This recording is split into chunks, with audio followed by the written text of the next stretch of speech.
Fucking liars. Official man. Check. Look. Start a fire just to fight it, that's what liars do. Your only attribute is how you hide the truth. Acting like family and friends gotta side with you. Playing the victim is something wrong inside of you. See, I can't fight it no more. I'm not the same as before. My heart ain't got an entryway cause I'm shutting the door. Poor judgments that I made off the base of the course that I was failing. I bet I won't do that anymore. See, I'ma get my shit right. Do it right so I can live that shit twice. Yeah, I paid a price for me to live at these heights. So I ain't about to let no misery just dim out my light. Or memories will be the only thing you holding at night. Trust me, every move strategic now, never lucky.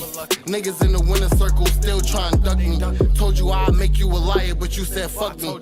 I'm just adjusting to this lifestyle that we have at hand. Said that I'd be there at the very end. I'm that pressure that created diamond. You ain't had no faith in me, you thought I was lying. That stops you from riding.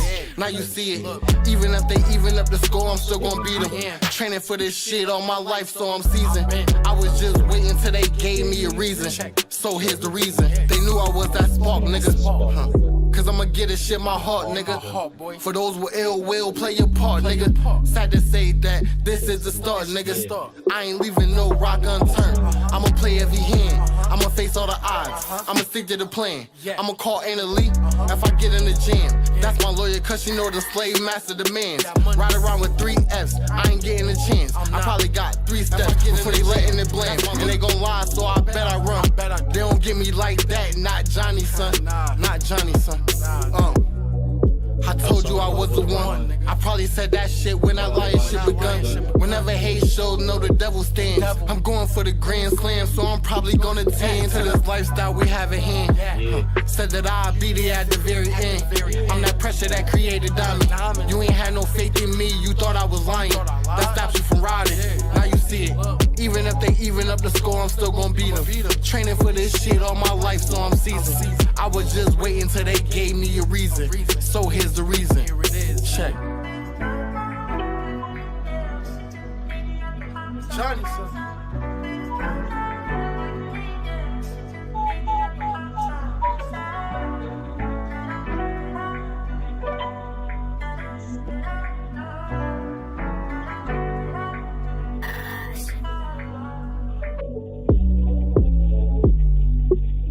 Shout out to my brother, Yellow Carter. That's him on. Shiny son, go download that, go stream that. It's my little brother, my older brother, that's Yola. That's Young S. Dot. Free S. Dot, you hear me? Shout out to my brothers, man. Shout out to my brothers. We started late, you know what I'm saying? We starting late. But we are back to some trials. Those are arguments. It's been on for like 3 hours. Gotta get back to it. But yeah, we back. There had to be some type of constant motion between 1232 and 124 to prohibit the system to going into motion. And then the system goes into idle mode at 124. Mm-hmm. Dr. Krum, she testified. Now, some of her testimony was a little bit disingenuous, and I'm going to tell you why. Because, for one, in her autopsy, which you'll get a copy of that, she did not document the depths of the wounds. She also did not indicate the smaller arteries or vessels were severed at all. Why is that important? She testified on June 13th, the same day after Dr. Dragovich provided his report. Now, of course, both sides had to get an opportunity to look at these reports. The prosecution then looks at this report, sees the deficiencies in her autopsy, and tries to rehabilitate her on the stand by asking poignant questions, which Dr. Dragovich points out in his report about what she didn't do. So he then asks her the depths of the wounds on the stand, and she just makes up these numbers. She just makes up these numbers. They weren't documented, they weren't measured, but in an attempt to show or try to prove and mislead you guys that she did a thorough investigation or a thorough autopsy, she just says these numbers. She also has nowhere in the autopsy report that's any indication that there was any arteries or vessels that were severed at all. That was also in the report. That question was asked. Trying to rehabilitate her. No defensive wounds. Also stated that these bruises could have came from punches.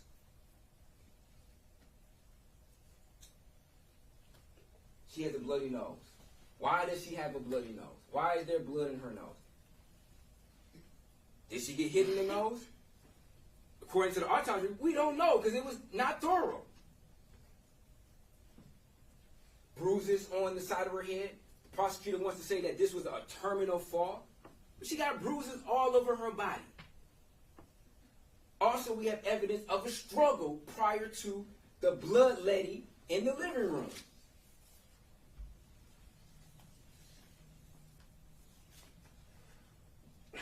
How do you get bruises on the inside of your arm? Is that conducive with somebody trying to grab your arm? To try to control your arm? Is it?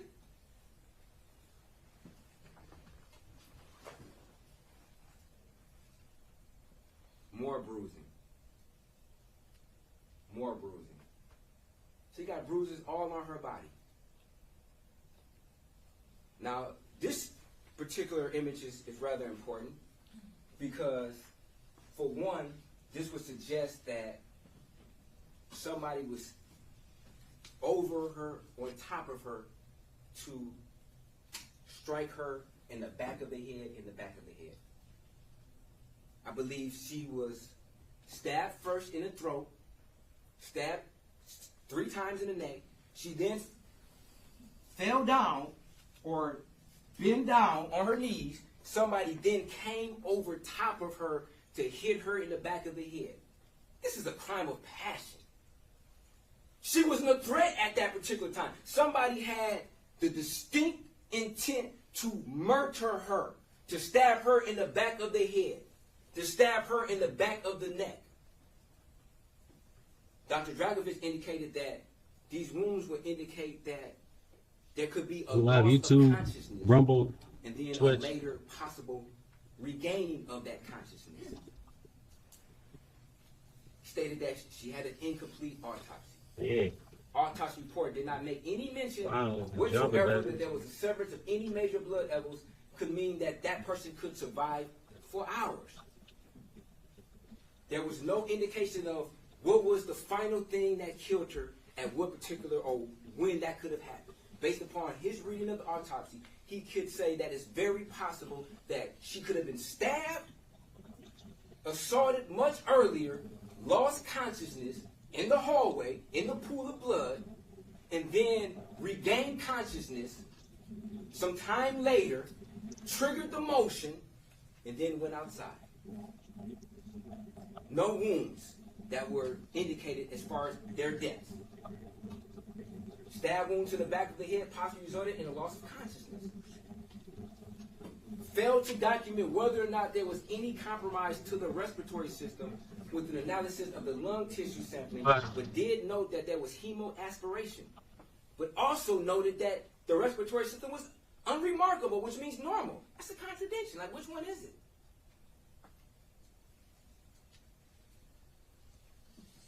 The toxicologist indicated that, yes, she had GHB. And GHB is a substance that could be found in all of us. But she also indicated that GHB has a half-life of 30 to 50 minutes. If she were to inject GHB, say around 12:30, 1 o'clock, and she died at 4 o'clock, that would give some opportunity for her body to metabolize. Now, I'm not saying I know 100% that somebody gave her a Mickey, but these are questions that we have to ask. And she also indicated that based upon the substances that are in her body, it could lower her blood pressure, which could lead out to a lower rate of which somebody bled out. Now, this is the inside of Samantha's car. What substance is this in the cup? Is this blood?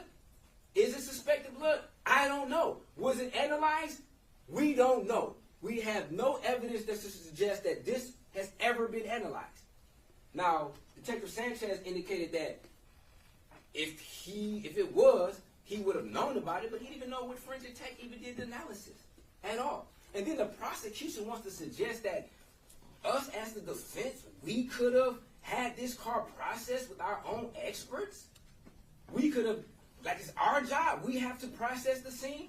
We have to send people to the scene to process her car in her apartment to see whether or not this is suspected blood. No, this is their job. Why wasn't this particular substance analyzed to see what it was? Is that GHB? I don't know. It's something inside of a cup, inside of the car. We have other cups.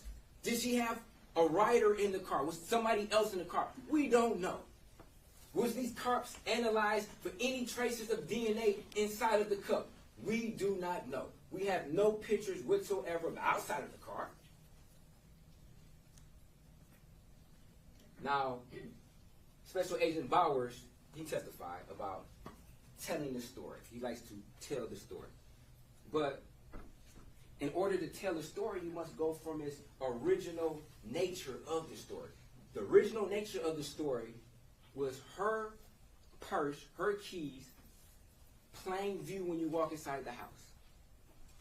The edited story is the purse is then moved to the kitchen table. So when he gets there, he's looking at a totally different story than the original story. The original story was this purse was in this particular location. Nothing was taken. Obviously, things are of value in plain view. Laptops, wallets, car keys, credit cards, money. If this was a robbery, this would have not been in this picture. It would have been taken. They want to suggest that Mr. Jackson Bolanos is such an opportunity that he doesn't pass up any type of opportunity to take anything. But you don't take somebody's purse. You don't take their car keys. You don't take laptops. You don't take money. You don't take credit cards. You take these things if this is a robbery. So the story that this is telling me is this is not a robbery. Whoever came to do this, Samantha Woll, had no intention whatsoever to rob her. They didn't come to rob her. They came to kill her.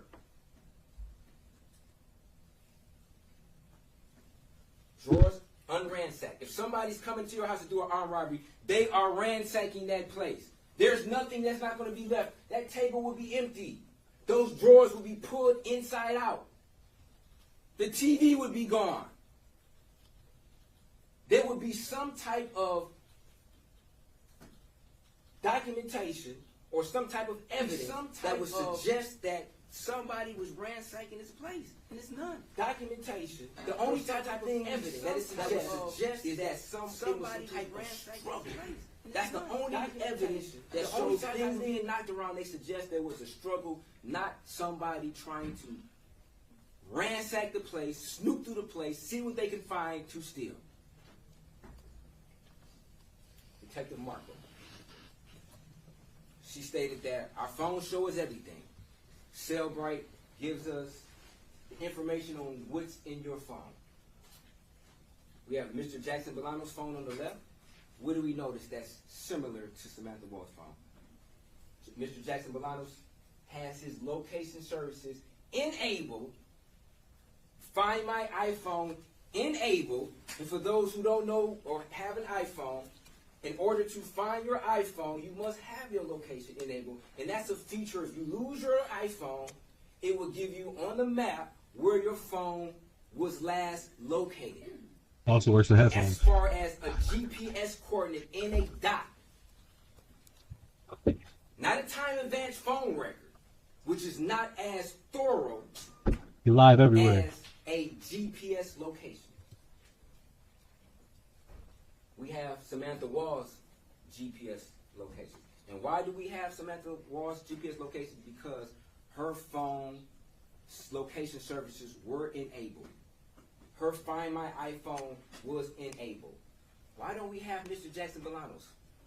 They both had an iPhone. They both had their location enabled. Why don't we have any GPS for Mr. Jackson Bolanos at all? We just have time-advanced records that place them in the location. but we can place hers exactly where her phone was at. Even though nobody. This just blows my mind. That his name is Michael Jackson. Put these particular coordinates and give it to you on the map. They For sure. love their maps. They had multiple maps through the course of this particular trial. Why wouldn't they map this? He became a victim when the DPD decided to put this crime on him. Now the prosecutor wants to suggest that, the phone could be in the same place and not moving and have a different location. Stop being delusional. They talking back and forth in the These chat. are device lock status. The device was unlocked. I bet he wants to steal another car. It's a fact. At a particular time. What's happening on this phone at these particular times? Blood of the victim on his shirt may have something to do Look at her with hands. murder. Her hands are covered in blood. If she got attacked at 1:24 or around My that point particular is, time, defense only gets to talk to the jury and and she had openly blood on tells her them hands, like she would not prosecutors. be able to operate her phone efficiently. Man, they said it's time to wrap it up, Like DD. blood That's stains crazy. on the screen. What are those stains on the front of the screen? She said he needs a year or two What just are those because. stains on the front of the That's the type of person that would not last in jail. And When they if get any of pulled us have over, ever tried to they blame operate our everybody phone else. with water on our hands, lotion on our hands, or any type of wet item on our hands, it makes it sometimes impossible to utilize the phone in the fashion we would want to. Her camera comes on at 1:24. Was this an accident? Did she try to unlock her phone and accidentally put her camera on? The camera doesn't have an end time. So was the camera just on in the background? Was the camera just on? When the police got it, was the camera on? Because the camera never closed down. She operated the camera, which I believe was a mistake on trying to unlock the phone, and the camera never ended. It's always the X in these type of cases.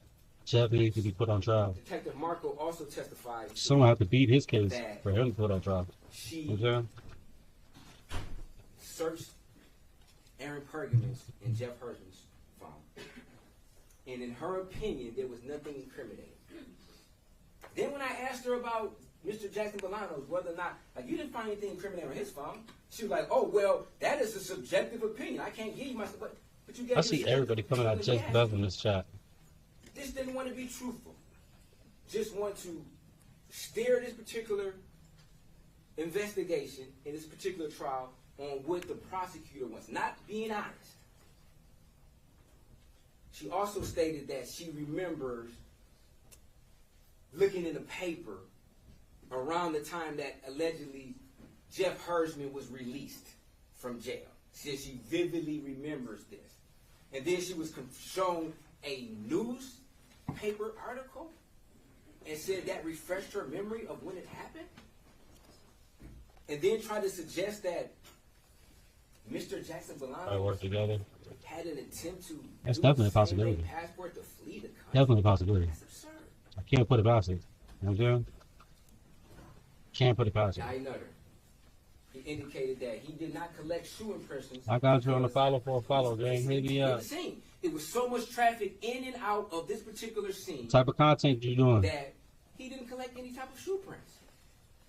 Is this a shoe print? Circle? Looks like one to me.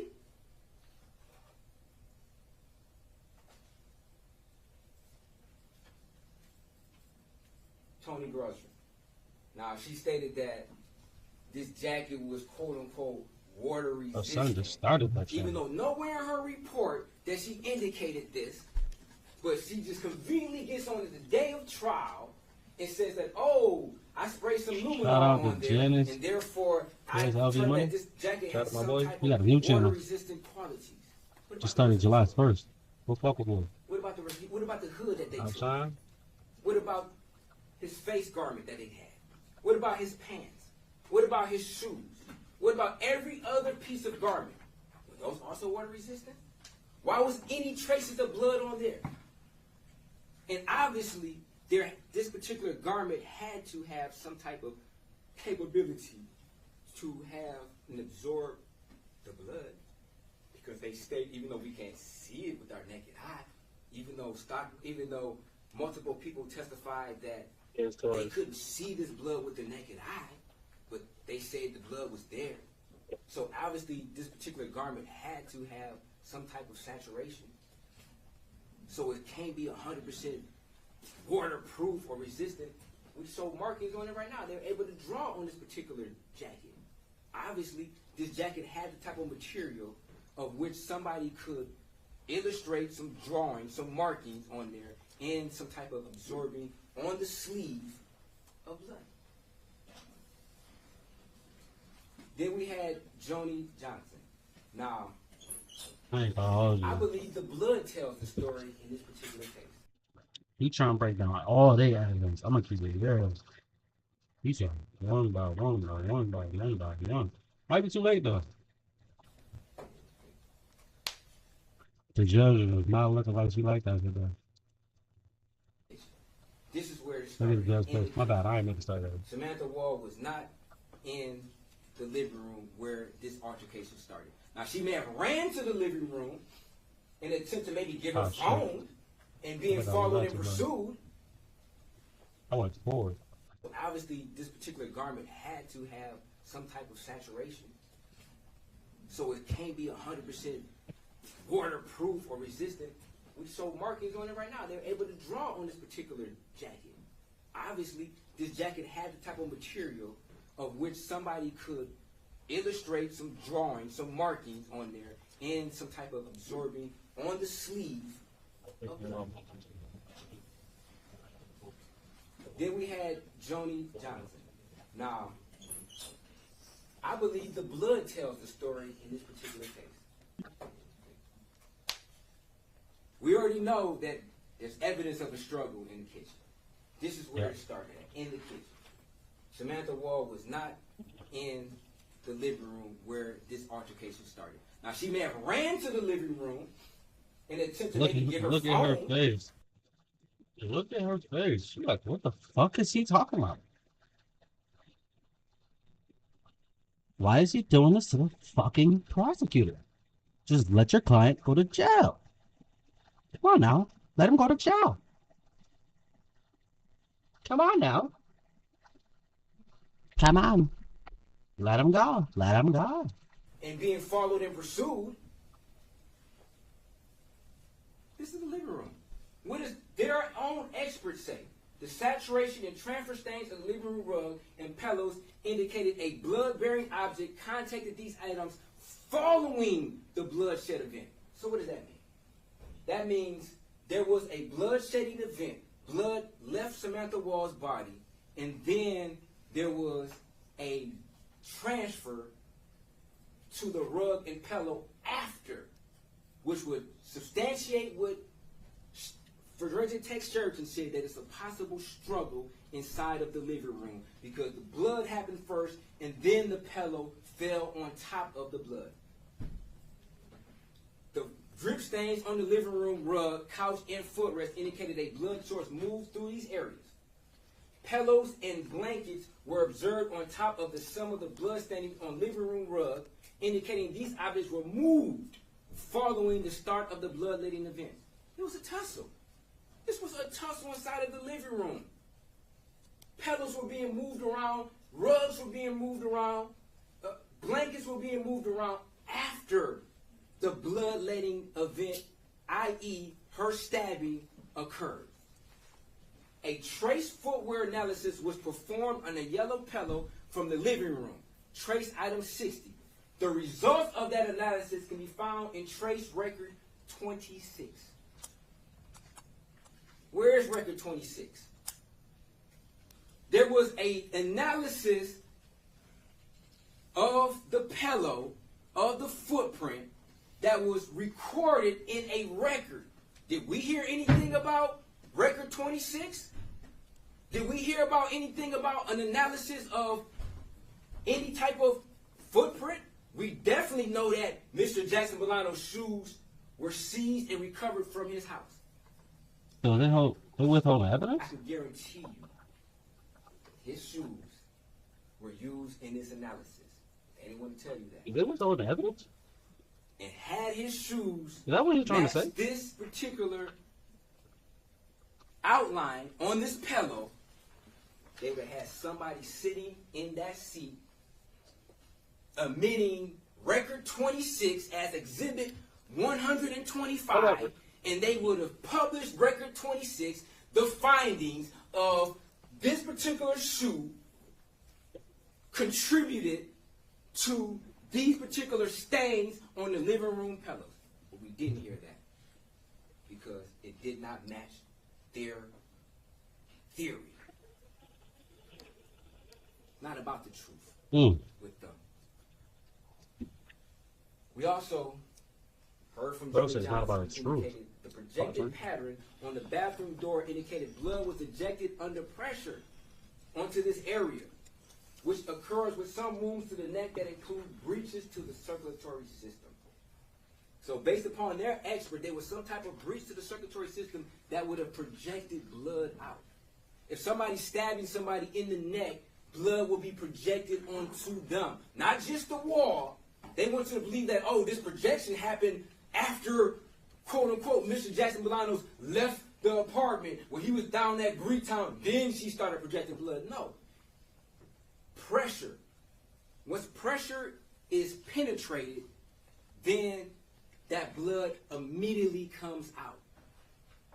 And that blood would have came out and it would have touched and went on whoever committed this particular murder. It would have been on their pants.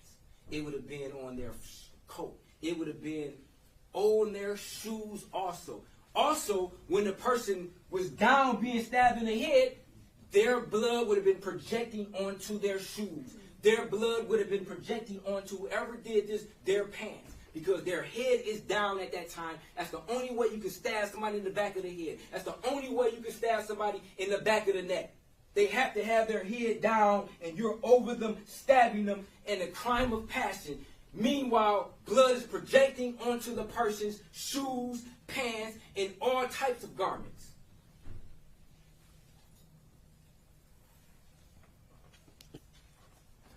A pool that has been altered were on the hallway floor. This indicated a blood source was in this area for a time and actively bleeding. They want you to believe that Mr. Jackson Bolanos went in there, stabbed her 3 times in the side of the neck, 1 time in the front of the neck, 2 times in the back of the head, 1 time in the back of the neck, changing positions, getting over her, changing positions, tussling with her. And then he walks out, and then she walks out right after? She stumbles out right? No, she fell in the hallway. She lost consciousness, and she accumulated a pool of blood in the hallway. Their own experts said that this had to be some time. Now, she didn't know exactly how long. Why didn't he ask her those questions? Why wouldn't he ask her those questions? How long do you think the body, because it does not fit his narrative. It does not fit his narrative. That is a very common sense question to ask somebody when you're looking at this pool of blood. When I first saw the evidence, way before this trial even started, I was able to look, and I'm no expert, but you can look at this hallway and see that somebody had to be laying in this pool of blood for an extended amount of time in order for that blood to be accumulated at that amount. And this archer, what does she say an archering could be? Moving throughout the blood. Somebody laying in the blood and trying to get up. Their legs is moving. They're semi-conscious, a.k.a. what Dr. Dragovich said. Could have been regaining consciousness. These are her pants. Her pants are saturated in blood. She never got stabbed in the leg. Why would her pants be saturated in blood? Because she was laying in the pool of blood for an extended amount of time prior to getting up. This is Samantha getting up. This is Samantha. This is the story that the blood is telling us. Samantha is getting up. Transfer stains. Swipes. We asked a very specific question to Joni Johnson, who indicated these could be conducive of somebody who is laying in the hallway using the wall as a brace to get up after being in the hallway for an extended amount of time. That's exactly what happened. She was laying in the hallway for an extended amount of time, maybe a couple hours, maybe an hour and a half, 2 hours. And then she rose up. She gained her consciousness. She used the wall to get up. Got fingerprints on the wall, transfer stains, swipes on the wall, all conducive with somebody trying to get up. More fingerprints. Using the wall to brace herself. She stated we have footprints going in both directions. This is important because after she got up from laying in the hallway, she triggered that motion. She got up, walked towards the back. She probably didn't have all her senses with her. She just got stabbed multiple times. She was just unconscious for multiple hours. She lost a great deal of blood, but she was a fighter. Samantha Woll was a fighter. We heard that. Paul Spurgeon testified to that. She's a fighter. She had that fighter spirit. And the last bit of energy, she woke up, tried to maybe look for her phone, could not find her phone at that time, and said that I need to go outside. I need to go outside to try to make it to my neighbor's house.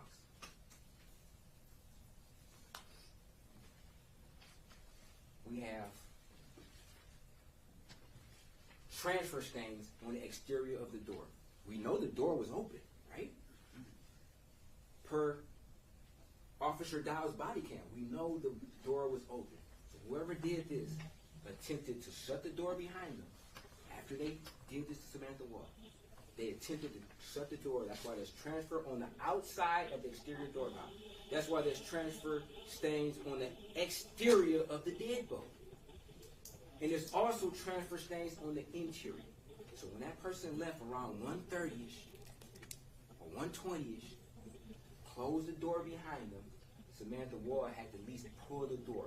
Maybe the door did not close all the way. Do we know whether or not the door gets stuck? We heard that she has a habit of sometimes leaving her door open. Is that because sometimes she thinks she's closing it and it doesn't close all the way?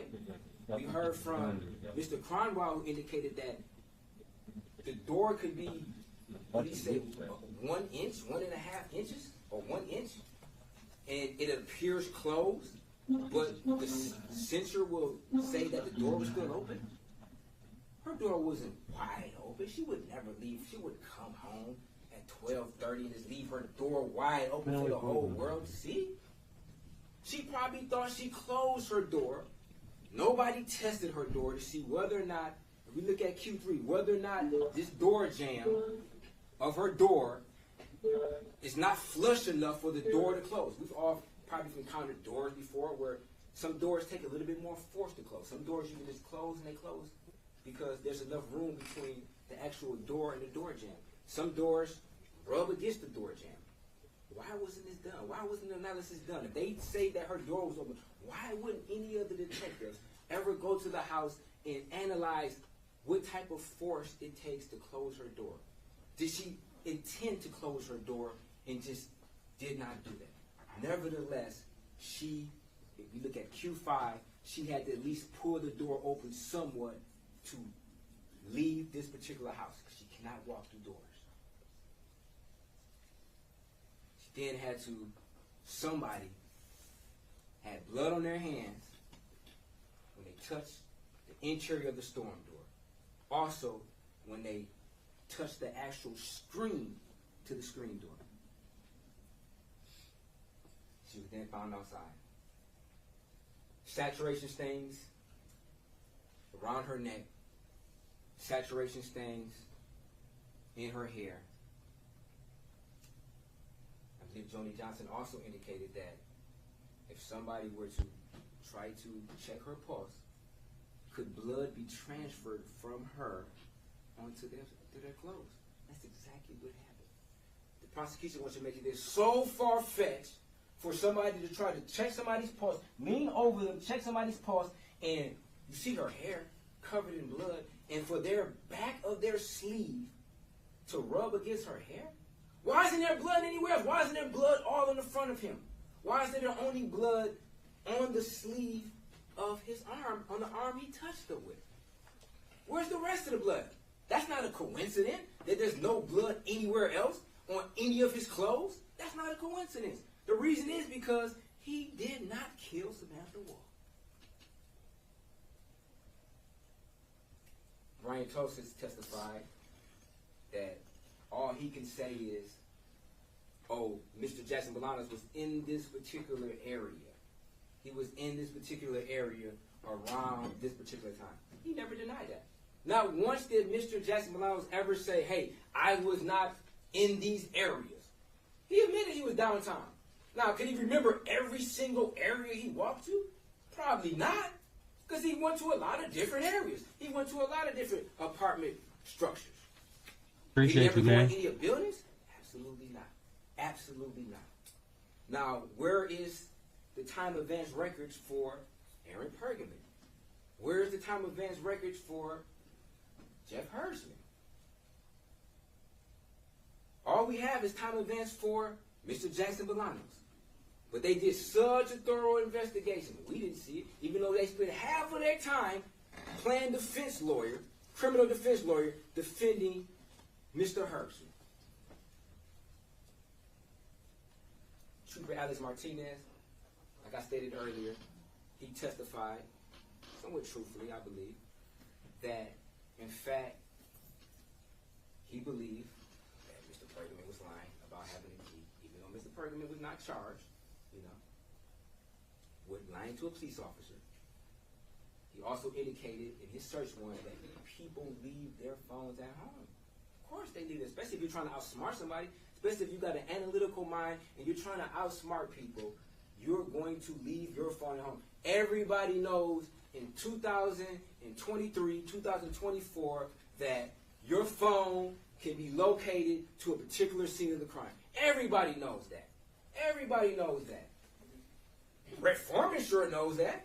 He testified, and I'm not suggesting Brett Foreman did the killing, but just that type of mentality that the police wouldn't, I guess, look a little closer on.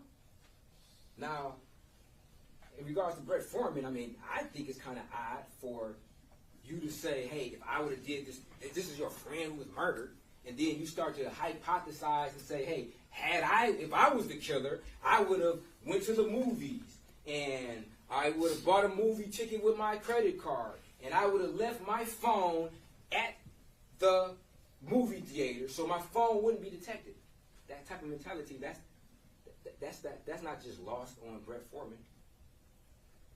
Jeff Hersman has that same type of mentality. Has that same type of mentality on how to get away with murder. Now they say they had all these cameras. Where are the cameras at? Of his streets. They had no cameras whatsoever. They had no video footage whatsoever of whether or not these Ring cameras or cameras would even pick Jeff Hersman leaving his location. And if he's trying to outsmart somebody, would he just walk out the front door and turn on his porch light and walk out? No, he would probably go through the back door. Did they check that? Did they check any houses around the back doors? No, not at all. And they were also looking for license plate readers. So if he doesn't drive his car, then he's not detected at all. If he rides a bike, then he's not detected. Sergeant Sanchez indicated, Lieutenant Sergeant Sanchez, indicated that he looked around 4:20, around that time, for individuals riding the bike. But you didn't look for individuals riding the bike around 1:20, 1 o'clock.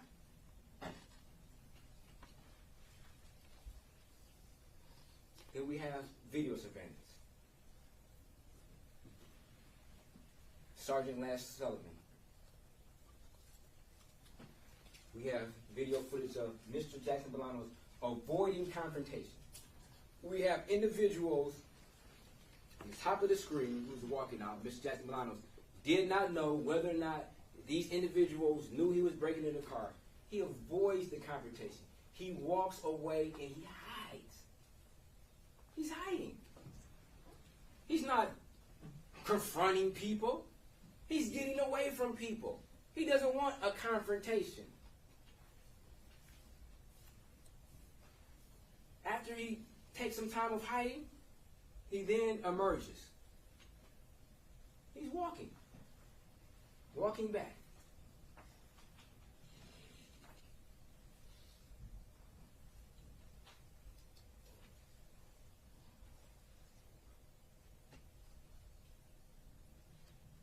He gets nervous. He sees a car. He attempts to avoid confrontation.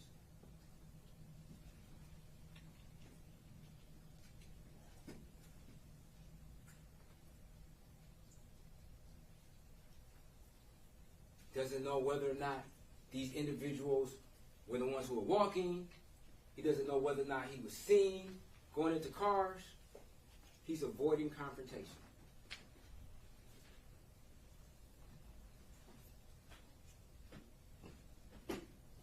After he jumps down from this wall, where he said his glove was somewhat torn. He tore his glove jumping down from the wall, not jumping up. He said jumping down. The prosecutor wanted to mischaracterize and mislead his testimony. He said when he jumped down,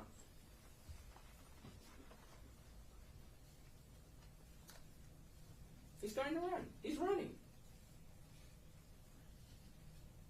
He's avoiding confrontation. He said he's seen multiple different security throughout multiple different structures, and he ran. He runs from them.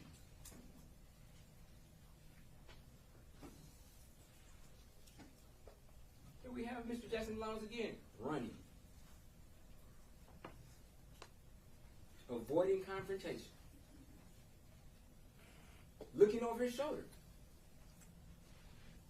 He's avoiding confrontation.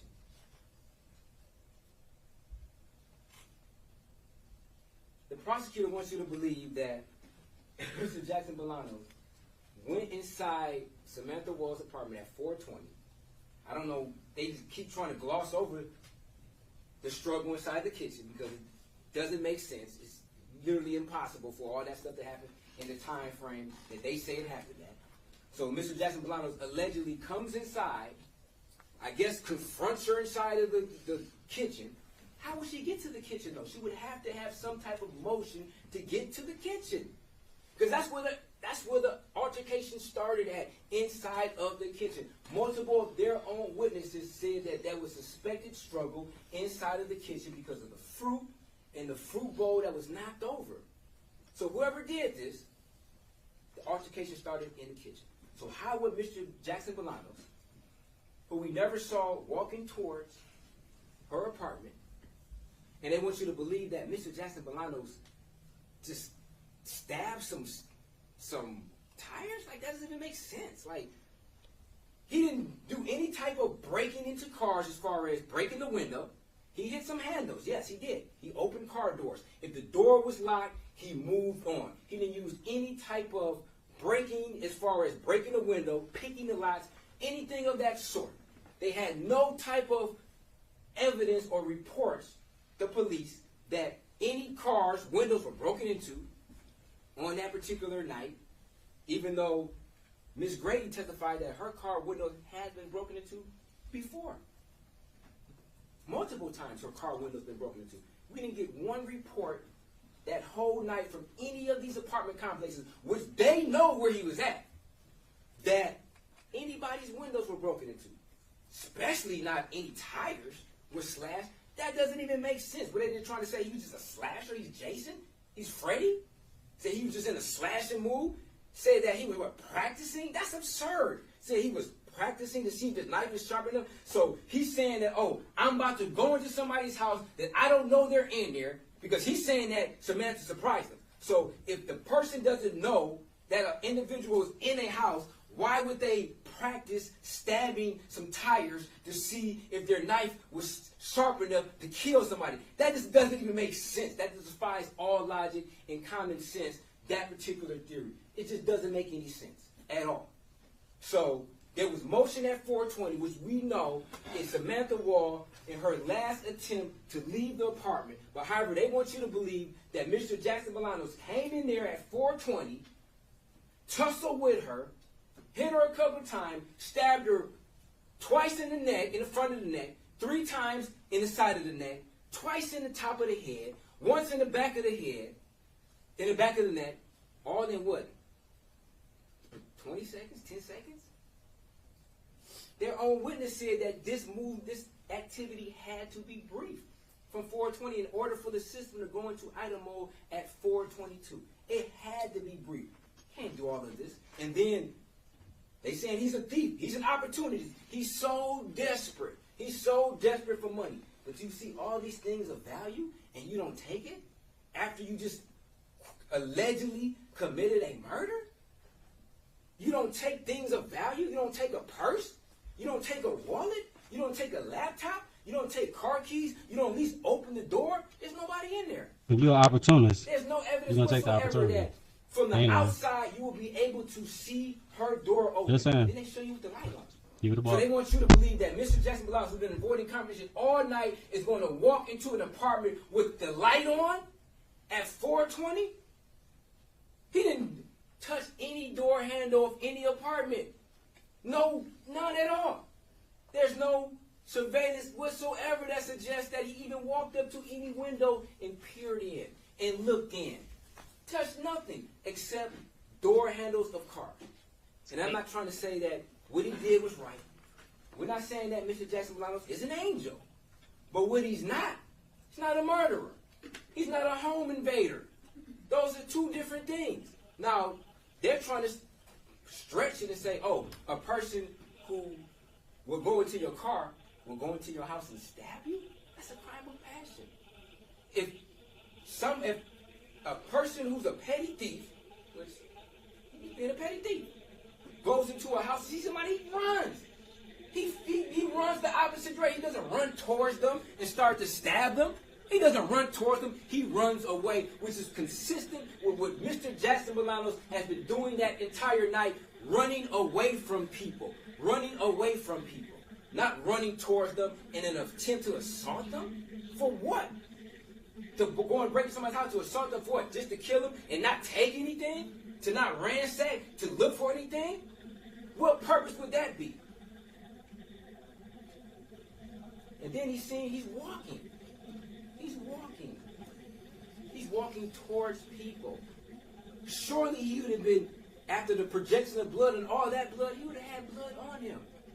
He's walking towards individuals. He could have walked the other side of the service drive, walked down the grass and stayed in the shadows. Obviously he knows people are outside. He's walking right by them. They would notice somebody covered in blood at 4:20 in the morning, 4:23 in the morning. They would notice that. That would pique your curiosity. That's something you would not forget. Nobody else is out there who's walking. They're striking. They don't even bat an eye. They don't even turn their head. They don't even notice him. Had he been covered in blood, had he had blood on him, he's not wiping his face. He doesn't have blood on him. And just like Sullivan stated, they blew this picture up to 1,000% to see if they could have any traces of blood on Mr. Jackson Bolanos. They analyzed that, super analyzed that. They had the FBI, they had Michigan State Police, they had Detroit Police. You don't think they analyzed that? We know they did because Sullivan said they blew that picture up to the most that they could, and there was no evidence to suggest whatsoever that he had a trace of blood that's visible. Only a little trace on his arm for touching.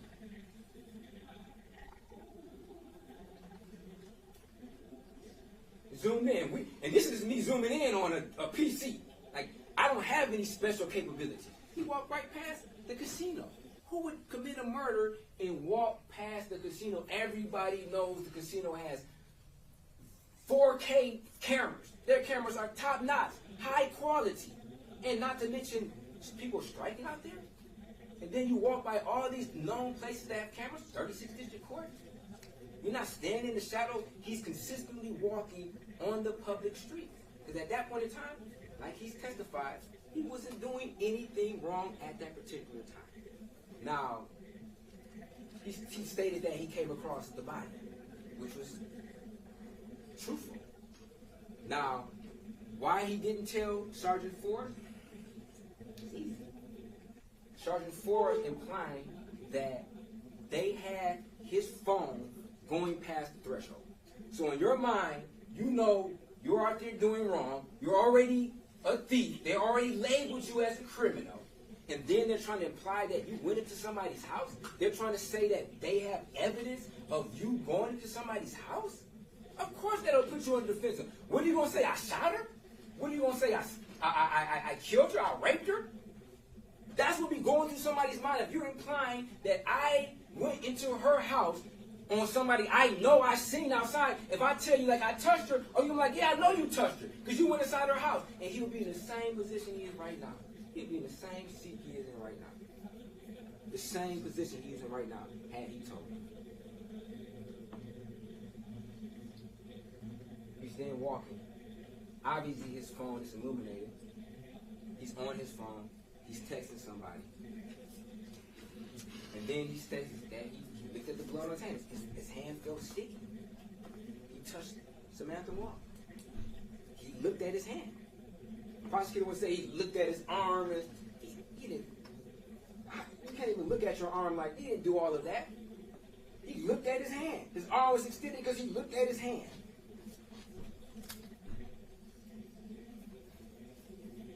And he panicked, which is understanding.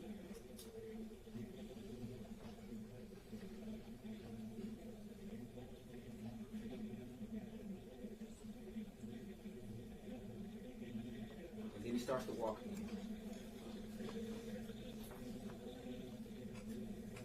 Now, Sullivan also stated that he did the compilation.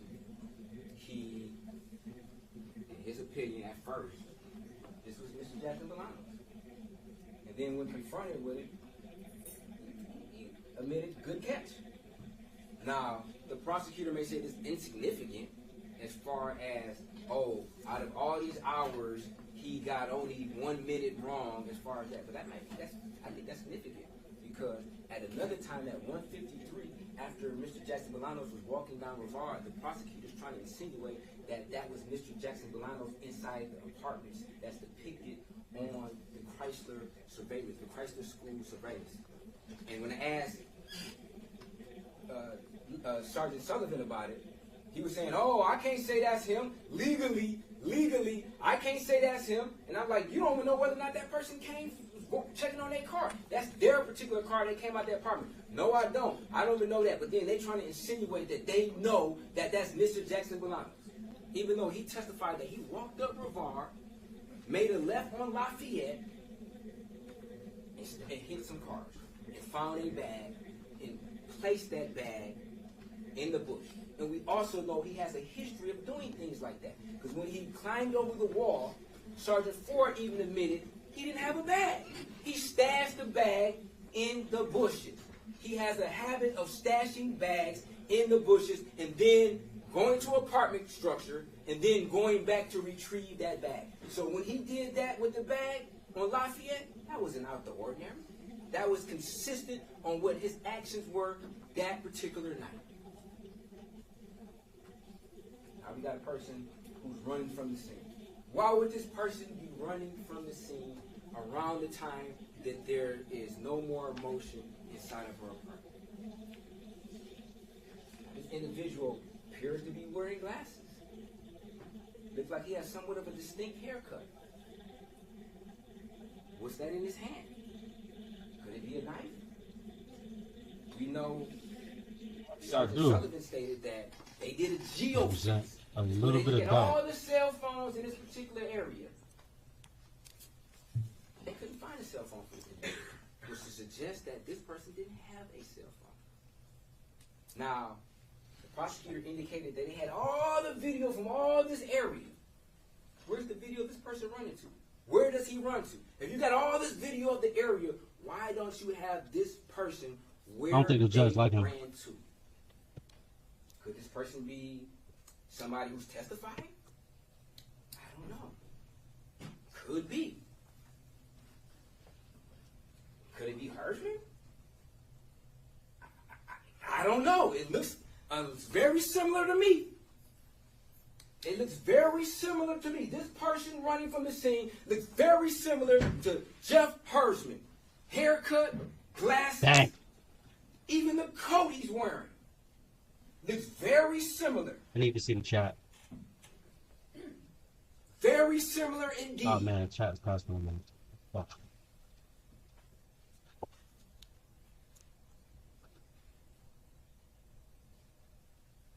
Now, why don't we have the video? I might run a of where recap of this whole person thing. We started like 2 hours later. Why would this person just take off running from the scene at 124? Who was tasked with getting the video surveillance? Sullivan says Sergeant Ford. He said he knows Sergeant Ford was supposed to get the video surveillance from 1301 early. He pointed the finger at Sergeant Ford. Like he knows he did it. Sergeant Sullivan said, oh, I wasn't supposed to do it. I wasn't supposed to get the Dequator cut. Then when Sergeant Ford got on the stand, I asked him, did you get this video footage from 1301 Orleans, a.k.a. Lafayette Towers? And he said no. And I said, if Sergeant Sullivan testified that you were supposed to get the video from 1301 Orleans, would that be true? He said no, he must be confused. So I guess we just don't get that video footage. Even though we got hours upon hours of Mr. Jackson Bolanos walking around, taking candy from cars, filling with handles. We got all this footage, but we don't have no footage of somebody running from the scene at 124. It's easy when you got your man. We don't need nobody else. ADT goes into. We know who we gonna pin this on. You know what I'm saying? We know who we pinning this on. Now, if she's trying to manipulate her phone and can't do it because her hands are covered with blood, which her phone looks like it's covered in blood, then it will show some activity on the phone. It could show an unlocking of the phone. Then they said it was some text messages. The app came up. If the app came up, where are the messages from somebody don't look like or it to somebody? That might just be when I get close. That could have just been her fidgeting with her phone and her accidentally opening the app. My fault, chat. Because if nobody's sending you a text message, why would you open the app? If you're not sending out a text message, why would you open the app up? The last text message was way prior to that.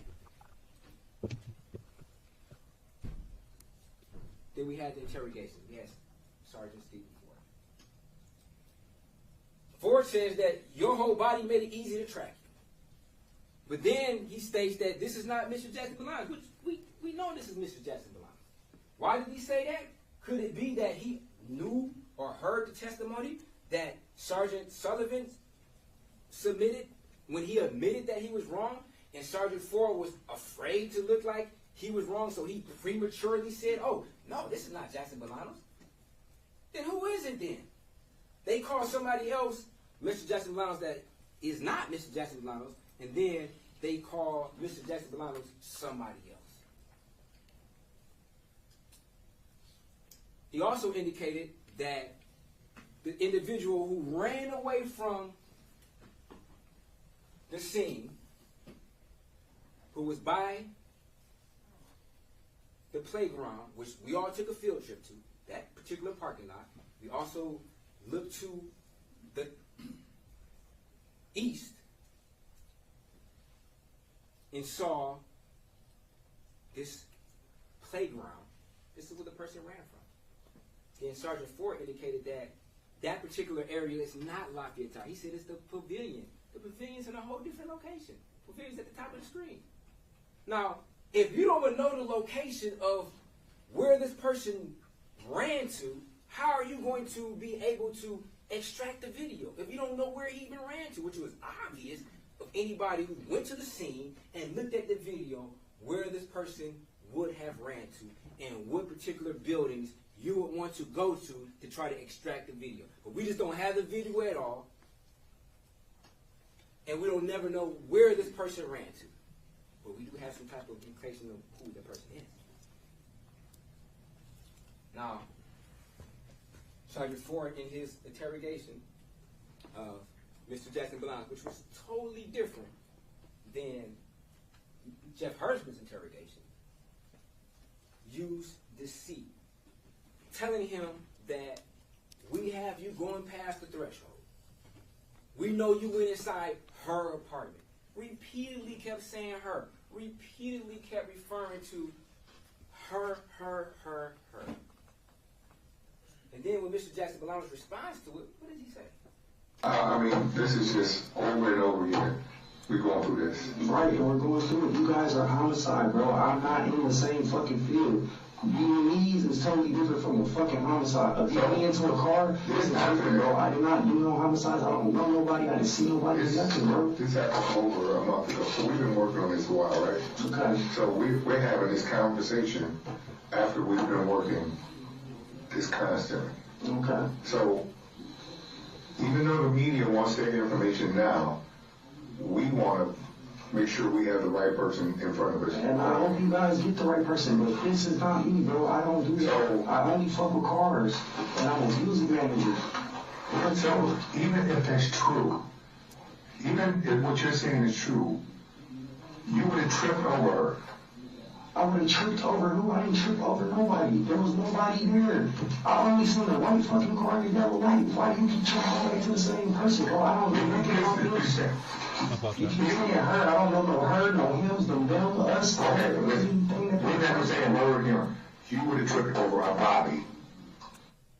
Now, was this Sergeant Ford's attempt to use deceitful tactics in order to, I guess, what he considers to garner the truth? Or was it just Sergeant Ford forgetting what he just said 10 seconds earlier in this particular interview? Let him know. We had Patrick Lane, who originally started this interview with Mr. Jackson Bolanos, who indicated that this particular interview or his inquiry was based upon some glasses that were pawned at a pawn shop.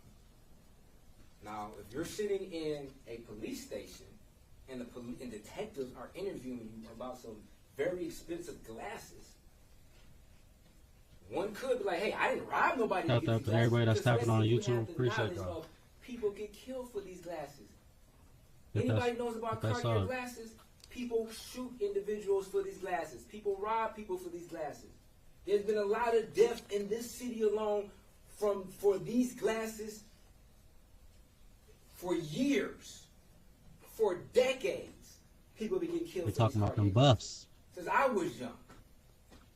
So if you're being questioned, of course you're like, hey, I didn't rob nobody for it. I found these glasses. And then they shift the interview to talk about cars. Didn't say what day. Didn't say necessarily where. But we want to talk about some cars that being broken into. Mr. Jackson Bolanos denied it. He did. The prosecution states that Mr. Jackson Bolanos does not tell the truth unless he's confronted with evidence. And some of that could be true because he did admit to it. He eventually did admit to it.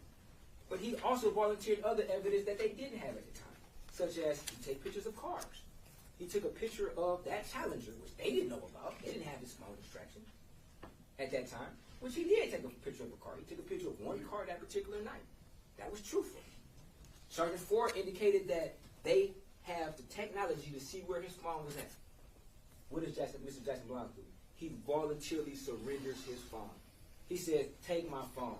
I'll give you the consent. You can look through my phone. I'll give you the consent. In an attempt to hopefully can be exonerated, I guess he was thinking that they have GPS because he knows his location zone. He shares his location with his girlfriend. They share the location together. So if she can see where I'm at any given time, why can't the police see where he was at that particular time? Why can't they pinpoint his GPS coordinates at that particular time? Why they got to go like, oh, he was just in the area? Very convenient. Very convenient. That's bad. Sergeant Lane, he didn't watch any videos before the interrogation. He had 10 minutes worth of information prior to the interrogation.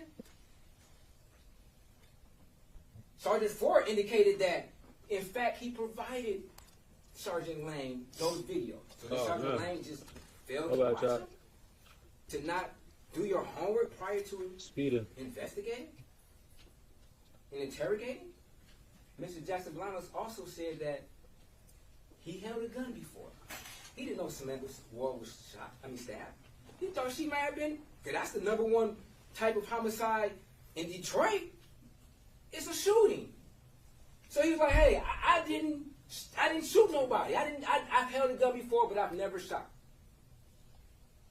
Detective Lane himself said that had Mr. Jackson Bolanos indicated, hey, I didn't stab her, then yes, that would have raised his suspicion because she was stabbed. Or had Samantha Woll been suffocated to death, and he's like, oh, I never choked nobody out.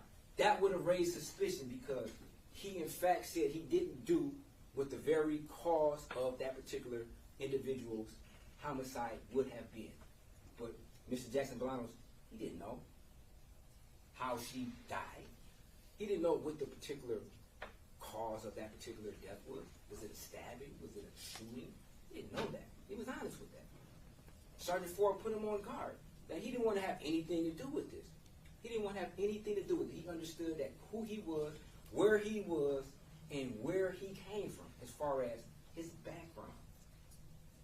Sergeant Ford also said that himself. Like, we know your background. We've done our homework on you. This is somewhat out the character. You must have been working with somebody. No, I'm not working with nobody as far as no homicide. Maybe I have been working with others for some cars, but not for no homicide. To go into somebody's house and commit a murder and stab them 8 times? And where she was stabbed at, this was very strategic. Somebody wanted to kill her. She wasn't stabbed by somebody who was scared, who was just swinging and would have stabbed in the arm, maybe stabbed in the leg, stabbed in the stomach. This was all for the neck. And then after somebody was on top of her, stabbed her some more times. This was deliberate. This was a deliberate act, a crime of passion. This was not some just, oh, I'm walking in and I stumble across somebody and I get scared and I'm going to run against them and then I'm going to stab them multiple times. Absolutely not. Absolutely not. Then we had the now officer in charge, Lieutenant Sanchez, who indicated that he became the OIC 5 days before trial on June the 5th, 2024. Testified that he only collects clothing when there's visible smears and patterns of blood, even though Mr. Jackson Bolanos was visible. He also indicated that if there's any type of contradiction between whether or not somebody touched the body, he may seize the clothes. We had a contradiction between Kevin Moore and Officer Dow on whether or not that body was touched. Now, I'm not suggesting that Kevin Moore is the murderer, but to do a thorough analysis, especially for comparative reasons, and I guess maybe the prosecution wants to suggest, oh, us as defense, we could have went over to Kevin Moore's house and took his clothes and did our own independent analysis to determine whether or not he had blood on him. I guess they might come say that on everybody. Because they've already implied that, like, it's the defense's obligation to investigate and solve this case. Even though that picture looked like Jeff Hirschman, I think we may have. Where's the clothing of Jeff Hirschman? Like I stated, he indicated that had he known what Jeff Hirschman was wearing, he would have seized those clothes. Okay, how do you find out what he's wearing? You ask questions. You go interview people who at the synagogue say, did you see Jeff on Friday? What was he wearing? He was wearing this? Okay, then we can go to his house and see if we find some similar clothing that match those descriptions. How else do we find out? We extract the video. He doesn't even know if there's video even at the synagogue. Know that? I'm pretty sure there probably is video at that synagogue. But they didn't take the time to pull that and extract that video because it didn't fit their narrative. Now, Jeff Hirschman, he was talking to his parents. Yep. He also stated that, or was stated to him, that a friend of his, Martin or Marvin, he acted like he didn't know what I was talking about when I asked him, knows a judge, and that judge is working behind the scenes to get you released. We know judges sign warrants. Charges can't come forth unless a judge signs that warrant. Does Jeff Hirschman have power? First days we seen a lot of G. Like usually, like we're watching the YSL trial. You can see who side they really on. Like I've been watching this trial. I watched it last week. kind of by myself. Like a heat wave here, man. Fucking power kept going out and shit. But yeah, we do a recap. We do a recap. Powerful people. For sure. Obviously, it was indicated to him. There's a judge that they know that is being contacted while he's in jail. Then he's just released.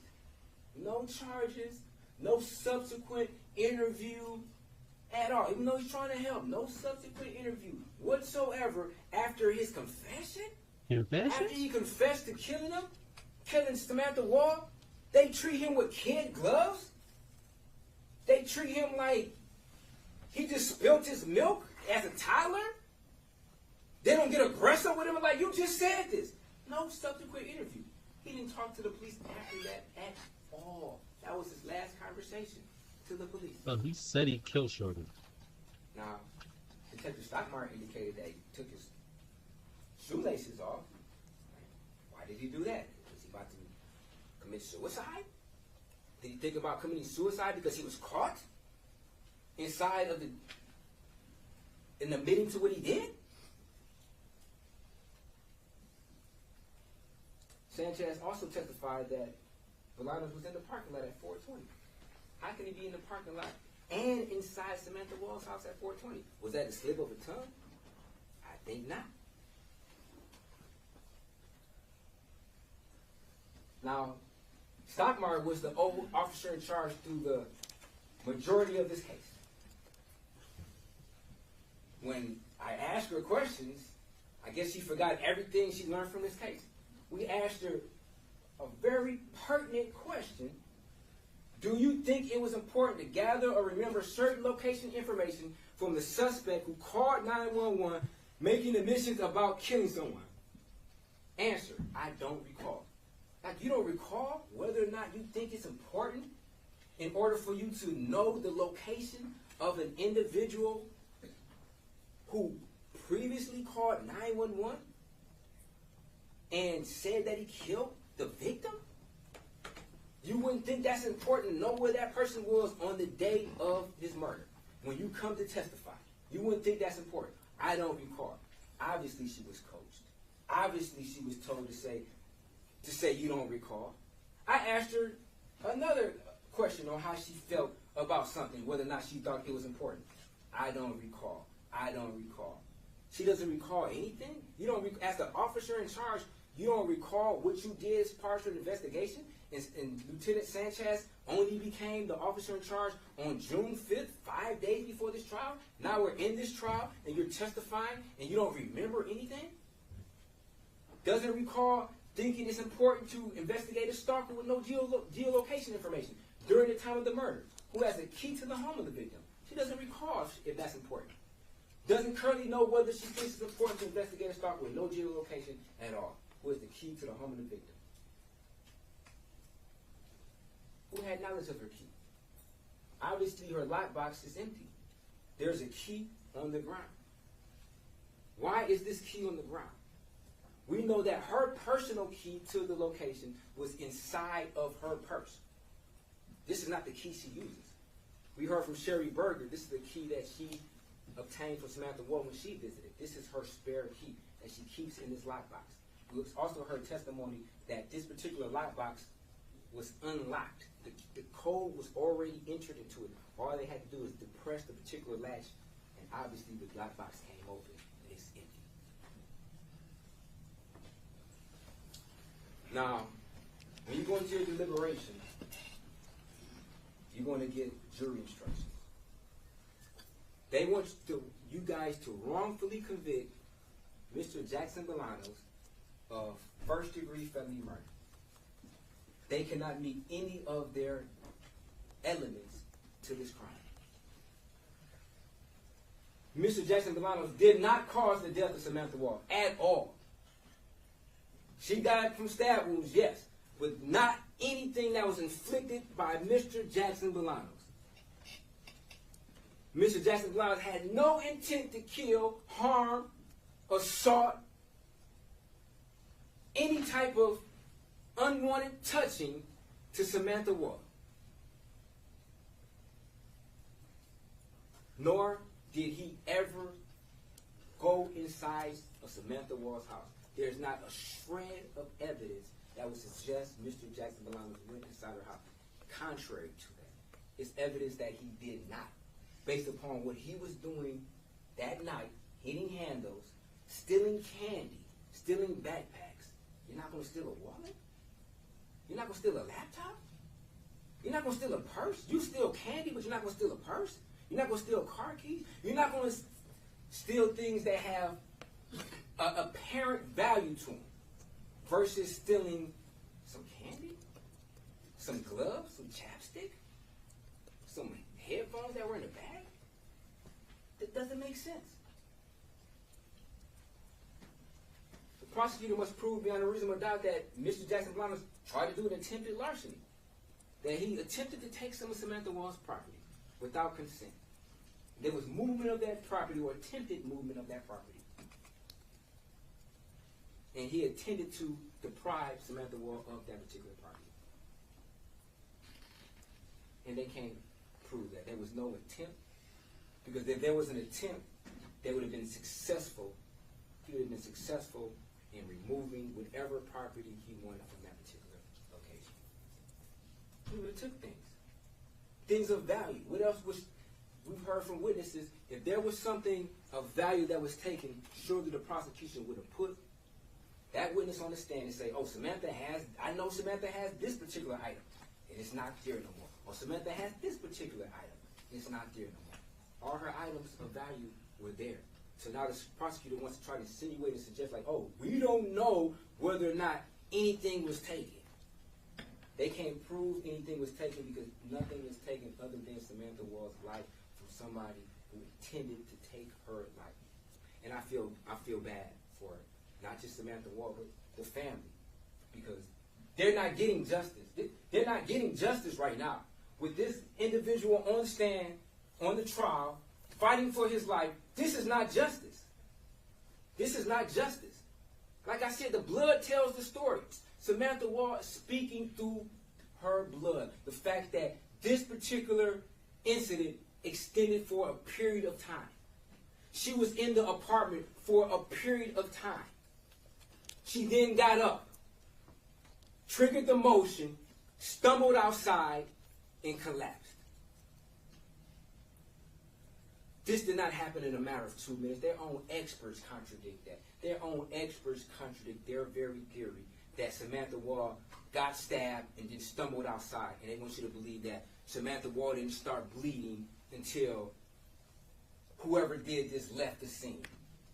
Absolutely not. Absolutely not. Whoever's footprint that was in record 26, because we know it's not Mr. Jackson Bolanos' footprint. Whoever's footprint that is the killer. Judge objection. Can we approach on that? Yeah.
obstructionist, once again, like I stated, that record number 26 that they ran against my client in his shoes that was inconclusive, did they run that report against any shoes of Jeff Hersman? Absolutely not. Absolutely not. Had they did it, would they have found a match? Probably so. Probably so. But once again, they left stones unturned, and they want to give some impression that they were so thorough with this investigation. We were super thorough with this investigation before we eventually charged Mr. Jackson Bolanos. No, they were getting pressure from outside sources, just like Sergeant Ford stated on the interview. The media wants a conclusion to this. Yes, they do.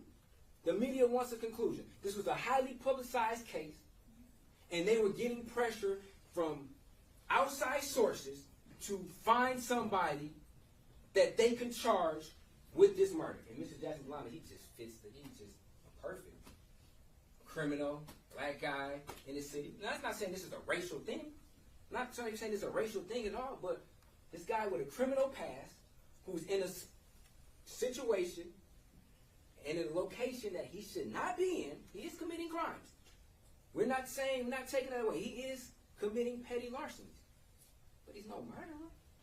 And they cannot prove beyond a reasonable doubt that he's a murderer at all.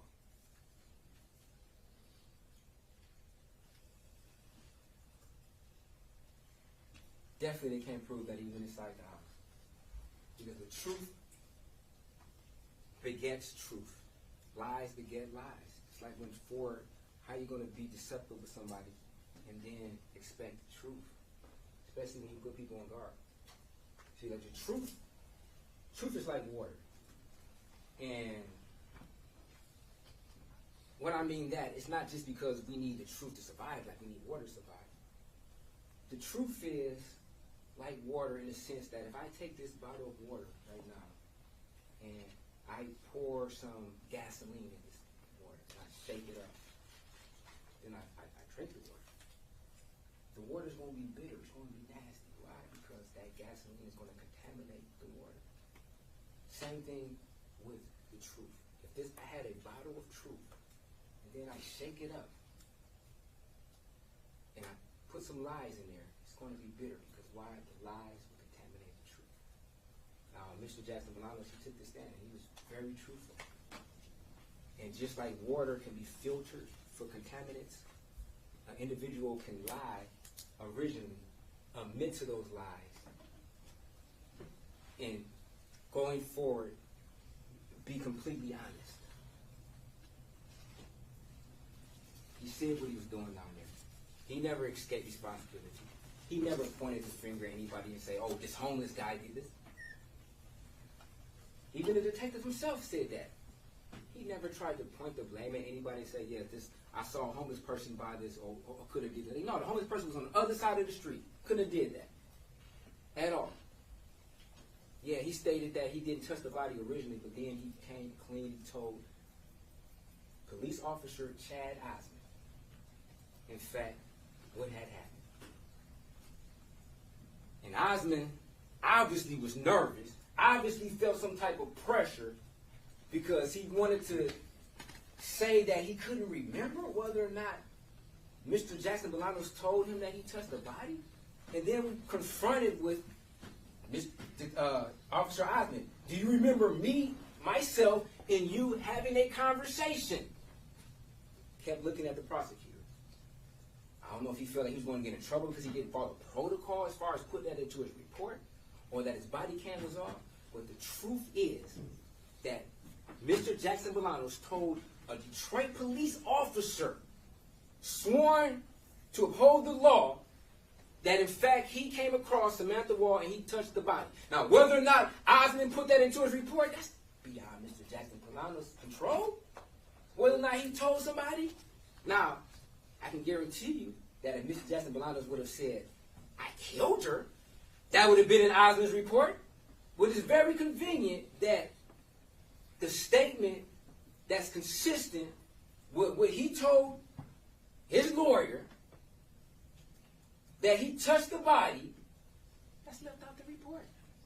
Now they want to talk about, oh, this phone call where Mr. Jackson Bolanos is denying going to her pockets. There was an insinuation that, okay, yeah, Mr. Jackson Bolanos, yeah, he is innocent. The judge like, okay, yeah, more or less, yeah, he is probably innocent. But being the thief he is, quote unquote, from the judge, he probably tried to go into her pockets, and that's how he got the blood on her. And Mr. Jackson Bolanos categorically denied that part of the statement. The fact that there was an insinuation that he went into her pocket. No, I don't do any weird stuff like that. I'm not going to go into the dead person's pockets. That's what he meant. And they tried to just show you, just play a portion of that card. They take it out of context. And then try to show, play a card that indicating, okay, if this is poker, what's poker?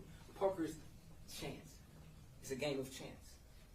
So if somebody used that particular thing, sometimes you got to play the cards that are dealt in poker. You got to play the hand that you're dealt. And some things are beyond your control in that particular field. So he's trying to insinuate that, because poker is based upon deceit. This ain't no deceit. We don't know exactly what happened. I have a good idea who did it. Now, what exactly would happen in that apartment, I don't know. So it's a theory. But as far as my theory, as far as who did it, I think it makes more sense than what they're saying of who did it. There's no reason whatsoever why Mr. Jackson Bolanos would have went in there and stabbed her 8 times. Could not have done it in that amount of time. And then walked towards a group of people, not running. Just doesn't make sense. So ladies and gentlemen of the jury, your job, your duty is to be the gatekeepers, to stand on the front line of this injustice, of these insinuations that Mr. Jackson Bolanos committed this murder. I don't know if they believe it themselves. Detective Sanchez, Lieutenant Sanchez, he's seeing the picture of Jeff Hersman and running. It might have, a light bulb might have shifted on in his head. And after you guys do your job, because that's what they want you to do. They want you to do their job. They want you to say, because it's a possibility. They're not doing their job. They're not showing the work on how Mr. Jackson Bolanos could have been inside that house. They're not showing the work. They just jump into a conclusion saying, he was in the area, therefore he did it. You got to show your work. Just like when we was in elementary school and we had long divisions. When they asked you, was 757 divided by 41? We couldn't just give an answer. We had to divide and do the subtraction. We had to show our work on how we got to that conclusion. They just jumped into a conclusion. They want to show you all this misdirection. We interviewed hers and then we did this. Where's the proof that Mr. Jackson Bolanos went inside this house? It doesn't exist. Where's the proof that he had an attempt to go in there to commit an assault or a larceny? There's no proof. So, ladies and gentlemen of the jury, we ask you to do your job as jurors and see that the prosecution has failed to meet their burden beyond any type of doubt. Any doubt, or reasonable doubt. There's no doubt at all that Mr. Jackson Bolanos is innocent. Not just not guilty, he's innocent. It's not just that the prosecutor hasn't proved their burden. It's that there's so much evidence that would suggest that another individual committed this particular murder. And as long as that is evident, you must come back with a not guilty on the charges. And in regards to the lying to the police officer,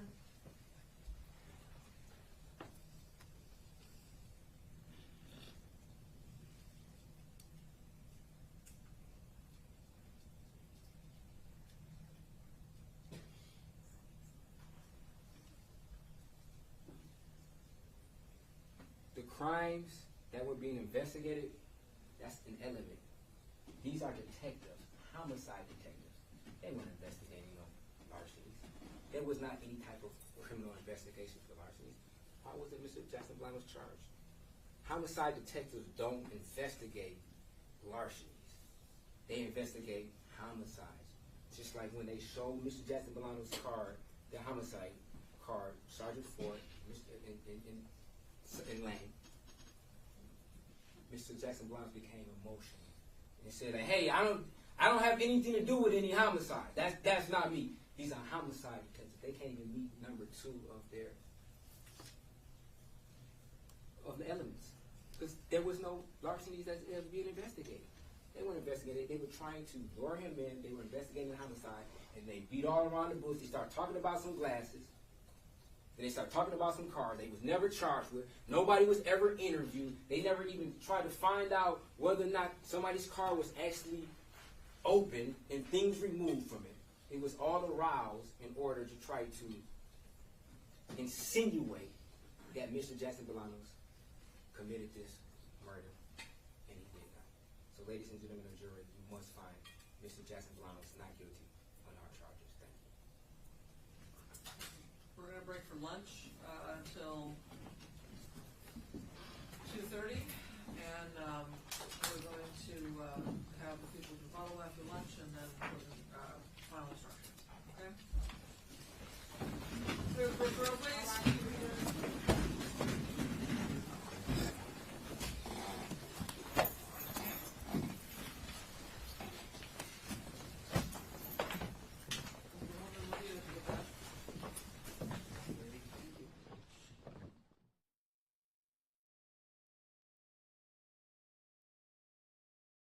Okay, chat.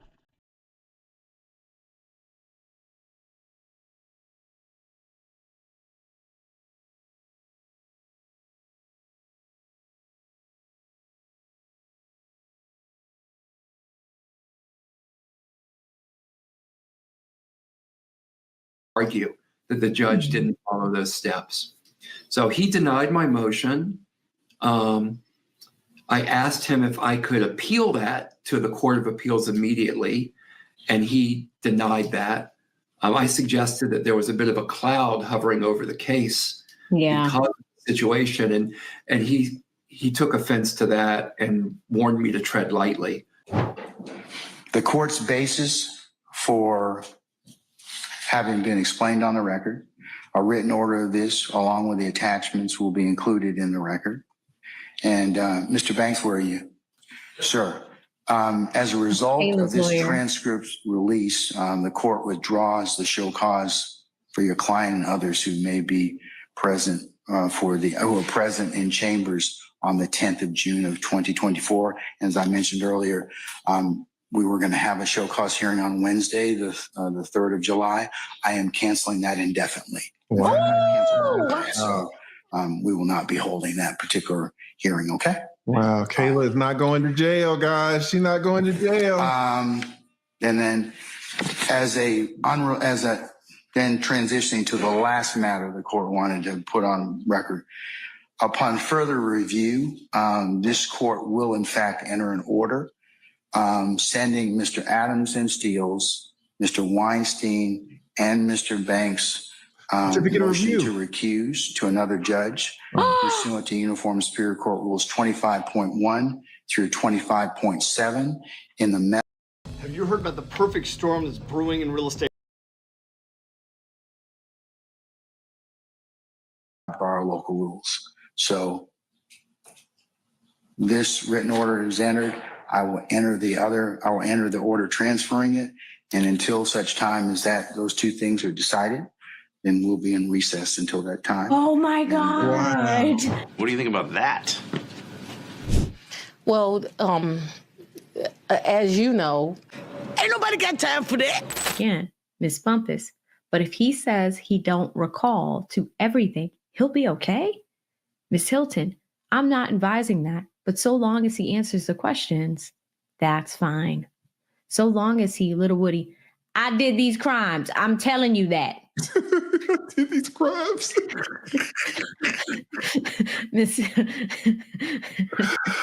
did these crimes. Oh my God. Atlanta is fucked up, guys. I don't know what to tell you. Atlanta is fucked up. This is crazy. I did these crimes. I'm telling you that. Oh my God. Hi, everybody. Welcome back to the AV to the 7th Power channel, where we talk about all things law, crime, to it. The week started on a somber note with tragic news of Tay's passing. Tay, an individual named by Little Woody during the police interrogation footage, who later recanted his statements on the stand, was taken down by gun violence early Saturday morning in Atlanta. Police are currently investigating the crime, and our thoughts go out to Tay's family and friends during this difficult time. Deadly shooting in southwest Atlanta happened early this morning at an apartment complex. Channel 2's Brian Mims is live on Peyton Place. Brian, police say the shot was fired from outside of the apartment. Exactly, and police say they don't have many details about what led up to the shooting, but there is a big police presence here at Peyton Place, just off Martin Luther King Jr. Drive. You can see the officers still on the scene after more than 3 hours. The call came around 3 this morning, and when officers showed up at an apartment at 9 Peyton Place, they found a man in his early 20s who had been shot to death. It's unclear if anybody else was inside that apartment, but police say there were no other injuries. In court on Monday, Judge Glanville, who had initially scheduled a review of the ex parte transcripts by the defense attorneys, made a significant and unexpected announcement. Instead of a limited review, he made the full, unredacted transcript available to all. This decision followed a writ of mandamus that went to the Georgia Supreme Court and was later redirected to the Georgia Court of Appeals. The Georgia Court of Appeals indicated that the court would review the matter of Judge Glanville's potential recusal from the case and assigned it to a new judge. The trial will be paused until this issue is resolved. And let's stop for a minute and define exactly what a recusal is. According to Black's Law Dictionary, a recusal is defined as removal of oneself as a judge or policymaker in a particular matter, especially because of a conflict of interest. Defense attorneys have argued that the ex parte meeting was legally improper, given that none of the defense counsel was afforded an opportunity to attend. Later that Monday, I had an opportunity to interview Doug Weinstein, a defense attorney representing one of the defendants. I went to the judge at the end of the day, and I filed a motion and I gave it to the judge, and I asked the judge to recuse himself from the case. And there are certain steps when that's done. There's a process in the rules here in Georgia of exactly what has to happen then. So, for example, when I asked the judge to recuse himself, he's required to stop doing everything he's doing, and he has to see, well, is the motion filed in a timely fashion, which it was because it was within 5 days of what I was complaining about, which was the secret meeting, the ex parte meeting. In the affidavit, the document that I filed where I provide the allegations of what happened in that meeting and why he should be recused, does that, were the I's dotted, were the T's crossed on that affidavit? And if you read the affidavit and you assume everything I wrote is correct, should he recuse himself? And if the judge goes through that process and says, yes, I'm not going to argue with the facts because I'm not allowed to, but if everything you say is true, then perhaps I should recuse myself. And therefore, I, as the judge, need to have another judge determine whether I should be recused. Recused just meaning being removed from the case and another judge taking over. So I did that, and I don't believe the judge followed those steps. And some of you may have heard me argue that the judge didn't follow those steps. So he denied my motion. I asked him if I could appeal that to the Court of Appeals immediately, and he denied that. I suggested that there was a bit of a cloud hovering over the case because of the situation, and he took offense to that and warned me to tread lightly. Later that evening, we learned that Doug filed a motion for the new judge to recuse herself as well, requesting that the case be reviewed by a judge from another county. This move aims to ensure impartiality and fairness to the defendants in the trial. Brian Steele, Young Thug's attorney, filed an attorney proffer to officially document the ways in which Young Thug's constitutional right to a fair trial has been violated. The issues range from improperly hampered cross-examinations to various complications involving Little Woody. The lead attorney and I also had a chance to speak with Caleb Bumpet. Everyone deserves the fastest, most reliable internet speed. Represented Little Woody in the ex parte meeting. We gathered her thoughts on the newly released transcript, shedding more light on the proceedings. On Tuesday, the lead attorney and I carefully parsed through these documents together. Our deep dive into the transcripts and filings revealed the intricate details and complexities of the case. But what we know is pleading the fifth is going to keep you in custody. That's what I know. Now, how you answer your questions is how you answer your questions. I know what you said before, and I know what you said later. I mean, I know what you said before, and I don't know what you're going to say on the stand, because you and I never went into full details about any of it. But what I don't want is you to be sitting here in custody. Little Woody, you did it. Miss Hilton, I did not do it. You did it by pleading the fifth. Little Woody, you told me before you went to the judge with whatever the thing you called, we went with him with, you told me that I can't, when I'm asked a question, I could say I don't recall or I don't know. You told me if I plead the fifth, I mean something. Why would I plead the fifth to something I ain't do? And I said, you don't know what I did and what I ain't do. And then you was like something. And Wait, then let y'all. me stop right here. Let me stop right here. We've been making fun of Little Woody all the time for this. I don't recall. Is he saying now that damn Attorney Hilton is the one who gave him that answer? He did it again later in it. That's crazy. Hilton herself just said, "I don't recall." Hilton is and the defense attorneys aren't even in the room. Yes, he is counseling his testimony. This is outrageous. She is telling him what to say on the stand, and the defense attorney they're not even in the courtroom. And we're only on page 30. You told me when I'm asked a question, I can say, I don't recall. Man, and that he said, I don't recall 1,000 times. He did. Jesus Christ. All right, let's keep going. This is insanity. And then y'all asked me for this immunity. And I was like, it was something. And then Thursday or Friday came. And then y'all go tell me, oh, we want the judge. We went to the judge with this. So you got to testify. If you don't testify, the judge gonna lock you up. Miss Hilton, right. But that was based upon you, Little Woody. But I told y'all that. Miss Hilton, no, you didn't. Little Woody, you said, why would I plead the fifth to something I ain't do? I said, you don't know what happened, Miss Hilton. And I said, I don't know what happened. Only you know and them know, I said. But you never said, am I pleading the fifth? You said, what if I do this? What if I do this? What if I do this? Little Woody, I told you, I said, I'm going to plead you said, why would you plead the fifth to something that you know you ain't do? Miss Bumpus. So if you didn't have immunity prior to, is this what you are saying? Wait, I see what Little Woody's saying. Yeah. Because Little Woody is saying, I told you I'm going to plead the fifth. Mm-hmm. And she says, you didn't tell me that. You didn't tell me that. And so he does it the other way around. He says, well, you asked me a question.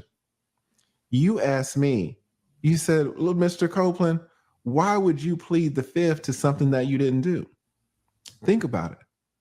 What would I have to say for your response to be, why would you plead the fifth to something that you didn't do? What would I have to say so that you in turn would follow up with that? Why would you plead the fifth? Obviously, if you're asking me, why would I plead the fifth to something that I didn't do? It's because I said initially, I'm going to plead the fifth. I'm going to plead the fifth. And then you respond, why would you plead the fifth to something that you didn't do? I mean, he's kind of using the reverse psychology a little bit. He's trying to show him the other side. Mm-hmm. You know, sometimes it's cause and effect, but sometimes you got to look for the effect to see the cause. Little Woody, he is a little savvy. Little Woody, he's very savvy. Sophistication. All right. Savvy. So start again right here. Mr. Little Woody said, I told you, I said, I'm going to plead you said, why would you plead the fifth to something that you know you didn't do, Miss Bumpus? So if you didn't have immunity prior to, Is that what you are saying? That you feel like he didn't have immunity prior to? Little Woody, immunity came Friday, right when I went to jail. Miss Hilton, the immunity only came after Mr. Melnick. Miss Bumpus, hold on. Miss Hilton, the immunity came after Mr. Melnick sent us an email saying, my client is pleading the fifth. That was sent on Thursday evening at 6 p.m. Miss Bumpus, okay. Miss Hilton, so after that, that was the empathic. He is pleading the fifth. One major update from Tuesday was that the Court of Appeals had given the prosecution a deadline of this upcoming Monday to respond to the initial motion. This deadline sets a crucial timeline for the next steps in the trial. With or without Miss Bumpus, I'm here, little Woody. But we do not want you in custody. We will not. This order, I don't know if you kept your copy of the order, but this order says you are immune from prosecution, little Woody. Any of it. Literally, Judge, you might want to close your ears. Simone. Judge, you might want to close your ears. If you confess to a murder on the stand and we don't have any other independent evidence outside of what you say on the stand, you are immune from prosecution from what you say in court. This ex parte meeting should have never taken place. When I filed my recusal motion, as I said to Judge Glanville in court, Judge Glanville didn't follow the procedures. So having someone of that weight weigh in with their affidavit, I think was tremendous and more valuable than anything I wrote in my motion. Yeah, it was. It really was. And with this audience, I had an opportunity to go through the first few pages with them on the lead attorney side. But as I looked through the affidavit, I was just like, wow, this is interesting. I love that this was included. But then, I really took the time to go into Lester Tate's background, his experience, his training, and really get the audience to get to know, like, hey, this is a heavyweight here weighing in on this. And there's a big difference between, because I think Judge Glanville said this, the orders, right? His rulings, but also his conduct. Right. So we underlined that 100% because I wanted the audience to walk away and understand that. I'm so glad you educated your audience on that, because Judge Glanville misrepresented what I had in my motion in court. Yes. I never, ever complained about his rulings or his orders. I was complaining about conduct and conduct that I maintain based on what I learned, assuming that what I learned was correct, was in violation of the Judicial Code of Conduct. Right. And it's conduct that merits recusal. So I was taken aback, honestly. I don't know if you could see my reaction in court, but I was surprised that he would mischaracterize what was in my motion in that way, especially because anyone watching would not know what was in the motion. Exactly. There's no complaint in my motion or in my affidavit about anything other than conduct. And then to have Lester Tate weigh in and also make that distinction was really important. If I wanted to file a motion to recuse every time that I was unhappy with a ruling from Judge Glanville, well, we could have done that hundreds of times. I don't have especially over these few months, Yeah, I would never ask him to recuse based on rulings. I would only ask him to recuse based on conduct. That's all for today's recap. Make sure to stay tuned to the AV to the 7th Power channel. Thank you so much for watching. Don't forget to like, share, subscribe. Let me know what you think in the comment section below. Stay safe out there. See you in the next one. Bye. Feel confident your taxes are done right with TurboTax Live Experts. 100% accuracy guaranteed. Try it now.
Flash out.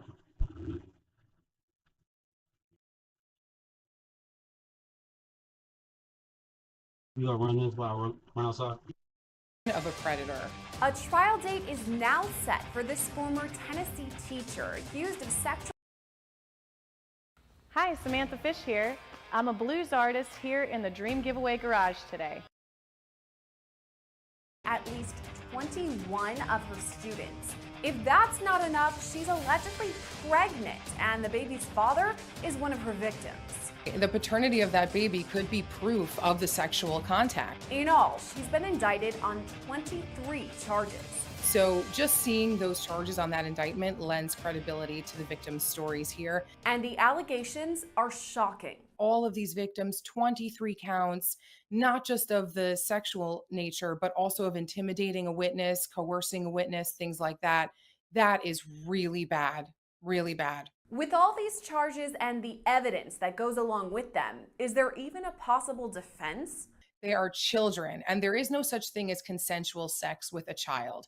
It is rape. It does not matter your position of power. To understand the case better and to predict where it's headed, we sat down with criminal defense attorney Serena Townsend. And it just exemplifies how terrifying this woman, the fact that this woman had access to all of those children is.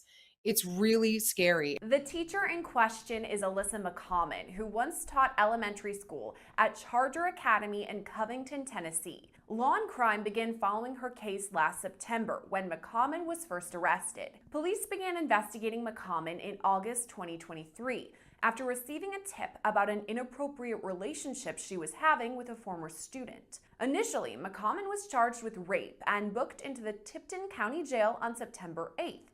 Shortly after, she was released on $25,000 bond. But that was just the beginning. McCommon was arrested again days later after allegedly violating a no-contact order and reaching out to the victim. At that court appearance, prosecutors played snippets of a voicemail McCommon made, allegedly confessing she was pregnant with the boy's baby.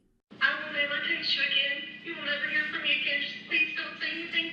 I'm under so much stress and I'm so scared all the time. I'm trying to tell you when it comes out. I'm looking like you. We don't have to talk anymore. Just please, God, tell me you're not going to say anything. I'll never speak to you again. McCommon was arrested again, and this time bond was revoked. So she was arrested back in September of last year, released on bond, and then arrested again for violating the conditions of that bond by reaching out to one of the survivors. What do you make of that? We like to call that consciousness of guilt, right? So if you're reaching out to somebody to either try to coerce them to not move forward, I think one of the text messages said, you're going to regret this if you go forward. That's a threat. So now you're threatening the very victims, who are saying that you did these horrible things to them. It is a very bad thing to do that. I mean, it's literally a crime to violate an order of protection in that way, and the conditions of your release. And so it's going to look very bad for her. That evidence might even be able to come in during the trial at hand, and it's going to make her look terrible. And the right thing was done after the fact, which is her bond was revoked, and now she's no longer able to communicate because she doesn't deserve to. She obviously didn't listen to the court's instructions. In March, McCommon was indicted on 23 charges. Here's how they break down. Rape of a child, 5 counts of aggravated statutory rape, 4 counts of sexual exploitation by electronic means, 4 counts of solicitation of a minor to commit aggravated statutory rape, 2 counts of statutory rape by an authority figure, 2 counts of coercion of a witness, 2 counts of aggravated stalking, violating the Child Protective Act, tampering with evidence, and harassment. At first, way back when, almost a year ago, we learned about one victim, but then, as you said, multiple have come forward, and now she's been indicted on 23 counts. That's a pretty large number. What do you make of that indictment? Oh, that is a huge number. Typically in a sex crimes prosecution, you do see an indictment with some charges, usually pertaining to 1, maybe 2 victims.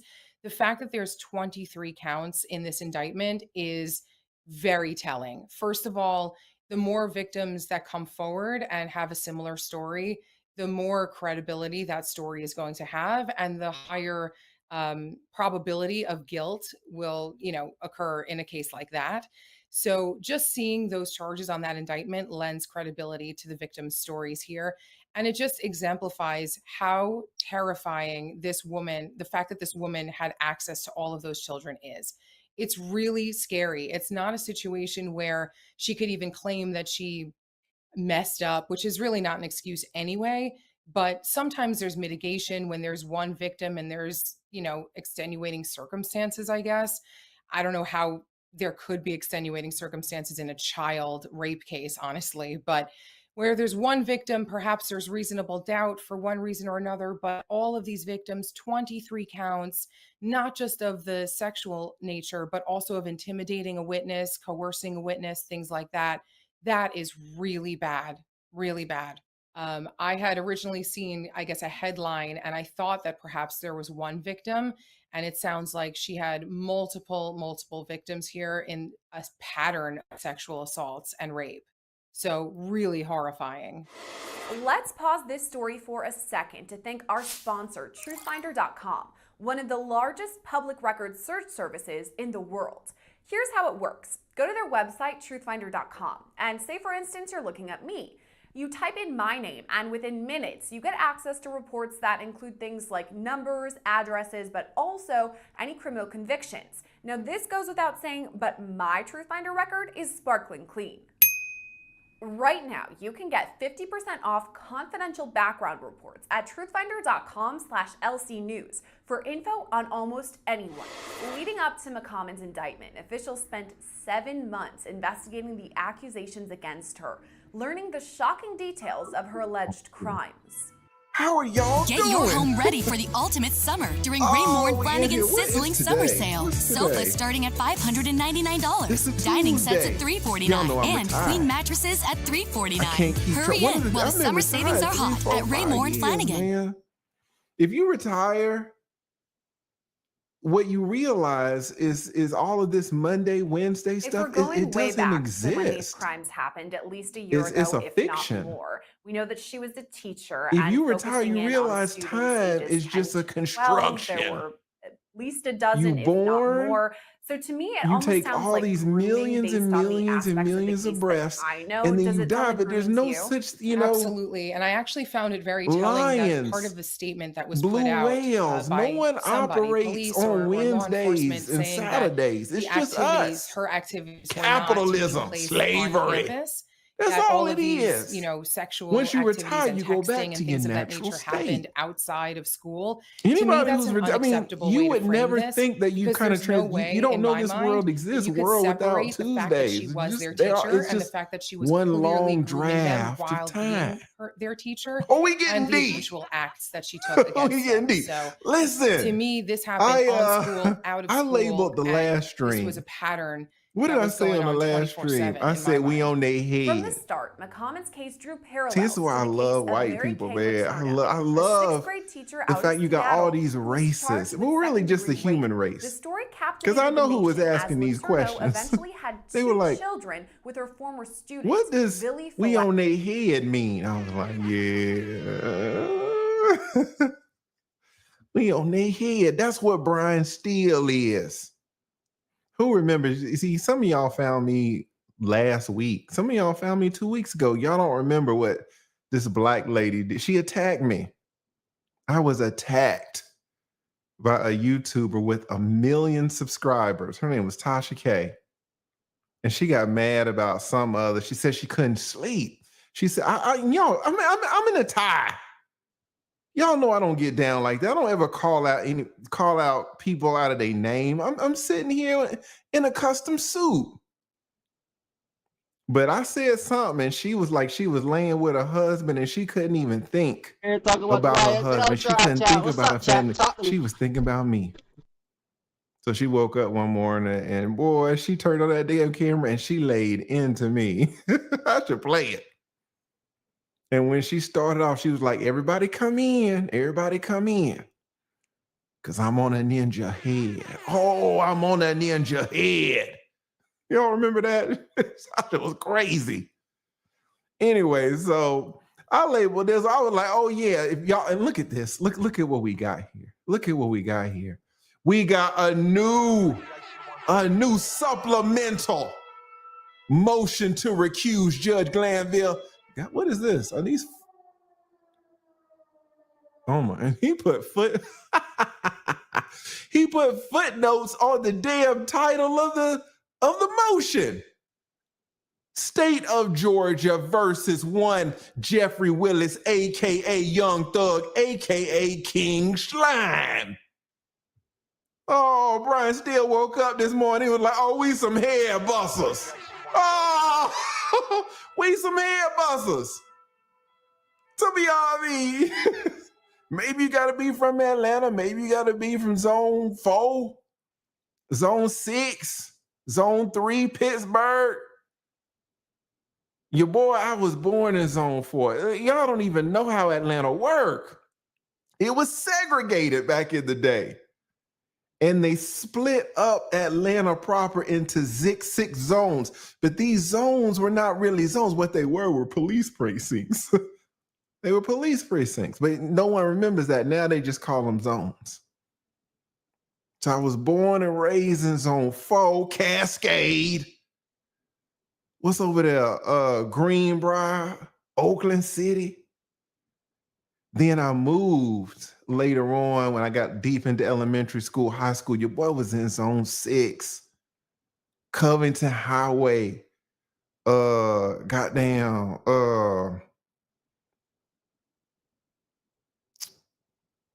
Wesley Chapel, Glenwood. Jesus, they had me over there. I was always me. Oh, by the way, I have to do a quick aside. Just to Y'all tell you, know me. I was always me. They had a ninja over there on Glenwood. TikToks right and your by the streams, goddamn and you're cemetery. The law right across and the street from cases to lay Towers. people. You do an Towers excellent High job. Gladiator School. That's a really amazing job of educating the public. That's and what's you deserve the fact that I was 6'2", I mean, it really saved my life because awesome it was rough. It's so rough. You may not be a lawyer, but you I don't know if y'all heard about it. Anyway. Most of it. She you're able to dives explain deep. it to other lay folks. Thank you. Maybe you've. I don't want to say you've missed your calling because you seem to be in a perfect spot. She missed it. I don't want to be a lawyer. I want to interview and talk to lawyers. No. I think you maybe have found it because you do such a good job explaining this. You know, and shout out to my co-host AV. She was like, Ninja, wake up. She was like, there was a new development. And I was like, what happened? She said, there was a new motion. And I was like, all right. I said, well, shit, I don't even know if I want to cover it today. I said, how many pages is it? She's like, oh, about 200, 250. I was like, what? 200, 250? So y'all know I ain't look at it. But you know who we got to help us break it down, the one and only my co-host, AV to the 7th power. Hi, everybody. I don't know who, man, your sounds amazing. Oh, good. It sounds fantastic. AV, everybody knows who you are on this side, my all-time number one co-host. But you got your own stuff going over there on your own channel too. Introduce yourself. Let everybody know who you are and where you at. Yeah, for sure. Hi, everybody. My name is AV. I've been co-hosting with Lee for 2 years, but I do my own thing too. We have a team over there on my side. We get you guys the recaps from all of the streams here, but we also did a top 10 list of all the things we learned from the transcript. So check me out if you haven't already. Check your girl out. She in there with the curls today. All right, we are going to get in. That was cute. We're going to get that was cute. That was cute. Oh, you got the break.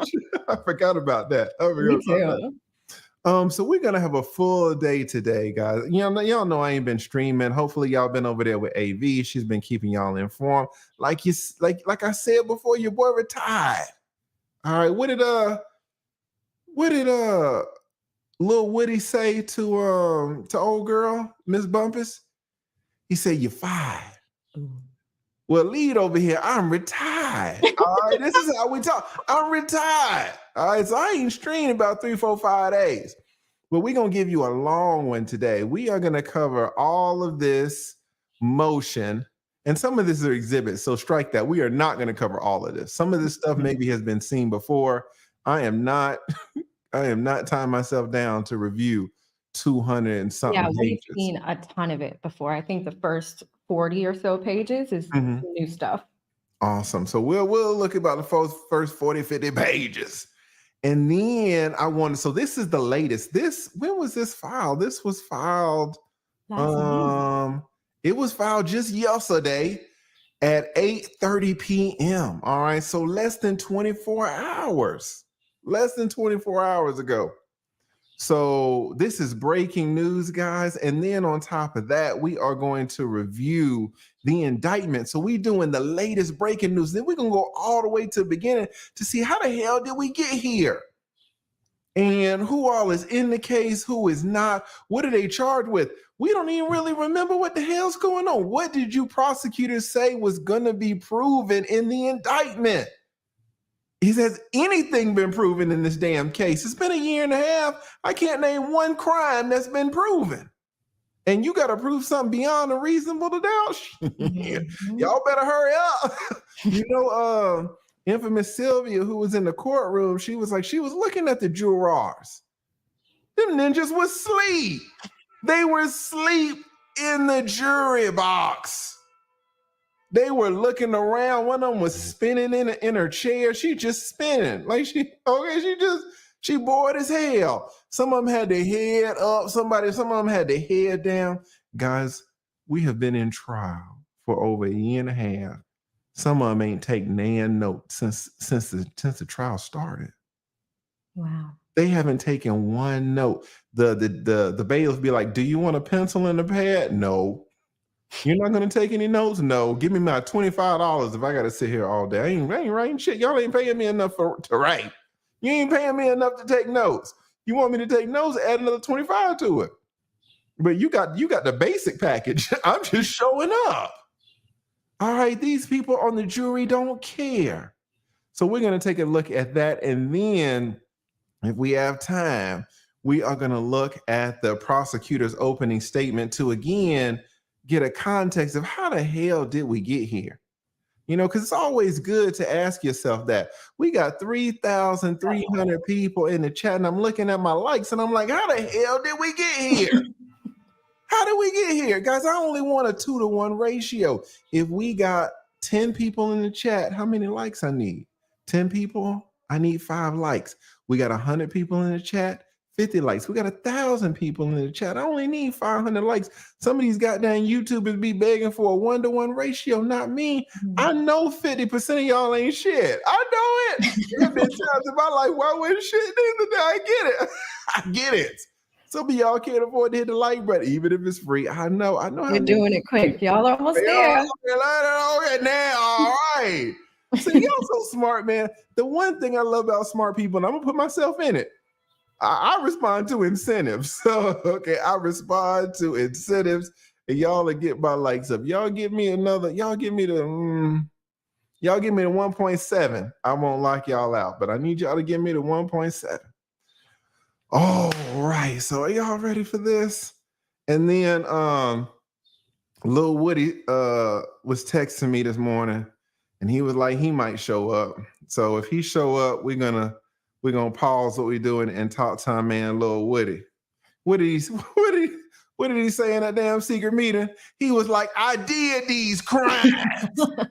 I did these crimes. I love the fact that we got that damn we got that transcript. Now, if he come up, y'all know he's still on the stand technically. So he's not gonna be able to talk about the case, but it's gonna be interesting either way. Either way. He's not really the talker. So I imagine, it's gonna be some pulling of the teeth to get some information out, but we're gonna see who he is, what he got going on. I think everybody can see he's a good guy. Yeah. Has he made some mistakes in his life? Yes, we all have. And have some of them mistakes, those mistakes, have they dogged him in terms of his upward mobility? Yes. Anybody will tell you, and he might be the first one, that once you start going in and out of jail, in and out of prison, you get this record, you get felonies and all this. It's hard to It's hard to make a way for yourself. And then on the other hand, you start messing with these women. You got these kids. You know, you need to be the breadwinner. Is people looking at you now? They're like, hey, man, you know, it's time to start providing. And it's tough because on the one hand, you need to provide. And on the other hand, they're really trying to cut you down financially. Don't want to give you a lot of opportunities. So I really hope that this YouTube thing works out for him. Shit, I was an attorney, man. I graduated from college, all that shit. YouTube changed my life. It changed my life in ways that you guys would never, ever, ever know. So if it can happen for me, I know it can happen for Woody. So shout out to Woody. All right. So let us get into it, guys. Let me see who we got in the chat. We got, Kat already, like, Kat knew how y'all are. She was going to help y'all out. Shout out to Kat Knott Williams. You know, I think Kat Knott Williams is like the Thugger Daily of the YouTube. She is really keeping up with everything that is going on with this case. I don't know one YouTuber that is grinding more than her with accurate legal information on this. So if you guys are not subscribed to Kat Knott Williams, you absolutely should be. She is killing it. Every single day something comes out. Absolutely. I think she was talking to Woody the other day on Woody's channel or something like that. So shout out to Kat. If one of the mods could drop the link to Kat Knott Williams' YouTube channel in the chat, that would be fantastic. And again, guys, an amazing, amazing person, amazing content creator. So, and if you got one of Kat Knott Williams' lead attorney memberships, please, please, please tell her thank you. Tell her thank you. These are special memberships. And listen, I am in Atlanta. I'm in zone 2 now. All right, fuck y'all. Yeah, I was born in zone 4, moved to zone 6. It was tough. I'm in zone 2 now. Your boy in Buckhead. I'm in Lindbergh. I'm in that type of area now. It's all good. Are there still killings and murders in Buckhead? Yes, there are. Will your windows get busted out? Yes. Will you get robbed for your shit in Lenox Mall? Yes. But you know, zone 2, where is that? But shit, zone 3. But yeah, if you got one, it's still the South, all right? And in the South, we got manners. And so if you get one of Kat Knott Williams memberships, please tell her thank you. And don't just say thank you, all right? Say thank you, Kat. Put a name on it. The names must be named, all right? The names must be named. All right, so shout out to Kat Knott Williams. And again, she right here with the super chat as well. Thank you so much, Kat.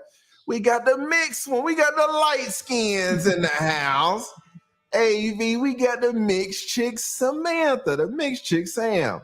Say, hey, TLA, Brian, real boogeyman, still 100%. 100%.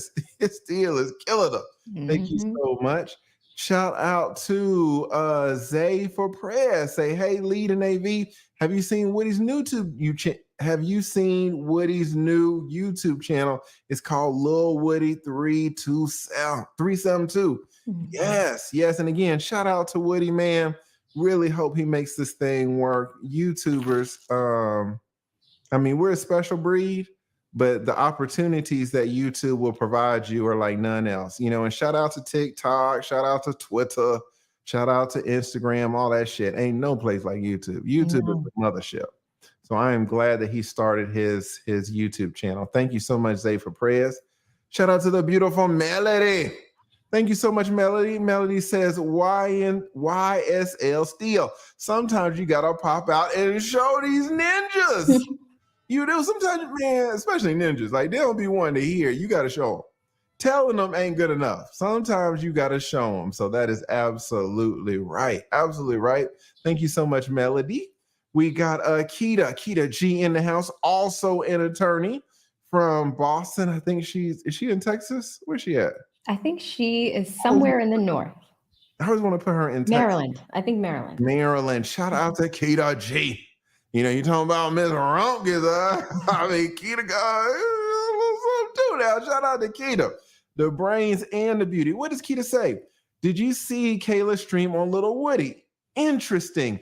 She said Woody fired her so that she could leave. Otherwise, Judge Glanville would not let her leave. I mean, that would be true. That would absolutely be true. Like, Woody, you better fire my ass because I need to get up out of here. I feel so bad for her. The real victim, and there have been some victims. One of the real victims in this is Kayla, because she showed up just to make sure a ninja sat his ass in that chair and talked. And that's what happened.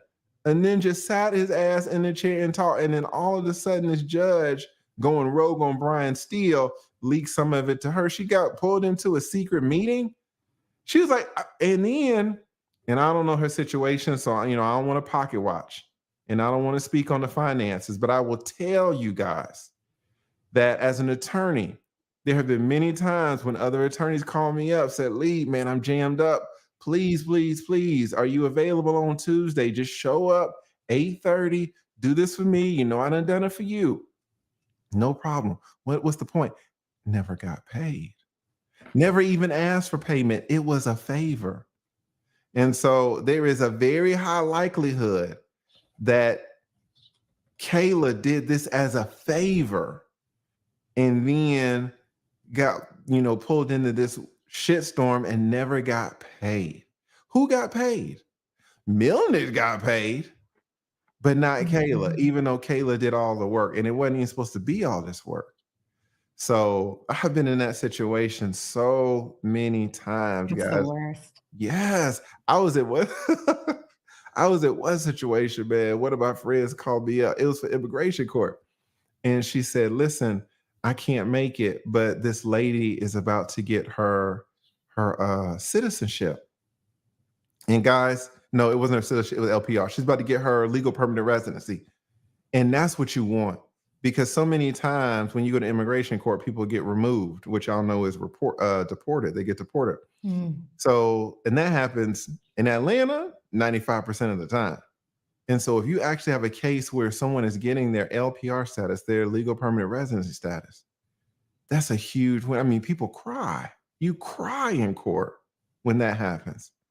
And my friend had done all the work, and she couldn't make it for the lady to show up and get her LPR status. So I was like, yeah, I'll show up. Fine. It's right down the street, right next to Magic City. If you ever been to the immigration court, it is right across the street from Magic City. I said, I'll go to immigration court, celebrate with this lady, shed a few tears with her family, go across the street, give me some lemon pepper wings. See what them titties looking like today. Who in Georgia State needs some tuition money? I got about $300-400 in my pocket. I'm an attorney. Just, I bless some women. And so I was getting ready to show up, and my friend, she was like, listen, man, I moved my shit around just because she's been in my client forever, and I want to show up. And I just, she was like, I don't want you to have this opportunity. Like, I want to do it. And I was like, all right, fine, it's your case, whatever. You weren't gonna pay me anyway. Why did she show up? That lady got arrested and deported. I was like, oh my God, thank you, Lord. It was the reverse. If I had shown up, they had it was some whole fraudulent document situation that they found out.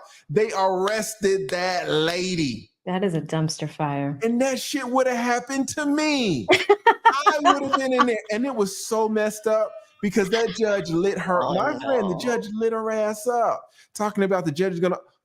This was just like Kayla. The judge threatened her in open court to file a bar complaint against her. You got saved. You would have started a YouTube channel that week. I was like, thank you, Lord. Thank you, Lord. You got saved. Thank you for this, for my friend wanted to go in and hog the glory, which she earned. Fine, it was her fucking case. That judge was so pissed off. Oh my God, that judge was hot as hell. And the lady was crying. It was a total shit show. And I just would have showed up thinking I got to sit here and shed some tears while this lady and her family hug each other because she actually won her case in Atlanta. I'm like, all right, well, let me get my little pocket square and everybody, no. So mine was the reverse. And so when Kayla shows up, say, okay, I just got to make sure this nigga sit in the chair and talk. He's in the chair and talking. And then now she's in secret meetings, and She didn't get paid for this. She started a YouTube channel. Listen, guys, it is tough being an attorney.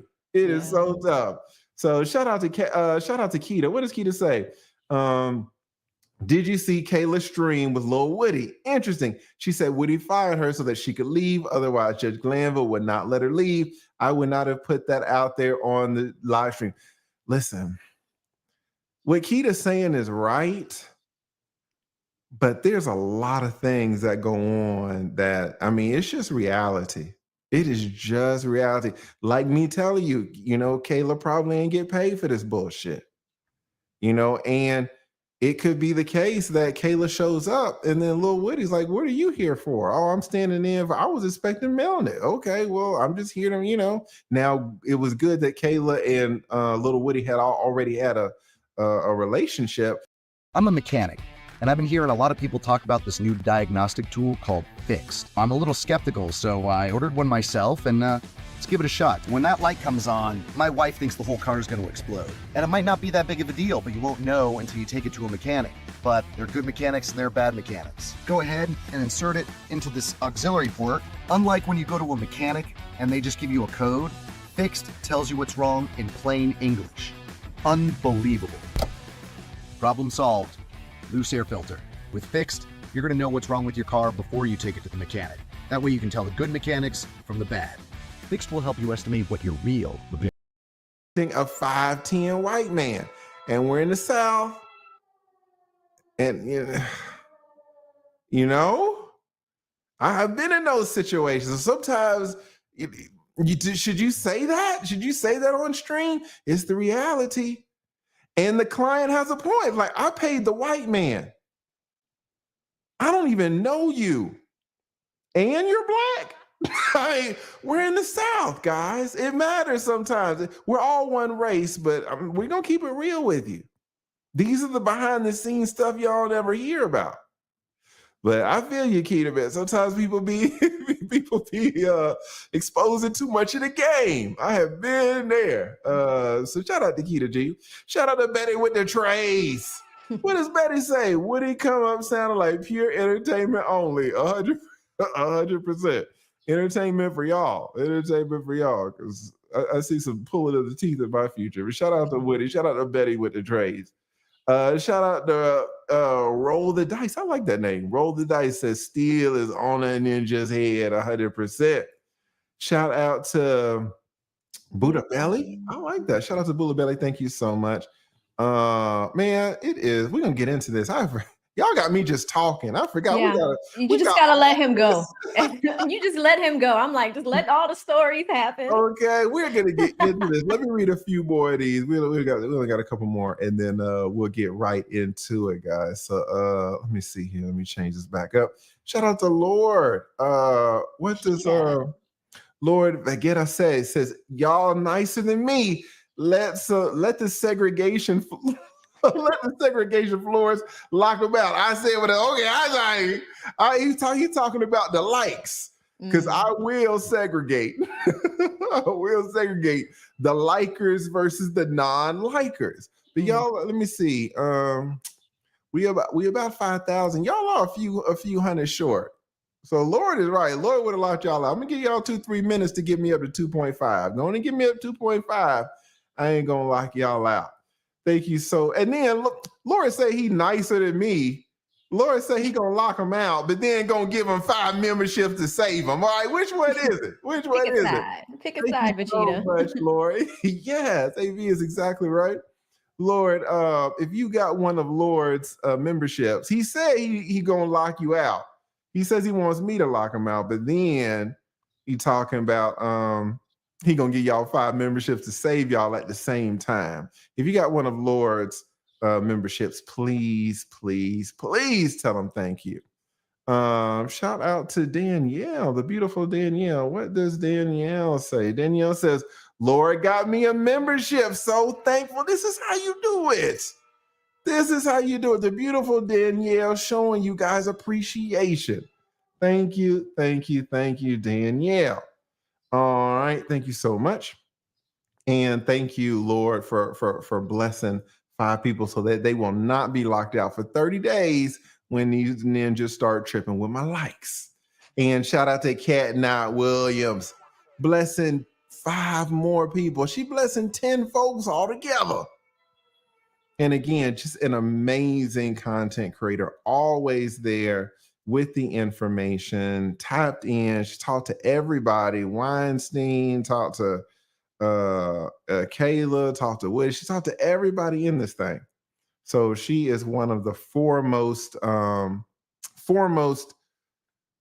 authorities on YouTube about this. I would absolutely put her up there with Thugger Daily. So thank you so much, Kat. Thank you. Shout out to Cat Knott Williams. And if one of the mods could drop the link to her channel in the chat. Excellent content creator. Shout out to DJ Soldier. Thank you so much, DJ. Shout out to Lord. Thank you, Lord, as well. Shout out to Taybiz TV. Says, shout out to the lead attorney and AV and the entire chat. Pituitary gland deal.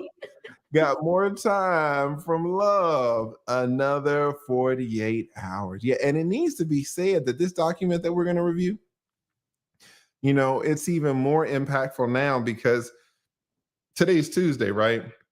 Mm-hmm. The Judge Krause, gave the state until Monday to respond. Monday afternoon, Love was like, hey, I need more time, family emergency. So that was Monday. That was yesterday. And so the judge said, fine, no problem, respond on Wednesday. Well, in that time, Tuesday, Steele said, I'm going to hit her again. I'm going to hit her again. I'm on a ninja head. If she had filed the response, then maybe this wouldn't have occurred. But when Steele saw this, I'm going to hit her again. So she kind of opened the door and allowing them more time. So that is a great point. Great point. And shout out to Keita. We're going to get 2 more. I know we got some super chats, guys, but I want to get up in this. Shout out to Keita. What does Keita say? And again, Keita is a well-known attorney in her own right. Keita says, Kayla had Milnick on her live stream. He did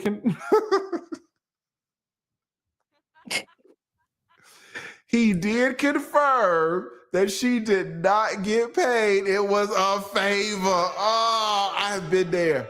20 years in the game. I have been a total setup. It's a total setup.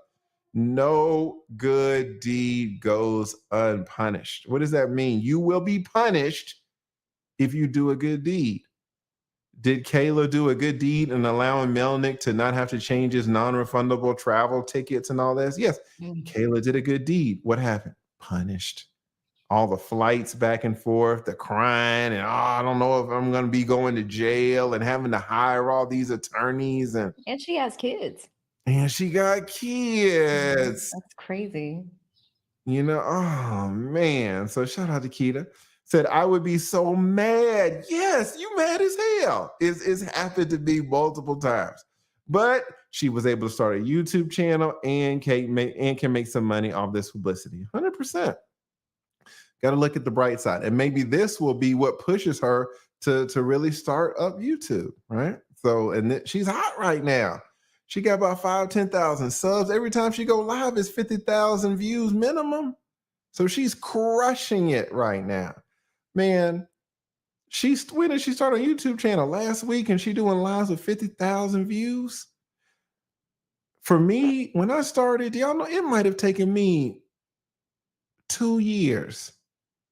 Listen what I'm telling you. It might have taken me 2 years to get a live where in 48 hours or something, it had 50,000 views.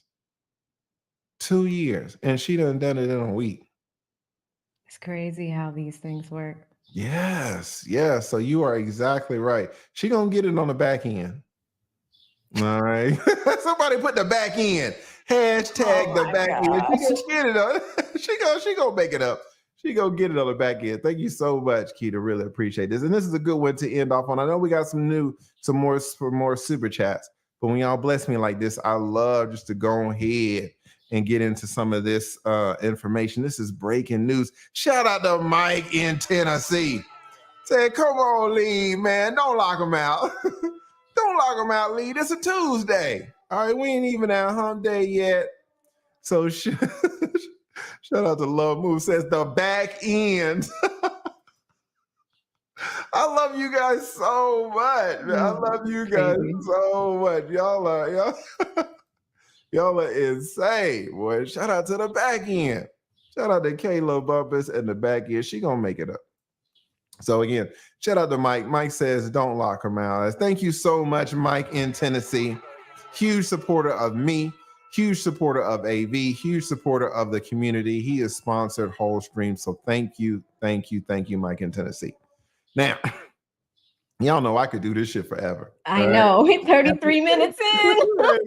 We ain't seen damn parts of this goddamn document. Y'all like, God damn, Lee. You said you had some receipts. This is the long stroke. Listen, guys, I'm damn near 50 years old. I'm 47. All right, so y'all know when y'all dealing with these, all the ladies, when y'all dealing with these young boys, 23, 24, like they do you up so quick. You come with a 47 years old. All right, listen, this gonna take some time. All right, it's gonna take some time. Got to get my icy hot for my knees. Oh, you're Ben Gay, all of that. All right, and you just on all fours, and you're like, damn, Lee, how long you got, baby? How long? Shut up. All right, you gonna break my concentration. I need time. I need time. How long you got? Don't ever ask me how long I got. Just for that, you got 30 more minutes. You got 30 more minutes because you're throwing off my shit. All right, let me concentrate. Do not distract me. I'm 47 years old. If you wanted something quick, you should have went with these damn 22, 23-year-olds. You up here now. Oh, you want to go to Capitol Grill? Fine. They're going to cost you about 2 hours. Listen, I got goddamn prostate problems, all right? I'm 47. Oh, my word. Let me concentrate. All right, so shout out to Mike in Tennessee, man. Thank you. Says, don't lock him out. Don't lock him out. All right, so we going to keep him in. Y'all about that. I need probably another 300 likes. Go and give me 300. I ain't gonna lock y'all out. Y'all doing good. All right, where we at? Let's take a look at this. Thank you so much, Mike. And I know I got some more super chats as well. I'm gonna get to those. But y'all been blessing me so much. We're already half an hour in. Let's see what the hell's going on in the Superior Court of Fulton County, state of Georgia. What's this? This is zone 4. If you want to talk about zones, I believe. Zone 4. Finally, State of Georgia versus one Jeffrey Williams, a.k.a. Young Thug, a.k.a. King Slime. Supplemental motion to recuse Judge Glanville. Got goddamn 3. I've never seen this before. Yeah, I don't know if I've ever seen. Go ahead. I was going to say he did file a revised version today at I think around noon. The only thing that's different, and we're going to read about it, there is some allegations of the judges donating to each other, and he just needed to correct the amount. It came out like probably 15 minutes after the one I sent you, but it's such a minute change that we don't need that version. I looked at it. Okay.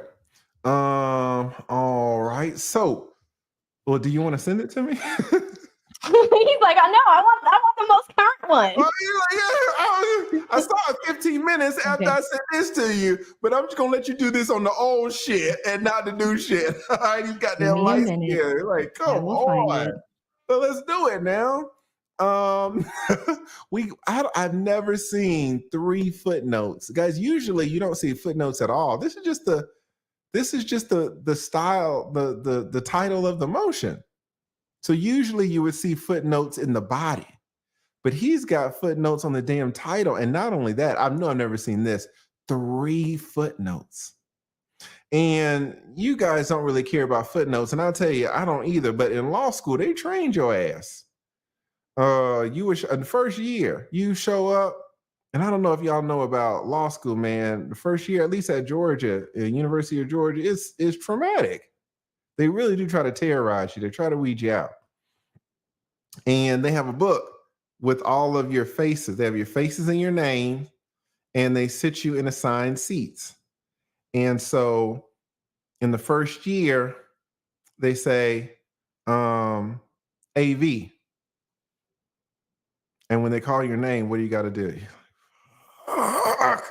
I do What not does miss that cold mean? calls. Those cold callings. Jesus. It means you got to stand up the entire class. The entire class. And there is one rule, two rules, I guess. Number one, you got to stand up the entire class. And number two, you cannot say, I don't know. This is the paperwork that they Can't talking say it. about. We So there showing might right now. be 60 people in your class. What's that? And you got a 1 in 60 chance you're going to get called. So, I mean, Yeah, most days. man. That's what they talking about right here, man. That's what they talking about right here. Motion additional time to file a response brief or recusal motion.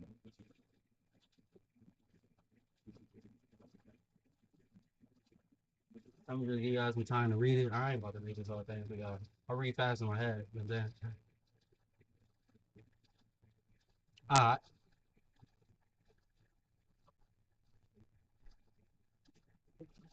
Well, I'm back off the phone, so let's talk about it. Let's talk about it. Are they talking about it yet? But what's the rule? The rule is you can't say you don't know. Why is that such an important rule? Anybody know? Does anybody know why that is such an important? And they don't really, they don't do this in the second year, and they don't do this in the third year, but they do this in the first year. I'd be liking to hear what they like. They set a fucking tone. But why is this so important? I know that he's it's so important. I think shout out to Jonah. Jonah said, "I don't recall." I think she's a lawyer too. Variant got it. Variant absolutely so I like got to see it. These people, your of breaking clients, down are this going to pay paperwork, you know so much money, guys. And when the I guess we judge just is haven't talked talking to about it you ourselves. about their case, when the judge is asking you about questions, you cannot say, "I don't know" in court. Oh, they are breaking it down. You can't. That's not an acceptable answer. If you don't know, well, shit, can you get somebody in here that does know? Somebody must know. So if you can't say that in court, you have to get that out of your system. And so that's when they do it that first year, and they get that shit right out of your system. I can't even find where Varian said that, but I was trying to pull the comment up. But Varian is exactly right. You cannot say "I don't know" in court. Okay. And so they say, "Well, lead, what is the most salient point of this case?" And you're standing there. I do not recall. I read the case. What was the case about? And then what do they always say? They say it's in footnote number 4. And when they say that, your heart drops because you damn sure ain't read them goddamn footnotes. That is when you learn. Okay. That is when you learn the importance of footnotes. Because it's a footnote. Who reads footnotes? Yeah. And why would they put the most important part of the whole fucking case in a footnote in the first place? Some of these judges will sneak it right up in there. So shout out to Variant. That is exactly right. You cannot say "I don't know" in court. And that shout out again to Mike in Tennessee. Thank you so much. I ain't gonna lock him out, but I need to get me. Oh man, y'all are with it with the likes. Thank you guys so much. Y'all have been really good with my likes for the last 2 weeks. I ain't gonna lie. So since these law professors drilled into our heads with the importance of these footnotes, and I have never seen a footnote right behind a footnote right behind a footnote in the title. I've never seen this. It wouldn't even cross my mind to do this because, again, I'd put the shit in the body. But they will sneak it in from time to time. Let's see. Supplemental to motion to recuse Judge Glanville. Footnote 1, footnote 2, footnote 3. Well, fuck all this. Let's go to the footnotes. Footnote number 1. This motion applies to lawyers Love and Hilton. But now they're trying to get the judge that has to Judge Glanville, as all 3 are material witnesses. Because he donated all 3 are material witnesses in the case at bar, and all put a person on will be called on the bench to say who's going to be the judge in this case. What's the name? Brian Steele, aka Jeffrey Williams, the attorney for Jeffrey Williams, aka Young Thug, aka King Slime. All will be called by King Slime during trial to show judicial and prosecutorial Oh, I'm misconduct. talking about in life, my nigga. Wow. I ain't talking about the trial. We outside. Wow. So I'm on he's the my putting in brothers, here. man. I'm at Okay, I see why school he and did the footnote Look then. him up. Because the motion that he filed was a motion to recuse Judge Glanville. But he's saying, listen, I'm not going to change the case number. I'm not going to change the title so that everything lines up. But I am going to let y'all know that even though this says motion to recuse Judge Glanville, it applies to two other people. It applies to lawyers Love and Hilton in addition to Judge Glanville. All the material witnesses and all will be called by King Schleim during trial. Jesus. Footnote number 2. Do you mind if I jump in? This is where the correction is. Please do. Yes, so footnote number 2. Sorry, I'm working with my contact to get it. We don't have it, but this exact document is identical. The only correction in footnote 2 is that Judge Krause did not donate to Glanville, but Glanville did donate to her. So I just want to make that clear. Other than that, the documents are exactly the same. He just removed that sentence. Sweet. So let's just read it just so we figure out what's going on. Footnote number 2. This motion also timely moves to recuse the Honorable. Ain't this about a bitch? Ain't this something? Do y'all know a difference? Do y'all notice a difference? This is the petty shit. Still. Wow. He a hair busser. Now, you know, Krause ain't really done nothing wrong except for take this case, but it's fine. But you know, there's no love lost between Steele and this black dude named Chief Judge Glanville. And when he talks about Judge Krause, he gives her the title respect due. The Honorable Judge Krause. But right here, when he talks about Chief Judge, she ain't even a Chief Judge. She's an underling. But she's honorable because she's a judge, Honorable Judge Krause. But when she talks about the Chief Judge, Judge Glanville, there's a word missing. There's a word missing. There is no honorable here. And there's no chief judge. What were you saying? And there's no chief judge. Those words just flew away. They're gone. Yes, great point. No chief judge, no honorable. God, he petty as hell.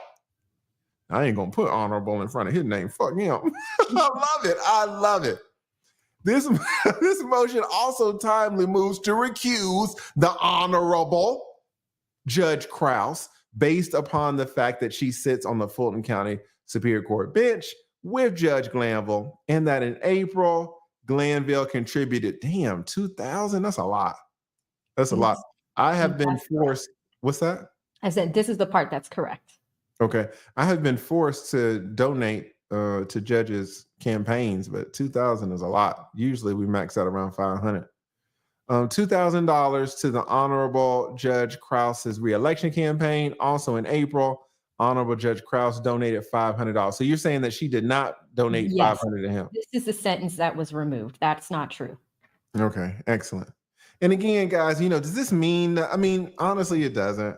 Because all attorneys, we all donate to these judges, even though we don't like them, but we have to because you need your name on the list, right? And $500 is like, fine. But if you don't, then they're like, you didn't really scratch my back, but now here you are on Monday morning wanting your back scratched. I was like, fine, judge, here's your fucking $500. All right, can you give me a good plea offer? You gonna be nice to me? So me donating $500 to you, that's not saying that I want you to win necessarily. That's really me covering my ass. This is, if we're gonna be honest. But that's $500. If I was gonna donate $2,000, that's probably more where, you know, there's a relationship there. $200. The man, Judge Glanville, he only makes what I pulled up his salary, right? $140,000 a year, $139. 139. Cool. It was like 139. 135. They take taxes out, all this and all that. You know, $2,000, $2,000. So that's some real money right there. All right. Hate choosing between vibrant jungles, the sweltering desert, and beautiful beaches? Then come to Tura, a beautiful, magical, mostly safe world of fantasy. Hand off your taxes to a local expert who's just right for your situation.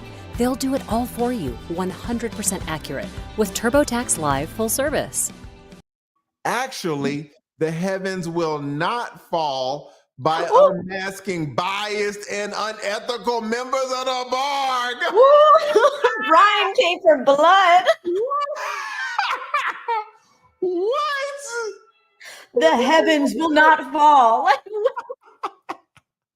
He said, fuck these niggas. On the first page. On the first, but what is this, Brian? Hell no. Oh my God. This is crazy. And then I'll be honest with you guys. Attorneys, we can be some wild boys. All right. It's a lot of, blustering. It's a lot of aggression. It's a lot of cussing motherfuckers out. Y'all saw Melnick and ADA Love going back and forth. ADA Love was, whose clients are you protecting? Doesn't seem like you're protecting your own. Melnick's like, fuck you.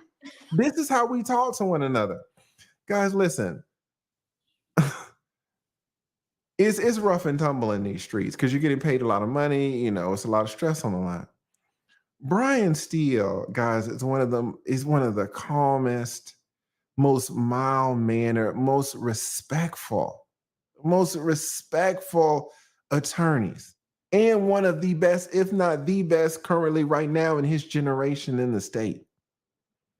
And so for him, on the first page, to the heavens will not fall by unmasking biased and unethical members of the bar, like you would not expect this from Brian Steele. I mean, because this is getting petty. This is getting personal. What he's gone through over the past 3 weeks, like public, Yes. like this public scrutiny, about to be jailed with your client, having to go to the Supreme Court, almost like spending every weekend in jail up until August. For the summer. And you mentioned 3 weeks, but if we're going to be honest, it has not been 3 weeks. It has been from the start of the case. I still remember, I will never forget this. And this is when I was like, uh-oh. I was like, what's going on, Judge? Because we saw the judge, being a little outside the box with the attorneys from the very beginning, ordering attorneys to write 17-page papers, ordering attorneys to take all of the attorneys out to lunch or dinner. They was like, okay, you're kind of being a little creative. But when I saw Judge Glanville say to Brian Steele in open court in front of the jurors, he told Brian Steele that he was unprofessional and worse. This is the worst thing you can say about an attorney. The absolute worst. He said that Brian Steele, in front of the jury, he said that he was unprepared. What's the problem with that? The problem is Judge Glanville said that based on something that ADA Love said, and Love was wrong. Love was wrong. And Brian Steele got up and explained to the judge how ADA Love was wrong and how he himself, Brian Steele, was professional and he was prepared and he had done what ADA Love said he hadn't done. He had already done it. And when he asked for an apology because Judge Glanville was wrong for saying that, Judge Glanville was like, well, things get heated and it's just, it's the middle of the trial. Tensions get high. Don't worry about it. Don't worry about it. What is the problem, guys, with calling an attorney unprepared? Does anybody know? Does anybody? Why is that the worst thing that a judge can do to an attorney? Why is that just the absolute fucking worst? And then not even to apologizing. What are y'all saying? Y'all are saying here that it prejudices the jury. Y'all are saying biases the jury, prejudice the jury.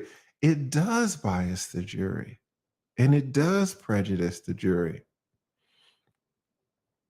It's not the worst reason.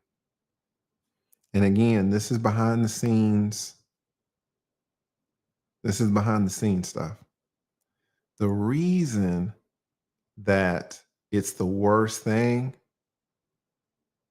for a judge to call an attorney unprepared is that it fucks up the money. It fucks up the money. Sure does. Because y'all are like, it prejudices the jury, which it does. What's the problem? His client's sitting right fucking there. His client, who has paid him millions of dollars, is sitting right there. Not only his client, but in this particular case, the whole world is watching. The whole world. This case is one of, Brian Steele has had thousands of cases. I remember Brian practicing when he didn't have one gray hair on his head. It was all black. He's had so many cases. There will be so many more. But will there be if people are thinking that you're unprepared? I don't want to go to Brian Steele, fucking unprepared. That's what the judge said in front of the jury. You cannot let the money get fucked up. This is your entire life. So does it bias the jury? Yes. But this is one case. This Brian Steele is going to have a long career. And so you can never let your reputation take a hit. You can never. Attorneys live and die by our reputation. We live and die by it. And if your reputation goes south, your money's fucked up. And if your money's fucked up, your livelihood is fucked up. I'm going to tell you something about attorneys. We don't know how to do nothing else, man. We can't change a carburetor. We can't really dribble a basketball like that. We can't run a 4-3. We can't do these Excel spreadsheets. Like, this is it. And if you allow these judges or attorneys, goddamn attorneys, to just besmirch your name and besmirch your reputation, like, you cross the line. Now, if you cross the line, you can fix it. Judge Glanville could have fixed it. And he just refused to fix it. To me, that was the turning point of the case. It was the turning point in my view of his reputation with me. As I viewed his reputation. I've always been a big Judge Glanville fan. If we're going to be honest, we went to the same university. The University of Georgia, the flagship institution of the state. Go Dogs! We went to the same law school. Now it's 10, 15 years apart, same hallways, same classrooms. That same professor that said, lead, and I had to stand up for a fucking hour and answer all these goddamn questions, half of which I didn't know the answers to. 15 years ago, that fucking professor was doing that shit to Judge Glanville. These law professors stick around. You got law professors out there working 20, 30 years. When Judge Glanville graduated, he started working at Arrington and Hollowell.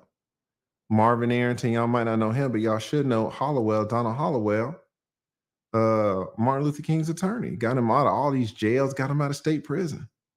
Integrated the University of Georgia. Integrated the University of Georgia School of Law. Donald Hallwell integrated our schools. He worked for Marvington and Arundel. When I was in law school my last year, and then I got my bar results, where was I working? Arrington and all the same fucking firm. It's weird how our shit is tracked. Yeah, your paths almost crossed. Yeah. Early on. Just following this dude around. I ain't even know him. 15 years behind him. And then when I retired, one of my last cases, I had 3 cases left to close out. He was one of my judges. And he was so nice to me. It was an uncontested case, represented this cute little white girl, and 6 years old. And her grandparents, because her fucking parents weren't shit. And he invited me, my client, the grandparents. He invited us back to those chambers, those secret chambers. Y'all been hearing about secret ex parte meetings. He invited us back there, and we were talking, and he was so nice to me, so nice to my client. Gave her some stickers, some candy. Took his robe off. He had a button-down shirt and slacks just to be more personable. I saw all of his achievements in his office. He had a huge office because he's the chief judge. I saw the American flag. He served his country for 35 years. All of his awards. He's the man. I'm calling it fair, guys. I know all the fuck shit he's done, but I'm telling you, before all the fuck shit, there was a dude. There's dude's real dude. But when he erroneously, in front of the jury and in front of his multi-million-dollar client, when Judge Glanville called Brian Steele unprofessional and unprepared, that's for me, that's when it clicked. Some of y'all it clicked for, the secret meeting. Some of y'all click for something else. For me, that's when I was like, oh shit. Yeah, we're only on page 1. So imagine what other gold is in here. Yes. That's when it clicked for me. That's a really good point. So he could have fixed it though. And in the end, that was half the click, but he could have clicked it back. He went to 0.5. He could have brought it back to 0. But instead of going at 0.5 and clicking it back to 0, he went all the way to 1. How did he go to 1? By when he got called out, when Brian Steele said, I am prepared. I don't know about going this black lady over here is wrong. She's the one that's not prepared. Nobody going to sniggle break. He didn't apologize. For sure. He didn't say, oh, Miss Love, you are actually unprepared. Black Lady Love, you are actually unprofessional. Somebody write Black Lady Love in the chat. Black Lady Love, it's on you then. I already getting these YouTube numbers. He didn't put it on Black Lady Love. I like it. He kept it over there with Brian and was like, well, in the middle of trial, things get tense. Things get hot. I was like, that's it. I don't know what has happened before or where this shit is going to go, but I was like, that's it. I can't tell you to fuck with me, brother. Chief Judge Glanville, the one that we all know and love, he's gone. I don't know what fucking happened. Maybe a year and a guys, we all crack. I was married for 10 years. And then this girl said something to me. I cracked. I went downstairs in the kitchen, took my laptop and drafted them goddamn divorce papers. I cracked. Like, you got to get up out of here. Shit that I don't be doing. You can only take so much. On my Instagram. Judge Glanville, and they keep he's got a support dog. The most followers up.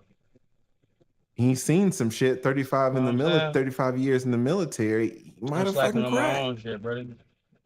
But I saw that day is when I recognized the crack. I'm slacking in my own shit. And that was months ago, right? Oh yeah, but it wasn't too long ago. Yeah, months, maybe 3-4 months ago. But this case has been going on for a year and a half.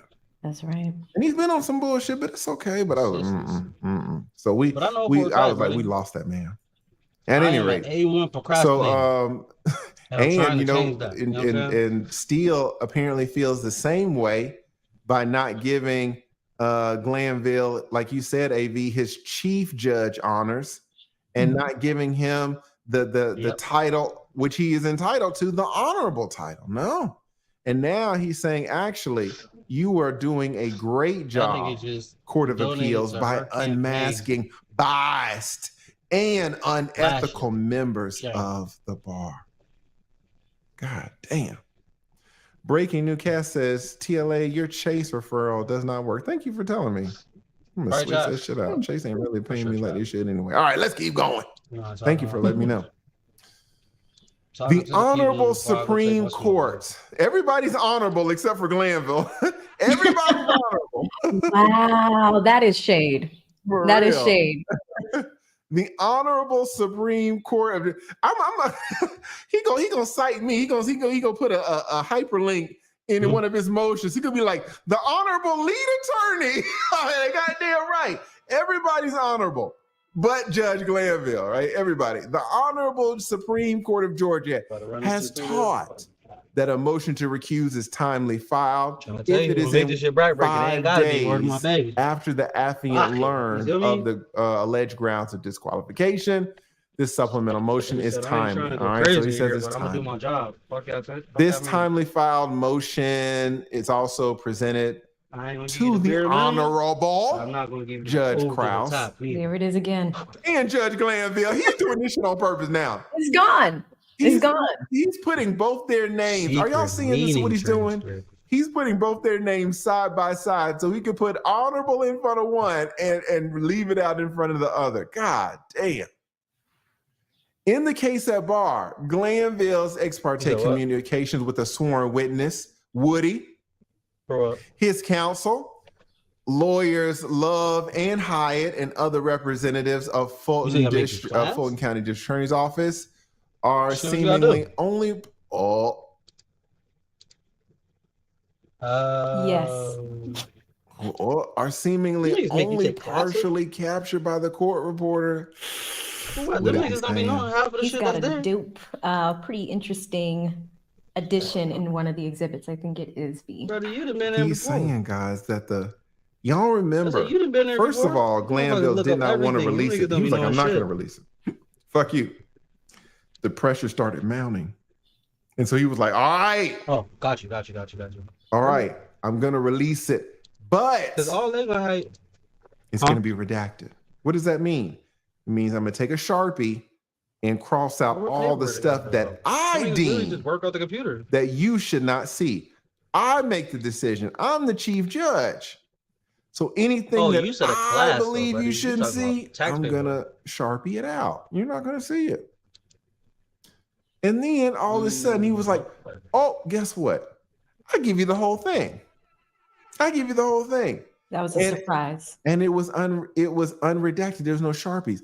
But now it's like, wait a minute. First you didn't want to give it to us. Then you say you're going to black it all out. Now all of a sudden you're going to give us it all? What if it's not all of it? Maybe that's why you're giving it to us. Maybe that's why you're giving it to us unredacted. Because you have gone in and not given us the complete transcript. This is a harsh allegation, guys. This is a harsh allegation. It says case from Detroit. Other representatives of Fulton County only seemingly partially captured by the court reporter.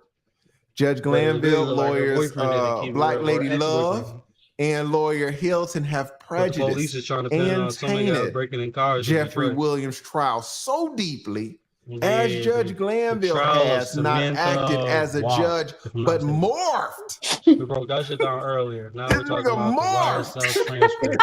An essential part of the prosecution team. You know what I'm talking about? It's supposed to be streaming playing games. That's what I really want to get back to. But for some reason, buddy. Do you remember Transformers? Different cases like almost the last month. Like since I got back on my shit. Shit does well on the screen, bro.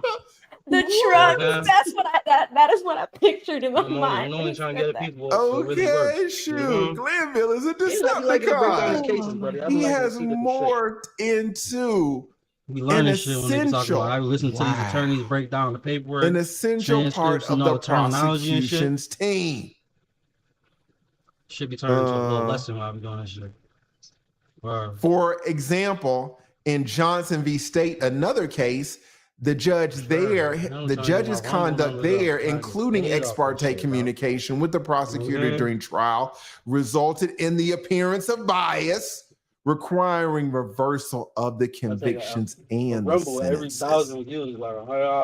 This rule mandates that judges shall neither initiate nor consider ex parte communications by interested parties or their attorneys concerning a pending matter. Yet Glanville participated in these secret ex parte communications, and then somehow attempted to keep the secret by referring to the meetings as privileged and describing the improper secrecy as sacrosanct. Glanville has totally abandoned his role as a judge and become a prosecutor against one Mr. Jeffrey Williams, aka Young Thug, aka resident of Zone 2, aka King Slime. Ex parte communications are presumed to be harmful error, and any conviction and sentence will be reversed unless the state proves that the error is harmless. City of Pendergrass. Y'all don't know about that Pendergrass flea market. Pendergrass over there by the it's about an hour north of Atlanta. If y'all want that real Mexican food, or y'all want to see some cockfights, if y'all want to buy some cockfights, all right, go to Pendergrass Flea Market. They will sell these cocks with the, y'all know the knives they put in knives. These damn Mexicans are raw dog, all right, and you can buy the chickens with the knives on their fucking legs. It's bloody. Y'all thought that Michael Vick shit was some shit. Shit. Go to the Pendergrass Flea Market on a Saturday or Sunday. And they be cockfighting for money in the back. Right? So shout out to the city of Pendergrass. All right, let's keep it going. AV, do you want to read this one? Sure. Mr. Williams timely received his objections to these ex parte communications and recusal of Judge Glanville, to wit, when he first learned of SAINT, the Exhibit C. And that's the transcript. So let's read this one. Sacrosanct. Because this was when he put that shit in the footnote. He put the definition in there. He's been watching us. For real.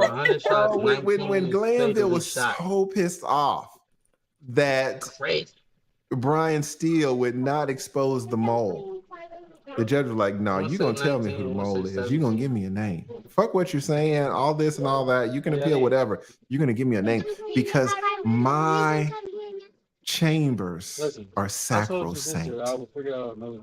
My communications are sacrosanct. And this is a violation of the sacrosanctity of my chambers. You're going to give me a name.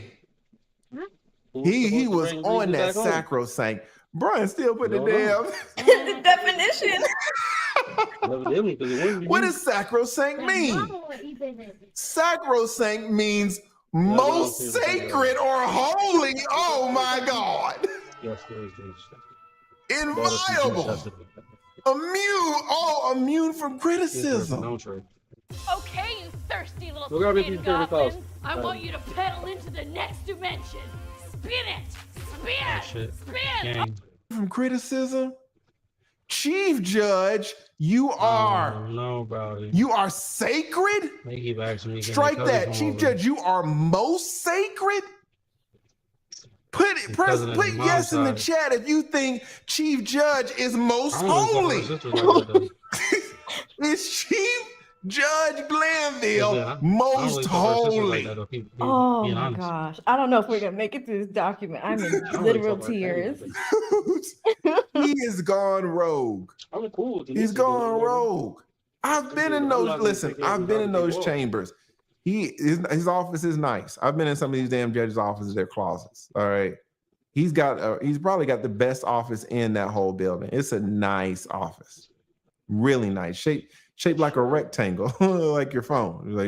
And that was kind of fucked up because when Kayla Bumpus and Woody, when they were in there talking, because they were having privileged communications, and the judge didn't leave.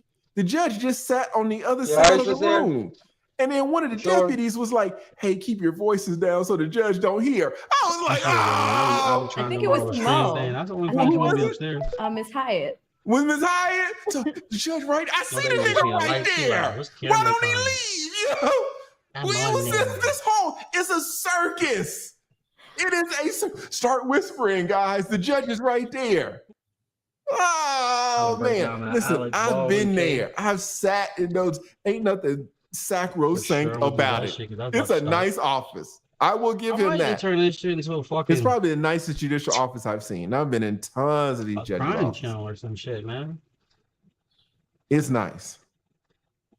Is it most holy? Hell no. Hell no. Most holy. That comes from Merriam-Webster.com. This is the dictionary link.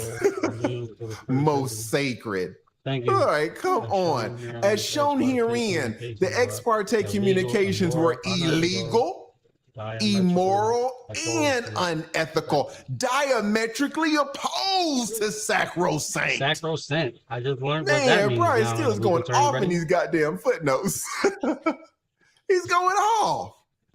All right, why don't you start it here, AV? Oh my gosh. Okay, Canon 2, Rule 2.9 of the Georgia Code of Judicial Conduct forbids a judge from considering ex parte communications, as judges shall accord to every person who has a legal interest in a proceeding, or that person's lawyer, the right to be heard according to law. Judge Glanville embraced his view that the communications at this ex parte meeting hearing were, quote unquote, privileged.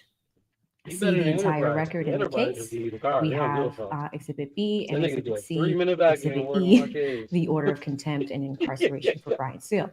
Judges shall not initiate, permit, or consider ex parte communications or consider other communications made to them outside of the presence of the parties or their lawyers concerning a pending or impending proceeding, except communications for administrative purposes, emergencies, consultations with experts, or court personnel, and settlement conferences. So he's citing some rules here.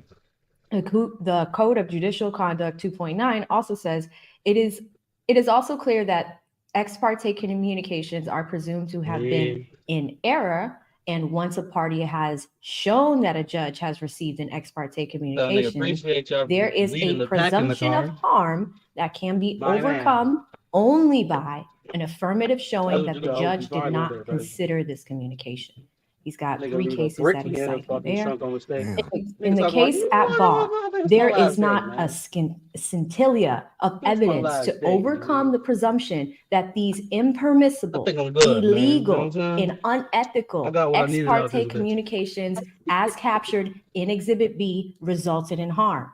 Thus, Mr. Williams' case should be reversed on direct appeal. If there isn't, you're telling me not to tell conviction and sentence. Copy that. Compare another case where an ex parte letters were sent to a judge by a witness was not a harmful error, where the party asserting the error did not argue that the judge responded in any manner or gave the letter any consideration. As shown in the joint affidavit, and the affidavit is good, guys. Attached here too is Exhibit A. Judge Glanville not only conducted this improper and unethical ex parte meeting, Judge Glanville therein acted as an advocate for the Fulton County District Attorney's Office as he dispensed legal advice and supported lawyers Hilton and Love's goal to have Little Woody testify against Young Dub and the other co-indictees. See Exhibit A, attached here too, the joint affidavit. And Exhibit B is the entire transcript. In light of this ex parte proceeding, it is impossible to conclude that Judge Glanville is impartial and not a member of the prosecution team. Wow. So what is he saying here? He's saying that this is a long paragraph. Brian, you need to break this up. But my thing is, right? He's saying that my thing is, if they get Judge Glanville out of there, do we have to start the whole trial over? Or is it just gonna pick up from where it kind of left off? Talk to me, John. this ex parte meeting, number one, it's not privileged, as Judge Glanville was saying. It's not privileged. And because he had it, it means, based on our rules, that there is a presumption of harm, a presumption. And so if this case were to result in a conviction of Jeffrey Williams, AKA Young Thug, AKA King Slime, that conviction would need to be immediately reversed, because you can have no ex parte communication unless it's administrative, or unless it's, something very light. In here, they were talking about heavy things. What did Little Woody said? He said, "I did those crimes. I did them." I mean, it's on the damn court reporter record. And even then, Brian's still saying, alleging that it's not the entire record. So all of this is basically saying that Glanville should have never had that secret meeting. Because he had the secret meeting, there is a presumption of harm, and that the only way to show that harm did not occur was for really the prosecution to show that no one considered what the judge was saying in the prosecutorial meeting, in the secret That's not meeting. gonna work. But the judge absolutely considered what was going on, and in fact, it was because of the secret meeting that Little Woody testified. And so the judge is considering all of Little Woody's crazy testimony. So it absolutely resulted in harm. And Brian Steele says, in light of this ex parte proceeding, it is impossible to conclude that Judge Glanville is impartial. It is impossible to conclude that Judge Glanville is not a member of the prosecutorial team. God damn. All right, you want to pick it up from here, AV? Yeah. Judges shall disqualify themselves in any proceeding in which their impartiality might reasonably be questioned, including cases in which the judge has a personal bias or prejudice concerning a party or a party's lawyer, or personal knowledge of disputed evidentiary facts concerning the proceedings. Code of Judicial Conduct, Rule 211. Judge Glanville he's using all these crazy words.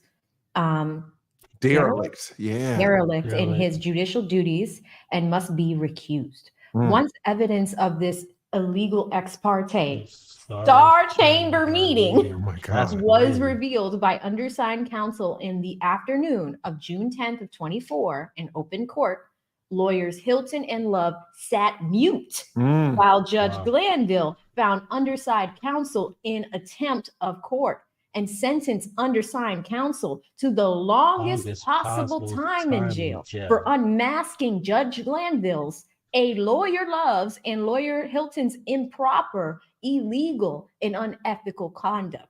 Damn. Judge Glanville must be recused from any further action on Mr. Williams' case. Yes.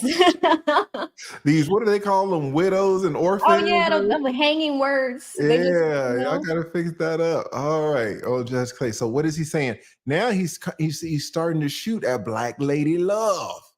At Miss Hilton, saying they sat mute. They knew what the hell was going on. But they have a duty of candor to the court.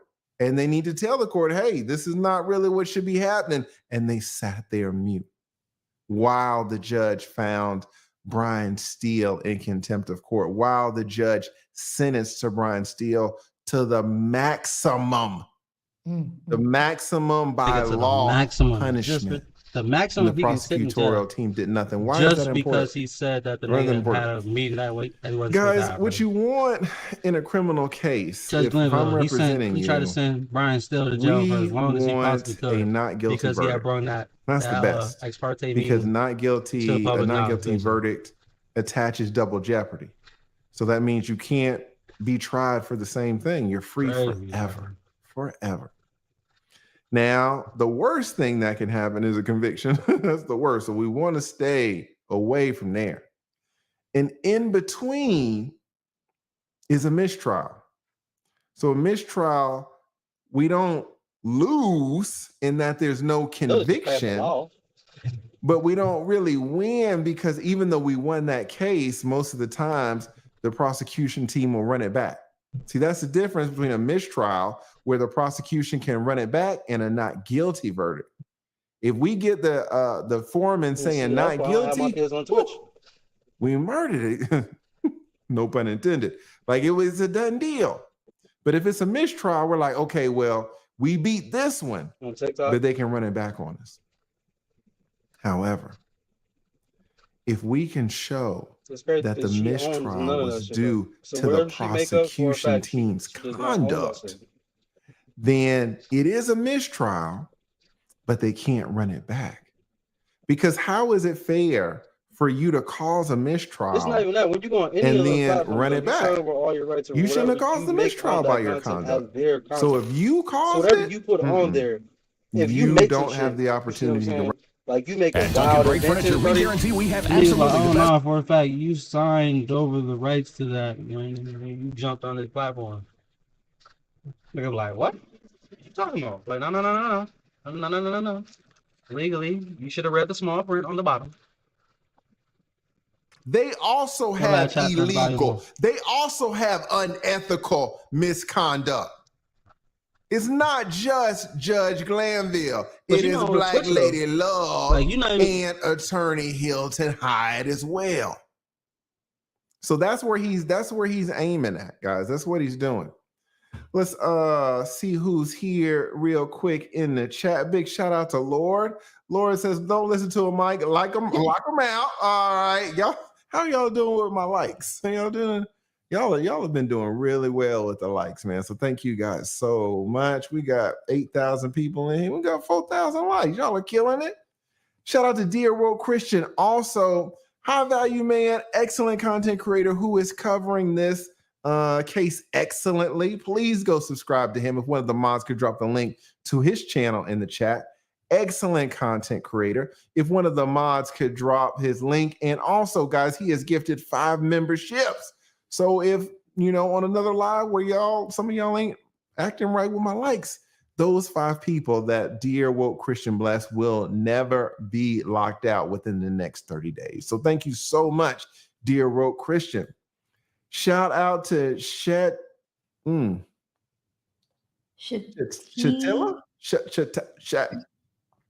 Miss Taylor. All right, shout out to Miss Taylor. Miss Taylor.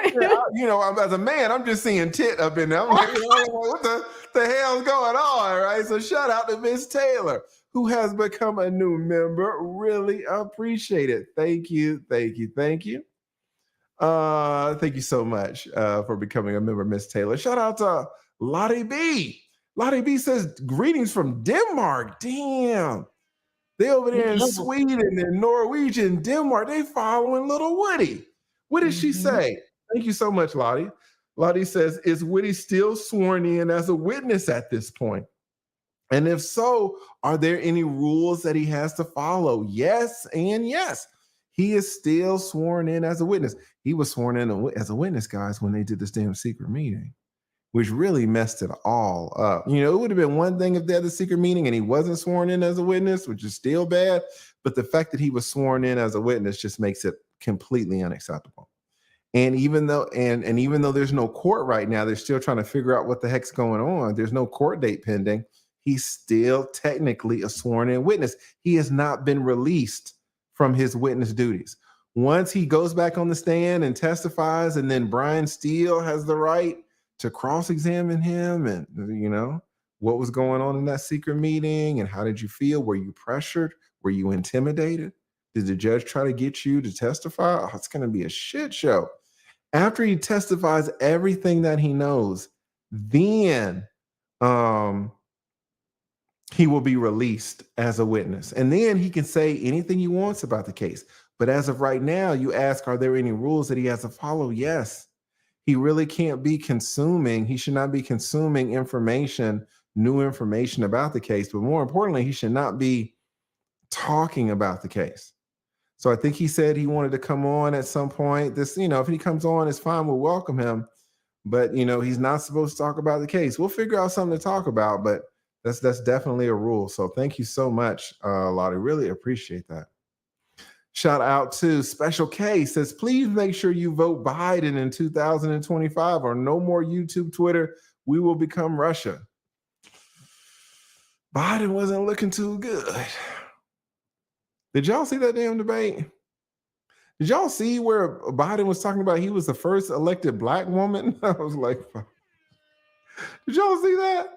I mean, he's Biden's been going rogue himself a little bit lately.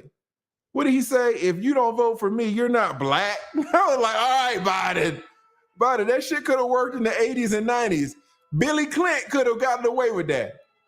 Billy Clinton, I don't know if y'all remember the Arsenio Hogg show and the Dog Pound. Bill Clinton got out there with the goddamn saxophone, started playing the saxophone to them black women. Shit, y'all thought he wasn't gonna be president? Shit, he could have said sitting on that damn couch, oh, if you don't vote for me, you ain't black. He could have got away with that. Biden, somebody need to walk him to the closet. Just go in there, just put him in the closet. Just put him in the closet, close the door until lunchtime. All right, keep him out of view. And it's not his fault. That's the thing. I don't even want to get political. It's not this man's fault. He is working on diminished capacity. And if I'm gonna be honest with you, a lot of y'all parents are knocking on that door. If I'm gonna be honest with you, a lot of y'all grandparents are already there. My grandmother battled with that shit for years. She had dementia and Alzheimer's. She had the double dose. I'm be honest, some of us are gonna be there. So it's not this man's fault. It's the whole, weekend at Bernie's. It's the whole fact that they're propping him up. Just get somebody else in there. Call in. It's like baseball. You get you in the 7th inning and your guy's wearing out. You just don't leave him out there. You bring that damn left hand in, bring him in. Just go in and bring the dude in. They won't bring in anybody else. So I feel you, Special K. I know you supporting your boy, but after that debate, and he's talking about he's a black woman. I'm like, oh, all right, Biden. All right. Shout out to my Virtue staff. Got my Virtue staff in the house. Shout out to my Virtue staff. Huge supporter of me. Has sponsored whole streams. Y'all go check out my Virtue staff. What does he say? Kayla should have had a VA answer the phone and tell Melanie she busy this week and next. Yeah. You're a VA. We're a virtual assistant. It's true, guys. Kayla got set up. She got set up. Now, in Melnick's defense, he did not know what was going to go down. No one in the nation, not just Fulton County, not just the state of Georgia, guys. This is unseen in the nation. There's no way Melnick could have known that she was going to walk into this shit. So he was super surprised. Guys, we never really still got confirmation about who the mole was. I think it's high time that either Melnick or not Melnick, he's not really trying to be on YouTube like that, but somebody need to put the screws to Kayla. Mm-hmm. We're like, all right, Kayla, now we know Woody can't talk about it, but you could talk about it. Somebody need to tell Kayla, hey man, you say you weren't the mole, and fine, we'll believe you, but you know who the mole was. Most of y'all thinking y'all by process of elimination, most of y'all are pointing the finger at Melnick. And Kayla did say that she was caught on camera talking to Brian Steele, talking to Keith Adams, talking to Sharp for over an hour about what happened at the secret meeting. But she also said she wasn't the first one to put the bug in the ear. She told him some stuff that bug in the ear didn't tell him because she was actually in the meeting. So she gave a lot of details that the mole wasn't privy to, but she said that she wasn't the mole.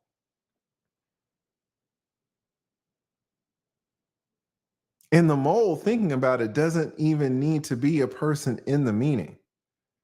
Like, if I'm in the meeting, but I tell Melnick, and then Melnick tells Steele, Melnick is kind of the mole. I mean, I guess I'm the mole, but he's the mole too. I'm the mole because I told Melnick about the secret meeting, but Melnick is a further mole. He's an accessory mole because he actually spilled the beans to the community where I just told him. So really, we're both moles. Somebody needs to press Kayla down on that. We need to know who the mole is. Right. But thank you so much, my virtue staff. Shout out to Detroit. Tone 2 says, AV, I'm trying to see what. Okay. Shout out to shout out to Detroit. Shout out, that is some Detroit shit. Shout out to Dylan. Dylan says, I'm going to be on the back end of my life by the time Lee gets into the. We're like on page 3. I'm trying, guys. I'm trying. We get through it. So he's in rare form. He hasn't streamed in a few days. So if you're getting the energy, you're getting the stories, you're getting TLA in rare form. Exactly, guys. When I stream every day, by the third day, I'm like, all right, I got to get up out of here. But when I don't stream for 5 days, it all builds up. Right? It all builds up. He's just unleashing on y'all. You're getting the build up. You're like, dude, this is a lot. It was built up. All right. So It's been about 5 days. All right. Thank you so much, Dylan. Shout out to Funky Pops, member for 2 months. Says, hey, leading AV, YouTube, Black Popeye. Oh, shit. Never heard that. Black Popeye olive oil. All right. Shout out to Funky. Shout out to the beautiful Jasmine Park. Thank you. Thank you so much, Jasmine. Super, super generous of you. Thank you. Says, hey, leading AV. AV, thanks for all of your help. My channel, Clearance Confidential with Dr. Jasmine, is coming to YouTube soon. Shout out. Shout out to Jasmine Parker, Dr. Jasmine. Put some respect on it. Mm-hmm. And we will be waiting for your content. Thank you so much. Good job. Shout out to Camila. Shout out to Noble. Thank you so much. Oh, look who we got. We got Ollie back in here. Shout out to Ollie with 20 gifted memberships. Ollie, man, sponsored the last stream. So gracious. So gracious. And again, I cannot tell you guys how important YouTube has been to me. So when y'all support the channel, man, I remember doing these streams and it was me, Gail, and 3 niggas in the chat. And those 3 dudes would just ask me about their child support questions. And then when I answered them, they would leave and then Gail would leave. I swear to God, guys, it would be 1:15 in the morning and I'd be talking and I would look up. 0 people in the chat. It's 7,000 of y'all right now. I remember the days 3 years ago where it was just me. I would be talking and those 3 people left, 4 people left, 6 people left. And I got to act like there's people in the chat. I got to make up questions. Those were rough days and they lasted for months. So to see, where this channel has come, to see that I've finally gotten such an amazing co-host, to see how you guys love the channel and support the channel. When you support me like this, you just don't know, brother. The flashbacks, man. It's like, I just never ever thought I would get to this point. So guys, man, y'all know I don't ask y'all for anything. I have never, not one time in my life have I asked for a super chat. Never asked one time in my life for a cash app, these Zelles, none of that. I will ask you guys, if you can, to please spam Ollie's name in the chat. He has become the new sponsor. And he was the last sponsor, as we see right, y'all seeing right here. He sponsored the last stream along with the beautiful Jane S. So thank you, Ollie. Let me put him here as the sole sponsor of this one. But thank you so much to Ollie. And thank y'all for spamming his name because, Kayla's finding out, Woody's finding out. This YouTube thing is for real. Woody was saying people run up on him on some YouTube stuff, and Woody about to pull the strap. Y'all know the last time those dudes ran up on Woody, they were pulling at his zipper. Y'all remember that down there at Club Crucial? He testified to it. Men ran up on him, started pulling at his zipper, started pulling at his crotch. Why? They saw he had money in his pocket, and they were trying to get it. So when you run up on Woody, he like, who? What are you trying to do? You trying to take a picture? Or you trying to grab something? And that's for real. So being a YouTuber is something special. It's not all, great. It's way greater than being in this courtroom, I'll tell you that. But it's not all peaches and cream. And so when you got somebody like Ollie supporting, man, I'm so thankful. And I'm thankful to everybody, even if you don't support, just in the chat. We got one of the best chats on all of YouTube. So for Ollie to go way over and above like this, just thank you so much, brother. And if y'all got one of the 20 Ollie special lead attorney memberships, please, please, please tell him thank you, because again, he is ensuring, he's supporting this community so much, and he is ensuring that 20 of y'all will not be locked out in the next 30 days. No matter how much the rest of these people bullshitting with my likes, you guys are saved for a month. So thank you so much, Ollie, and thank you guys for shouting Ollie out. Cannot tell you how appreciative I am. Thank you, Ollie. Jesus. Lee, do you hear that? It's raining. I'm sorry. Oh, like is that background noise? It's raining out here. It's for real. It's raining Ollie memberships is what it's. There it is. There it is. All right. Thank you so much, Ollie. Shout out to Cutie Pie Me. All right. Cream pie. What? No. Cutie Pie Me. What did she say? Going on a date with the lead will be like a kid in the candy store. Too much fun. And my name is Cutie Pie Lee. You messed it up last. She remembered. She didn't remember, man. Cutie Pie. I like it. I like it. Cutie Pie. I've never seen it spelled like that. So shout out to Cutie Pie. What we talking about, chat? I forgot I was still on here with us, gang. gang. What's up? I appreciate it. Thank you so shit, much. Let's get a couple more here. Shout out to Nina. Nina 812 says, TLA. I've been a silent watcher. Then AV. Everyone benefits from your contributions to understanding the law. I am a non-practicing attorney due to corruption. Okay? Yeah, if you're a paralegal, you know all about this corruption. I can say this in appreciation and gratitude for y'all for exposing and explaining the law. Thank you. Thank you so much, Nina 812. And guys, these paralegals, we can do nothing. Let me tell you, they are the unsung heroes. Attorneys can do nothing without paralegals. You have no idea how important they are to us. They know so much, especially as a new attorney.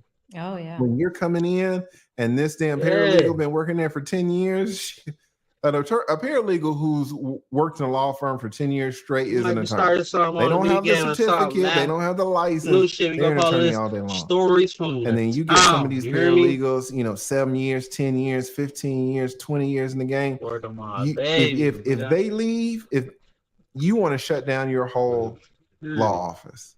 Some of them are so important. Now, some of them know they're important. So, they'll extort you a little bit on the fee, and you got to pay it. Because they're worth it. And it's a little bit more than you want to pay, honestly. But they have just become so important to you and your practice, you gotta pay it. And they'll do extra shit. They'll go and get you lunch. They'll pick up your dry cleaning, they'll check your mail, they'll buy stuff for you at Target and stuff. They'll do, they'll send flowers to your wife. They do everything. Some of them become your friends. I mean, even outside of work. To your secret, some of them you start fucking. You teach me the lingo and all that shit. Like, you give paralegals a bad name. Some of them are pretty good. Some of them are pretty good. I'm telling you how important they are. It'd be 1 o'clock in the morning and you need to get something out the next day. And, she's 27, but she got a man. We say, listen, I'll pay you extra $100. Just, stay, just work some extra hours for me because I really need to get this out. What's the nigga name? Right. And she walking around, no shirt on with the damn titties on top of the bra. But she just relaxed, guys. She got her panties on, but we're trying to get this stuff out. I'm trying to figure out what's what going I'm to saying is that they'll work with you. That's what I'm saying, guys. These paralegals will work they with you. Start this whole trial over? If you're an attorney, you ain't got no paralegals. Or You don't have to practice the proceedings from where it's you don't at. have a practice. You cannot do it. So shout out to Nina, man. Nina know all about it. These paralegals are indispensable. You never hear about Bruce Harvey's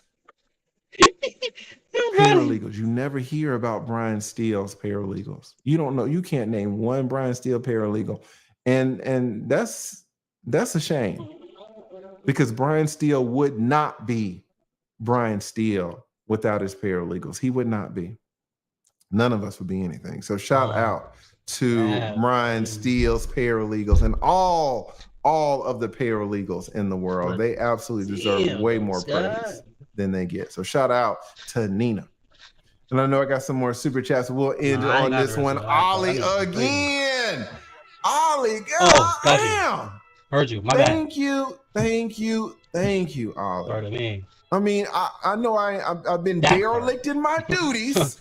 Make sure that shit get right when it get right. For 3, 4, 5, 6 days. But the last stream that I streamed, Ollie supported and so generously. So generously. So thank you. I'm gonna get y'all niggas thank you, Ollie. I cannot tell you, brother, how appreciative, how grateful I am to you. How grateful AV is to you, all the community members. You just blessed 20 of them. You're blessing everybody. So thank you.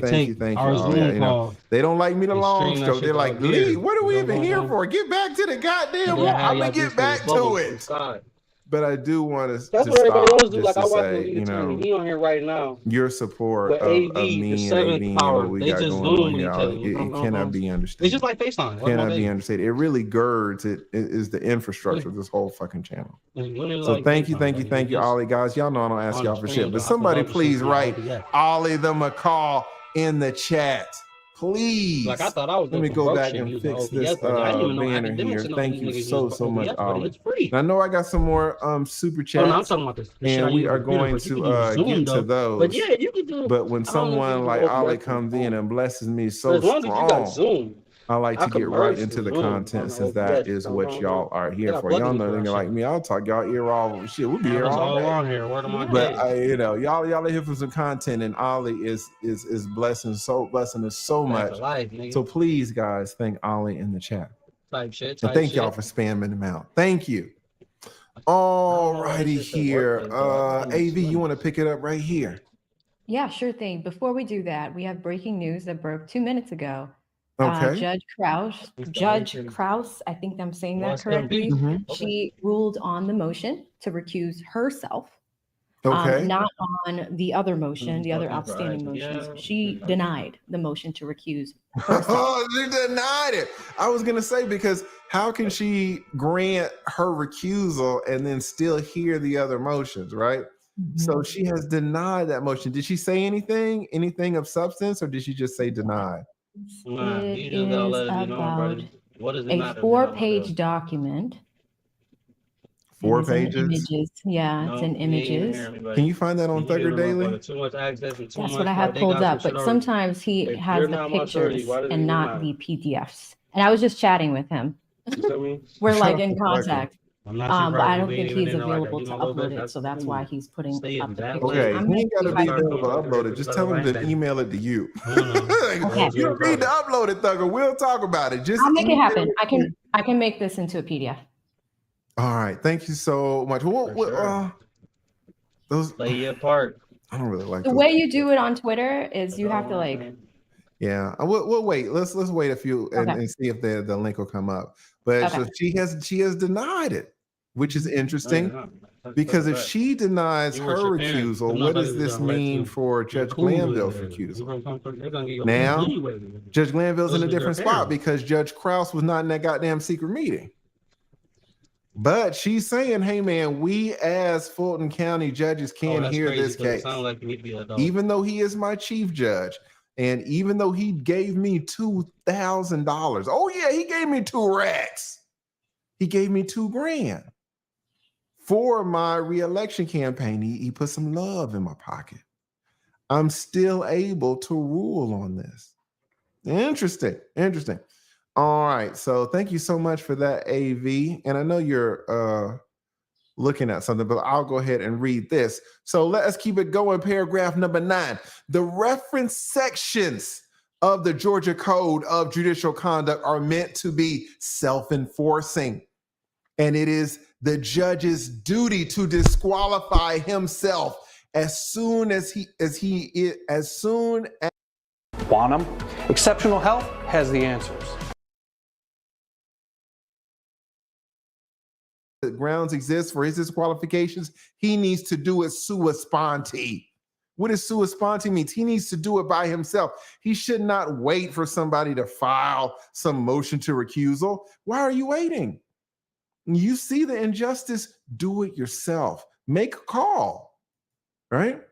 So then here he is citing cases, more cases.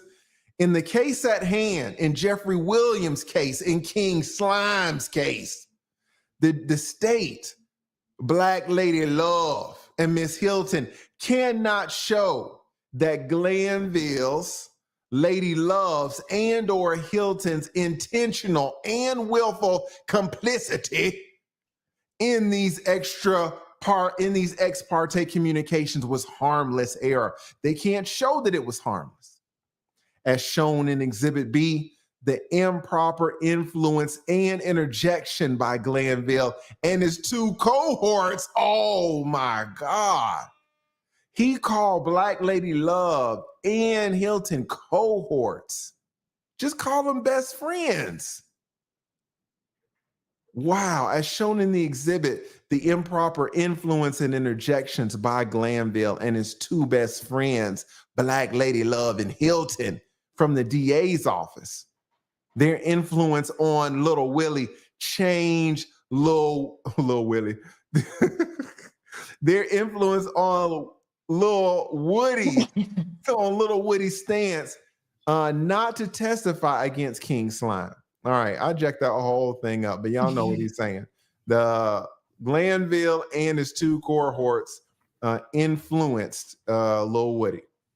If Little Woody refused to testify, all of his prior false, inculpatory statements as to King Slime would not have come into evidence based on King Slime's constitutional right to confrontation.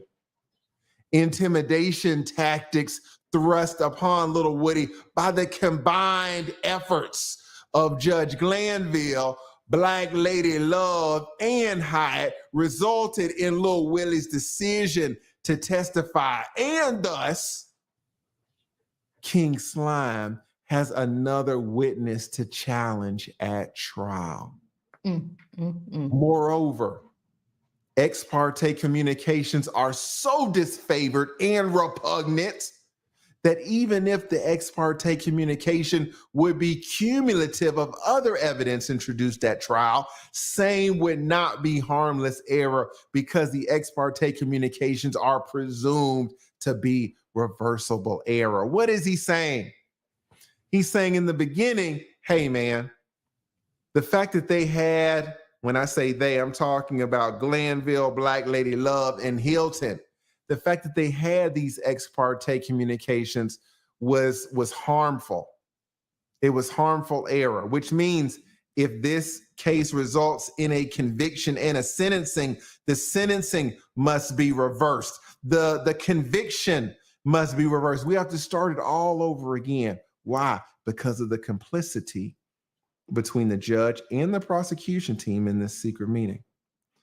Furthermore, as they say here, as Brian Steele says here, the fact that they had this secret meeting, which was improper on its face, it also resulted in there being a new witness against King Slime. If they had never had this secret meeting, Little Woody would not have, he would not have testified against King Slime. But because he did, now King Slime has an extra witness to face in his trial based on what the judge did. He says, and apart from that, the ex parte communications in law, just in general, are so repugnant that even if that same communication that resulted from the meeting would have been introduced elsewhere in a favored way, it still would be reversible error. And what does reversible error mean? It means to reverse the sentencing, reverse the conviction, and run it all back. All right, so this is deep right here. This is deep. AV, do you want to pick it up right here? Yes, and then one other additional update as of 4 minutes ago, Doug Weinstein's his motion to have it reassigned to a different judge was also denied. So she denied too.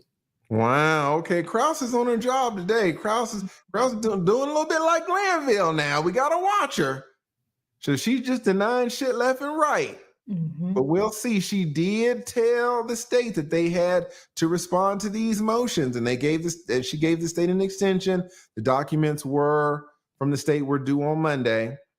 The state asked for an extension. Judge said fine Wednesday. So maybe on Thursday, depending, at least by Thursday, we'll have the documents, maybe Wednesday. But she's saying, no, I'm staying on the case. Interesting. All right, AV, do you want to start it up here? Yeah, sure. Mr. Williams' fundamental constitutional rights were trampled, ignored, and violated as a result of Judge Glanville's lawyer Love and lawyer Hilton's improper, unethical ex parte meeting with witness Copeland. Moreover, the cover-up, the secrecy, and the silence of these three team members is unforgivable. Oh my God, team members. To wit, after the Star Chamber meeting, the three public officials simply strolled into the courtroom, faced the cameras, called for the jury, and feigned to continue trial as if nothing out of the ordinary occurred just hours or minutes before. Wow. And He that's even included a YouTube thing. He's probably long crime. Right? Soon it's gonna be me and you. All right. Right? The honorable AV, the honorable lead. All right. The three public officials just simply strolled into the courtroom and called for the jury. Nothing to see.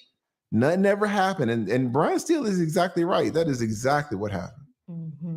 Mr. Williams needs to examine Judge Glanville, lawyer Hilton, lawyer Love, and all the members of their prosecution team to reveal the date and time of every ex parte communication that occurred concerning Mr. Williams' case since its inception. The subject of the same, and order the court reporter to produce any transcript of same or unseal all documents from these potential improper ex parte communications. Undersigned, counsel needs to cross-examine all of these parties to ensure the sworn testimony is spread in open court and on the record. Yeah, Brian's saying it's tainted. I don't trust them. Guys, man, it's hard for me to tell you.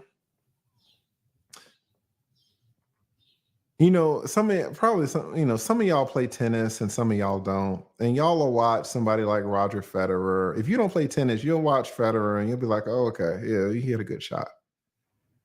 But if you play tennis, you know that that's not correct. It's not just a fucking good shot. This is a shot that was made by God. But because you don't play, you don't appreciate it. And that's in every industry. And that's in law. And guys, when I tell you, as a 20-year attorney, when I see that Brian Steele says he needs to examine Judge Glanville, examine Hilton and Love, and all other members of the prosecution team about the dates and the times of every communication concerning Williams' case in its inception. I'm telling you guys, this is stuff that's just never been seen before. Y'all are seeing it and y'all are like, oh my God, this is crazy. Yeah, it's more crazy than you realize. Because it just never happens. Y'all are seeing so much that never fucking happens. If this really one of the worst things that Judge Glanville did to his detriment, to our benefit, to the nation's benefit, He could have denied YouTube access. He could have denied streaming access. We have seen some courts do it. They said, nope, we're going to leave the court open. And if you want to show up, come on down. But we're not going to do all of this streaming newfangled technology. Judge Glanville, like, no, already. What could go wrong? What could go wrong? I'm not going to go rogue. What could go wrong? A year and a half later, where's he gone? Rogue. And we're all here to watch it. Nationally, globally. Globally. We just had Lottie from Denmark. Then we're like, what's little Woody up to? He's in Denmark. They know little Woody in Denmark. Somebody write Denmark in the damn chat. I'm an American. Americans, we feel like we're the #1 country in the world. I can't even find Denmark on a map, if I'm being honest with you. If you gave me a blank map, lead for $10,000, find Denmark, I got to go to work because I ain't getting that money. So they know little Woody in Denmark. They know Judge Glanville in Denmark. And so when Steele says that he is going to have, when he says examine, that means he's going to cross-examine. That means he's going to have Judge Glanville in the same fucking chair that little Woody was sitting in. Imagine, he's going to be in street clothes. He's going to be in a suit and a tie. Shit. Y'all ever You're seen Judge fucking Glanville right. without his robe on? He's going to be stripped of the robe and going to be made to answer all of these uncomfortable questions. Guys, this shit is heating up so bad. I mean, every single time I'm like, okay, this case can't get hotter. This case can't get hotter. To see Glanville on the stand being examined by Steele, shit, and Steele already don't like his punk ass. This is Steele's time to shine. As attorneys, we only get one chance to fuck y'all up. Only one. And it is doing cross. What criminal defense attorneys love to do is to cross cops. Because cops are usually like judges in the sense that they give orders. Cops don't negotiate with you guys on the street. Cops, they don't reason with you. They don't make deals with you on the street. They try to get you in handcuffs and you resist. That's even more charges. Now it's misdemeanor grade. Now it's felony grade. Now they're putting the spit hood on you. They're hog tying you, putting the ankle shackles on you. They're goddamn hitting you with that damn baton. They're cutting off the police cams and they're punching you. And, they got the leg shackles on you, throwing bows in your stomach, 6 people on your back, knees all over. That's how cops do.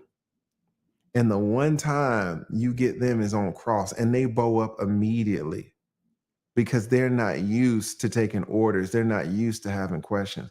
That's a damn beat cop. Imagine a 35-year military grade chief judge of Fulton County.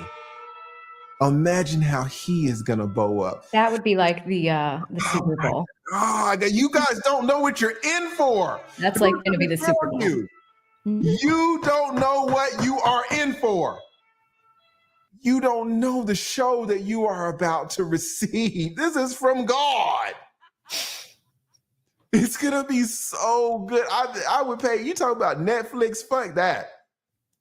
This is going to be the best show. Brian Steele versus Judge Glanville. Judge Glanville on the stand. Oh my God. Y'all have no idea. Y'all have no idea. So when I see this right here, and Steele says, hold up, pause the fucking video, chat. So they're gonna let Brian Steele cross-examine Judge Glanville? Oh, this about to be fucking fun.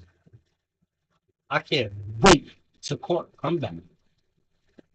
Boy, listen, I could just imagine the questions this thing got on. So, were you just feeling some type of way when you tried to give me all that time, or was there an actual reason that you were trying to give me all that time, Judge? Or you just mad because we figured out about your buddy? No, they're gonna let thugs lawyer, nigga. Jeffrey Williams, my client, needs to cross-examine and examine Judge Glanville and Hyde, Black Lady Hilton, Black Lady Love. To see them on the stand, man, That's gonna be insane. it's gonna be insane. All right, so y'all, man, we got so much of a show waiting for us. All right, AV, you want to pick it up I was right just here? talking about ending Yeah, the sure. stream. I'm sorry. I see you guys We saying gonna let cash this apps shit on the rock. next break. There's some No, good let's stop it information right here. here. My bad, because Yeah. let's Good go on and information. stop it. Thank you, AV. Me. Y'all been showing so much love to the channel, so much love to me, and y'all are showing so much love to AV. AV, yeah, shout your folks out now. Yeah, sorry guys. I always feel bad when we go over the second 2-hour mark. I'm like, don't hate me. No, you can jump in anytime, but she good. This is what I'm talking about. She know I'm long stroking. She don't want to distract me. She know I'm old. I'm old. The icy hot. As long as he has his icy hot, he'll be okay. Yeah, she don't want to distract me. So this is my fault. Yes, AV, shout your folks out. Yeah, sure. Shout out to Drew Beats. Hits me with $1. He said, he called it. This is the first cash app I got. He said, let the long stroking begin. Drew Beats called it. He absolutely That was called before it. the stream started. He is like, he's on it. Yes, the long stroke. Some of y'all just got here. Y'all don't know about the long stroke, man. Y'all don't know nothing about it. All right, keep going. Shout out to Betty Spaghetti. Hits me with 10. She says, loving the curls, girl. Thank you so much, Betty. And actually, it was you were one of the 2 people that suggested that I go natural. So thank you so much for that, Betty. Shout out to Dear Woke Christian. Hits me with 1867. He says, best of success in your next law journey. Thank you so much, Dear Woke Christian. Really Yes. appreciate you. Shout out to Terica. Hits me with the 20. She says, thank you. You're very welcome, Terica. Thank you. She does her thing out there on YouTube as well. Look at content creators showing us love. And then shout out to Michael Love, who sends me $80. Wow. And he says, for dinner, chicken, not steak nor salmon. He been hitting you with the whole meal, the menu. All right, first He wants me to get chicken dinner. Then it was the salmon. Now he hitting you with the chicken breast filleted in butter with the rosemary. Oh, they base it on there. The butter. Shout out to you, man, taking care of you. Yeah, thank you, Michael. That's very, very sweet of you. These streams are long, but last time I really enjoyed my steak dinner. So I will have another dinner on you. Thank you. Awesome. Shout out to E. Capone with the Portuguese, $5. He says, cabelo está hermosa. Sometimes you have some Spanish words in here. But anyway. Yeah, it's how do you say hermosa in Portuguese?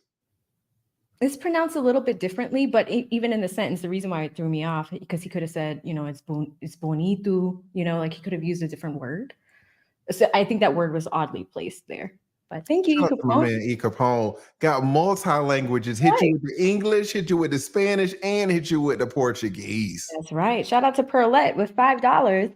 That's showing love, working on my YouTube channel. Awesome. Well, join the dark side, Pearlette. Join us in this fun community. It'd be really good to have you. And congratulations on deciding to start a channel. Shout out to Yusuf with $10. He says, have a beverage on me. I will. Thank you, Yusuf. Very, very sweet of you. Shout out to Rob, who sends me $30. He says, love me some AV. I love you back, Rob. Thank you. Shout out to Audrey with $10. No comment, no question, pure love of the game. And I think that catches me up. Awesome. And shout out to Dear Woke Christian. Also hits me up with the 1867. Says, thank you for breaking down these cases, sir. No, thank you. Shout out to Dear Woke Christian. Excellent brother, excellent content creator. If one of the mods could drop the link to his channel in the chat. Shout out to my man Bernard. Bernard Rose says, great young thug analysis. Sends me $10 in the Cash App. Thank you so much, Bernard. And the one Erica with a T, sends me $15. Says, sorry, lead internet is down in Texas. Yeah, man, it's storming out here, and I don't know if y'all can hear these thunders, so hopefully I'll be able to keep my shit up. Oh. What? Yeah, hopefully.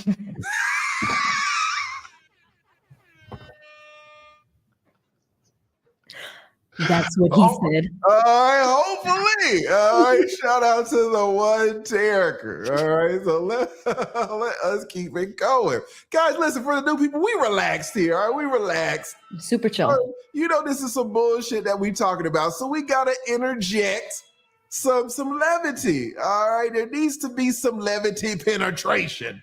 All right. We gotta have fun with it. It's soon time. Y'all know us. We professional. You know, we gotta have some fun with it too. We gotta Listen, sometimes you gotta have people scrambling and scraping. Okay, what did Buffy say? I like it when y'all are scrambling and scraping. 100%. All right, let us keep it going. AV, you want to hit it right here? Yes. Mr. Williams' trial is constitutionally broken based upon the unconscionable misconduct of Judge Glanville, Lawyer Love, and Lawyer Hilton, all working together in an effort to convict Mr. Williams. The criminal justice system in Fulton County, in the state of Georgia, and in America has been attacked by the conduct of these three actors. This injustice must end immediately, beginning with Judge Glanville removed and disqualified from Young Thug's case.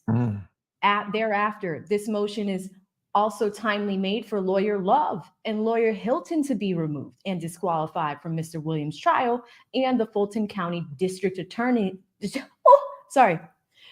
the Fulton County's District Attorney's Office must be investigated for their improper conduct, if any, outside of the actions of Lawyer Love and Lawyer Hilton. Wow, he's talking about Fanny's office. What are they talking about, AV, right here? What is Brian saying? So he's saying that, you know, this is a huge miscarriage of justice when it comes to Young Thug's case, right? Yeah. And that the three of these, you know, the three of them, it seems like they're working together. Brian Steele is kind of like painting that narrative throughout the document. I don't know if you guys can see it, but he's using words like these three actors, these barred lawyers, they worked in concert, team prosecution, you know, like he's really peppering it throughout. But what this means essentially is the district attorney's office employs DA Love and also employs Simone, and they report up to Fanny. So they're looking at the entire Fulton County District Attorney's Office, and that's what Brian is suggesting here, which you guys know we covered the whole Nathan Wade thing and the election interference case in Fulton County. So this is yet another, finger pointing at the Fulton County DA's office and how they're running things. 100% said they must be investigated, the whole office, for any improper misconduct. Excellent breakdown, AV. You want to keep it going right here? Yeah, judges must scrumptiously avoid improper ex parte. I don't know. Oh, yeah. Come on. Hey, yeah, AV, keep going. It's all right. I love it. I absolutely love it. Okay, judges must scrumptiously. All right, let's keep it going. Where do you think I get this from? It's from you. 100%. Let's keep it going. Avoid improper ex parte communications, whether or not they consider them. A judge has the ethical duty to accuse himself sua sponte anytime the judge is aware of grounds to do so. Judge Glanville did the opposite of recusing himself sua sponte, even though he is keenly aware that helping Lawyer Love and Lawyer Hilton to influence Little Woody to change his mind and testify against King Slime is not permitted by any judge in any court. Instead, Judge Glanville, here it is, the chief judge in the Superior Court of Fulton County, Georgia, has taken upon himself, at the behest and encouragement of Lawyers Love and Hilton, to ally himself with the prosecutors in this case. Judge Glanville's misconduct shall not stand. Wow. The law must be followed. Judge Glanville must be recused and disqualified from Mr. Williams' case in Stanter. Wow. I mean, he is heavy hitting. He is heavy hitting. He is really going at a judge. You never really see this, but my man is going at the judge so hard, saying, as he said before, judges, when they find out that there's an error, when they find out they should recuse themselves, they should not wait for the defense to file a motion. They should do it themselves. Let me get out of the case. There are other judges. I'm not the only fucking judge. Mm-hmm. Any judge can step in and take the case. Let's keep the case going. This county has spent my money on this case, guys. Yeah. Let's talk about Bill's best-selling short. Yeah, fucked me up. Yo, chat, I don't know if y'all hearing all this shit that's going on, but these niggas is trying to fuck up the court system down there, nigga. It might be niggas getting off of their charge, nigga. He not recuse himself on his own accord, out of here, bitch. Even though he was aware that he's helping Black Lady Love and attorney Hilton out. But instead, he's taken upon himself at the encouragement of Black Lady Love and Hilton to ally himself with the prosecutors. Mm-hmm. Judge Glanville's misconduct shall not stand. This is crazy. And let's look at this footnote here. Says, I, Brian Steele, object to any proffer by Judge Glanville, by Black Lady Love, and by Hilton. Other objections to proffer will be made at the time of the attempted proffer. What is he saying right here? Does anybody know? What is he doing? What is he saying that I object to any proffer by Judge Glanville, lawyer, Love, or Hilton? That's some old Western movies. I remember back in the day, man, my grandma was going downhill. And all she wanted to do is just sit on the couch and watch these black and white Westerns. And, we had to get her all these damn VHS tapes and this black, and she would just sit there. And in all these Westerns, what do? The good guys are following the bad guys, and the bad guys are on the run and they got a head start. So what do the good guys always say we need to do? They say, Bucky, we need to cut them off at the pass. All right, we see where they're going, and we need to cut them off around there. Don't let them escape. When Brian Steele is saying I object to any proffer, what he's doing is cutting off Judge Glanville at the pass. What is he saying? Judge Glanville, guys, is not gonna want to fucking testify. He is not gonna want to sit in that damn chair that Woody was sitting in. So he's going to say, Glanville's going to say, hey, listen, instead of me testifying, I'm going to give you an affidavit. I'm going to give you a statement. I'm going to give you a declaration. I'm going to tell you my side in written form. Or I'm just going to get up and orally tell you, but I don't need to be cross-examined. I don't need to be ask questions of. I am a judge. I am the honorable judge. I am the honorable chief judge. Who's asking me questions? I'm going to give you my statement. I'm going to give you my proffer. He hasn't even asked for the fucking proffer yet, but Brian Steele is anticipating it. And Brian Steele says, even though he hasn't asked for the proffer, I know this man will not want to testify, and he will do anything not to testify. And one of the things that he can do is try to ask for a proffer. So I object. I object to any proffer made not only by Glanville, but also by Black Lady Love, also by Hilton. He's cutting these Black people off at the pass.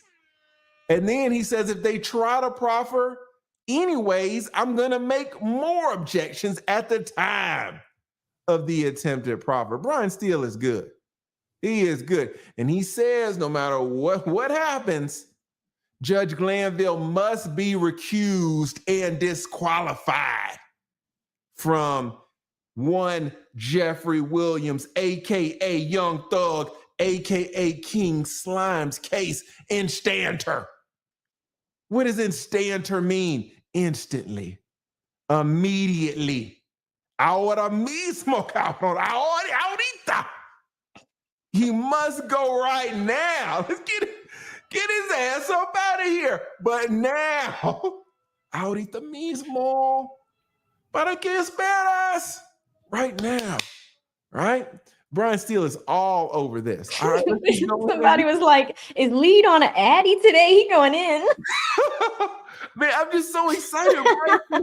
Guys, I just know what's coming, guys. We got there's been so much build up, but I can feel it. I can feel it. It's coming. It is exciting. It is Dude, exciting. right? Listen, I get hyped up on some law shit. I'm retired. All right, I'll be honest with you guys. At the end of the time, I hated the law. I fucking hated it. I was like, I gotta get out. I gotta retire. Kind of just like my marriage. I love that girl so much at the beginning. At the end, I was like, I gotta get this hoe up out of here. I gotta get her out. That's how I was feeling about my life. I got to get this hoe out of my life. What is the hoe? It was the practice of law. She was killing me. She was killing me. What do they say? The law. And they're talking to men, but they're also talking to our wives. You know, if you marry an attorney, you have to know that the law, they say, is a cruel mistress. It's a cruel mistress. And it is a mistress. I'm married. And my wife is calling me at 8 o'clock at night, 9 o'clock at night. Where are you? Where do you think I am? I'm in the office with my mistress. Who's there with you? Well, I got a paralegal here. She's helping me out. The pretty one was like, oh, and he was like, oh my God, like, let me work. Let me work. It's, you know, that's why our divorce rate is so high, way higher than the average. Being an attorney is some bullshit. But the fact that I could be halfway in, halfway out, I can still do the attorney shit, but like watch it on TV and not have to be in it. Oh, this is the best. I do get hyped up. I love it. It is fun. To this extent. To this extent. All right. The line is drawn. If he has to go, if you got to get him in the car, gas it up. Have him go and park, and then put on a suit and sit there. It's crazy. It's crazy. So I like being close, but not too close. Not too close. All right. But yes, I do get hyped up. But all right. All right. So let's keep it going. AV, you want to pick it up here? Yes, no hearing is actually needed to reach the finding that recusal of Judge Glanville in Stanter is mandated. Judge Glanville has automatically caused his recusal and disqualification from Mr. Williams' case by unlawfully becoming actively involved when he presented argument refuting affiant's allegations of judicial bias. Some case law there.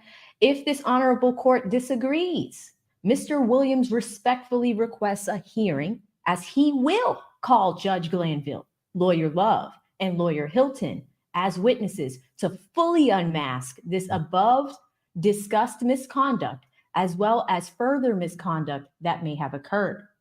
Wow. So he is saying, Judge, hey, AV, can you talk to these people for a second? I need to take this call. Yeah, absolutely. While we do that, I will grab a few Cash Apps for a second. Hang on. Ooh. There we go. You're muted. Oh, you're on the phone. Okay, so a few Cash Apps. Want to shout out Ben Porter, who sent me $10. He says, can't trust paralegals now, but I trust your mind. Thank you so much, Ben. I appreciate that. Very, very nice of you. Shout out to DeQuez. Says, Adams should cross-examine Glanville. That would be cool. That would be cool. And guys, what DeQuez is saying is Adams is Steele's co-counsel, right? You see the gentleman that's usually sitting on the other end of Young Thug and Brian Steele. That's Attorney Adams. He's pretty good too.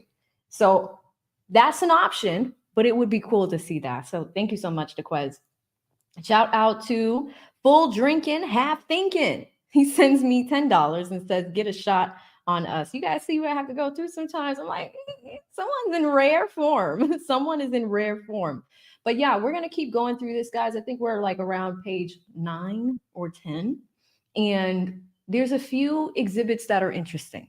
Number one, there's some email chains that are going on through between the defense attorneys, and some of these emails that were included in this document that was filed last night, some of them have, some recent dates on them. So they've been really, really looking forward to getting this in front of the Court of Appeals, getting this in front of a judge. And as we know, if you guys are coming in a little bit later, we did find out that 2 motions were denied by this new judge, right? So Doug Weinstein's motion to have it assigned to another judge and removed from Fulton County, removed from this area, have another judge look at it, that was denied. So we know that. She did that. I think the news broke about 30, 40 minutes ago at this point. The second motion that she denied was kind of related to what we're reading right now. Brian Steele made on the very first page that footnote. In that footnote, he said that Judge Glanville donated to Judge Krause's campaign. He did. He donated $2,000 to her, right? In her motion, she says, this is not enough for me to recuse myself. So I'm gonna stay on, right? So she's staying on the case. That's what we're seeing right now, right? So we're going through that. There's also an affidavit that Brian Steele and Attorney Adams both signed. There's some interesting information in that too. And let me see if, I wonder if I can just take over and share the screen myself, because that would be cool. But the thing is, he's got to scroll. Let me see if I can upload this, guys, and go from there. Otherwise, we can check out some supers while we're waiting. Shout out to Jasma. Jasma was someone that recently did a consultation with me. I had a few of them so far. I also do a few of them for law students as well. I had a great conversation with someone today about thinking about law school, and I gave him some really, really good advice for his particular lifestyle if he was going to do that. So I always like when you guys find value in those sessions. Shout out to Camila. She says, love you guys. Keep it going. Thank you so much, Camila. Shout out to Noble. I think we caught this one, Noble. And you say, you mean dishonorable is missing. It was. It totally was. We caught all of Ollie's. We got Nina's. Shout out to Lisa, who became a member. Welcome, Lisa. Shout out to Big Jim, who drops $1.99. He says, same barber, too. What's happening there? Shout out to Tiff with $4.99. She says, Judge Glanville and the Chamber of Secrets. Oh, my God, I love that. I love that. The sacrosanct Chamber of Secrets, right? All right. Yeah. Thank you guys so much for y'all's patience, and shout out to AV for covering. All right. So, yeah, this judge is going, Brian Steele is going at this judge and these attorneys, wanting to fully unmask the above discussed misconduct. And he's saying that, hey, if they object to anything at all, then I'm asking for an additional hearing.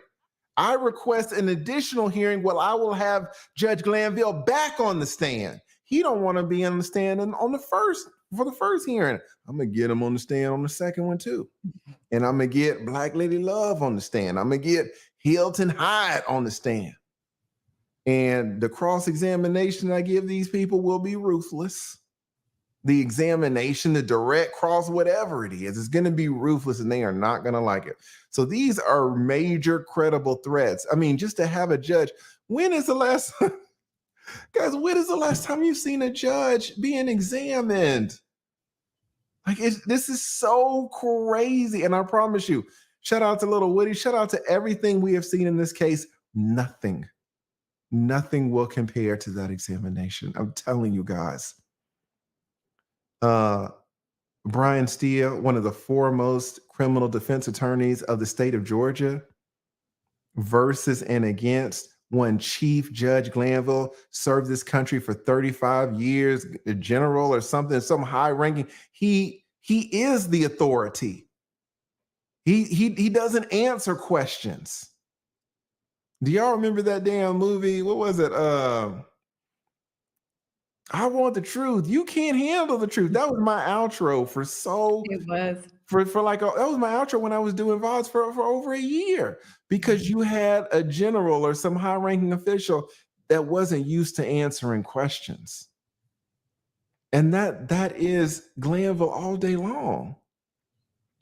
And then you got this hotshot attorney asking all these questions. So there's nothing that you guys will see this year. There is nothing that has happened in this case thus far that will even compare to this. And now he's asking for an additional hearing where there will be an additional examination of not only Black Lady Love and Hilton, but of the judge. I'm telling you guys, y'all are never going to see anything like this. This is insanity. Chat says it's a few good men. A few good men. Yes. Yes. The chat be knowing. Y'all are like Google to us. We ask y'all the question and y'all know it. Yeah, they're like Chat GPT. Facts. All right. So let us keep it going here. AV, you want to jump in right here? Yes, this judicial and prosecutorial misconduct denotes a disgraceful episode in the Fulton County courts. Wow. The Fulton County District Attorney's Office and stains courts throughout the state of Georgia and our country. What occurred in the Star Chamber outside the view of cameras, in the shadows, and hidden from Mr. Williams and his counsel in the public is unpardonable, and all in violation of Mr. Williams' constitutional rights stated herein, as well as Exhibit A. Judge Glanville, Lawyer Love, and Lawyer Hilton have created secret Star Chambers proceedings, which the state of Georgia has promised its citizens it would never engage. As the Honorable Supreme Court of Georgia has taught, justice faces its greatest threat when courts dispense it secretly. Wow. Our system abhors Star Chambers proceedings with good reason. Judge Glanville, Lawyer Love, and Lawyer Hilton have teamed up to conduct their illegal and unethical conduct outside of the view of Mr. Williams and his counsel, the public, and outside of the lens of cameras. These quote unquote public officials should never be trusted by Jeffrey Williams or undersigned counsel. There are serious consequences for these intentional and unjustified misdeeds that have not yet been dispensed. The clear evidence is that Judge Glanville is not impartial, and or there is at least the appearance that Judge Glanville is not impartial. Judge Glanville must be removed, disqualified from Mr. Williams' case. Wow. And up here, guys, you know, these trial judges, there's this thing y'all have heard of called precedent. So these judges have to follow what these trial judges and all these right? A trial judge is basically a judge where there's a trial, right? So there's a trial right here in the Young Thug case. This is a trial. Judge Glanville is a trial judge. But then there is a court above him, which is the Court of Appeals. And they don't have just regular trials. They do the appeals. They try to decide if there were errors at the trial level. So we're not doing a trial at the Court of Appeals. Ain't no trials. We're just looking to see were there errors at the trial. And these judges in the Court of Appeals have more authority than the trial courts. So the trial courts is the first level of defense. But if there are errors, then you go to the Court of Appeals. And the Court of Appeals sets the law that the trial court judges have to follow. But there's another layer of judges above the Court of Appeals. And it is the Supreme Court, the Georgia Supreme Court. And the Georgia Supreme Court on the state level is the highest court in the land for Georgia on the state level. So if the trial judge, Judge Glanville, has to listen to the Court of Appeals, Lord knows he has to listen to the Georgia Supreme Court. And sometimes, as what happened in one of the cases that Ryan Steele cited, the trial court makes an error. And so the defense attorney appeals to the Court of Appeals. The Court of Appeals says, yeah, I see what the judge did, and it was an error, but it's fine. Keep going. Like, it's fine. Your guy's convicted. The guy says, well, no, I don't want to be convicted. So what does he do? He appeals again to the Georgia Supreme Court. And the Georgia Supreme Court says, no. I know what the trial court said is okay. And I even know the Court of Appeals said it's okay. But we at the Georgia Supreme Court, we say it's not okay. So reverse the sentence, reverse the conviction. And The trial court has to do it immediately. The Georgia Supreme Court is the boss. It's not the Court of Appeals, and it's certainly not the trial court. Do y'all see how it works? So whenever the Georgia Court of Appeals says something, it's the fucking law. What did Brian Steele cite right here?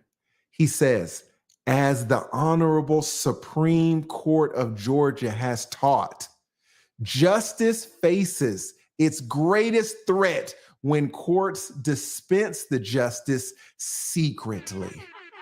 Secretly. Our system abhors Star Chamber's proceedings with good reason. And that they cite in a case, the Atlanta Journal and Constitution versus Long. This is a long-standing case. This case was tried in the 80s. And so there's been so much time in this. This is still good law. And so when the Georgia Supreme Court says justice faces its greatest threat when courts dispense the justice secretly, what the hell happened in this case? A secret meeting. Who was at the secret meeting? Not only the damn prosecutors, the judge was sitting right there. And they were talking to a sworn-in witness, a witness that was sworn in to testify. And the defense counsel was not there. They were not allowed to be there. They were not noticed. They were not told about it. And then, just like Brian Steele said, when they came back from the seating meeting, they went back into court and they were like, yeah, let's keep it going. Like nothing happened. Let's go, call the jury in. Let's go. What the fuck? Y'all just had a secret meeting. Can I get the transcripts? No, but what you can do is tell me who told you. Well, I want to know about the transcripts. Go to jail. How long? The max. I'm trying to find out about the secret meeting. Go to jail for the max. And when he filed his appeal, who ruled on the appeal? Anybody remember? Does anybody remember the court that kept this man out of jail? The self-same Georgia Supreme Court. The Supreme Court of Georgia. And when the Supreme Court of Georgia slapped Judge Glanville's face, I think we have all seen it. It was a new fucking Judge Glanville. There was a Judge Glanville before the Georgia Supreme Court came in, and there's been a Judge Glanville after. We have all seen the change in attitude. He got chin checked. And a man who served this country for 35 years in the military, a general, a man who is the chief judge, is not accustomed to getting chin checked, but he got checked. And his attitude has been amazingly different.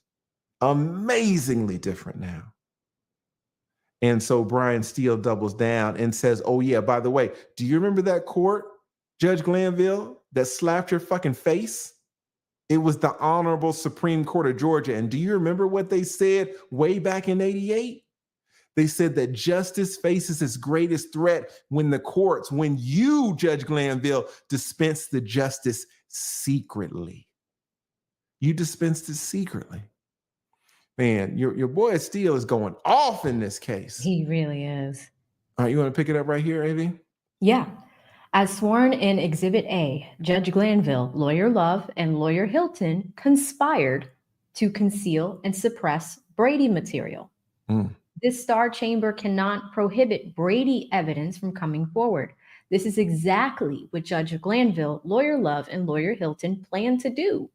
Mr. Williams' constitutional right to due process, a fair tribunal, a fair trial, effective assistance of counsel, right to cross-examine, right to see, hear, and be present for the statements of a sworn witness have been obliterated by Judge Glanville and his cohorts. Judge Glanville must be removed, and he has forfeited his position as judge. Wow. Guys, I'm telling you, this I've practiced over 20 years.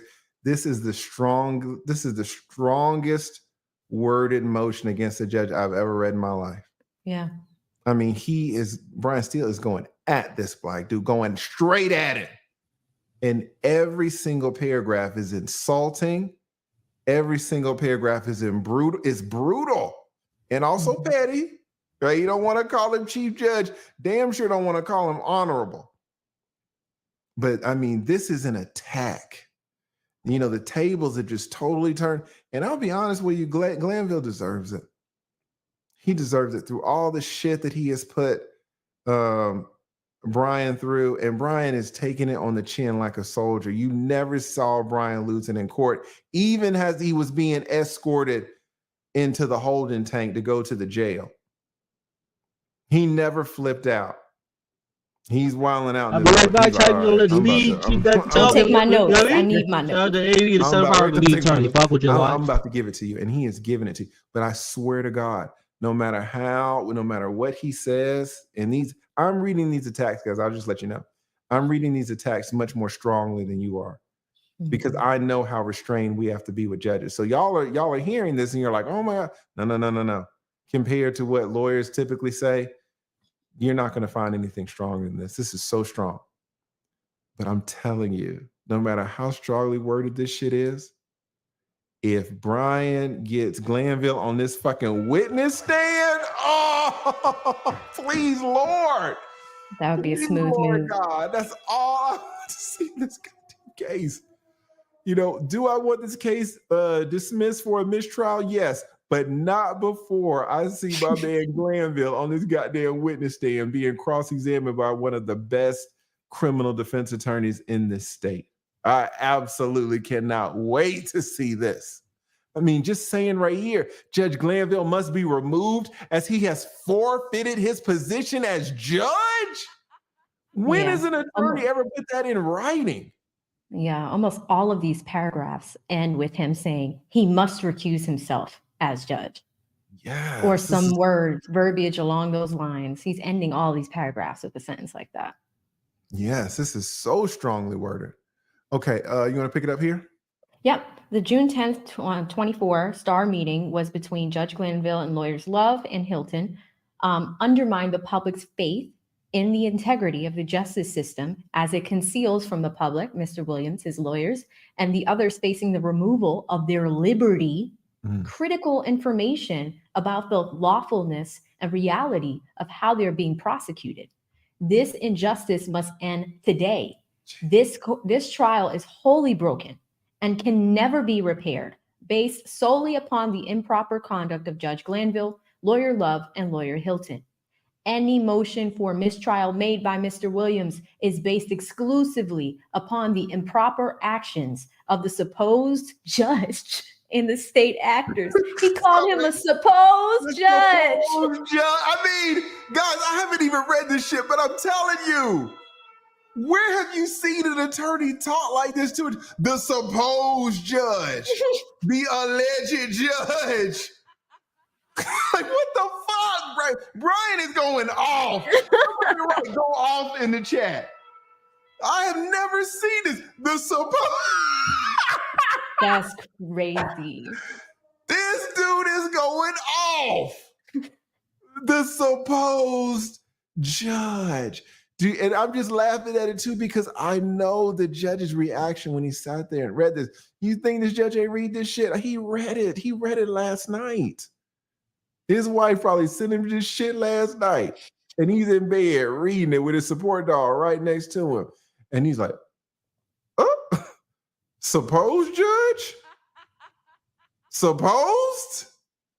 Right? My God. So I don't know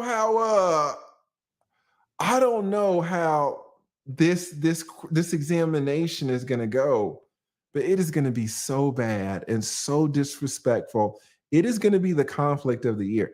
You guys have never seen televised a fight between an attorney and a judge. You've never seen it. Because usually judges just have so much power over us. Judges throw us in jail. You've seen it. It's an intellectual fight, you know? It's a battle of the mind. It's a battle of egos. It's a man to man. If this judge was a woman, it would be different. Or if the judge was a man and the attorney was a woman, it'd be different. But you have two men who are used to getting their way, two men who are used to winning. This is and shout out to all the women's, but this is gonna be a man thing. This is gonna be a dick contest a little bit. This is gonna be your back gonna be bowed up a little bit. This is some man-to-man shit. And when you say, this man has worked, Glanville has so hard to attain the chief judge level status, and you calling him not only not the chief judge, not only not the honorable judge, you're calling him a supposed judge? Shit. Guys, I've never seen it, and I've been doing this shit for decades. Never seen it. All right, you want to pick it up here? Yes, Judge Glanville, the indecorous at the indecorous Star Chamber ex parte meeting, provided legal advice and direction to Attorney Bumpus about how to speak with her client, Little Woody, dispensing legal advice. Wait, stop right there. Let me just soak that in. Yeah. Judge Glanville at the secret meeting provided legal advice and direction to Attorney Bumpus? About how to speak with her client, Mr. Copeland. I know what line he's talking about. There is a line where it was Kayla, Attorney Love, ADA Love, or DA Love, and Glanville. This was while they were waiting for Woody. It was the three of them. And there was a line in there where he's just like, listen, you got to talk to your client. Just explain it to him in this way. Okay. I remember that. I forget the exact words, but I do.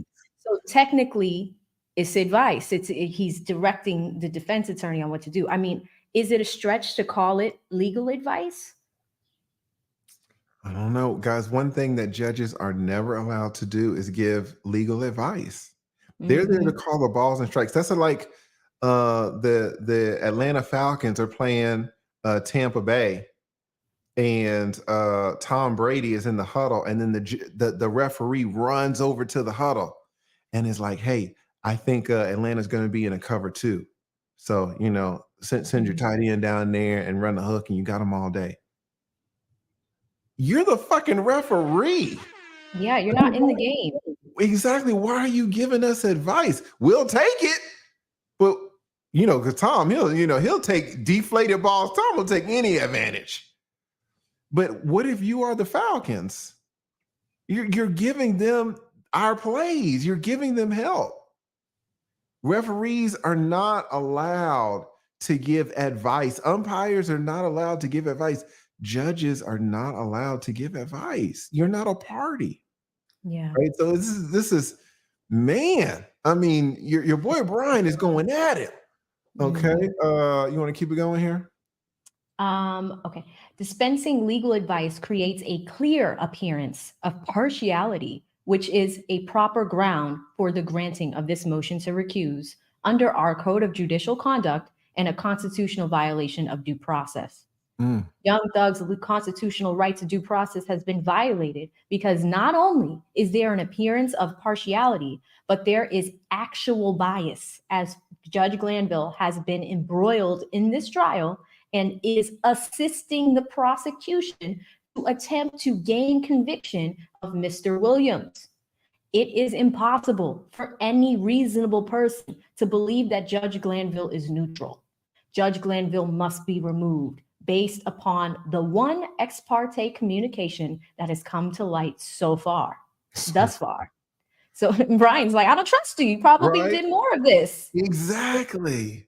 Judge Glanville, lawyers Love, Hilton have infected the process of Mr. Williams' trial and have illegally poisoned same forever.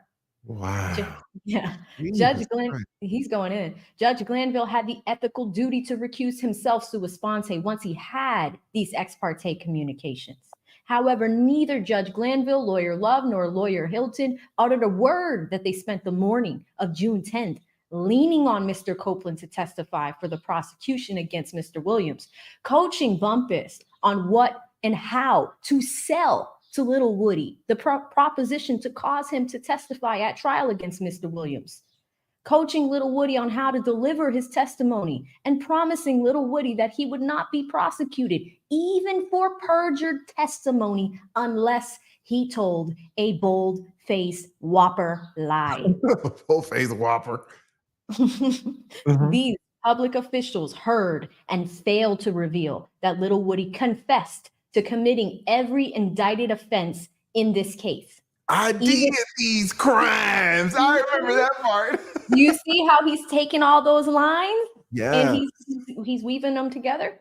Even non-lawyers can see that Judge Glanville, Lawyer Love, and Lawyer Hilton are not acting in an ethical manner, are on the same prosecutorial team, and that Judge Glanville should not be rewarded with the opportunity to continue to preside as judge over Mr. Williams' jury trial. In reality, Judge Glanville, Lawyer Love, and Lawyer Hilton have made themselves witnesses whom Mr. Williams' counsel will call. These 3 lawyers must be recused and removed from the case. Wow, guys. That was so beautifully written. Yes, your boy is going at him. I mean, your boy is going directly at Lady Love, directly at Hilton, and directly at your boy Glanville. He is not letting up. He says, Brian Steele does, it is important to note that Judge Glanville originally denied King Slime's request for access to the June 10th secret meeting, keeping contents of the... 我好中意做一啲癲嘢嘅，想一路做啲越嚟越癲嘅嘢。我會擁抱啲核突嘢，有咩垃圾俾我，我都會想將佢變成另一樣嘢。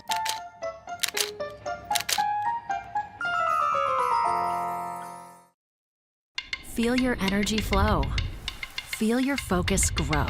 With enhanced blood flow, you'll feel a boost of clean, natural energy after every delicious glass. Power Beats from nature's sunshine. Judge Glanville is just a fucking nobody. Now, I'll be honest with you. I will be honest with you guys. Atlanta is professional, at least on the surface. But when you start going out to some of these surrounding counties, when you start to go down to these southern counties down south, I'll be honest with you, these fucking judges don't even try. Some of them don't even try to hide it professionally, as they do here in Atlanta. If you go to some of these courts, guys, I mean, look at what Christina Peterson was doing. She just got removed by the Georgia Supreme Court. Kicked her ass off the bench. Like, what the fuck are you doing down here? Running roughshod over the community. Y'all see what the mayor of the mayor of Dalton, that lady. Sometimes you will get people in public office and you just put a criminal in that damn office. Now, it's so weird because Judge Glanville has never been that type of judge, but you look at him now in this case, he's absolutely gone rogue. Yeah. I mean, I could tell you stories about judges doing shit where it's like, there's just no way. But usually when the judges are in that situation, everybody's like, okay, fine, they'll leave themselves. But sometimes they don't. That attorney, Judge Peterson down here in Douglas County, she refused to leave because she was one of the highest paid judges in the state. She found a loophole and she was getting like $250,000, $250,000 a year. She said, "I'll never leave." AG to the she was making power. more money than the judges on the Supreme Court of Georgia. That's crazy. She was making the judges in the Supreme Court of Georgia were making less than this lady. I keep trying to figure out, do I want to go outside and smoke? But all the violations she was committing, they got that lady up out of there. Because I ain't gonna hold you. And so it makes sense to talk to that lady, you know, how Brian Steele is talking to this judge. But I just want to tell you guys what this motion right here, you just never see a motion that's so strongly worded. You never fucking see it. It is just crazy. And the other part too, what really, because a few of them are saying it in the chat, he was kind of helping them because at one point, he didn't check her on it. Simone said, "Judge, and you may want to close your ears." He didn't he allowed her to continue. Yeah, he allowed her to continue talking like that. Didn't interrupt her, didn't stop her. right? And the dialogue between her and Little Woody kept happening. So I wonder if he's gonna bring that up in here. That is insane. That is insane.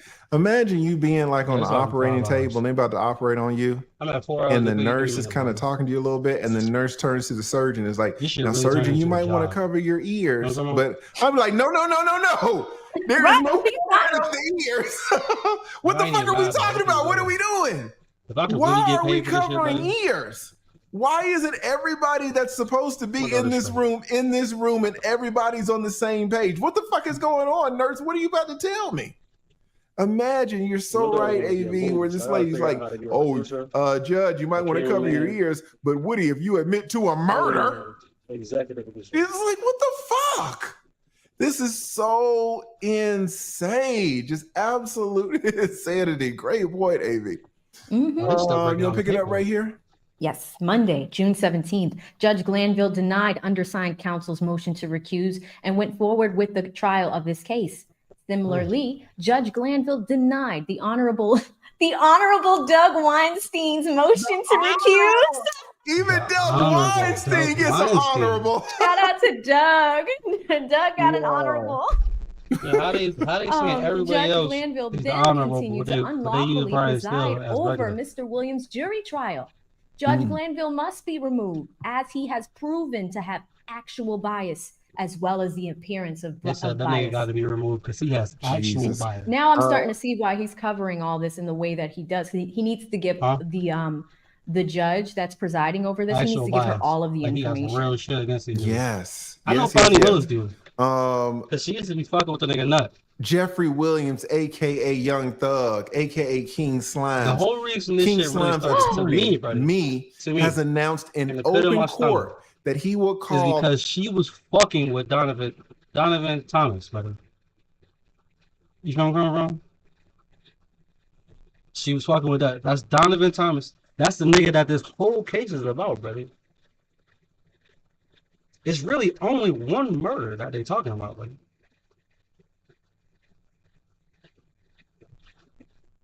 That pussy must have been fired.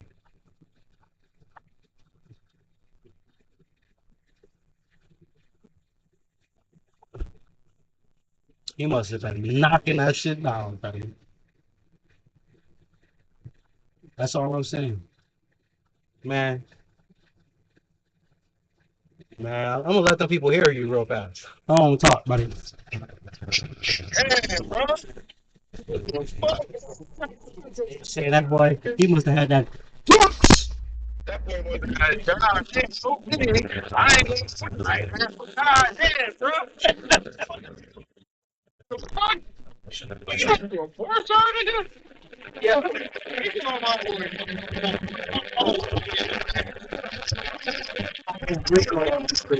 Yeah. What you talking about, nigga? It's like, what? Why you just do this shit like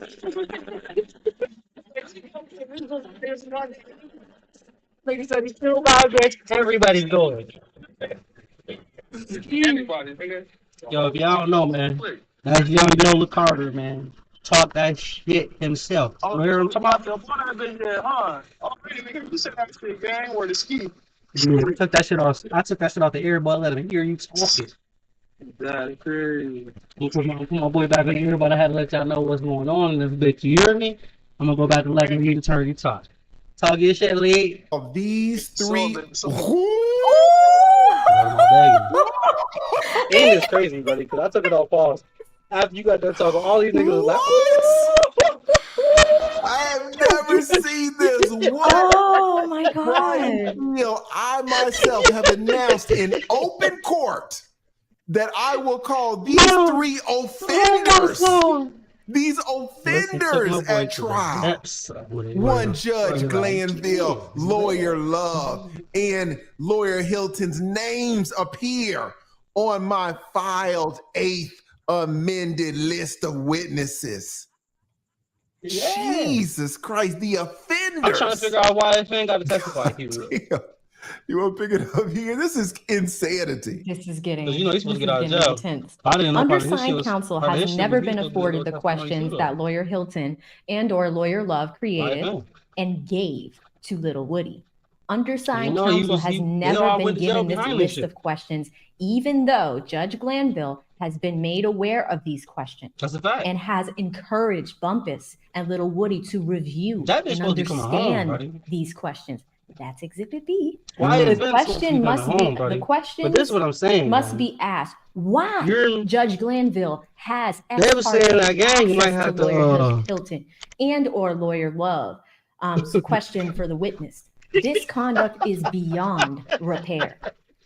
Judge Glanville, lawyer Hilton, and lawyer Love did not give a hint that they were meeting ex parte with witness Copeland on the morning of June 10th or at any time. Undersigned counsel had no idea that Judge Glanville, lawyer Love, and lawyer Hilton would dodge the law and ethical rules to conduct this improper and unethical ex parte conference. Judge Glanville and lawyers Love and Hilton were duty bound to immediately announce to Mr. Williams, his counsel, and all accused and their counsel that 1, this ex parte meeting occurred. 2, Brady and Giglio evidence was obtained. And 3, that the transcript was made and allowed argument to flow. Instead, their cover-up equals their misdeeds. Judge Glanville, lawyers Love and Hilton, acting in concert, hid Brady evidence and attempted to normalize this unconstitutional Star Chamber meeting, unethical conduct, and witness intimidation. Let me send this to my brother so I can let them know, man. That's what's going on with this case, man. Judge Glanville, they had that evidence, man.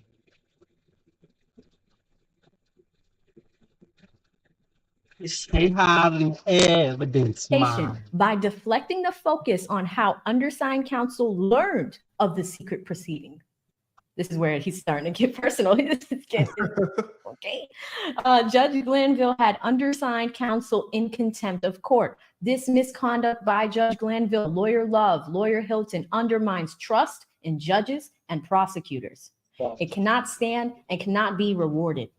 Action must occur in order to attempt to remove this dark cloud over Mr. Williams' trial and the criminal justice system at large. The conduct of lawyer Love. I ain't gonna lie. Mr. Steele must have been doing poetry in his other life. Because that boy is spitting some shit in his paper. Lawyer Hilton and Judge Glanville can never be forgotten, normalized, or ratified. It can never be forgotten. Jesus. I feel like he's writing a constitution here. This is his treatise. This is his. This is my statement. This Somebody said he's stealing on him. Stealing on him. That is exactly right. He says the Georgia courts have always safeguarded and separated prosecutors and their duties from judges and their duties. Here, there is no daylight between Judge Glanville's and lawyers Hilton and Hyatt's improper and unethical conduct. All must be removed immediately. As stated herein, Jeffrey Williams, aka Young Thug, aka King Slime, intends to call Glanville as a witness at trial, as well as at this recusal. Oh Lord. Oh Lord. Oh Lord. Hold on, my God. Hold on, my God. Hold on. I need to tell the man he wants to be a witness at the recusal trial, man. Witness at the recusal motion, man. My fault. I'll get back to this English shit. My fault, man. Should be switching sometimes, man. Recusal motions evidentiary hearing based upon his improper conduct and the need to make a further record to protect King Slime's constitutional rights. So Brian Steele is saying, hey man, I've got Judge Glanville on the stand at least twice. I want him on the stand at least twice. And if Judge Glanville wants to object, fine. Give us a hearing and I'll have him a third time. Once is not enough. Specifically, There appeared to be communications not captured on the transcript of the secret meeting. So he is questioning the validity of the transcript. Lawyers Love and Hilton and Judge Glanville's examinations are needed to complete the record. Judge Glanville is a necessary witness in King Slime's trial. When do you see this? When is a judge, the judge of the RICO case, a necessary witness in the RICO case? Hello. So crazy. This is insane. And his name, Judge Glanville's name, will be used when undersigned counsel, I myself, one Brian Steele, cross-examines Little Woody. And I'm going to ask him, number one, I'm going to ask Little Woody whether Glanville pressured him to testify. Go down. I'm going to ask Little Woody whether Little Woody, realized that Judge Glanville was allowing wrong propositions of law to be explained to him.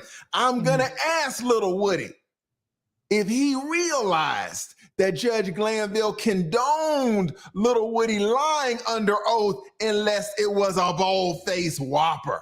I'm going to ask you all these questions. This is crazy. The bold-faced whopper. The bold-faced whopper. Oh my God. This mandates that Glanville cannot. Oh, that's true. That's true. And guys, we're gonna see this. If we have time, I'm gonna pull up the opening statements to this case because we have gone so far in, but I want to see where these attorneys thought we were gonna be at this time. And one of the last things that's said right before the opening statement that Love starts to give, Attorney Love, she says, "Wait, Your Honor, wait. I'm looking at this courtroom and I see some people. And I want to make sure that the rule is invoked." Who knows what that means? Who knows when an attorney stands up and says, "I want to make sure that the rule is invoked"? All attorneys know what that means, but it's a little bit ambiguous. Which rule? There's a lot of rules. It is the rule when attorneys say, "I want to make sure the rule is invoked." They are talking about, and shout out to MG Law, the rule of sequestration. Y'all already know what it means. He's a lawyer. He's doing his thing covering it. Yes. Shout out to MG. Shout out to MG. Oh, is he a YouTuber? He's a law tuber, yeah. Shout out to MG Law. That is excellent. The rule of sequestration. What does that mean? It basically means, guys, that any person who's going to testify in the trial cannot be in the courtroom listening to other people testify before they testify. Now, after this person testifies, then they can come back into the courtroom and sit in there. But they cannot be in the courtroom while other people are testifying before they've had their chance to testify.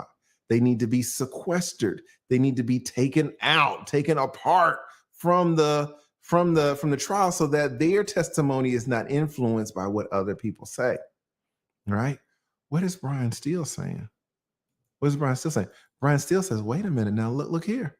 Look here. I am going to call Judge Glanville as a witness." And what does that mean? It means that Judge Glanville cannot be in the courtroom in front of the jury ever again as judge. He's going to be sequestered. Wow. He's going in for his client. I honestly, guys, this is the most well-written defense I've ever seen. Like he's riding for Young Thug right now. Yes, he really is. Because Steele has said over and over, "I've amended my witness list. I've amended my witnesses." We've heard him say that for 2 weeks. But he's never come out and said, and it never dawned on me, that if he's going to be a witness, then now he needs to be sequestered. And if he needs to be sequestered, he can't be in the courtroom. So how can he be in the courtroom presiding over this case and be a witness at the same time. He Steele is right. That never dawned on me. I never realized that. Take that extra step. You can't even sit in the goddamn courtroom now. So Lord knows you can't be a judge in the case. How can you be a judge in the case if you're not even allowed to sit in the back with the regular folk? Deep. Judges must be disqualified in proceedings in which their impartiality may be reasonably questioned, including but not limited to instances where the judge is likely to be a material witness in the proceedings. He's exactly right. Damn. You want to pick it up here? Yes. Grounds for recusal are contained in OCGA sections 1518, as well as the Georgia Code of Judicial Conduct. Further, the judge should be disqualified for bias against a party if such bias stems from extrajudicial source and results in an opinion on the merits on some bias other than what the judge learned from his participation in the case. The alleged bias of the judge must be of such a nature and intensity to prevent Mr. Williams from obtaining a trial uninfluenced by the judge's bias. In the case at bar, it is impossible to honestly find that Judge Glanville is impartial. That is an impartial, fair jurist. Recusal is mandated. Under Rule 211 of the Code of Judicial Conduct, a judge must avoid all impropriety as well as the appearance of impropriety. Judges shall disqualify themselves in proceedings in which their impartiality might reasonably be questioned. The fact that Judge Glanville's impartiality might reasonably be questioned is grounds to mandate that he is removed from the case. Rule 211 provides an additional rule of disqualification that is broader than our statute. Here, under any definition and any rule, Judge Glanville must be removed instanter from the position of judge. Damn. Wow. In fact, Commentary 2 of Rule 211 explains that judges are subject to disqualification whenever their impartiality might be reasonably questioned. Judges should disclose on the record information that the court believes the parties or their lawyers might consider relevant to the question of disqualification, even if the judge believes there is no legal basis for disqualification. That comes from Rule 211. I'll jump in right here. Okay. Impartiality might be reasonably questioned means a reasonable perception of lack of impartiality by the judge held by fair-minded and impartial people based on objective facts. Recusal on this ground requires a rational bias for such questioning, not an arbitrary bias, even though an actual impropriety on the part of the judge has been shown. Here, Judge Glanville's impartiality under this definition has been satisfied. Further, the Code of Judicial Conduct mandates that the judge step down from presiding over a case where a judge is likely to be a real and essential witness and where there is not substantially the same testimony available from another witness. So they're saying that, apart from him having to step down and recuse himself based on this, on the improperness of the secret meeting, he has to step down for an additional reason that since he was at the secret meeting, he is an essential witness. And so there is evidence, there is testimony that he himself as a judge needs to give. And if he gives that, then he cannot be a witness and a judge at the same time. Therefore, the judge must leave Mr. Williams' case, except when he is called to testify as a witness to explain under questioning his misconduct and bias before the jury. God, your boy is going in. Man. He is. Hey, Lee, I'm going to step away for a little bit, but I will be right back. Awesome. Before you step away, do you have time to read any cash apps that you got real quick? I know you got to run. You know what? I'm all up to date. I caught them when you took the phone call last time, but yeah, I'm all good to go. But I'll see you guys in a little bit. Fantastic. AV's, she's doing all these consults, guys. Man. She's got a consult coming up here at 6, but she will be right back. All right. Shout out to AV. All right. See you soon. Thank you, AV. Yeah, just hit the link when you come on back. Sounds good. says, it continues. Mr. Williams asked this honorable court to hold an evidentiary hearing on this motion to recuse in order for Mr. Williams to gain a full understanding of the misconduct. Wow, so this is an additional hearing, guys, that that Brian Steele is asking for. He's like, yeah, I know we got this hearing set for the recusal, and I know that we got another hearing set for this over here, but now today, based on this filing, I want an additional hearing. I want to examine Love, Hilton, and Hyatt. I want 3 bites at that apple.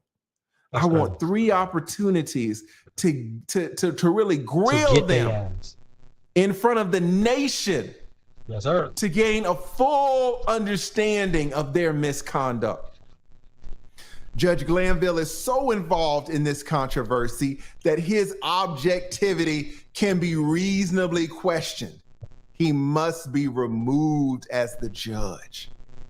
The facts are so clear that Judge Glanville, in order to shield himself and his co-prosecutors, when have you seen this, a judge and his co-prosecutors? The facts are so clear, he's shielding himself from the truth of the misconduct. He denied King Slime's June 17th motion to recuse without a hearing, without providing a transcript, and without permitting another court to hear the motion to recuse. This demonstrates on its face that Judge Glanville is involved in this controversy. He cannot be deemed fair and or impartial. Significantly, Judge Glanville is required to avoid not just the impropriety of the appearance, but I'm sorry, Judge Glanville, strike that. Significantly, Judge Glanville is required to avoid not just impropriety, but the appearance of impropriety in his activities. This is because public confidence in and respect for the judiciary in our courts must be maintained. As shown in Exhibit A, attached here to the shocking conduct of Lawyer Love, of Lawyer Hilton, and Judge Glanville's proves the bias and prejudice have been shown, and it would be error for Judge Glanville to continue this case. It has been held to be elementary that a judge must be disqualified when he is going to be a witness in the same proceedings. All right, so we're kind of getting the gist of what is going on here. We'll pick it up right here. Judge Glanville attempted to cover up his and Lawyer Love's and Lawyer Hilton's misconduct by attempting to intimidate me and then holding me in contempt of court, sentencing me to the maximum number of days to serve in custody for doing nothing but zealously and ethically upholding my professional responsibilities. And this is huge. This is a huge part of this corruption. When he sentenced Brian Steele to the max, those 20 days, do y'all remember when he first sentenced him? He's like, well, you're not going to tell me who it is? Get your ass back there. You're going to lockup. And he took his coat off and he took his watch off, took his tie off, gave his wallet, get the keys to you. Whenever you go to jail, guys, you got to give your keys to your car to somebody. They'll boot that shit in Atlanta in 20 minutes.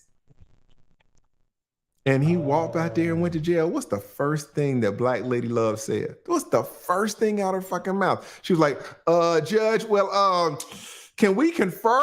Can we confer about this? Because you're sentencing Brian Steele to jail for 20 days. Who's going to represent King Slime? And then Keith Adams, the black guy, the co-counsel for Brian Steele, he stood up. He was like, wait a minute. And he went to the podium. And he was like, you locked up Brian Steele? Yeah. And you locked him up because there was a mole? And Brian Steele knows who the mole is? Yep. And you locked up Brian Steele because there's a mole. Brian Steele knows who the mole is, and he won't tell you. Yep. Guess what, Judge? I know who the mole is too. Oh, wait a minute. I know who the mole is too. And I'm not going to tell you. Tucker Daly is giving us 2. Shout out to Keith Adams, the black guy. He was like, shit, sit me back there with this dude. We'll leave King Slime here by his fucking self. Put me back there. And why did he do it? Because he knew how fucked up this trial would be if you've got King Slime in the middle of trial for 20 days with no attorney. Oh, that was a chess move. That was a goddamn chess move. And what did the judge say? Judge Glenn was like, well, I didn't ask you who it was, so sit your ass down and represent him. But he tried it. That black dude tried to go back there because everybody knew at that point the judge was gone. He was just, what are you doing, Judge? King Slime chose Brian Steele to represent him. All of you in the chat, 8,000, 7,000 people in the chat, you have a constitutional right to be represented by the person of your choosing. You're taking this constitutional federal and state. You're taking this constitutional away from from King Slime, Judge, because Brian Steele won't tell you a name? You're denying him his constitutional right? Keith Adams got up there and said, shit, put me back there too. Let's fuck it all up. Let's do it. Let's do it all. Oral, vaginal, anal. Let's do it. Let's fuck it all up. Why are we stopping at just vaginal? Let's do everything. This case is fucked. Put me back there too. Sit King Slime right here for 20 days with no attorney. See what happened. Glenn was like, oh, I didn't ask you. You'll go represent that dude. This is so crazy. Judge Glanville attempted a cover up, attempted to intimidate me, holding me to the maximum number of days in custody. Judge Glanville then took action before the jury. After recusal motions were timely filed by the Honorable Doug Weinstein, as well as myself. All of these actions taken by Glanville after these ripe, invalid recusal motions were filed are void. Glanville has caused King Slime immeasurable suffering and prejudice based upon his, Lawyer Love's, and Lawyer Hilton's denial of King Slime's statutory and constitutional rights stated herein. Mr. Williams must be granted a reasonable bond. Why he's asking for a bond? Mr. Williams' statutory right to a speedy trial has been totally upended by Lawyer Love, Lawyer Hilton, and Judge Glanville. And Mr. Williams must be cleared of all baseless charges. So, man, Brian Steele is going at this judge. I've never read a motion like this in all my decades of doing this shit. I've just never. I mean, this is a first on so many levels. So many levels. All right, guys, we're gonna take a little break here. All right, we got a special person coming up. We got our man Lil Woody in the back. Y'all know Lil Woody, the star witness in this entire case. Somebody write Lil Woody in the chat. He has got his YouTube channel going. Y'all are recognizing him. Y'all are running up on him. Don't get smoked. All right, y'all know Lil Woody is about it. Now, here's the thing. As we have talked about so many times, Lil Woody is a witness in this case. And not only is he a witness, he's actually a current witness. He is the current witness. So We need to avoid asking him any questions about the case, but we can get a general understanding of the man. And little Woody, if you hear any questions that's about the case, no problem, Pimp, no problem. You don't have to answer. And if you feel uncomfortable for any reason, you can go and click off. You can have your girl Kayla come up. I don't know if Kayla wants to come up and help you through this. So it's all good. But thank y'all for shouting out little Woody, or as Kayla says, Woody, right? Well, Woody, we got our man here. Let's add him. All right, we got little Woody in the damn chat. My nigga.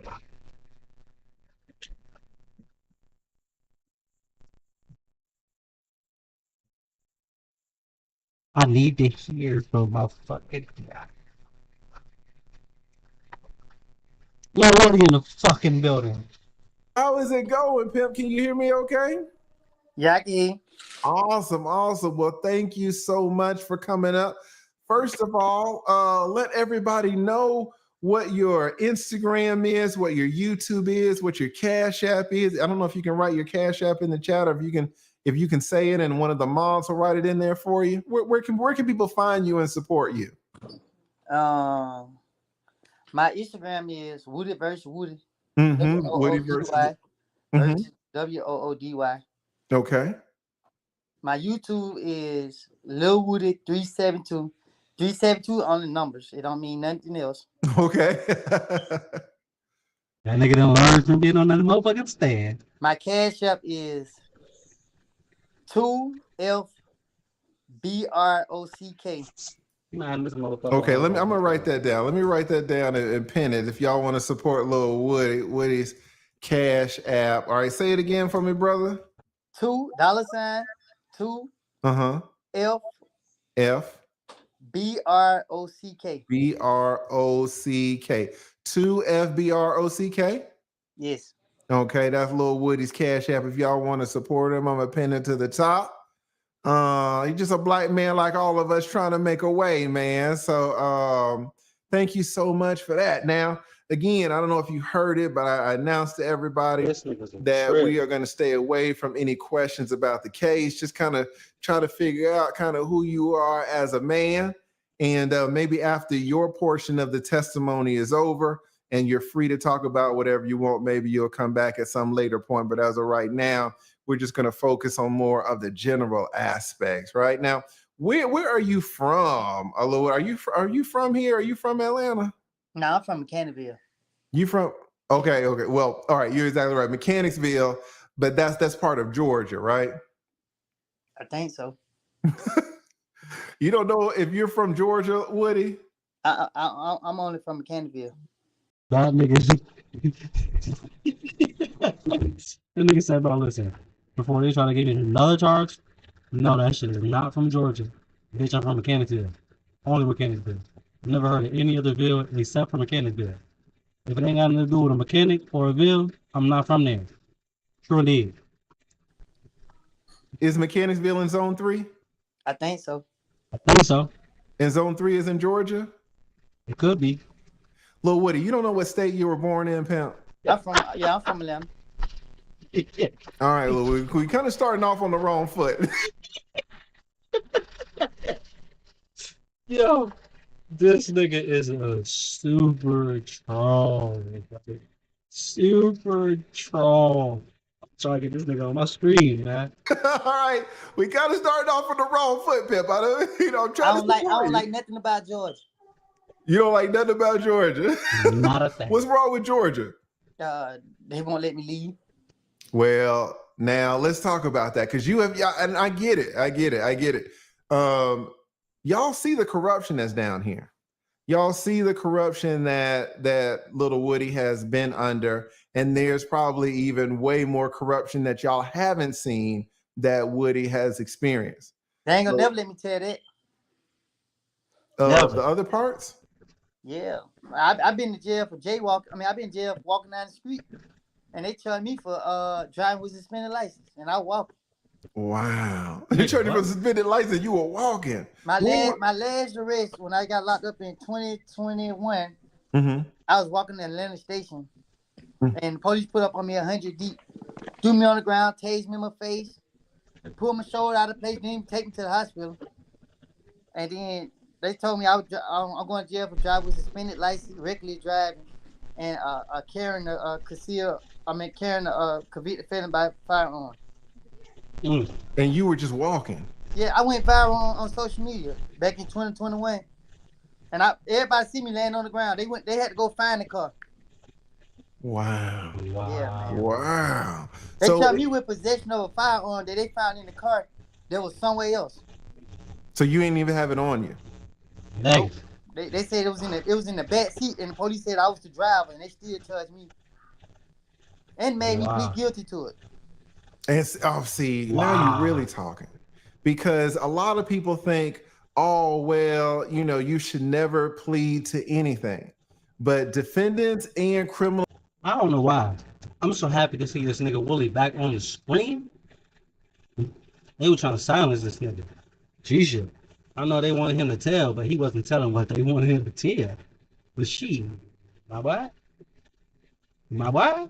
Talk to me, my boy. Defense attorneys, we all know so many times, guys, it's in your best, and this is going to sound bad, but so many times it can be in your best interest to plead to something as opposed to go to trial, because if you go to trial and lose, the time that they're going to try to stick you with is insanity. Can you hear me? Yeah, we can hear. Can you hear me? Can you hear me, Pimp? Oh, I think it should he dropped off. But I'm sure he'll click back on. But we don't even want to talk about that. So many times, guys, the millions of men in this country that have had to plead out to stuff that they didn't do. And it happens all the time. And you say, well, why would you do that, lead attorney, if you're innocent? Guys, suppose, for example, that the state is charging you with trafficking cocaine, but it's a sketchy case, but you're charged with it, and the max what they're trying to give you is 30 years in prison. So that's what you're looking at. You're looking at 30 years if you take it to trial. Or they say, well, we can drop it down to a possession and give you 30 days. 30 days in jail, or risk it and do 30 years. Which would you choose?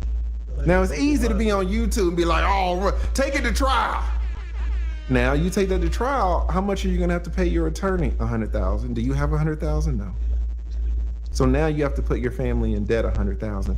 And then if you lose, amazing, you're going away for basically your life. Or you can plead for 30 days, pay your attorney $3,000, go in and get out. Which would you do? Right? So when Woody says, man, I'm pleading out for shit that I ain't even do, I mean, that's real shit. And it's the corruption by the prosecutors. We got our man Woody back. But yeah, Woody, you know so much about the corruption of the system that people don't get to see on a daily basis. And I mean, let's be fair, it's because you've had so many interactions with the police and the courts. Is that right? Right. So what they did was they targeted me. I've been in jail for shoplifting, and I ain't never been in Henry County a day in my life. They got you in Henry County for shoplifting? 2015. I was out 2014 actually. I ran 4-wheelers and the police caught me. Said I had a warrant for Henry County for shoplifting. I'm like, shoplifting? That ain't my motto. My motto? Yeah, I ain't stealing out no store. They said I was stealing ink cartridges. I'm like, I didn't know what that was. Right, I was like, ink cartridges? Y'all gonna try to put some ink cartridges on Woody? Come on now. Yeah. And you know what? It was so crazy because when I went to court, I explained to the lady, like, I never even been in this county. It was so far away, I thought it was another state. Right. People like, well, they know it wasn't you, but it's a process you gotta go through. But they offer you abandonment and 10-year probation. But if I was in jail, I would have took it, but by me being on the street, I ain't taking that. Right. So I had missed court because they give, like, Henry County different for full. They give you one piece of paper with all your court dates on them. And I throw the paper away when I first got out, so I missed court. So they put an LTA on me. So when they catch me again, the lady, I called. They like, hey, I missed court. I didn't know I had court, but I asked you, and you told me I ain't had to go. So she's like, well, turn yourself in. So people be talking. They don't understand like the power that these people hold, and if they really feel as in you valuable, you're a certain individual, they can do whatever they want to do to you. Like everybody want to talk, and you don't know. Like I done been in jail for driving without license. I had my learners in my hand, and it was like 3:30 in the afternoon. The police told me his supervisor told him he had to lock me up. Like this just ain't going thing. That's why I have so many criminal history. Let's start with that. When did you start kind of, I don't want to say, this with the street life type of thing, but when did you start having interactions with the police? How old were you? I was 18. I lost my mom. Like my mama died 2008. And my first time going to jail was 2009. Okay, so somewhere around when your mama passed, you started kind of turning a little bit. Your life started changing. You started having these interactions with the cops. As you should be, nigga. That's what you're supposed I'm not gonna say like I was innocent. Like I just didn't care. I didn't care no more. Like it was what it was. Oh, I just you're walking from Mechanicsville. Can you explain to the people like how Mechanicsville is? What's the atmosphere? You can keep that shit on. Niggas if you had to pull up on you, buddy. Fuck that. They ain't pulling up. They ain't even worth it. You hear me? Full of a lot of people with nothing better to do. So it's like we don't have people in the community. Listen, I just jumped up. I almost walked out of the motherfucking house. Fuck you mean? But these are people that's from the community that try. We don't have people that try to inspire us to be better, to motivate us to do different. So just like every other neighborhood in the we adapt to our environment. Right. You mentioned your mother. Did you grow up with your father too, or he wasn't really around? Look, like I said, but I don't want to hear some of these females right now. That's like on the west side of Atlanta. He passed away in 2001. He died from cancer. Also, the moment he died, I don't know if he died from the cancer, but they had a coverage and he flew out the window, so he was pronounced dead on the scene. Okay, that was in 2001. And then, years later, 2008, I think you mentioned when your mama passed. Yeah, she died 2008. So you were around 18 at that time, and you didn't have any kind of parental support there after that. Well, actually, I removed myself from my family. Like I just took to the streets. When my mama died, it was like I felt alone in this world. So I just went to the streets and started hanging with people and started feeling like they were my family and just started, embracing them as they was my family. Right. And were you able to finish high school, or that really didn't pan out? You won't even believe me, man. My mama died. She died 2008. I went back to school on the first day back after summer, and as soon as I walked through the door, they took me in the office and told me that I'd been expelled. Really? What grade was that? So it was like the like 10th grade, 11th grade, 12th grade, somewhere around there. Yeah. So you were expelled. So after that, maybe like 10th grade, you weren't able to finish. You weren't able to go back. Yeah, I ain't care for school anyway though, because it was just like I was just going because my mama. So when she died, I was like, well, y'all keep them papers. I don't need them. Right. And so then what were you doing in 10th, 11th grade? What was your life like if you weren't going to school? Oh, well, when I was going to school, I was acting a fool. You know what I mean? So, but it was different though, like, because I had my mama, so I really wasn't trying to, go too far. But I was smart in my class. I'll jokes aside, I was smart. I used to participate in a lot of the work. Because once I got in high school, I got them to take me out to special classes. Because I wasn't taking special classes in high school. I was tired of that. Okay, so you were taking like special education classes in elementary school? Elementary and middle school. Elementary and middle school. And then when you got to high school, you decided the special classes really weren't for you anymore. So I taking special classes because I have a hearing problem. Okay. So they was teaching me how to, I know how to do sign language. Oh, really? Okay. So it was just a precaution just in case I might lose the hearing in my other ear. So as I learned it, I was like, it's no point for me. Like, I'm not going to be taking these classes, teaching. I'm in high school. They teach me elementary school work. Right. So, It can kind of be almost degrading or like insulting, right? To a certain extent. right. I feel you. So then you got out of those classes and then you decided your mother passed and you decided that, really the only reason you were going to school was because your mother was kind of pressuring you to do that. And when she was gone, you decided to just really take yourself out of the schooling environment. And so So when I basically, was going to school, Mhm. when I was going to school, I just get picked on by the people that like who knew me because they be like, you in slow classes. I didn't like it. Right. So I used to tell my mama all the time, like, I'm not going back to them classes. So I used to get picked on by people. So it did something to me. So I used to go to class and pick on the people in the class. I used to beat them up and do little evil things to them because I didn't know any better. Right. So when people did something to me, it created anger in me.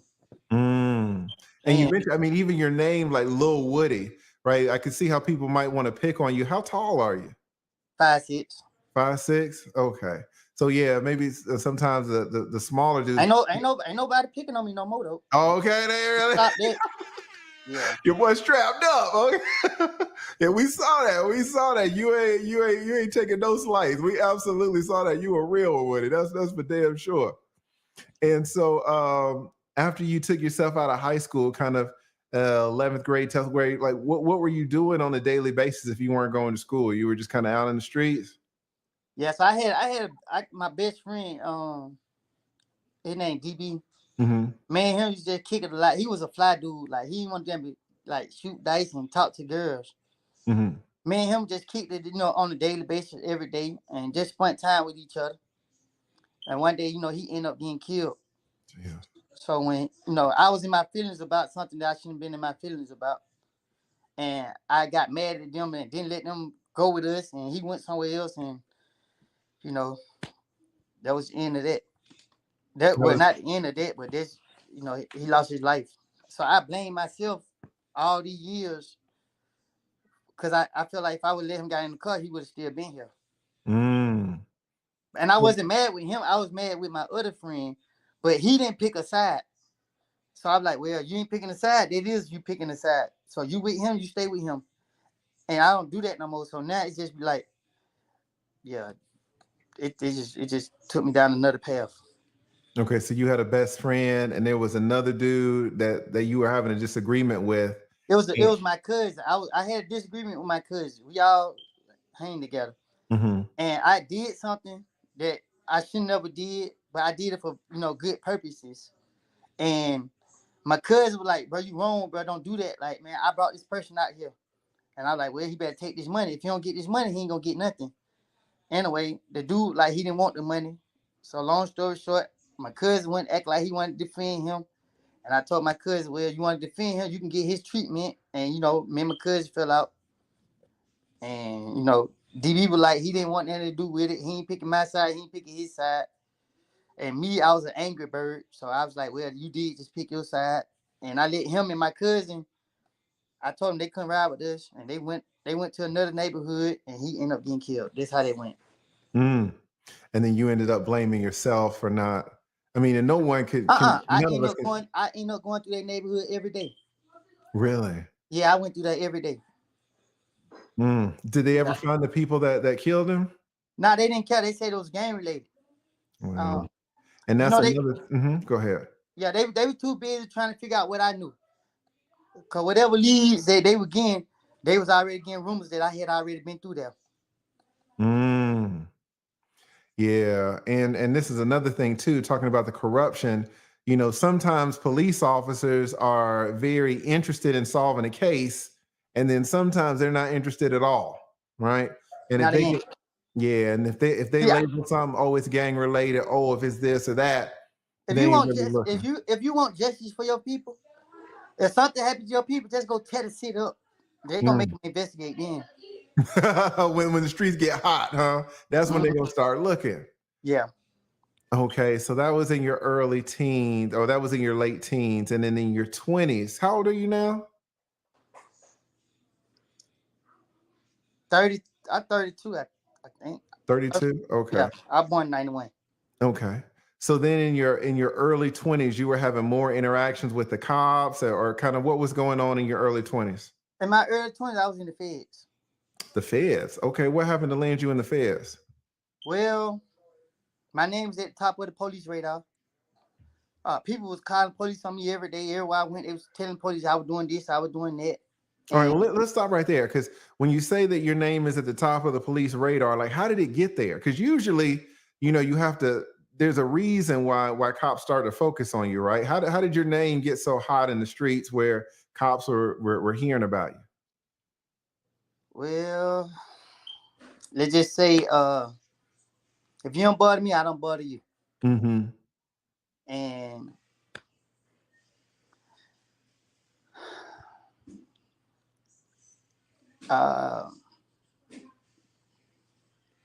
they listen to music. So many people didn't like me, and they feel like the best way to get rid of me was to put the police on me.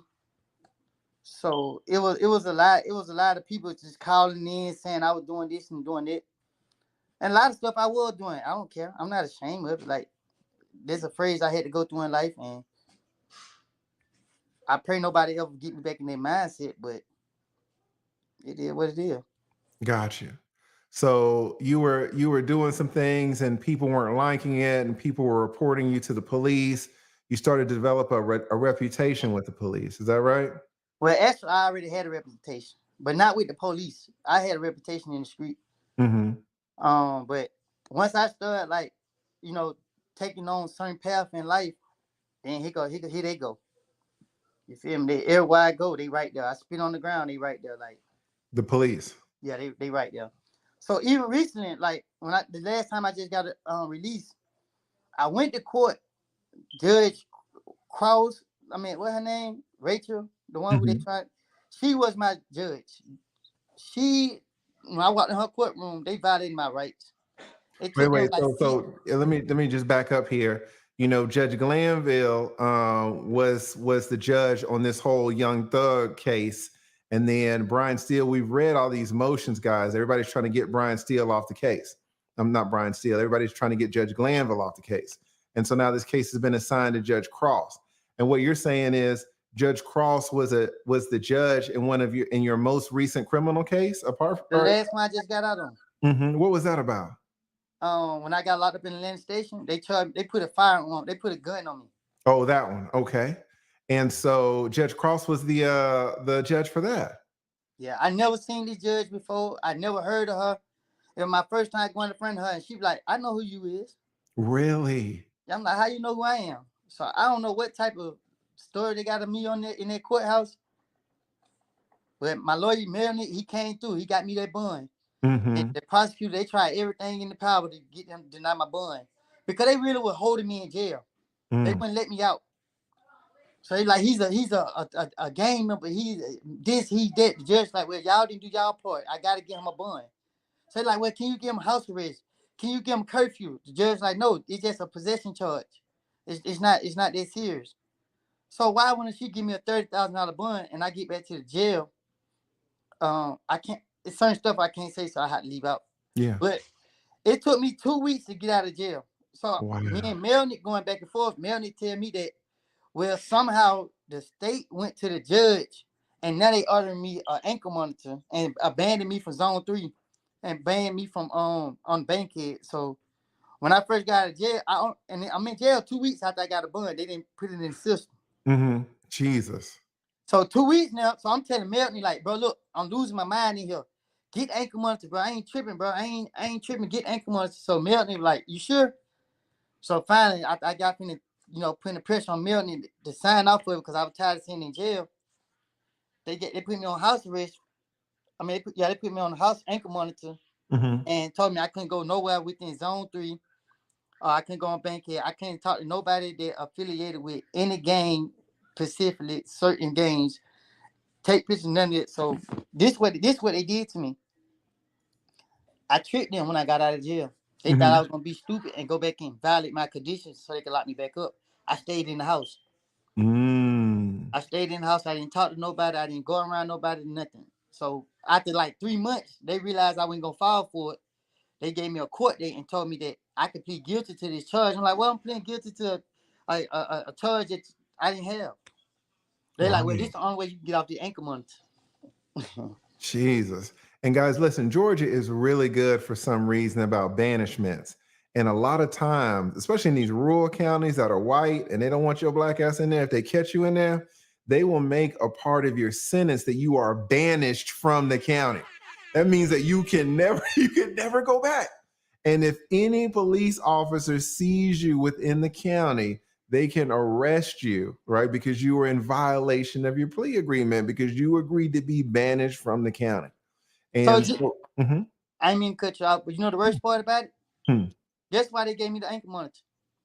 Oh, they gave you the ankle monitor to track your location to see if you violated that.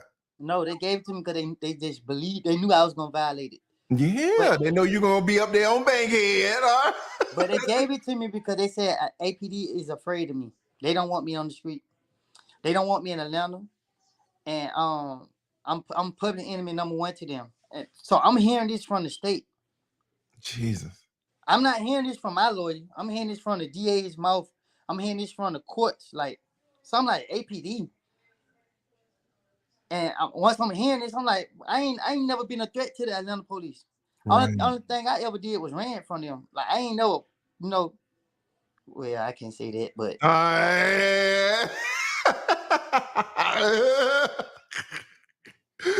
Right, but it shouldn't be. Whatever you've done shouldn't rise to the level of scrutiny of attention that you're getting from them. Like you're getting way too much heat. Is that what you're saying? Yeah. Yeah. Like they had I seen, like I was somewhere the other day and they saw me. And you know what they did? They put up like 10 cars and just sat there and just watched me. Jesus. So I pull out my phone and start recording them like, okay, they about to harass me, y'all. I don't run from it no more. I'm not intimidated by them no more. Like, I don't bother them. I ain't break no laws or nothing. I just ask them to leave me alone. I'm just trying to live my life. Live your life 100%. Oh, we lost him again. I wanted to ask you, I don't know if you can still hear me, but you mentioned that you went to Feds. Woody, are you there? I see him trying to clicking all the buttons. Oh, he dropped off. He will probably he'll probably link back, come back in about 20 seconds.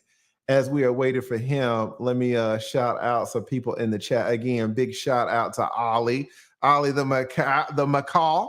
All right, who is the stream sponsor sponsoring this stream here that we got with AV.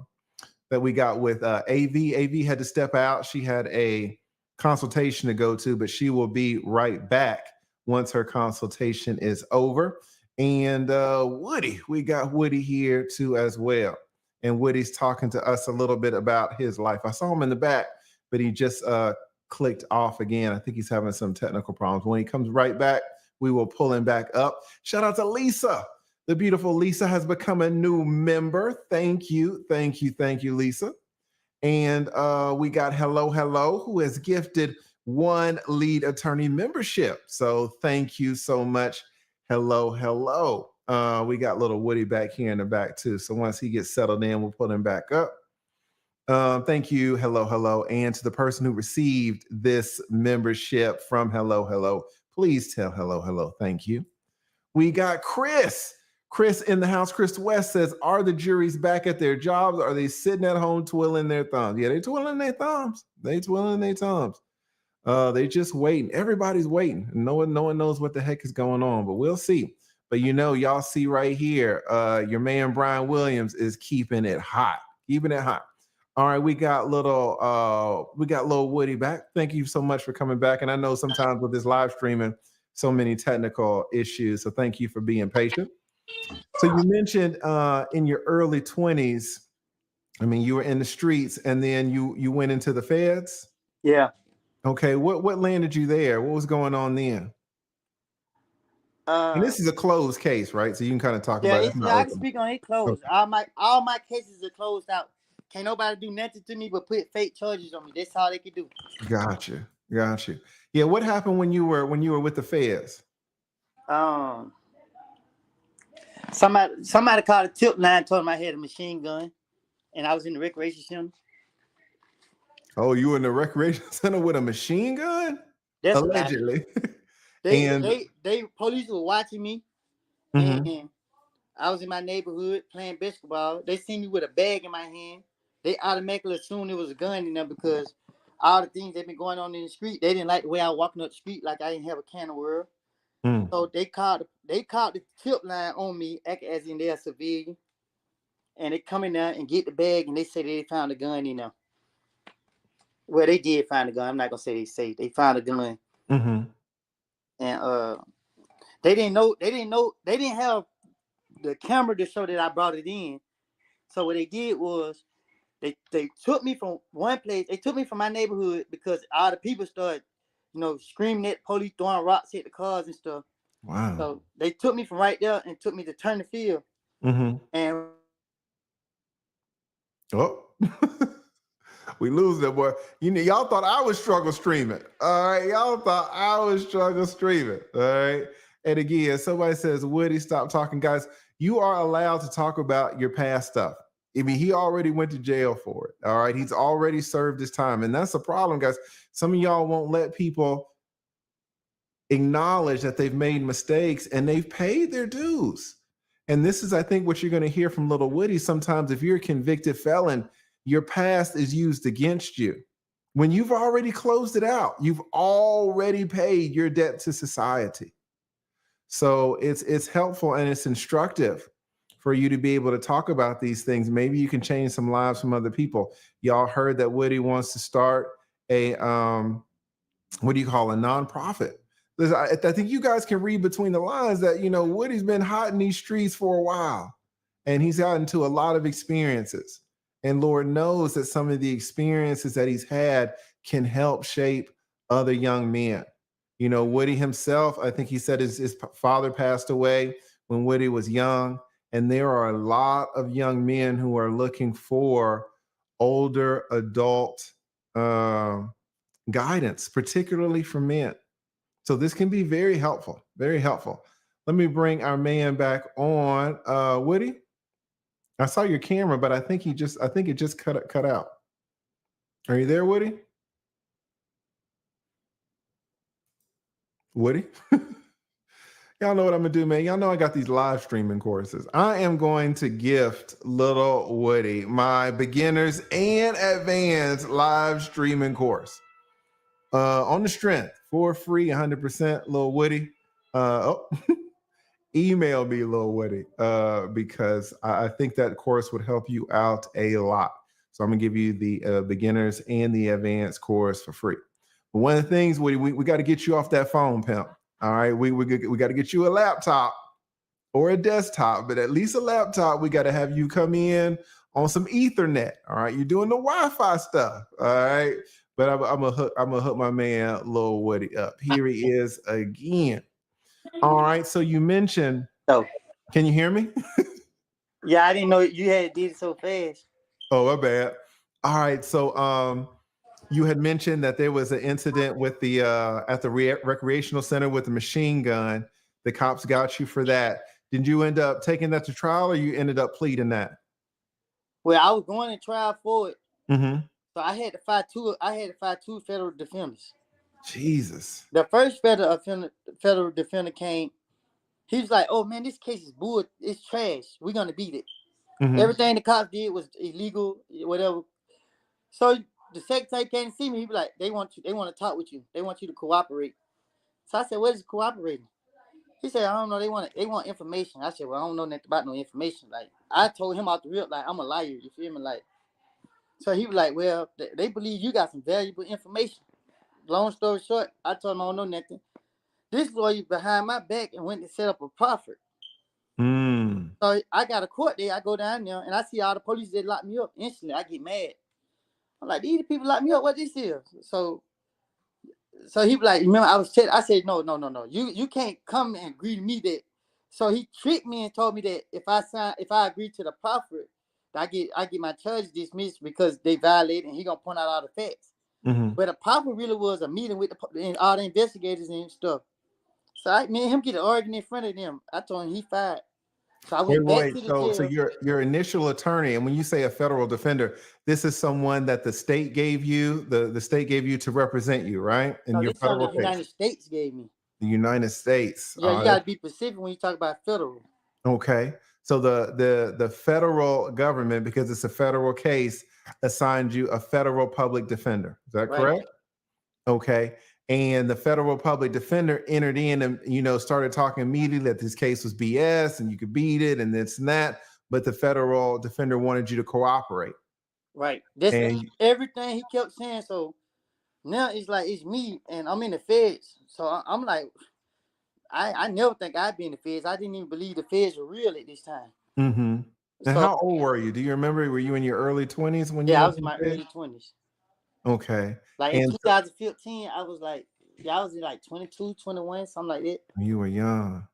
Yeah. Okay. And then your attorney said, he's going to get you off, but then you got pulled over into a room and you saw all of these investigators and these police, and they wanted you to make a proffer. Can you explain to the people a little bit about what a proffer is or what they wanted you to do? Okay, they wanted information. They was like, when I walked in, they were laughing and stuff. So when I looked, I'm like, what? 'Cause I thought I was tripping. So my lawyer walked in with the U.S. attorney. So I'm like, what this here? So everybody started laughing when they heard me say, what this here? He like, she's like, you need a moment with your client? He like, yeah, they walked out. And then me and him was in the room. So I'm like, what this here? These are the police that locked me up. He said, yeah, you just, I said, no, you told me that we were going to go in front of the judge and explain it. Because the evidence in my case, the video was tampered with. The video in front of Jim, it was jumping and skipping. And they thought I didn't know no better. They thought I was stupid. So I pointed out to the lawyer that they tampered with the evidence. This is a dismissal. And he didn't like it. So anyway, he used that to trick me to go. So we was in that argument. He like, if you get them whatever information they want to know, they can sweep this case under the rug. I don't have any information. Long story short, the prosecutor came back in. They came back in, and they said, hey, Miss Kobe, you ready to talk? I said, we ain't got nothing to talk about. So he really tried to convince me to talk to them. So I'm like, I don't got nothing to talk about. I lied, I made this stuff up, and you see what it got me to. It got me in the feds. So anyway, So that was your first attorney? Yeah, that was his name, Robert Mack. Okay, you pointing him out now. His name Robert Mack. He's a judge right now, I think, in Clay County.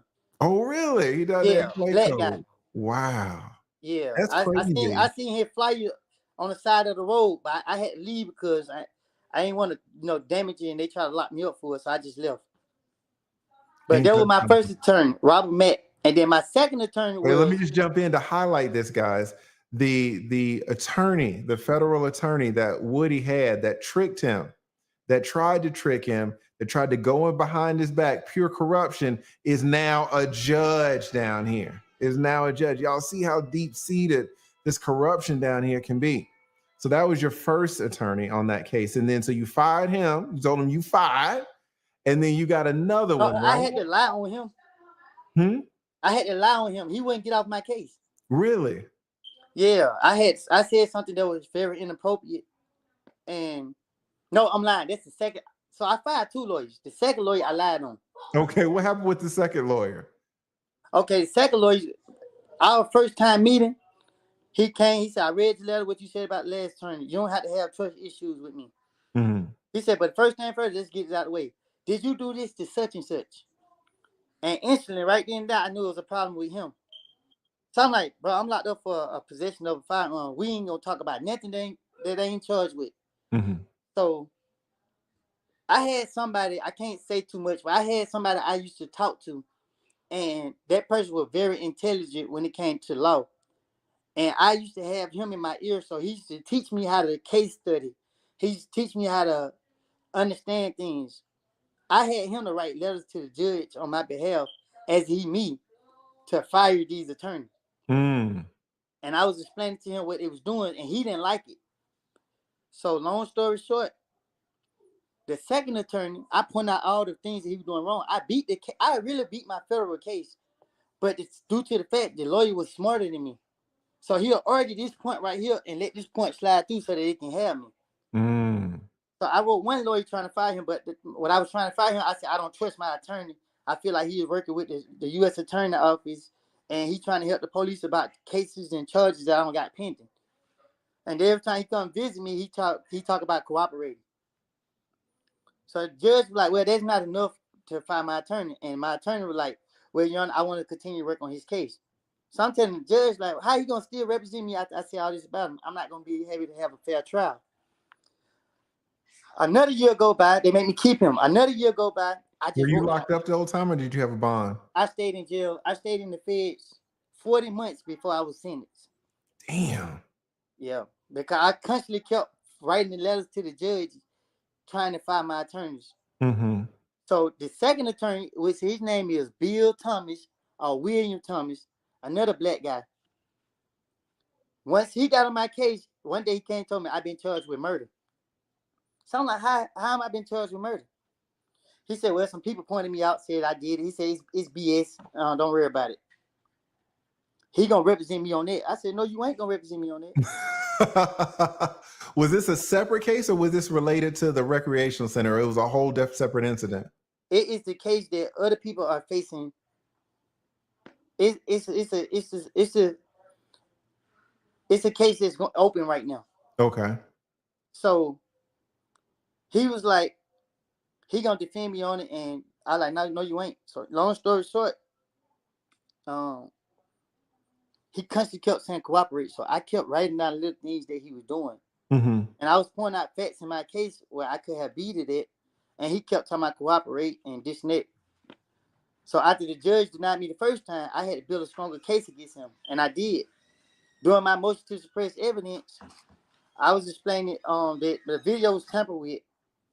I was detained before the police saw that any illegal activity had happened. So when they came in, I was playing basketball with my shirt off. You don't see me with no weapon on me. I didn't match the description because they said the person had on a white shirt and blue jeans. So the police said he detained me because, he knew me to be gang affiliated, and his senses are heightened when he see me. Jesus. So he detained me before he knew it was a weapon in that bag. So the police started lying. They started saying that I requested to speak to the gang unit. Why do I want to request to speak to somebody who got it out for me? Right. So they start making their arguments off lies. And I'm telling my lawyer like they lying. Why would I request to speak to these people? They the ones trying to lock me up. Long story short, the lawyer, he got me to that point. So I went to court. I told the judge I had this person to write this letter on my behalf. And he did it so good, the judge called me to court like a week later. Wow. We got in front of the judge. She said, you can talk freely. So the judge's name is Amy Totenberg. Mm-hmm. She's the best person in the world. Mm. She said, you can talk, Mr. Copeland. I said, Your Honor, this man here been coming to me about cooperating about something I don't know nothing about. I said, he come ask me about murder charges that I don't know nothing about. And then she was like, okay, Mr. Copeland, but those ain't reason to fire your attorney. I said, well, one day he came and saw me and he rubbed against my behind. Oh, yeah, okay. Here we go. You were trying to get that man off that case, huh? So the lawyer looked at me. He looked at me and like, what? So he was so mad that I told the judge that. Me and him arguing in front of the judge. So she like, he could talk. So he tell the judge, I'm a liar. All I do is lie, whatever. So the judge take her glasses off. She like, Mr. Copeland, are you serious? I said, Your Honor, I don't want to press charges against him. I forgive him. I prayed about it. I forgive him, Judge. I should have pressed charges against him. But I said that, we arguing. I told the judge, you just need this much brain to defend me on this, to represent me on this case. I said, he don't have any. The video is tampered with. He arguing that I did not abandon the bag by leaving it on the side. Instead of the fact that I was detained and placed under arrest before the police even knew it was a gun in the bag. That's when my constitutional rights was violated. So the judge was like, yeah, I have an issue with that too. So she was like, yeah. So she basically started agreeing with me. Don't you know that this attorney had a nerve to have another attorney come? So like, who this dude is in the back? Because this is a private, it was a sealed hearing. Mm-hmm. So the attorney, William Thomas, was like, well, he had him to come just in case the judge removed him out the case. That him and this attorney been working closely on my case. So I'm like, well, Your Honor, I ain't never knew nothing about this dude working with my case, and I didn't give him permission for that.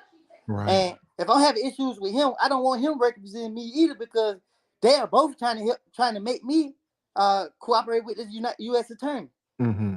So the judge like, yeah, she like, I have an issue with that because she decide who my case gonna go to. Mm-hmm. So finally she got him out the case and told the other dude he can get on up out of here. And I got another lady, Sarah Lynn Smith. Okay. And let's just jump in for a second now. When you have these federal defenders, I mean, you were young at the time, you're 21, 22. So it's not like you had a lot of money to be paying lawyers, especially for a federal case. Because guys, lawyers, it's not like a menu at a restaurant. We don't all have the same prices. You say, well, Lead, how do attorneys come up with their prices? Honestly, guys, tell you the truth, we just make them up. And we just make them up out of our heads. And if you come to me and you look a certain way with certain charges, I'm going to give you one price. But if someone else come to me and they look a certain way with the same charges, they're going to get another price. So many things involve what your price is going to be. And a big factor in your price is going to be your charges. A big factor is going to be whether it's state or federal, but also a factor is going to be if I think you can pay some money. If you walk in a t-shirt, that's one thing. If you walk in a 3-piece suit, you might get another charge, a different price, a higher price. But typically a federal case is going to be worth more. You're going to get a higher price than a state case. Did you try to look, Little Woody, for any attorneys, any private attorneys that you could, or you just knew that you were never going to be able to pay that type of price? Yeah, I didn't have no support. I didn't even have money to go commissary, so it wasn't even gonna be no. It wasn't even. And in the feds, you don't even need to pay attorney. You just need it because the public defender, the federal defender, they're gonna be better than most paid attorneys. Paid attorneys are snakes. If you ain't got no relationship with them, a good bond with them, you just can't hire any lawyer. True. Some of these lawyers out here are gangsters. They'll take your money faster than any street ninja. They really will. And it's harder to find attorneys who are good at federal law than attorneys that are good at state law. A lot of attorneys are good at state law, but when your case is federal, you got a much smaller pool. But the difference about the federal, right? Federal go more off the guidelines. Yes. So it's easy to fight a federal case as long as the feds ain't been investigating you. So if the feds adopt a state case, like they pick up a state case, you can beat it because the state, they just do anything. But if the feds investigating you, then you might as well just go ahead and lay down.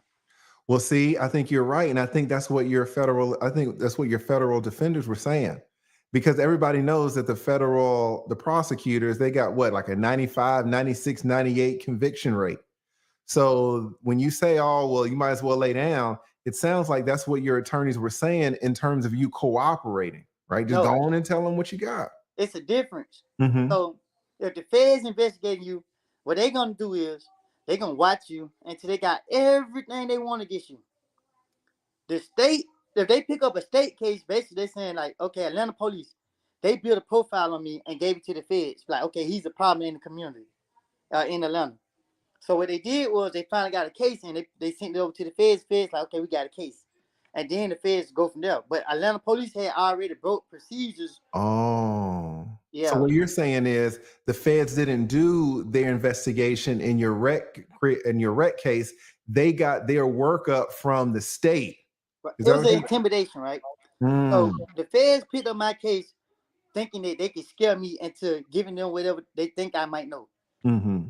But when they got me over there, it was different because I seen that they were trying to intimidate me. So when you try to intimidate me, then you just got to come on with it.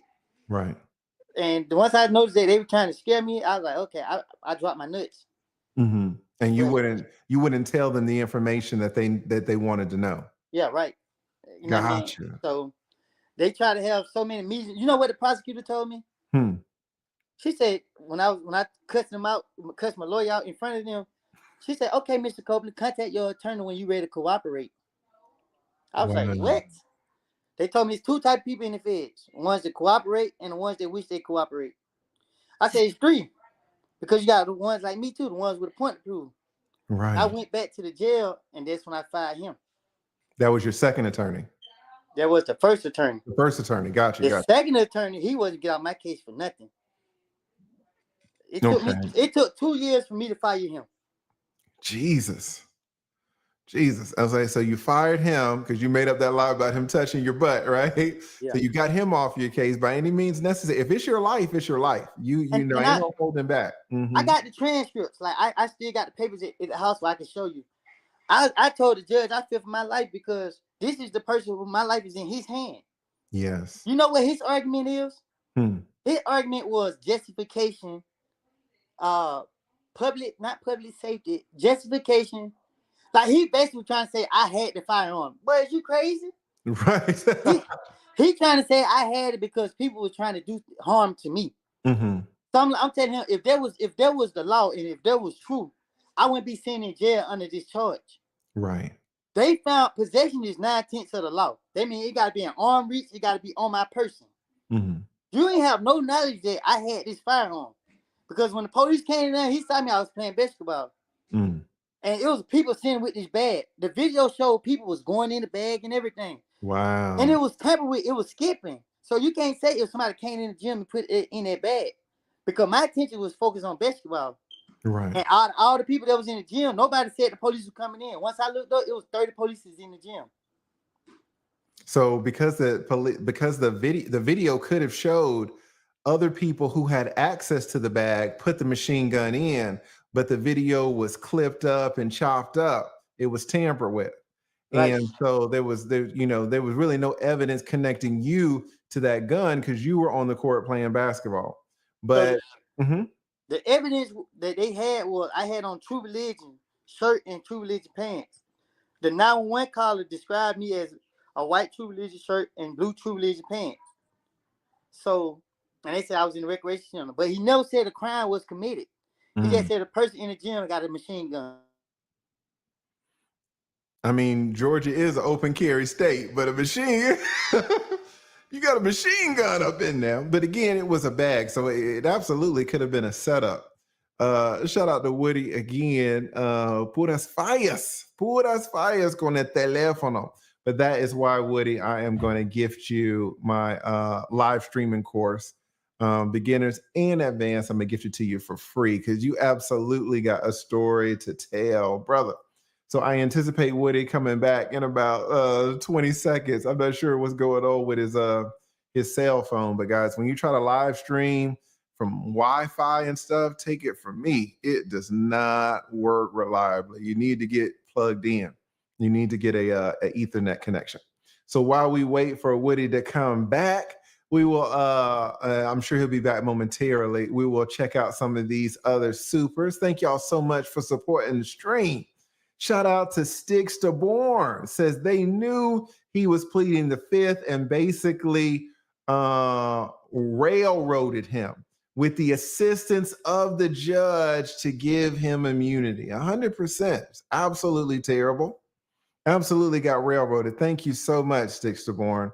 And that is exactly what happened to Little Woody. And you can see really through listening to him, his history, reading between the lines, right? Because I don't think he would tell you that he's been an angel. But just because you're not an angel doesn't mean you deserve the corruption. Even if you're not an angel, you deserve to get a fair trial. And y'all hear about some of the corruption that he's had, not with these judges, but with his own attorneys. Right? And this is what y'all don't ever see. I have seen just the shittiest attorneys. I have had to represent people who come to me from other attorneys, and now I got to get on the phone with them and be like, hey, man, you need to give all of this person's money back. What the hell are you doing? Oh, well, I give 50% back. No, you're going to give 100% back, or we're going to go to the bar. Oh, okay, I'll give him 100% of his money back. Because you know from the beginning that you were fucked up. Guys, so many attorneys give all the money back. And if you know something about attorneys, we don't give them money back. We do not give money back. And so when you're calling up these attorneys, and y'all can't get money back very easily. Y'all get money back rarely. But if you go to an attorney can speak to another attorney in the attorney language. And a lot of times we can get you your money back. Because we know, like y'all, they think that y'all don't know all the mistakes that they made, and generally they're right. But an attorney can listen to you for 10 minutes and look at the filings of the case and see all of the errors. And then we call your old attorney on the phone, like, man, you need to give 100% refund. And that's being nice, because going to the bar, you got some exposure.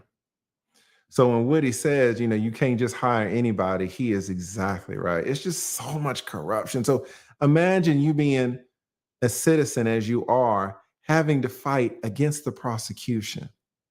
Not only you're fighting against the prosecution, but look, you're fighting against the judge. The judge and the prosecutors have teamed up.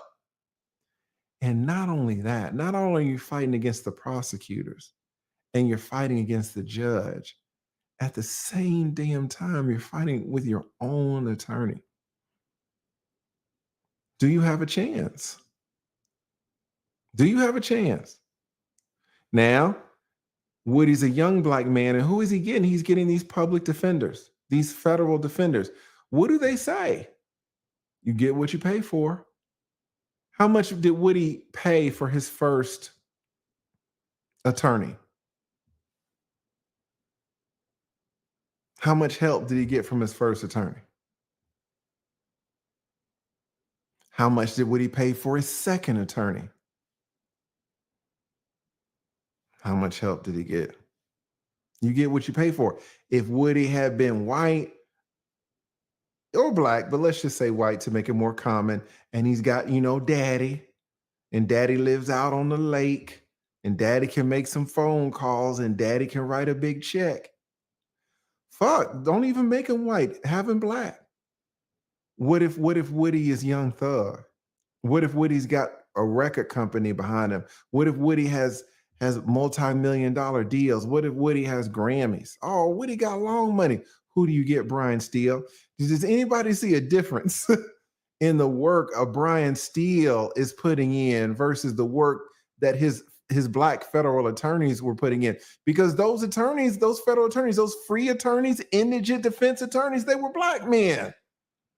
No, just cooperate, just cooperate. How do those attorneys make money? Does anybody know? They bill the government. So they say, maybe the rate is $100, $200 an hour, depending. They're on their Nathan Wade shit. And so I worked 50 hours this week. I worked 100 hours the week after that. I work in all these hours, and they're just billing the government, and the government is just signing off on the checks. Meanwhile, Woody's 22 years old. He doesn't even have enough money to put money on his books. He can't even get commissary. But these attorneys are making money off him. Oh, go on and plead out. They got you. Go on and plead. And you're 22 years old. You ain't even a man yet. Now, Woody was doing some man shit, if we're going to be honest. But what do they say? Your brain isn't even fully formed until you're 25. And Woody was in special classes, he can't hear very well, no sign language, no parental support at that time. Both of his parents had passed. Imagine just being alone in the world at 22 with a disability, with a criminal record, and you're fighting against the prosecutors, you're fighting against the judge, and you're fighting against your own fucking attorneys in a federal case. How do you think that's going to work out for you? Now, Woody isn't an angel. All right, so there's a little responsibility to go around, if we're honest. Right? I have never had people try to put a machine gun on me, whether or not it was mine or not. If people are calling the tip line saying, "Hey, Lee got a machine gun," where there's smoke, Woody, you're smoking a little bit now. You're smoking a little bit. But again, just some people start off with so many disadvantages. It's not an excuse. It's not a justification. It's just a fact. And we would all hope that if we were born into the circumstances that Woody was born into, that we would be able to overcome them. And if we're honest, there have been people who have. But if we're going to be really honest, it's probably the minority of people. And Woody, unfortunately, for one reason or another, has not been in the minority. He's been in the majority. At any rate, I'm sure Woody will come back up when he gets a chance. We got my co-host back. We got AV. Did I miss him? You might have missed him. I think his phone was overheating. He was dropping too much knowledge. His phone kept blacking out. But Woody has the link to the chat. If he gets his technology straightened out, he can always jump back in. If y'all want to support Woody, he has his. I've been calling him Woody, but then Kayla calls him Woody. So you got a few names in these streets. But if y'all want to support Woody, aka Woody, aka Lil Woody, his Cash App is pinned to the top. So hopefully he will be able to come back. And again, because I see the potential in this young man, and he certainly has the drive. So I am going to gift him one of my bundles for the courses, not only the beginners, but also the advanced. Everybody swears by these courses. #1 on Teachable platform, and just amazing. Over 1,000 students I have, and I think Woody would be an excellent candidate. So I'm going to gift that to him. And if y'all want to support him anyway, his Cash App is linked to the top.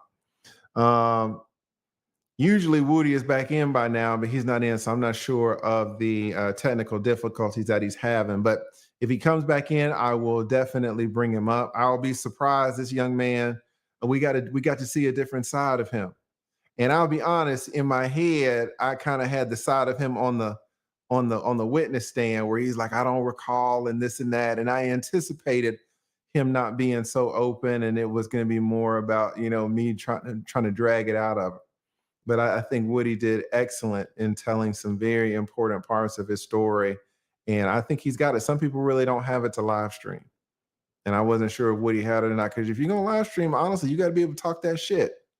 And Woody, even with his lives on his channel, when he's talking with Kayla, he ain't really talking so much. He's sitting back and letting people kind of pull it out of him, drag it out of him.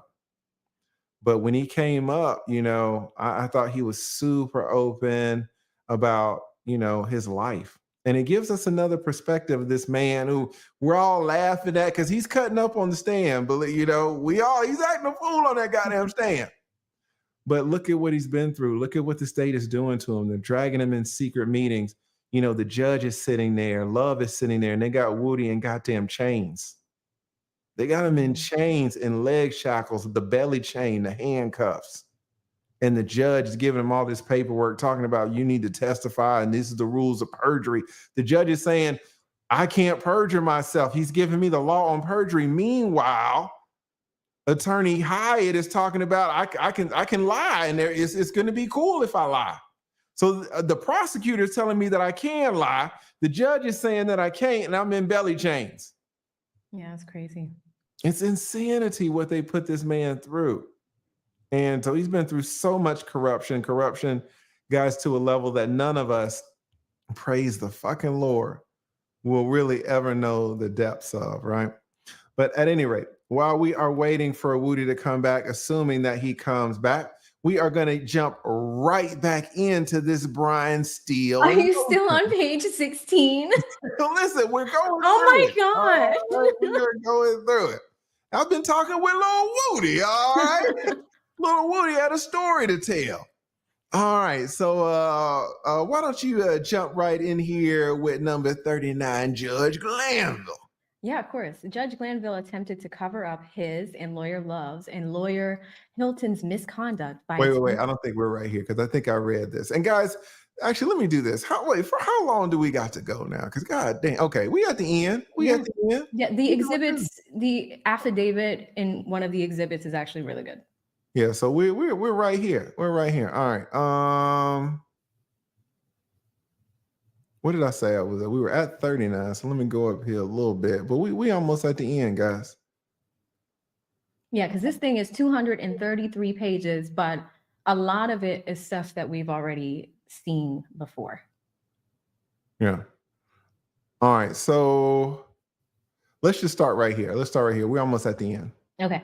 The attached joint affidavit memorialized as Exhibit A supports this recusal motion by giving fair support to the charge that Judge Glanville's bent of mind may prevent or impede impartiality as required for Judge Glanville to preside over this case. Judge Glanville's extrajudicial misconduct cannot be ignored. Judge Glanville, Lawyer Love, and Lawyer Hilton have worked in lockstep to ensure that Mr. Williams' constitutional and statutory rights to a fair trial, impartial tribunal, due process, right to be present in all critical stages of his trial under the federal constitution, as well as Article 1, Section 1, Paragraph 7 of the Georgia Constitution, right to cross-examine, right to present a defense, right to effective assistance of counsel, right to assist his counsel, have all been crushed.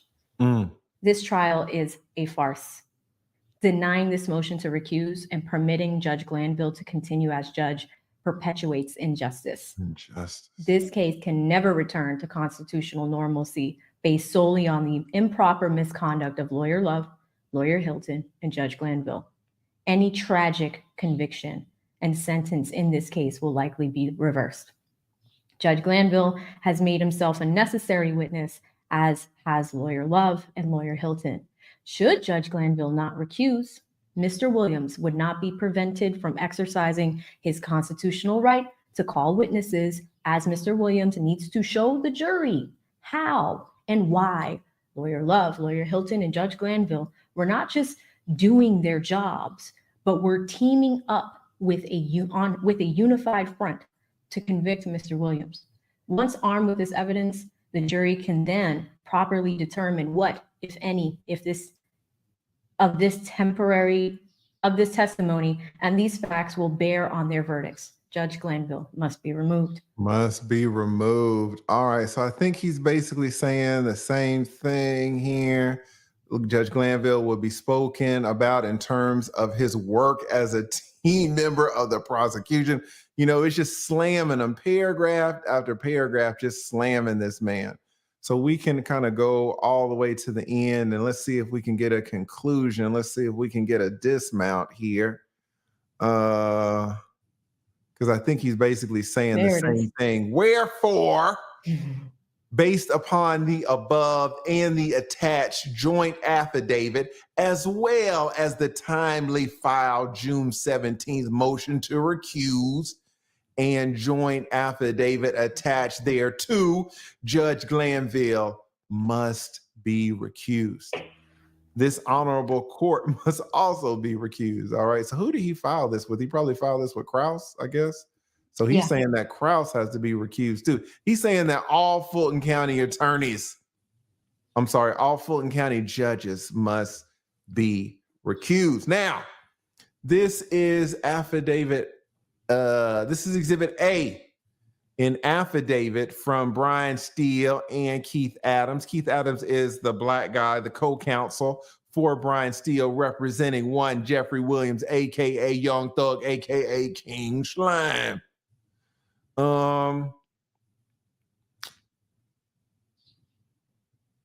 Joint affidavit, and it also has a footnote. This affidavit also moves to recuse the Honorable Fulton Court Superior Court Judge Krause. All right, we are over the age of 18. We represent King Slime. This joint affidavit is timely filed. We expressly adopt and embrace all statements in our motion. Judge Glanville met with Lawyer Love. Honorable Attorney Bumpus. Oh, Kayla got an honorable. Kayla got the honorable. the Honorable Bumpus. Lawyer Hilton, at times the court report, at times, this is a shot, at times, sometimes the court reporter was working, sometimes she was not. Sworn witness Lil Woody, shout out to Woody, members of the district attorney's office, as well as the Fulton County Sheriff's Office. All right, everybody was at the meeting except for the defense counsel. The purpose of this ex parte meeting between the prosecution and the judge was to act in unison in order to influence sworn witness Lil Woody to testify against King Schlein. There was absolutely no lawful purpose for this meeting to occur. No allegation by Little Woody that he was somehow threatened. No allegation by Little Woody that he was not satisfied with his counsel. No allegation by Little Woody that he needed to meet with Judge Glanville. Instead, this ex parte secret meeting was orchestrated by Love Hilton and Judge Glanville to convince Woody to testify against King Schlein. This influencing a sworn-in witness meeting eviscerated any appearance of regularity of the tribunal and demonstrates at the very least that Glanville is biased for the prosecution and against King Schlein and his counsel. Lawyer Love began this unethical ex parte meeting by explaining that the state's reason for Judge Glanville to meet with Woody was to impress upon Woody that he needs to testify.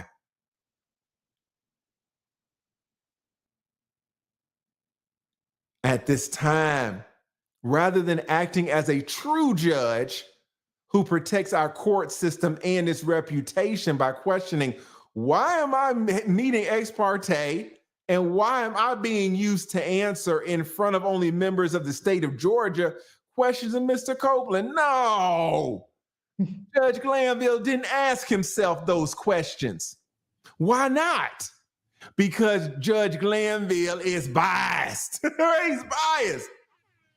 He agreed to help convince Lil Woody to testify adverse to the liberties of King Schlein. Love made untruthful statements about email correspondence with the Honorable Jonathan Melnick. Melnick is an honorable. Oh my God. Still, if you see this, mention me in one of your the honorable lead attorney. The honorable lead attorney, Esquire. Retired. All right. I'm honorable. I'm retired. I'm honorable. All right. Shout out to me. Lawyer Love continues to make false representations, and Glanville knows, if he has paid attention at all during these proceedings, that Lawyer Love makes intentional misstatements of facts routinely. Yet Love deflects her misconduct and cites the ethical rules of conduct for attorney during this secret meeting. The audacity. Love explains the need for this ex parte communication. All that aside, we would like an opportunity for the court to address Mr. Copeland, and with Mr. Copeland's stand-in counsel present, Ms. Bumpus, to allow Ms. Bumpus an opportunity to explain to Little Woody everything that Lawyer Love has just said. Again, Judge Glanville has thrown away all appearance of propriety by permitting this ex parte secret meeting to occur at the behest of Lawyer Love and or Hilton. Glanville is not independent and is being led by the nose of members of the Fulton County Fannie Willis District Attorney's Office. This is because Glanville is a member of the prosecution team. Here it is. This is the most strongly worded affidavit against a judge I've ever read in my life. Mm-hmm. And this is all I've been doing my entire adult life. I mean, and judges have done some wild shit. But Steele is slamming this dude. Hey, you hair bustle. All right. Steele is on Judge Glanville's head. Are you want to pick it up from here? Yeah, Judge Glanville then adopts the wrong law offered by Lawyer Love that Mr. Copeland would be held in custody until he testifies. Lawyer Love seems to somehow assert that Mr. Copeland can be kept in custody even after Mr. Williams' jury is discharged. Judges are presumed to know, respect, and comply with the law. That's so mean. Objectively, Judge Glanville permits several misstatements of law in order to have Mr. Copeland testify against Mr. Williams in order to assist the prosecution. Yeah, and this is the thing too, you know, where it says here, Lawyer Love seems to assert that Copeland can be kept in custody even after the jury is discharged. I mean, that's not you. Once the jury's discharged, the jury's discharged. The case is over. Yeah, and the judge just let that whole fucking lie go. And it was a lie to pressurize little Woody's stance that he wasn't going to testify. But it was a lie. It's one thing to pressure a witness, which you should not do with the truth, but imagine you pressurizing them with a lie. And the judge just sat there. And just let it rock. Just let it rock. Judge closed his ears. Jesus. All right. You want to pick it up from here? Yeah. Judge Glanville becomes an advocate for Mr. Copeland to testify against Mr. Williams by telling Attorney Bumpus how to communicate with her client. Jesus. Mr. Copeland, specifically that Mr. Copeland is going to face some pretty significant cross-examination. And Judge Glanville explains to Attorney Bumpus that it's all in the message and the packaging in terms of, I think Mr. Copeland is, a savvy person. But he's certainly going to be subject to a thorough and sifting cross-examination. So these are the lines where he said that. Yeah. The fact that Judge Glanville is dispensing legal advice and strategies to Attorney Bumpus, guiding her on how to speak with Mr. Copeland in order to have her client testify against Mr. Williams is a clear, direct fact that Judge Glanville has forfeited his judicial role. In Ray, looks like there's an opinion there. Yeah. There's some case law there or a Okay, rule. you pick it Yep. up here. So, okay. Yep. Judge Glanville is biased against Mr. Williams and is partial to the prosecution of Mr. Williams.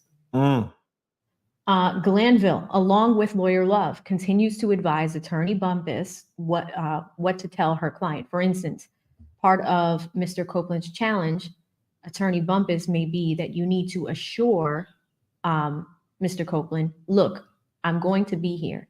And if you think that they're going to ask you a question, they being the state or the defense is asking you a question that is going to bring out other crimes, then you are going to, Mr. Copeland's going to be able to look at you and say, can I have a chance to talk with you?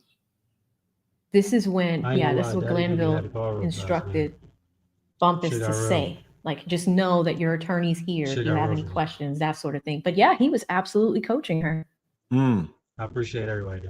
Lawyer Love, who is working in lockstep with Judge Glanville, states, that's exactly right. Lawyer Love then inaccurately bashes Attorney Melnick by saying there's been an assertion that people are representing Mr. Copeland's interest. The biggest concern is Mr. Copeland's best interest, and then they are just not here.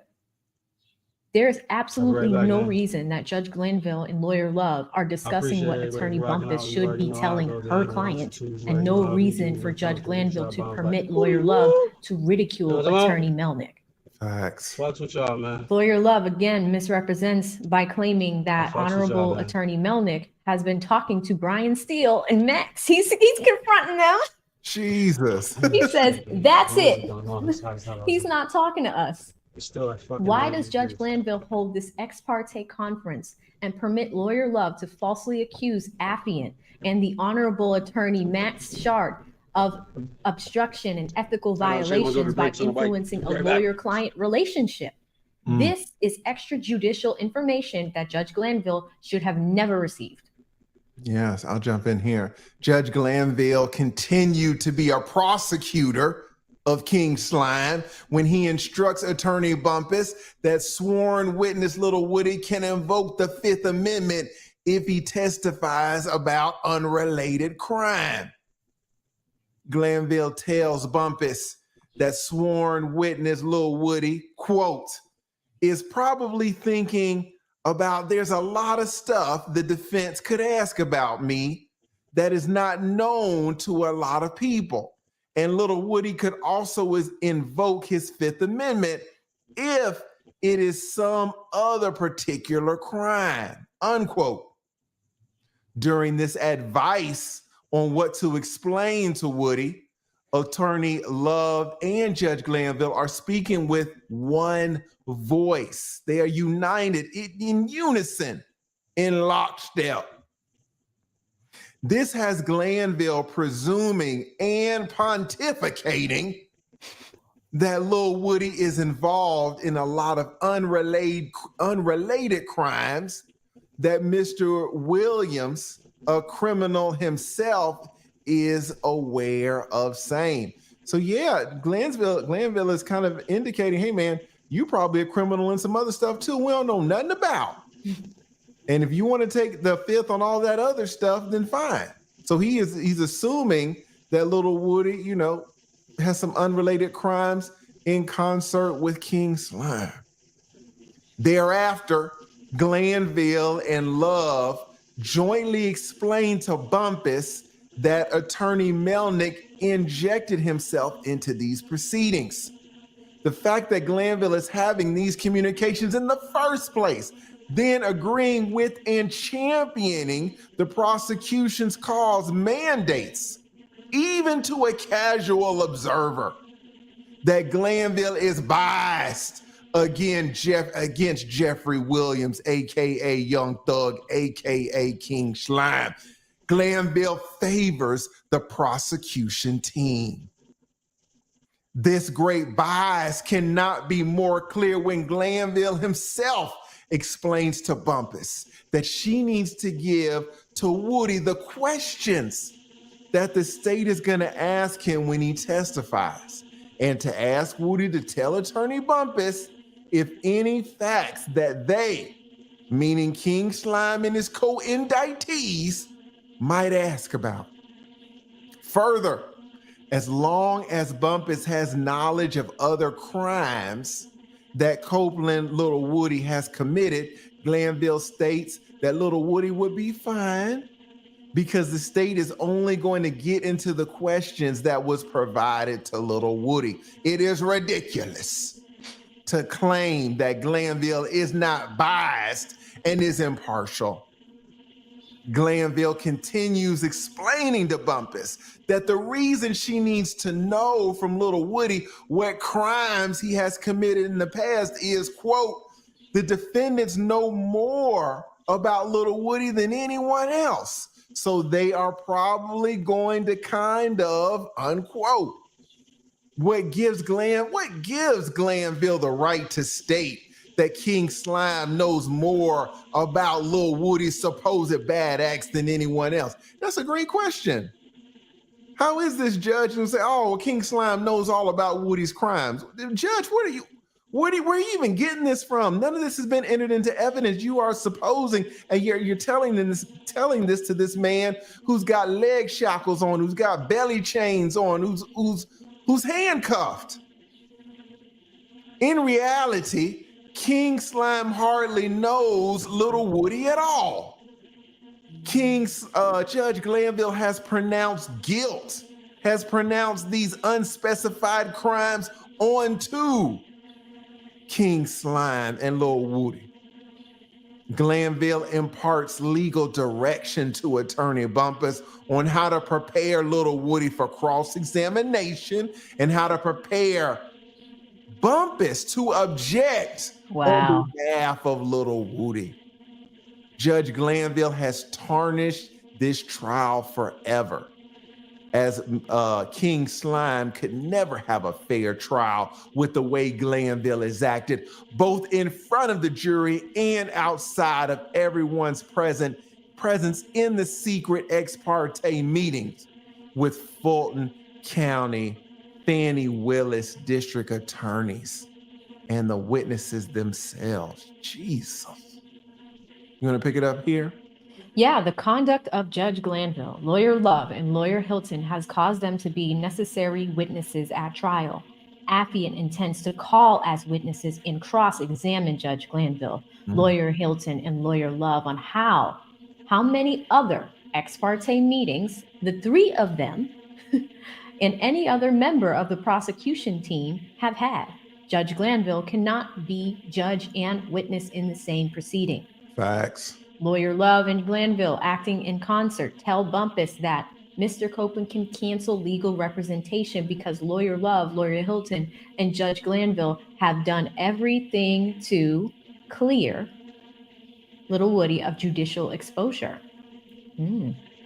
Without any reason to believe that Mr. Copeland might be fearful for his personal safety, Glanville injects his safety concern as a hypothetical reason that Little Woody would not testify.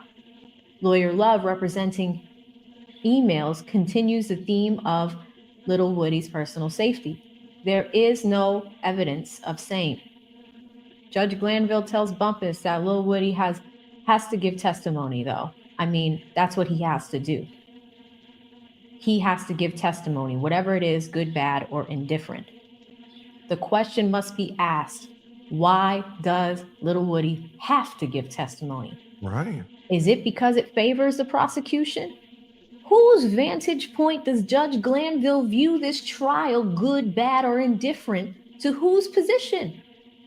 Judge Glanville must be recused. Yeah, you know, when you say Lil Woody has to give testimony, no, he doesn't. He can just sit on the stand, refuse to testify, and then go to jail. You know, and it's so weird because Judge Glanville would also say, Brian Steele, you have to give me a name. You have to, good, bad, or indifferent, black or white, male or female, there is a human being with a name. You have to give him to me. Brian Steele says, no, I don't. The judge says, I'm gonna give you 5 minutes. Brian Steele says, I don't need your fucking 5 minutes. Judge says, go to jail. Brian Steele takes his jacket off. Let's go. Take me to jail. Brian Steele did that. Why couldn't Woody do that? Brian Steele knew. Brian Steele, because he's an attorney, he knows his rights. But this judge is telling Kayla, this judge is telling Woody, no, you gotta testify. He's gotta testify. He doesn't though. But Judge, why are you pressing him to testify when he doesn't have to? He can just sit in jail just like Brian was gonna do. Do you see how the judge is just putting his thumb on the scale of justice? Lying to people? Woody ain't gotta testify if he don't want to fucking testify. I mean, this is insane. You gonna pick it up here? Yeah. The court reporter announced off the record, Mr. Williams intends to call at trial Lawyer Love and Judge Glanville to determine what was discussed during this off the record time period. That was on there. That was on there. Judge Glanville has the audacity to bring sworn witness Copeland into his chambers without the request of Attorney Bumpus, but at the request of Lawyer Love. Jesus. From 9:34 to 10:03 a.m., nothing is recorded by the court reporter. Affiant will call Lawyer Love, Lawyer Hilton, and Judge Glanville to probe what occurred during this time period. Once in custody, represented by counsel, sworn witness Lil Woody is brought involuntarily into Judge Glanville's chambers. Judge Glanville explains, I just wanted to bring you over and let you talk with Attorney Bumpus and see if there is anything that you need to ask of your counsel or Miss Hilton or the state or the court before we bring you out this morning, because we would like to hear your testimony, and it is kind of where we are at this point in time. And just stop right here. This is absolutely ridiculous. You see how he's bolding the words we? Yeah. Imagine the judge. Imagine the judge talking to a witness like, hey, Ed, do you here are the questions that the state is going to ask you. We want to hear an answer. Judge, why are you so invested in this case for the prosecution team? Why isn't the defense counsel there? You know, the judge could have said the opposite. The judge could have said, hey, man, Woody, we don't want to hear what you have to say. Because, you know, what you have to say might hurt King Slime, and I don't want you to hurt King Slime. So little Woody, don't testify. Little Woody, if you testify, I'm going to hold you in contempt. I know you're going to lie up there, son. And the first lie that you tell, boom, I'm taking you, I'm ordering you to jail. If you go up there and say one word, I'm sending you to jail, because any words you're going to say are going to hurt King Slime. And we can't allow that, son. King Slime does a lot of good for the community. We need to protect him. This is a generational talent, young Black man from here, from Atlanta. And he's a Grammy winner. Look at all the love that he gets nationwide, in Atlanta, and across the world. So if you hurt King Slime, I'm gonna send you to jail. Now, everybody would say that's wrong. Oh, but when he flips it and says, no, little Woody, we do need you to testify for the state. We do need to you need to testify for the prosecution. Right then, it's I don't see a problem. All you got to do is flip it to see the problem. What if he did it for King Slime? Now it becomes obvious, but if you flip it back, you're like, oh, well, it's the prosecution. No, it's the same wrong. Are y'all picking this up, guys? This is insane. It doesn't matter which side you're on. It's kind of like he needs to be balanced, whether it's defense or prosecution. He's not supposed to favor one side. That's a big issue here. Exactly. All right. You want to pick it up right here? It is hard to articulate how wrong this ex parte summit is and how obvious it is that Judge Glanville discarded the sanctity of the judiciary to become part of the prosecution team. Judge Glanville is biased, and this case is constitutionally broken because of the conduct of Lawyer Love, Lawyer Hilton, and another member of their team, Judge Glanville. Harsh. Why is Judge Glanville inviting Little Woody, a represented party, to ask questions of Lawyer Hilton or other members of the district attorney's office in Fulton County or the court? This is beyond comprehension for an impartial, seasoned jurist to act. This is because Judge Glanville is not acting as an impartial, serious, seasoned jurist, but as part of the prosecution team and must be recused. Lawyer Hilton makes it clear that Little Woody has never stated that he has a safety concern, which is stopping him from testifying. Hence, this whole safety concern, alleged safety concern quotations discussed earlier, was totally fabricated by Judge Glanville and Lawyer Love. Yes. And let me give a big shout out. Thank you to Full Drinking and Half Thinking. I can't shout y'all all out, but I'm gonna definitely bring some of this stuff on the screen. But I do want to shout out Anna P. Shout out to Anna P for such a generous super chat. What does she say? Anna P says, lead, how would you have handled this whole situation if you were in Brian Steele's position, especially regarding the judge's reaction to being called out in court? You know, it's easy for us to Monday morning quarterback a situation. It's easy for us to say, oh, I would have done this or I would have done that. And we can all find flaws. I will tell you as a 20-year attorney that I can find not one fucking flaw. Not one flaw. Not one in what Brian Steele has done this entire trial. I would want to be like, oh, I do the same thing as Brian Steele. I would do less than Brian Steele. Brian Steele is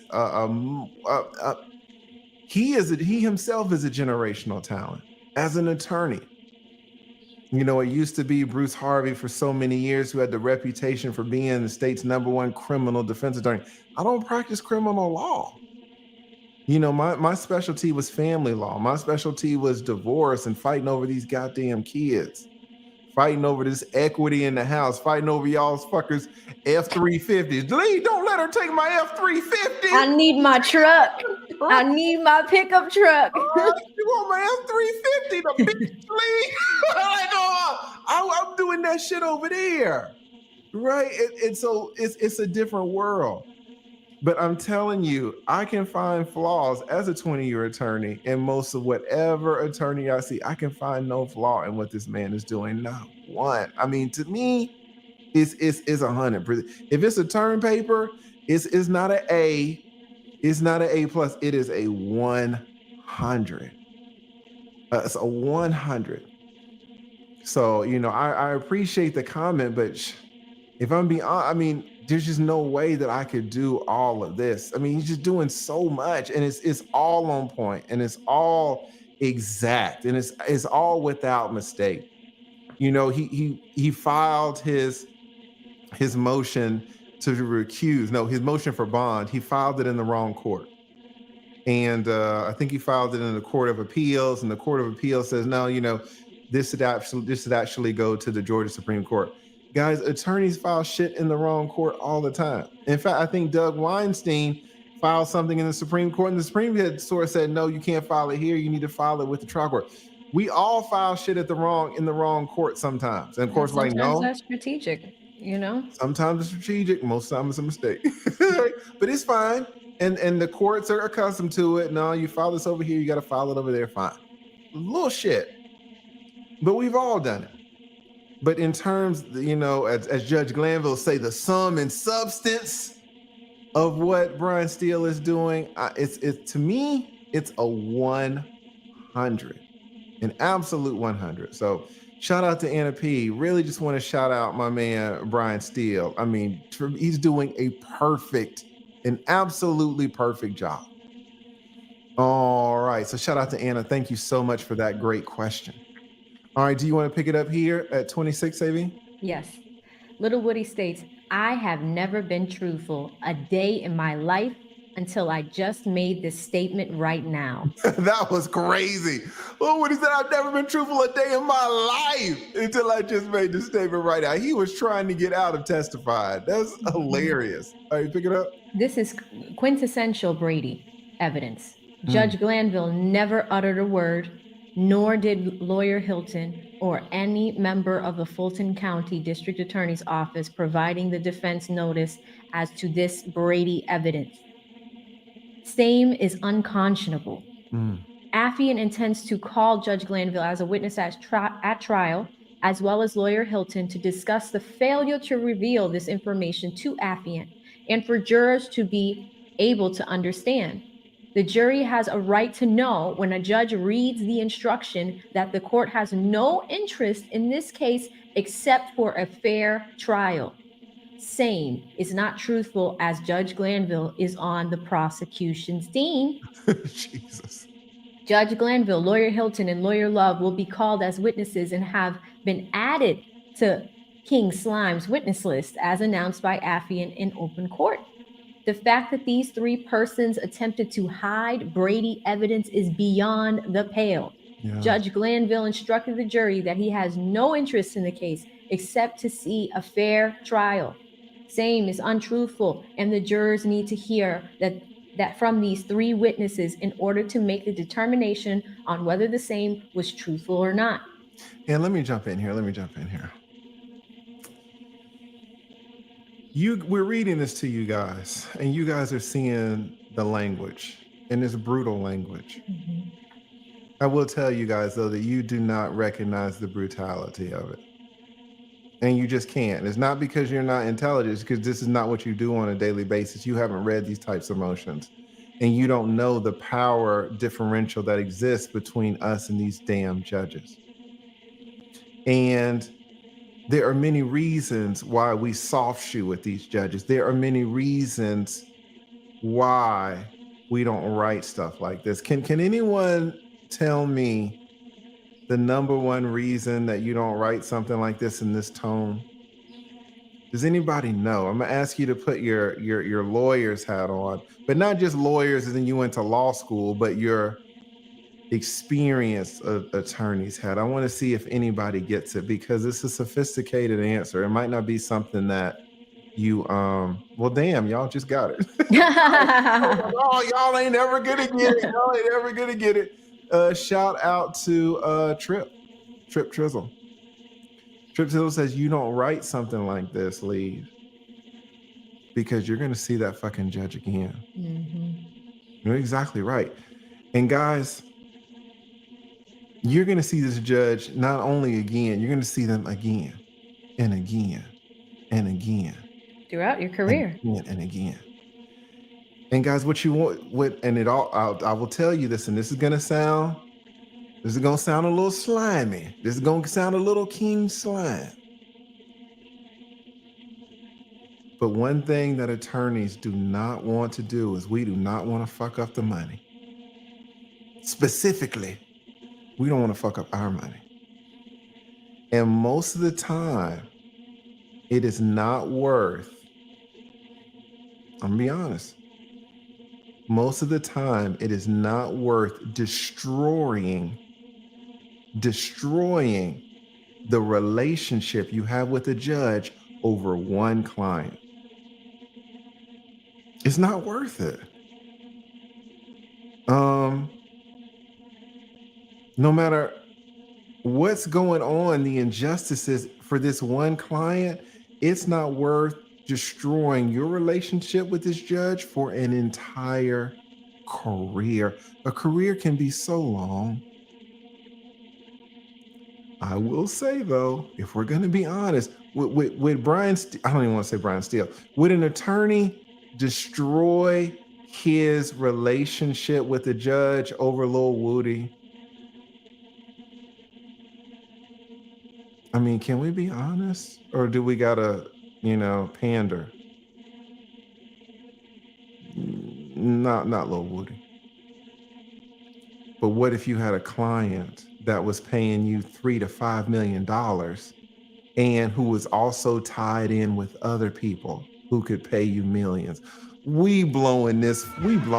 Fuck Judge Glanville. I'll spray paint it on his fucking car. Fuck you. Right? $3 million, $4 million, $5 million, give me the money. I'm about to blow this jam judge out the fucking water. You don't care.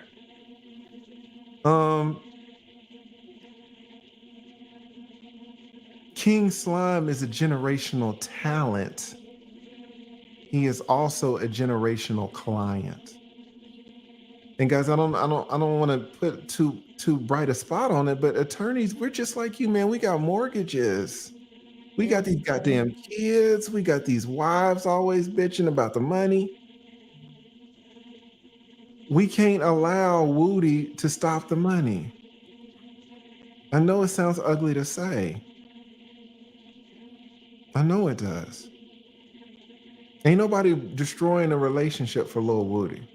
And Lil Woody will tell you that. He'll tell you these goddamn attorneys that he's had, they don't care nothing about him. They're public defenders. They don't care nothing about him. I'm sorry, let me be clear. This doesn't include Melnick and Kayla, of course. This is in his younger years that he was talking to us about. Let me be clear.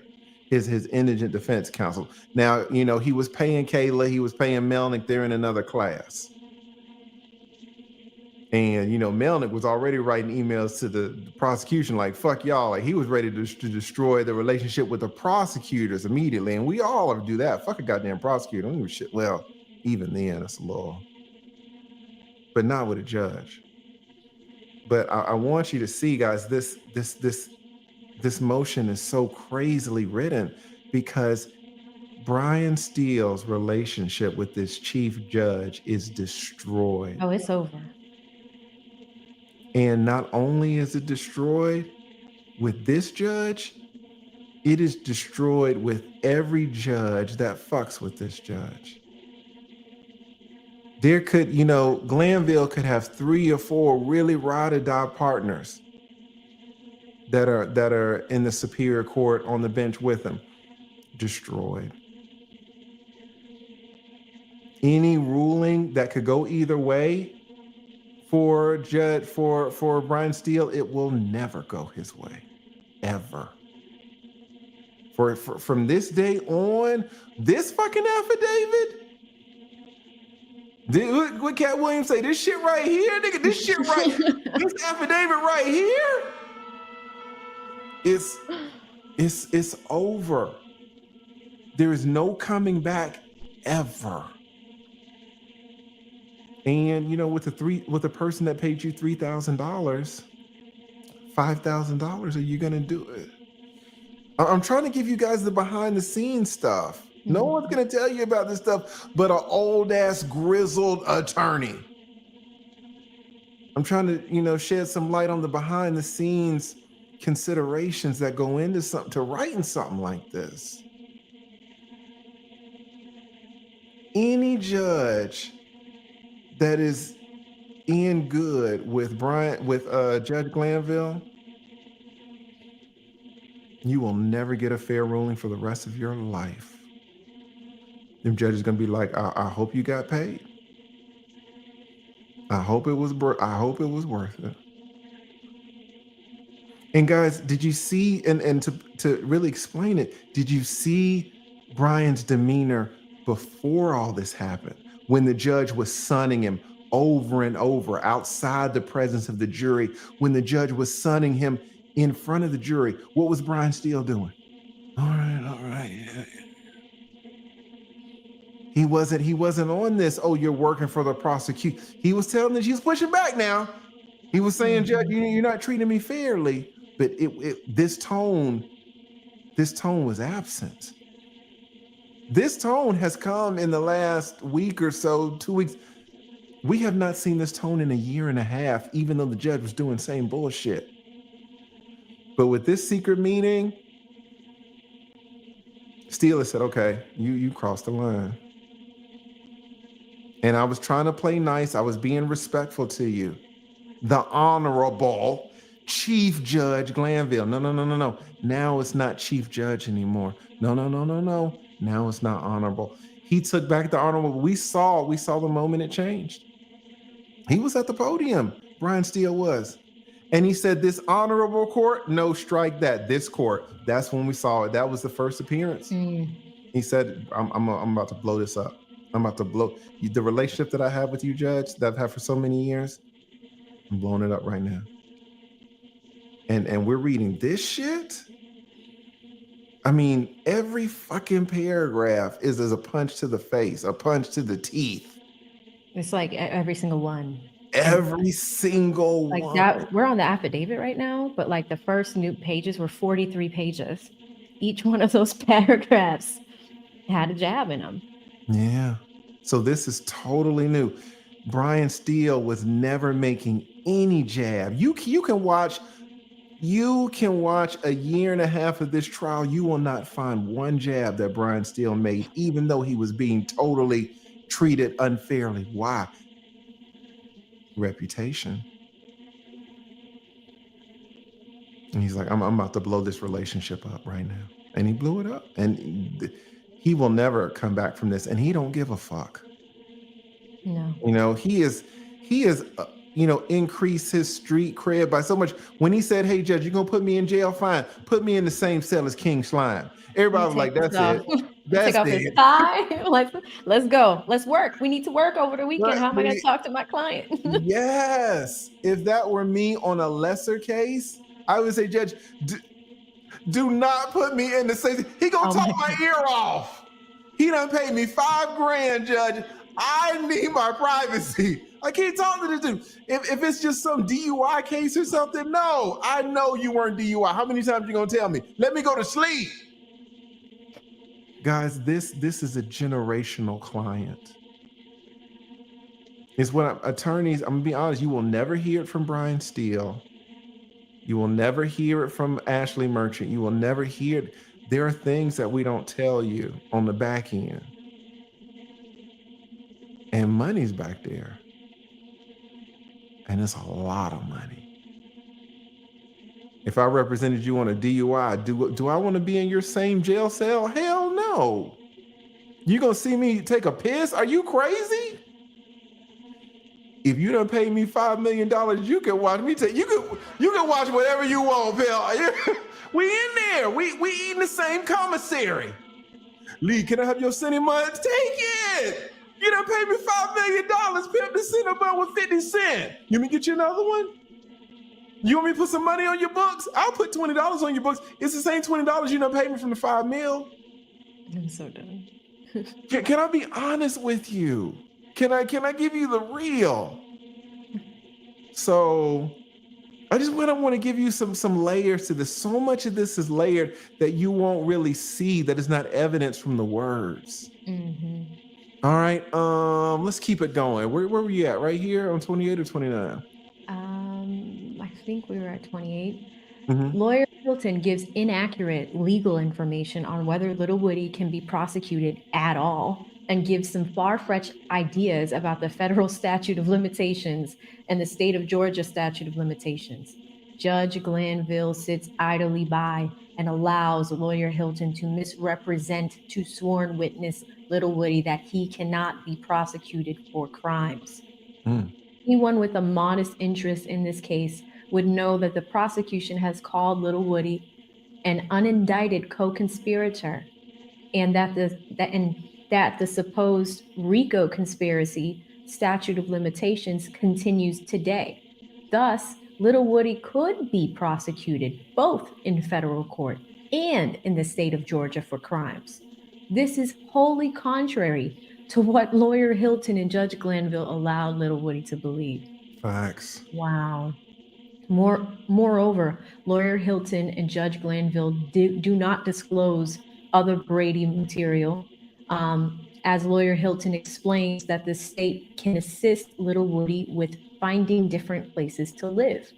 This is part of an agreement that should be revealed pursuant to Giglio. Same was not done. Lawyer Hilton is a witness at trial and will be cross-examined by Affian on these knowing statements to Little Woody and the failure to reveal Brady and Giglio evidence. Same applies to Judge Glanville. Lawyer Hilton then tells Little Woody, who at the time was a represented person, that he can speak with her without Attorney Bumpus present. That's ridiculous. I told you about that time. I was looking to fight an attorney. We were talking on the phone. I ain't gonna go into that whole thing. That was a crazy story. Dude, I was ready to listen, guys, I'm a mild mannered guy, I'll be honest with you. Here we go. He's gonna do it. He's gonna do it. Y'all there. You'll sidetrack it. But guys, I'm 47 years old. I have never, this is gonna tell you how mild mannered I am. I have never cussed out anyone in my life, ever, except for attorneys. You gotta cuss a motherfucking attorney out all the time. Attorneys, their paralegals, I done cut, not mine. I'm be trying to fuck mine. I mean, but the other people's paralegals that try to get cute, I cannot tell you how many times I've cussed out attorneys, how many times I have been chest to chest. I almost got in a fight with a 70-year-old attorney. They would have thrown me up under the jail because I would have accidentally murdered him. And yes, it was racial. Guys, you go at it. And so when this attorney tried to fuck up my relationship with my client, he called my client on the phone at 7 o'clock in the evening talking about I wasn't working for him and I wasn't representing him correctly because I didn't like the proposal that he sent over to my client directly. When my client told me, and my client was mad at me, oh, you're not representing me right.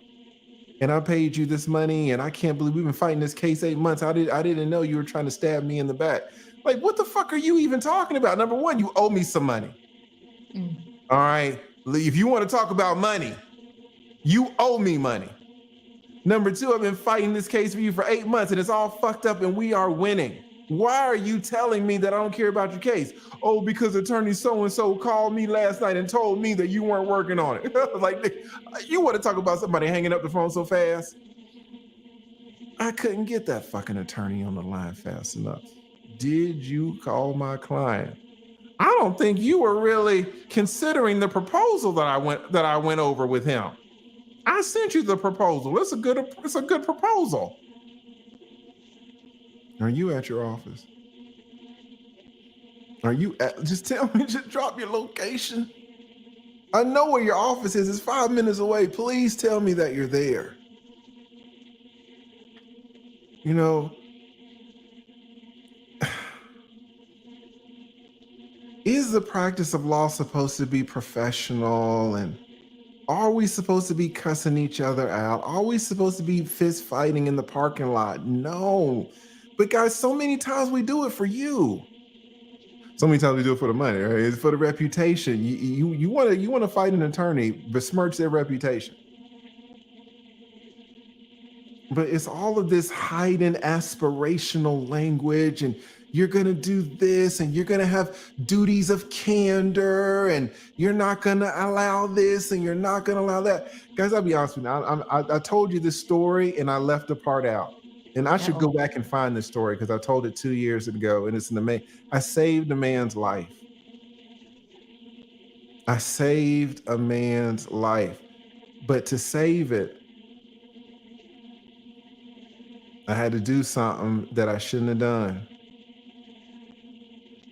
And I did it. And this man, you know, a 23-year-old man who was going to be sentenced to 60 years in jail, prison, for a blowjob. Now, is a few blowjobs from his girlfriend. Blowjobs that the girlfriend wanted to give.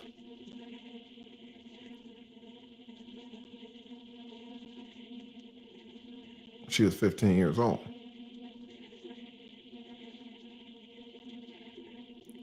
But 60 years to serve, and you know, it's actually interesting, guys. In Georgia, you go to jail for longer for a blowjob than you do for vaginal. If he would have had vaginal sex with her, he would have gone to prison for less. That's just child molestation if it's vaginal. But if it's anal or oral, it's aggravated. He didn't go to prison for 1 day. And I did something that I shouldn't have done, but I also did something that I really shouldn't have done. But I'm not going to allow this man to go to prison for 60 years over some fucking blowjob. I know. And if he would have took it, it would have been one thing. But she showed up at his job. He was working. He was working building apartment buildings. He was a little helper. And they went off, you know, into one of the buildings one of the apartments that they were redoing, and she sucked him off in there. And then she told her friend, and her friend told her parents, and the parents told, and it blew up that way. But guys, we do this shit for you. I could have got disbarred, and I would have had to find something else to do. But in my view, no person should go to jail or prison for 60 years over a blowjob that was not forcible. It wasn't consensual because she's 15. I wasn't going to allow it. So are there rules and regulations and stuff? Yes, but so many times you just got to be like, fuck it, you know, you got to get cussed out. You got to do it. I don't know, guys. The practice of law is so interesting. It's so interesting. At any rate, let's keep it going. Where are we at? I mean, I think you traumatized the majority of us in the chat. Listen, guys. I don't even know anymore. But it's okay. I'm gonna move on. I don't know what to tell you. There are times when the law, it doesn't work. It doesn't work. And there are times when judges step out and do stuff, and attorneys step out and do stuff, and then it goes the other way too. But 60 years in prison over a non-forcible blowjob. Y'all can say what y'all want. That's ridiculous. You know you can murder 2 people and go to jail for less.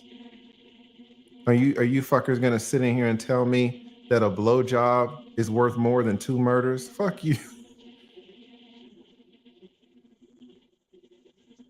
You're insane.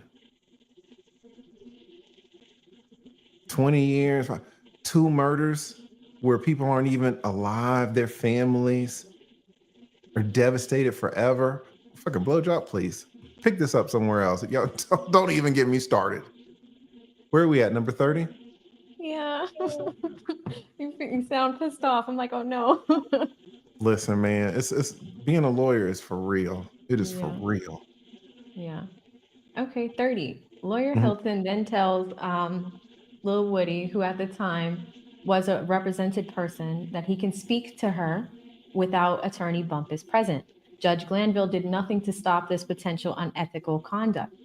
Lawyer Hilton again tells Little Woody that he is amused from prosecution while Judge Glanville sits silent.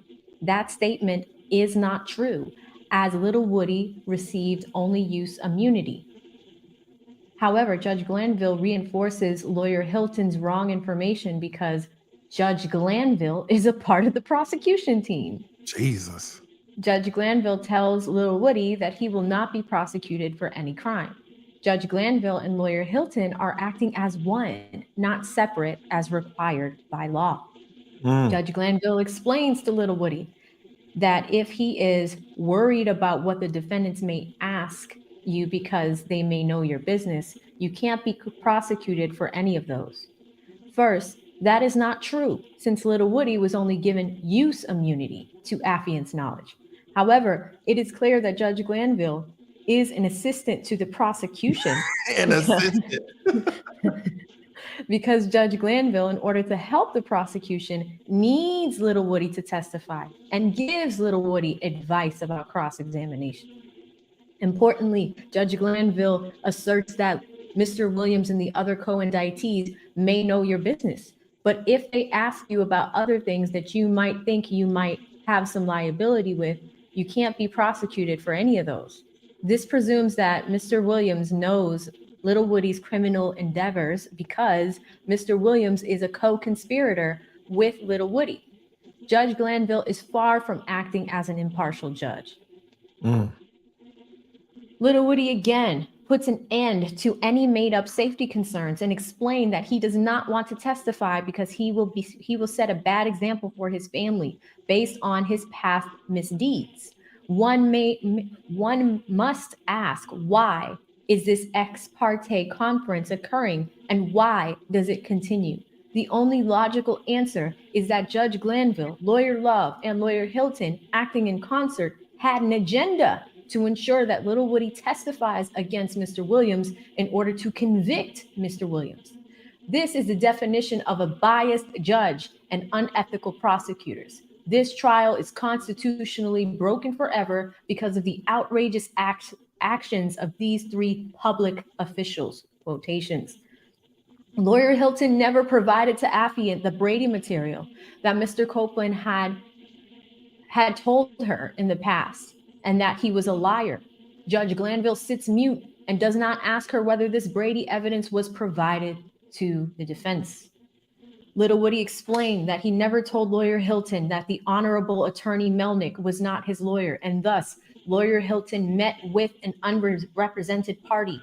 Judge Glanville does nothing to discuss this potential ethical misconduct by Lawyer Hilton, Lawyer Love, and the other members of the Fulton County District Attorney's Office. This is because Judge Glanville is also a member of the District Attorney's Office of Fulton County. Jesus. Yeah, Lawyer Hilton told Little Woody that he would be held in custody until every last defendant has been tried. Not just the 6 on trial, the other ones too. Judge Glanville sits mute and delegates this judicial discretion of punishment to lawyer Hilton because little Woody does not have to be housed in custody until every last defendant has been tried. Judge Glanville, like lawyer Hilton, attempts to intimidate little Woody by telling little Woody that if he chose not to testify, little Woody would be held in custody until all 12 co-indictees' cases come to an end. This is just not true. In fact, Judge Glanville is not even the judge on the other co-indictees' cases, as same as being presided over by the Honorable Judge Dempsey. Wow. That's right. It was the other judge that you guys like. Yes. Yeah. He's hardcore. He went to Again. Harvard. Yeah, he did. They snappy. loved He's him. really good. Yeah. Shout out to Judge Dempsey.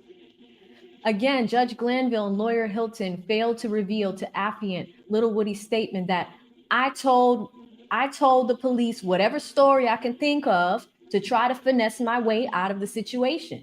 Instead of turning over Brady evidence, lawyer Hilton, with the support of Judge Glanville, explained to little Woody that he can simply testify, I don't recall.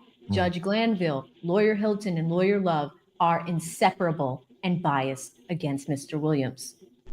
Judge Glanville advocates with the District Attorney's Office of Fulton County when he tells little Woody, just tell the truth. When lawyer Hilton is telling little Woody, just tell the truth. And let lawyer Hilton worry about the impeachment, and little Woody will not get in trouble. This excuses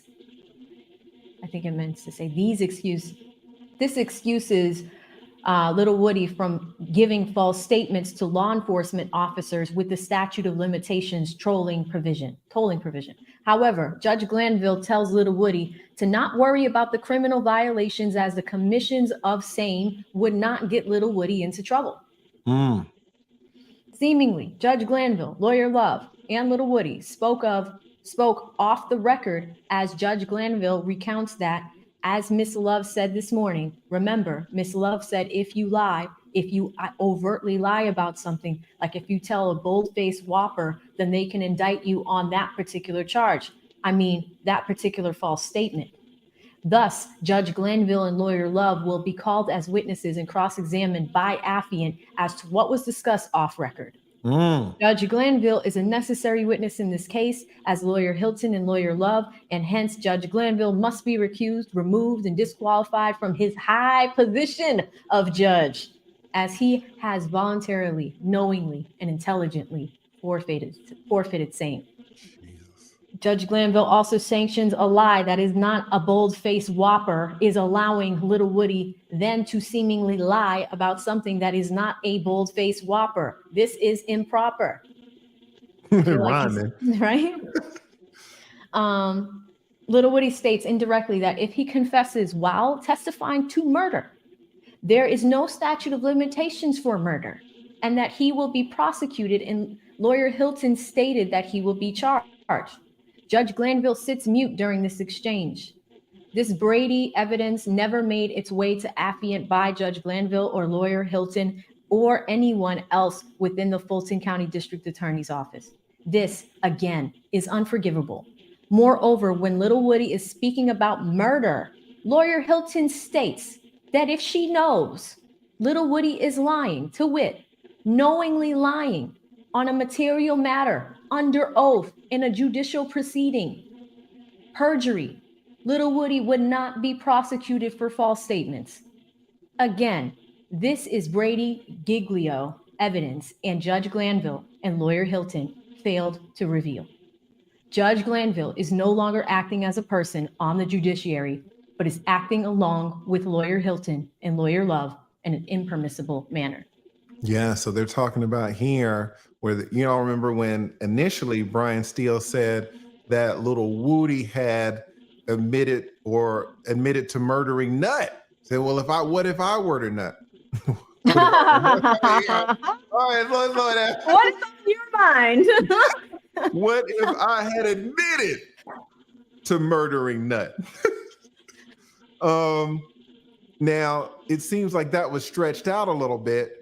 But here it states, Mr. Copeland states indirectly that if he confesses while testifying to murder, there's no statute of limitations for murder and he'll be prosecuted. And lawyer Hilton says, no, you won't be charged with the murder. And again, Judge Glanville sits mute. So, you know, and little Woody also said in the transcript, it shows, what did he say? He said, I did these crimes. Which crimes? You know, all of them, some of them, murder? Because why would he ask about the statute of limitations for it? Exactly. Why are you bringing up murder in the first place, Woody? And I'll be then, right like back, AV Kevin. said, you're taking it even a step further and you're bringing up the statute of limitations of murder, right? So he's exactly right. All of this murder, are these the crimes that you are admitting to? All right. So let us keep it going. And I think AV will be right back. Said Mr. Copeland told lawyer Hilton that she knew Mr. Copeland would plead the Fifth Amendment prior to taking the witness stand. That's what Lil Woody said. Lawyer Hilton denied the same. Judge Glanville was silent either way. This is Brady evidence and impeachment evidence, and it makes lawyer Hilton and Judge Glanville witnesses. Judge Glanville assured little Woody that he would not, quote unquote, get in trouble for testifying and his testimony would then be impeached. Why in the hell would Glanville say this? This could be a false statement. This could be perjured testimony. Yet Glanville is promising witness Copeland that he will not get in trouble. This is not conduct becoming of a judge in the great state of Georgia. Talk to him about our great state, Brian Steele. Glanville ruled in his secret meeting that if the state wanted to impeach little Woody, the state can do it, and little Woody would not get in trouble for that. Again, why is Glanville explaining and anticipating rulings on what may happen from the bench? Glanville must be removed. Lawyer Hilton explained that even if little Woody commits perjury, it would be treated as an inconsistent statement. This again is Brady material, not revealed to me, one Brian Steele. Glanville sat silent and seemingly in agreement with Hilton. Glanville also sat silent as Hilton told Woody that he has spent enough time in prison for YSL. This is extrajudicial commentary to Glanville that marks YSL as a criminal street gang, a material element of the counts in the indictment, including count 1, RICO, racketeer influenced and corrupt organizations. That's what Glanville is saying YSL is. This statement marks that persons supposedly associated with YSL are guilty of criminality. This entire illegal and unethical ex parte conversation was during a critical stage of the proceedings for which Mr. Williams, as well as his counsel, had the constitutional right to be present for. This secret meeting also violated King Schleim's right to be present, as well as right to counsel, as well as effective assistance of counsel, as well as right to be present for a defense, as well as right to due process, right to a fair trial, right to a fair tribunal, and the statutory right to a fair and ethical prosecution. All of these rights have been denied based upon the improper conduct of lawyer Love, of lawyer Hilton, of the lawyer Glanville, all working together in concert on the prosecution team. Hilton explained to little Woody that, quote, no one here expects you to remember every single detail from 2015.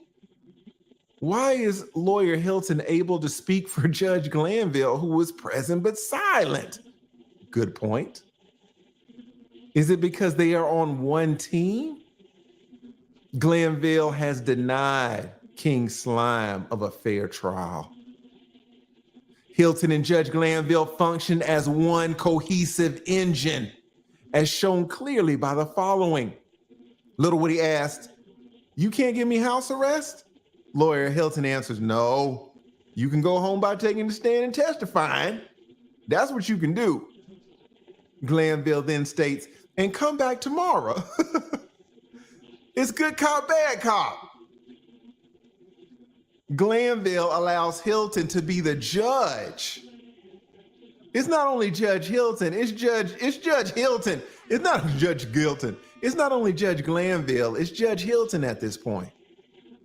Glanville allows lawyer Hilton to be the judge by telling Little Woody that he cannot have time to think about whether he is going to testify or not, and that he cannot be sentenced to house arrest but will remain in jail.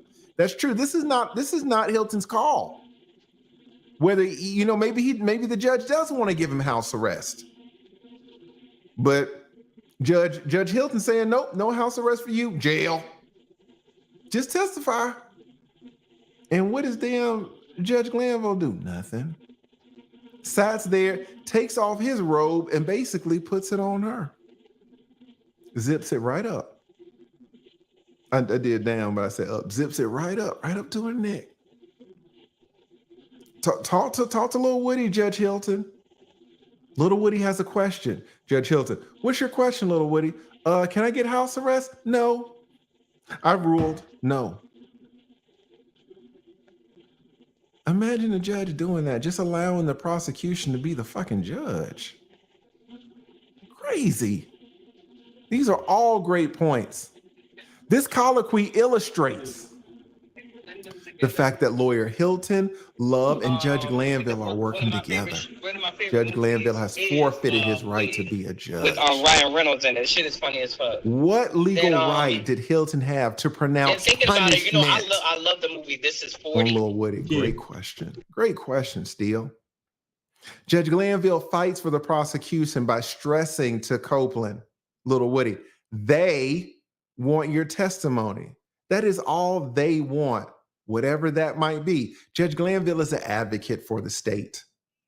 Why does Judge Glanville tell a witness that the state wants his testimony and that's all they want? Why does Judge Glanville even care? Why do you even care that the state wants a witness testimony? This is not the concern of an unbiased judge, and he's right.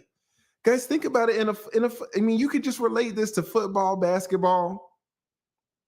If the Patriots, strike that. Where is Brady now?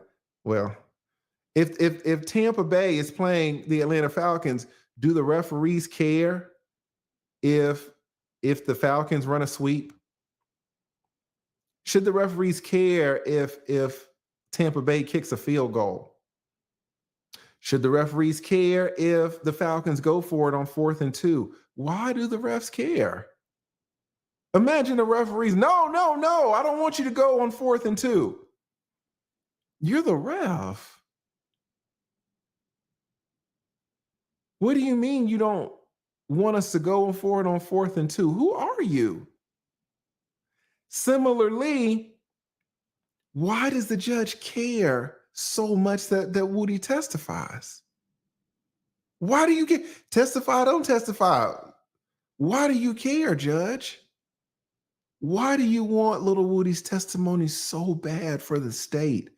It's a great question, right? Lawyer Hilton explained that little Woody will not be charged with perjury, although this is outside of the order of use immunity that was provided by affiant to Judge Glanville. No Brady evidence was provided. This is legally wrong. Hilton and Glanville misstate the law of perjury and give promises of no prosecution. Again, Brady Giglio evidence not revealed by Judge Glanville nor Hilton, and in fact was hidden from myself until I insisted on receiving this damn transcript. They didn't want me to see it. Glanville and Hilton are necessary witnesses. As little Woody confessed to them, I did these crimes. I committed them. I'm telling you that right now. I did these crimes. If you got the prosecution star witness admitting the crimes, don't you think the defense should know about it? Do you see all the indictments? Do you see all the charges on these indictments? There are a lot of charges. Woody said he committed them all. But even if he committed half, even if he committed a quarter, even if he committed one, just one little charge that other people are charged with, why wouldn't you tell that to the other people? Why wouldn't you tell that to the other attorneys who are representing the other people? Even if he committed one crime, you're going to keep that a secret? That he even said it? Who cares if it's true or not? Let us investigate it. Let us talk to little Woody about it. You said you committed these crimes. Woody, to which crimes were you referring? All of them? Some of them?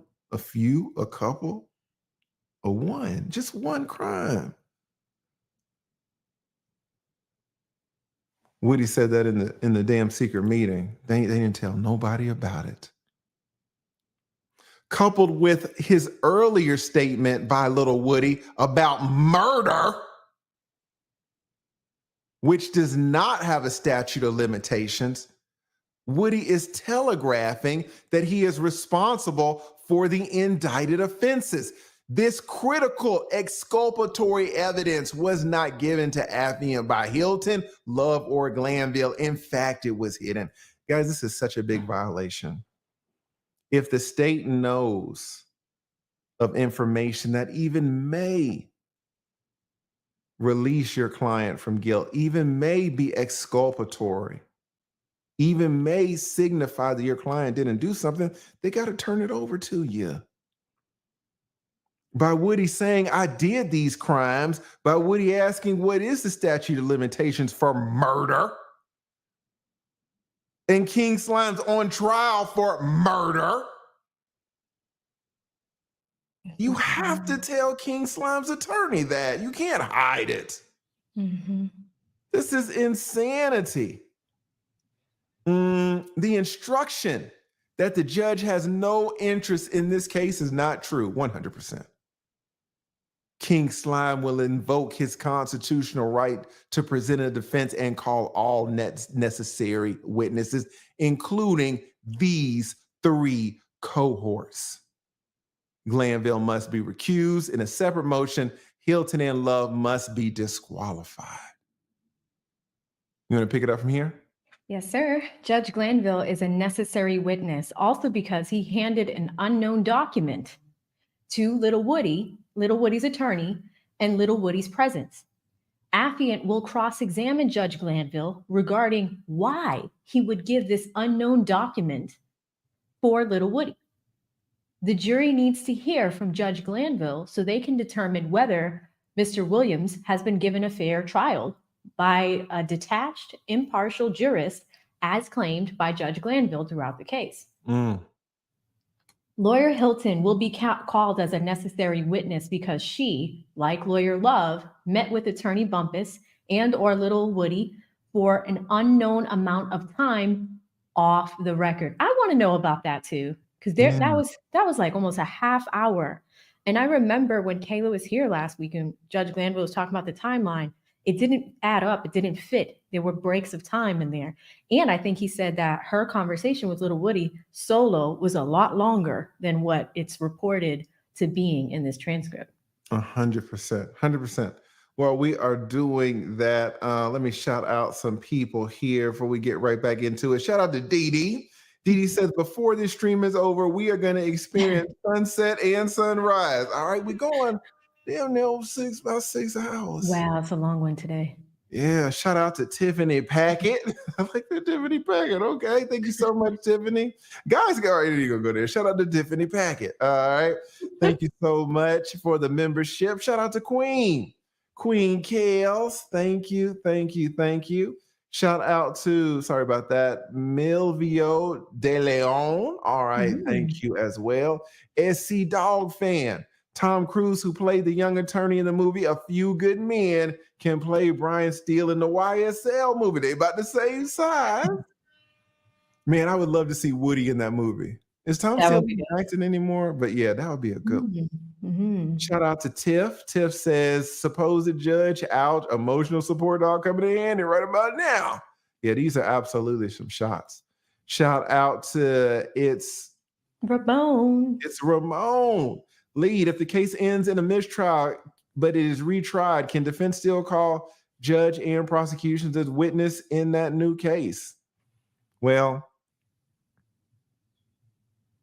if this case is a mistrial, then it's a mistrial, so this is over.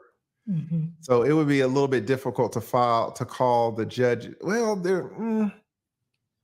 they did hear some evidence of Woody saying that he committed crimes. Yeah, they could probably do it. They could probably find a, if there's a way, damn sure Brian Steele's gonna find a way to do it, because he would love them as witnesses, and really just to spite Glanville, just to stick it up his ass, to be honest, because they are mortal enemies at this point. You can read that, you can see that from this damn affidavit. But yeah, to the extent that for some of the reasons, no. Like all the judicial misconduct and all that, no, because that's going to die with the case. But to the extent that the judge heard Woody admitting to crimes, yeah, absolutely. I don't think Brian wants to retry it. I think he just wants to just close the whole thing. Like, they don't want a new trial. I forget exactly how he phrased it, but I know that he wants this dismissed. Mistrial, done. Yeah, he does not. He wants a not guilty verdict, but they're not even going to get to a verdict on this. He wants the trial over, and he wants it to where double jeopardy attaches because of the that's what it is. The prosecutorial mistrial. But to go along with your hypothetical, if this was mistried based on what the judge did and not the prosecution team, then the prosecution team can run it back. And if they run it back, then yeah, absolutely. That's a good question. Yeah, big shout to Noble One. Thank you. Says I forget his name, but one judge was banging multiple prosecutors. All his cases became a mess. These judges will do anything and everything. Yeah, boy, it's for real out here. Absolutely for real. Big shout out to Mr. I Told You So. Thank you. I'm gonna shout. I got a lot to shout out. We're gonna skip around. Let's definitely shout out the big one. Shout out to Gia, kind, not weak. Thank you. Sorry, my neuro girl is trying to pull a brand on me. All right, I have no idea what that means. Thank you so much. Shout out to the beautiful Terica. Says Judge Glanville, the motion for me to be recused has been denied. Brian Steele, cool. I'll make you a witness, okay? I will make you a witness 100%. Shout out to the beautiful Ari Nicole.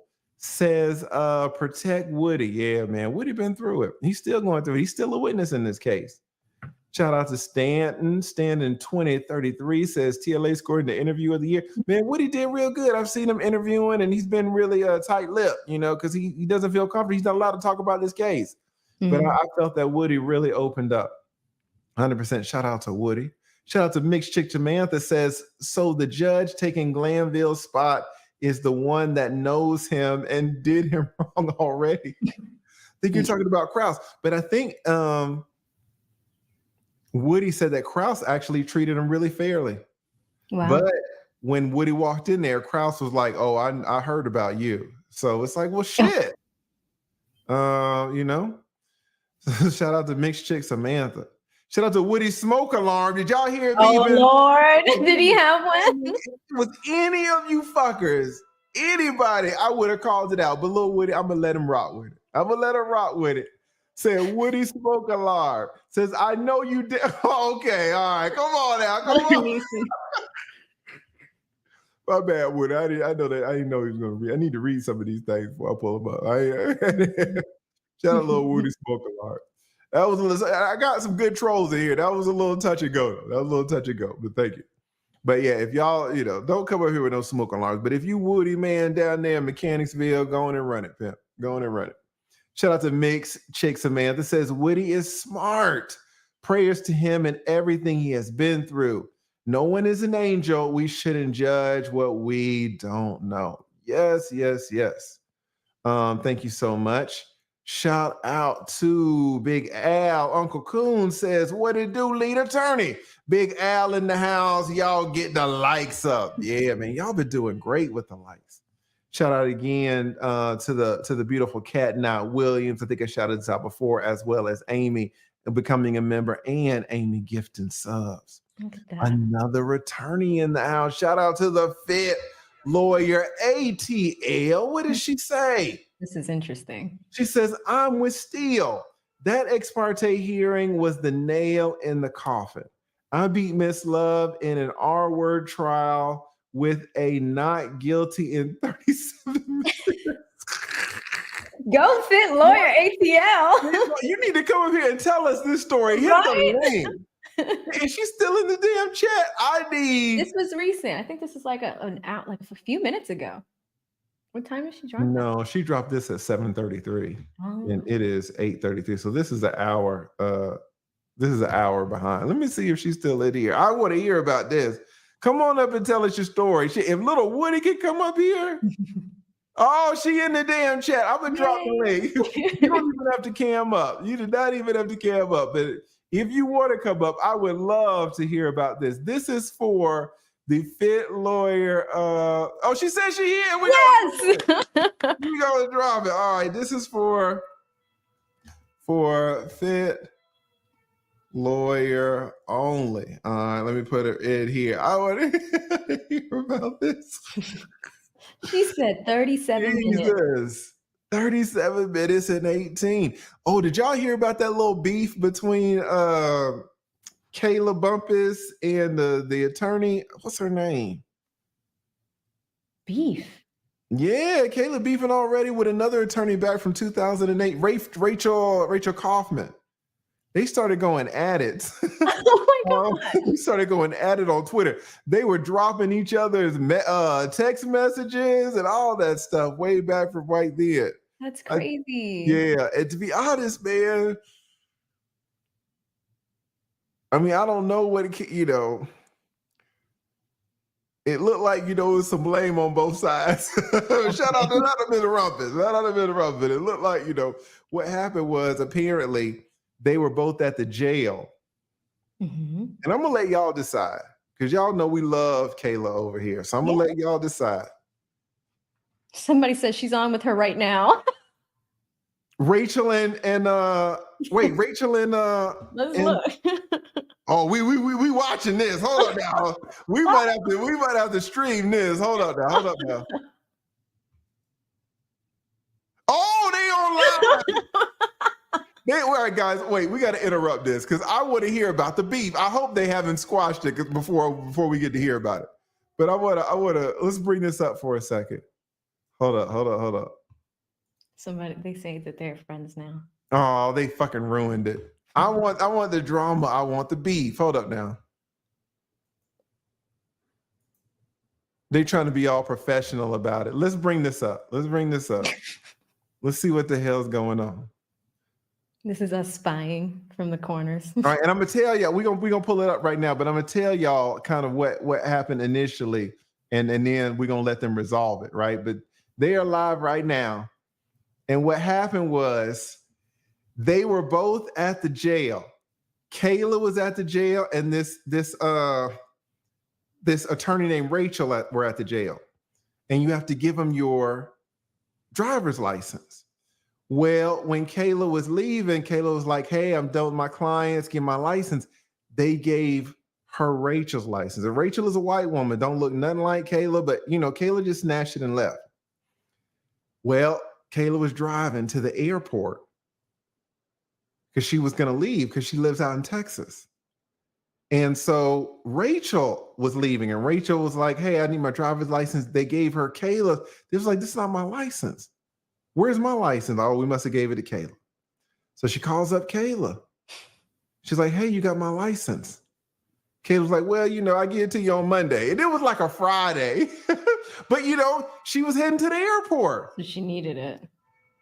So, she's late for a flight, and then it went left.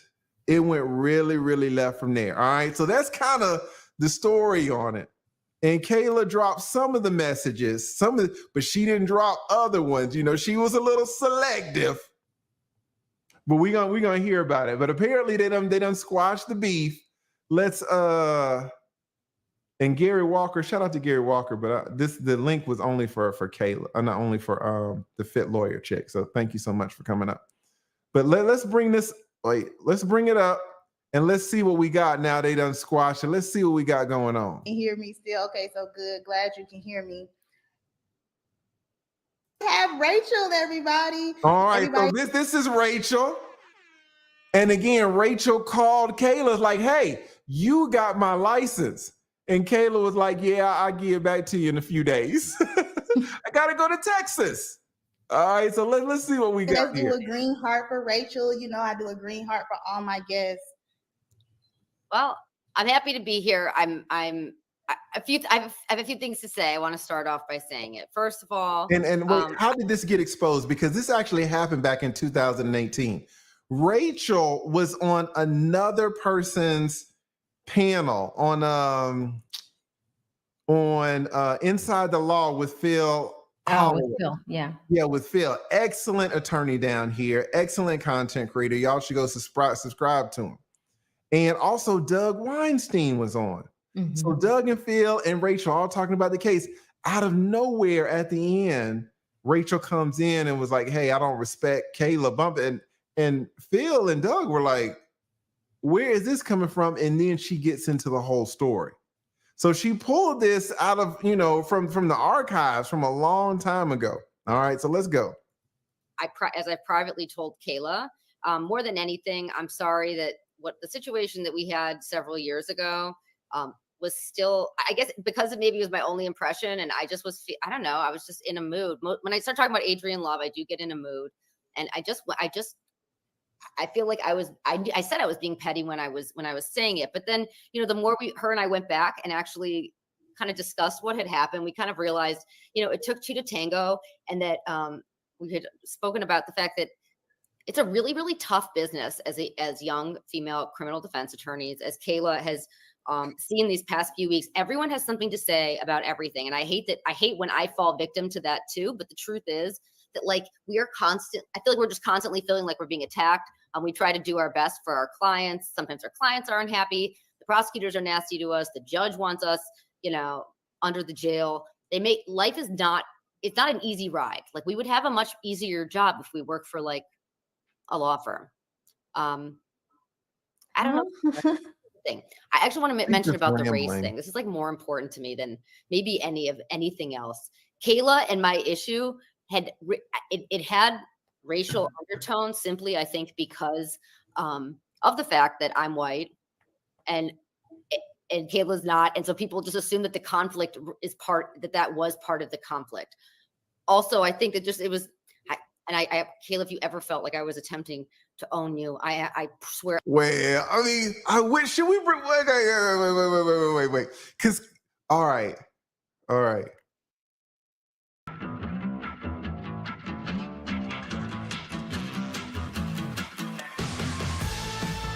Yes, what did she say?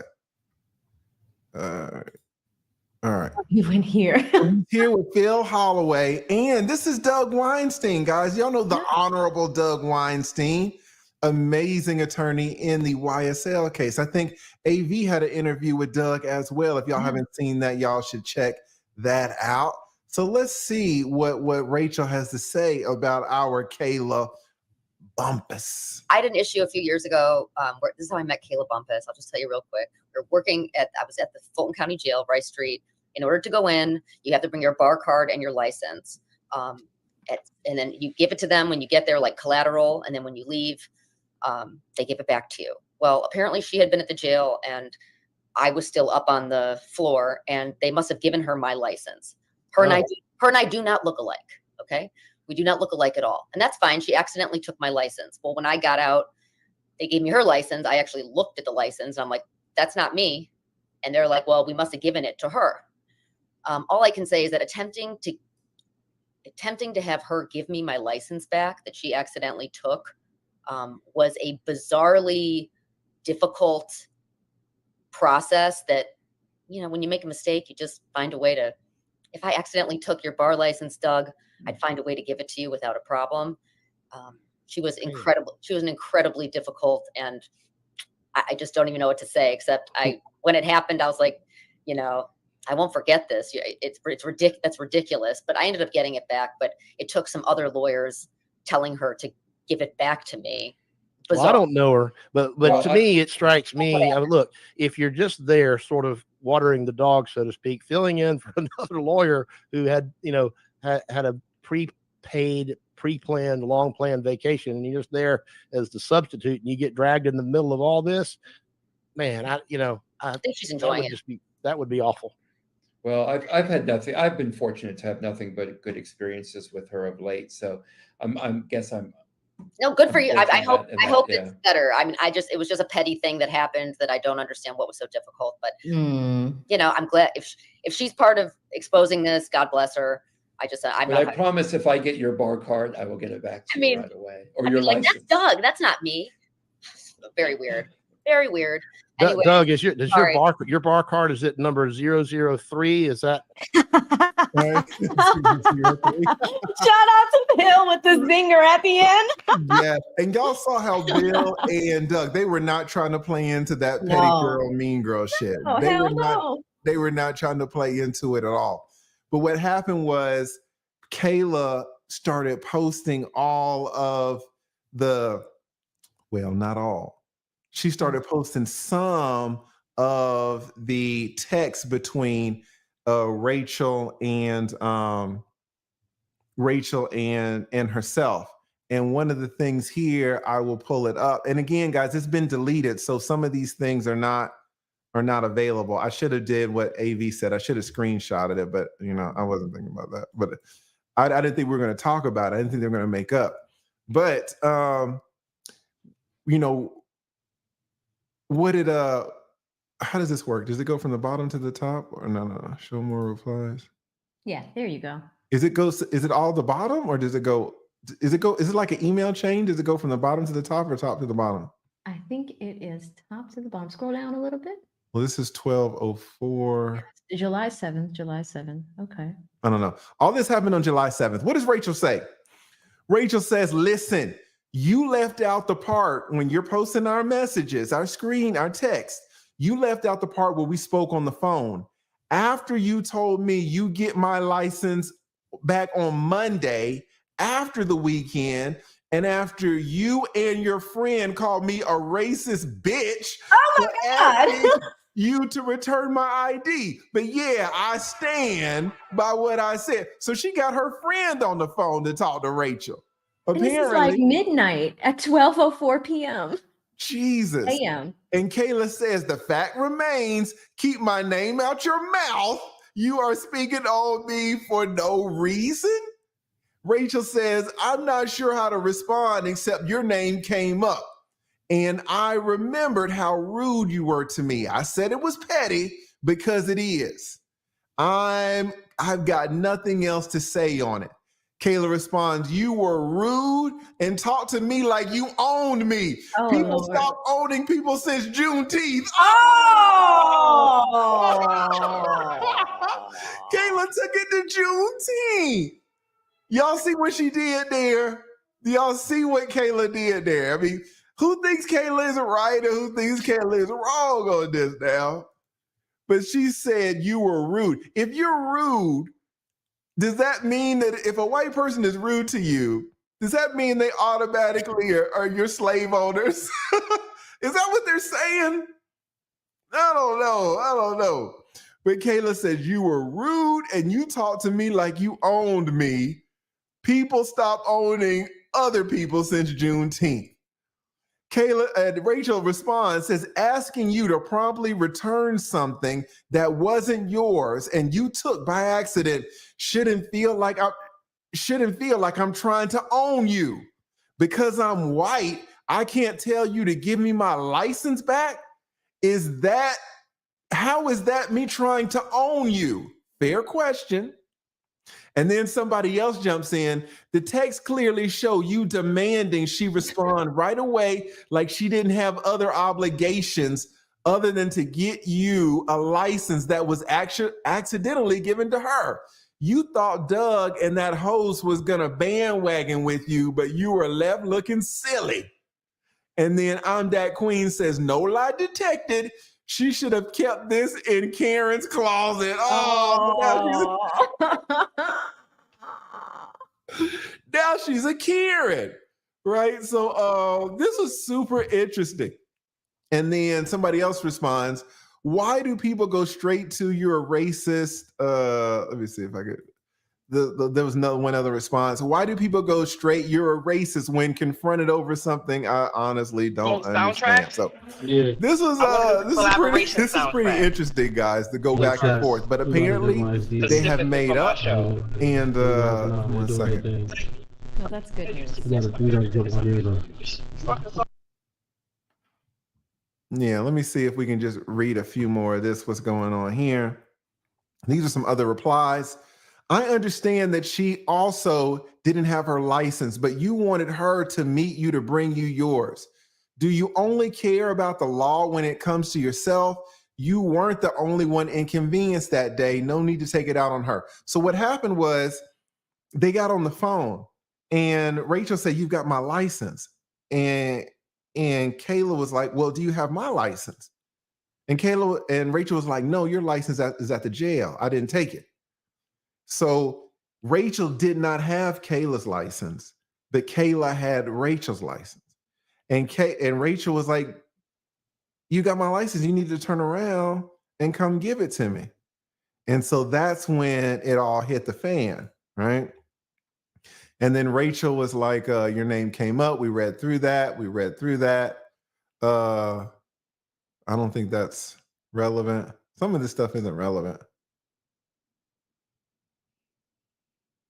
All right, I don't know how some of this stuff came up. At any rate, so that was the initiation. I wish they hadn't deleted it because it was interesting. You guys want to know how attorneys talk to one another? Yeah, it's deep, guys. It's deep. So now let's see what they are talking about right now. Apparently, they have mended fences, which is always a good thing. Let's be honest; it's always a good thing. And let's see what they have to say about this. yeah. I think she was just apologizing. Yes, this is the thing. I actually want to mention about the race thing. This is like more important to me than maybe anything else. Kayla and my issue had racial undertones simply, I think, because of the fact that I'm white and Kayla's not, and so people just assume that the conflict is that was part of the conflict. Also, I think that it was. Kayla, if you ever felt like I was attempting to own you, I swear, I mean, I think you know, absolutely not my intention. I want to own the prosecutors, not you. And if people understood what we go through, sometimes our anger gets misplaced. And so my anger was misplaced. Shit was petty. I take full responsibility for that. And I just think it's really important, as I tell all of my lovely clients who I love so dearly, that, sometimes like when you make a mistake, your freedom, liberty comes with truth. So the faster you're like willing to just be like a open, honest person, we all make mistakes. We all say, this is so much of a word salad. Does anybody know what Rachel's saying? Is she trying to tap dance?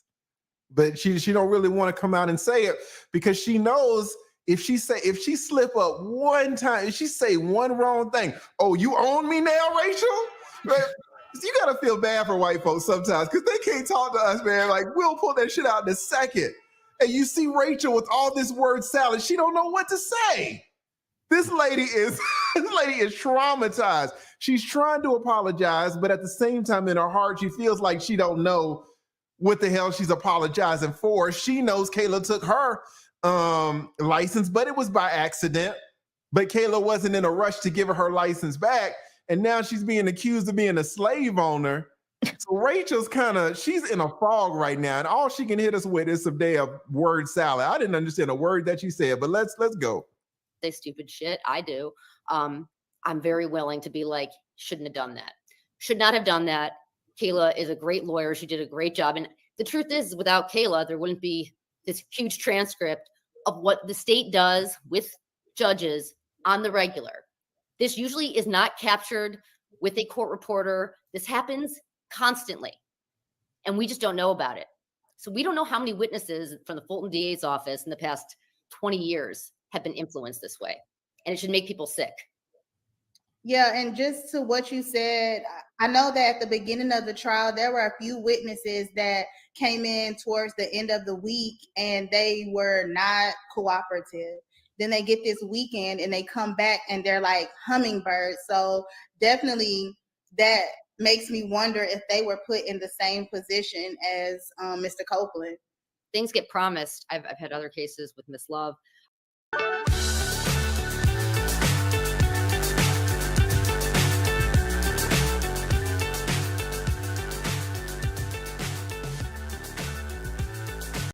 When the sawdust settles and the engine roars, the thing you care about is the job well done. But when you get your tools from Harbor Freight, something about the job feels different. Your wallet. Whatever you do it for less at Harbor Freight. Best attorneys in the state. Rachel, fight this YSL what are we talking case, about? Let me speed this up. and they're still banging their heads. And to respond to, I do want to let everybody know. And you can see how Rachel, listen, let me tell you something about these women attorneys, man. They can be aggressive. They can absolutely be aggressive. So if Rachel senses that Kayla isn't like, oh yeah, I'm turning back around, I can see how Rachel starts getting real heated. Because listen, that's how attorneys are. We're aggressive, right? So I can understand. And y'all know Kayla ain't the one. She is not the one. And so what you have is just two women headbutting. Two women head, but I wish they would have recorded that call. That's what I would have heard, because I know it was some fireworks on that thing. That I take responsibility too. I could have responded better, and I absolutely did not mean to leak Rachel's number. And if you are, that's another thing. She docks Rachel's number, which is, because Kayla's new as a live streamer, and she showed the text messages, but what didn't she do? She didn't redact. We heard about all these Judge Glanville redactions. She didn't redact Rachel's number when she showed all the text messages. And people were like, hey man, you're doxing Rachel. She was like, it was already there. So what? But we all, sometimes when we're new, we don't really, we make mistakes. It's okay. I'm taking her. I hope it is I don't know if she's doing criminal right now. I think she's doing civil rights. So could you tell us about your latest case? Yeah, but before I do that, I want to tell you the other funny thing is, like, it's not my office. Unfortunately, I have no boundaries. I guess it's all just who I am. I have one cell phone number. My family calls the same number that my clients call. So when you call and text me and stuff, I am getting it directly. And I understand there's a lot of just like undertones of anger about other things that have happened, and that I may represent somebody that's done something to you that pisses you off. You have every right to be pissed. And you're right. If you feel like unloading on me, I guess you can. I just am telling you, I'm not the enemy. I absolutely promise. As for my work. She's saying that she's not the enemy when she is the one that started this, guys. I'm gonna be honest with you. This happened back in 2018. Kayla hadn't mentioned Rachel at all. Yeah, she didn't have to bring it up. She didn't. This is from damn 2024, 7 years ago. And she made a statement. She was trying to add it in, add more of the middle, and Phil and Doug, they weren't picking up on it. So she saved it all the way to the end. So this thing that happened 6 years ago, she's going to bring up today in 2024, but she's not the enemy. Well, who brought the shit up? Right? So, let's keep it going. Unfortunately, since COVID, so I did a lot of homicide, a lot of violent crimes. I graduated from law school in 2012, and I just started my own law firm in 2015 and just started trying cases. I tried a murder case for criminal defense attorneys will not let their client testify. Yeah, so I think, watch what I say. So when I think about a murder case, so when there's no cell case, she's all right. So they've made up, which is a good thing. They've made up. All right, fair enough. Going down rabbit holes. Shout out to both of them. It's good that they made up. All right. Let's keep it going now. we have got a special guest on. She has come up. Let's bring her up. We got Attorney Tiffany in the house. Attorney Tiffany, how are you? Can you hear us? I'm doing good. How are y'all doing this evening? Hey, Good, AB. good, good. Why don't you introduce yourself, Attorney Tiffany? All right. My name is the fit lawyer, Tiffany Adams, and I'm based in Atlanta, Georgia. I've been practicing for 18 years, and I was a public defender in Fulton County for 8 years before I went into private practice in 2014. So. Oh my God, a public defender in Fulton County. Guys, Tiffany has seen everything. Yeah. Everything at Fulton County. Now, let me tell you, I was a public defender on the misdemeanor side. So I did felonies private. So, you know, I didn't get a chance. You did dirty work when you could charge for it. All right. Get that money. Get that money. Yeah. So are you from Atlanta or where are you from? Originally Birmingham, Alabama, but I've been here since 94, so 30 years. 94. Okay, so you're trying to Since get I your was 14, 14, 14 years old. I love that. I love that. And so what are you practicing now? You currently practicing? Right. The Adams firm is the name of the practice, and we do criminal defense mainly and personal injury, auto accidents and slip and falls. But criminal is my thing. Awesome. And you're located in Atlanta? Yes. My office is on the Tucker line by North Lake Mall. I just heard they were going to shut that mall down and do something. Is that true? Did I go out? No, you here? Okay. Yeah, can you hear me? Yes, I'm here. I heard they were going to demolish North Lake Mall. Hear you. Is Can that you hear true? me? You lagging, Tiffany. They are. Yeah, they've like already moved. Oh, what happened? Was it better before? What you doing over there, Tiffany? What you doing now? Look. With me, work with me. I'm gonna get you the live streaming course. No, you're gonna have to pay for yours. I'll get a discount, but you got that money. You got that murder money. I need some of that murder money. Yeah, wait, it might have caught up. It looks like it's good now. Tiff, let me get the deal that Woody got. Am I back? You're good. Yeah, come on now, Tiffany. All right, so tell everybody your YouTube channel name. All right, I'm struggling streaming. I'm sorry. Okay. No, it's fine. The Fit Lawyer. Awesome. And what do you do over there? The Fit Lawyer, yes. Well, I haven't really started it yet. So I just got the page up so I could load a video onto my website. So it's in the works, just trying to see which direction I want to take. But just got a couple of videos just to introduce myself posted, but not yet. It's coming. Now you worked in the PD's office in Fulton County. So you have a lot of experience with the Fulton County District Attorney's Office, not only I would imagine for Fannie Willis, but also under Howard. Is that right? Yes. Okay. Yes, a lot under Paul Howard, and that's where Love was working when we had the trial that we had. So you've known Love, I guess, for a while. Do you still have dealings with her or not really anymore? No, I haven't had a case with her since that case. And but Judge Glanville, funny you talk about him being one of your last cases. He was my last family law case. I did that for 10 years and I was like, I can't take the Really? Yeah. So Judge Glanville just retiring all of us lawyers, just closing it down. So yeah, tell us about your experience with Love, because I don't think anybody from the very first day was really on Love's side when this case hit. It's just something about her, the attitude or the bravado. Who knows what it is? It's something you really can't put your finger on, but none of us really know her like that. But you've worked with her, you've had a trial against her. Kind of what was your experience like? Tell us about that trial. So it was our word, because I don't think I can say that on Facebook trial. So it should have never gone to trial. It was not. Oh, she's talking about like a great case, but great without the G, right? Yeah. And so what had happened, the couple was having an argument in a fight, and the guy's cell phone butt dialed 911. We were supposed to bet on here, and we let them rock out. That was real cute. You know what I'm talking about? Real cute.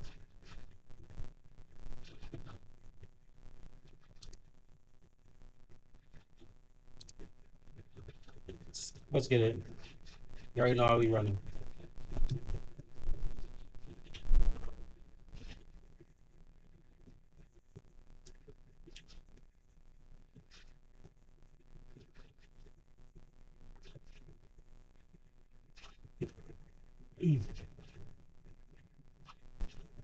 Fuck it. Capture the flag. That's new. That's new.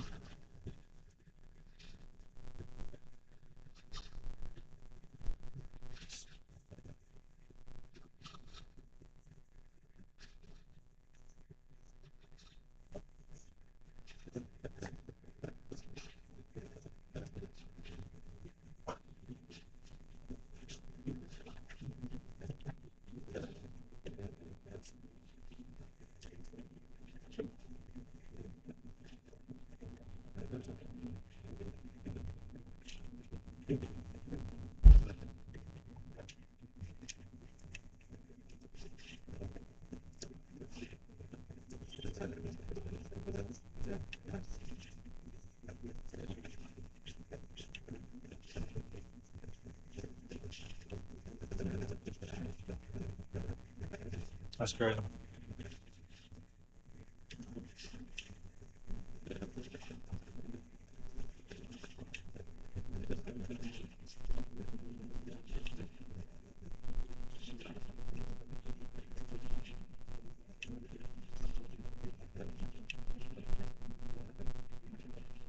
I need to stay right there.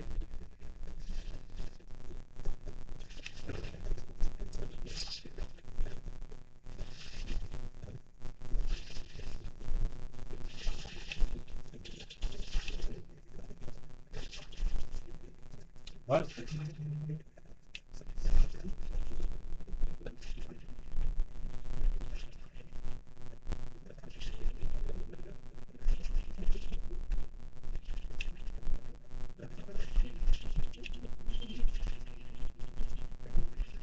This shit crazy. He's going all bad.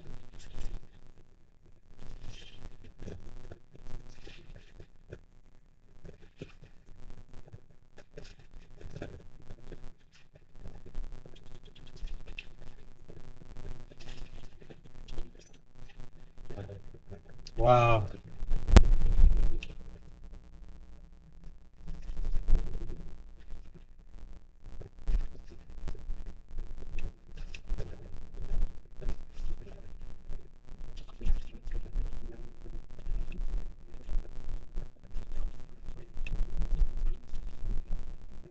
That's crazy.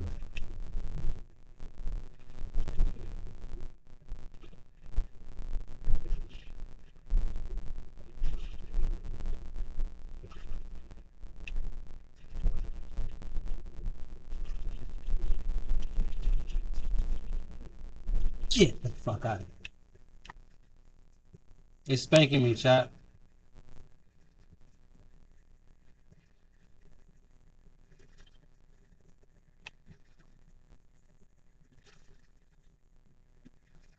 This shit crazy.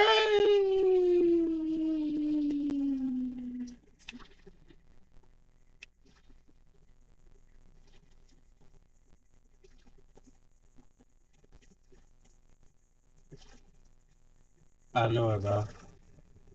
For some reason, they always been up behind me. Like, what the fuck?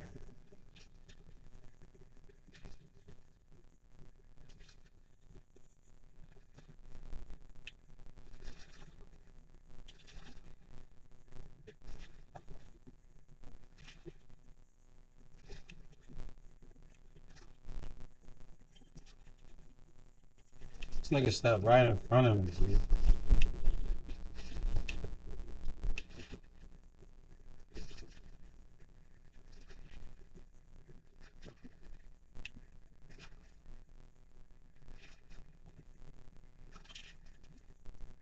That shit's crazy. You know, take it. Let's turn off. You'll lie too. Nigga, turn on. Fuck out of here.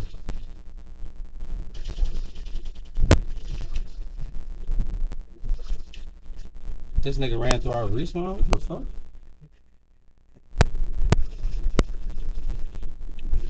Yeah. What's going on, buddy? He's good, buddy.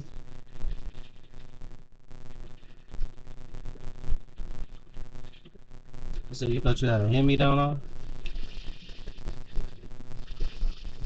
Oh, you thought you had a headlight out. You couldn't see this shit. Your glasses are just foggy, buddy. That's all that was.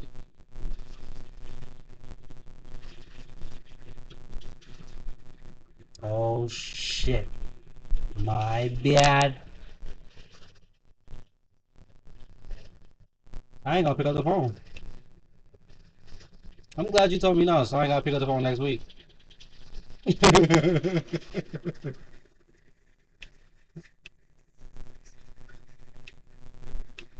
So lucky it's gonna be a lot of solo FaceTimes, my guy.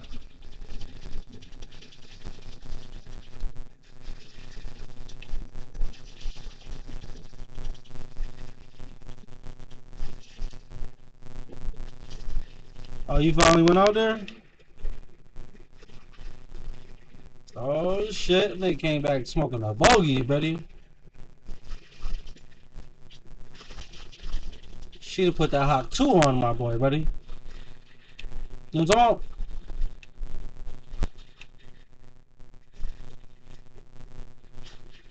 about? Good, huh? That nigga ain't beat though, buddy. Don't let him lie to you, guys. That nigga did not beat, guy.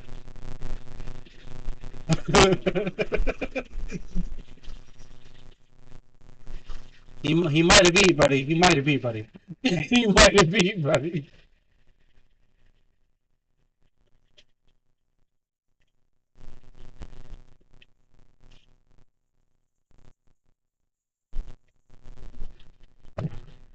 I ain't know how to do those lines. You said what, buddy? Oh, KJ said, "Oh, this nigga out here beating, guys. Oh, he out here beating, guys. Oh, let me sure." That nigga said, "Oh, so you got some Monty for me, am I right?"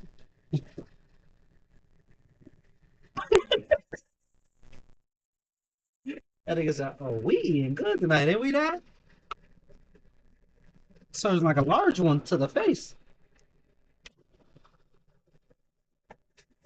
Oh, let me stop, cuz. Brady, stop talking.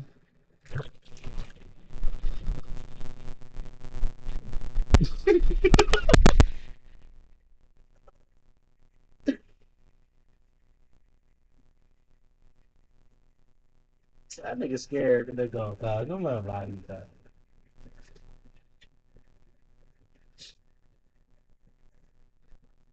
She's from the city. That nigga literally said, dude, she got some friends. Her friends just came from the city. All you gotta do is go in there and talk like you from Brooklyn, buddy. Now give her your Brooks accent, you alright? See what I listen, buddy.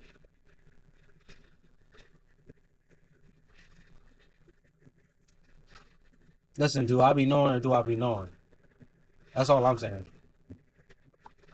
That's all I'm saying.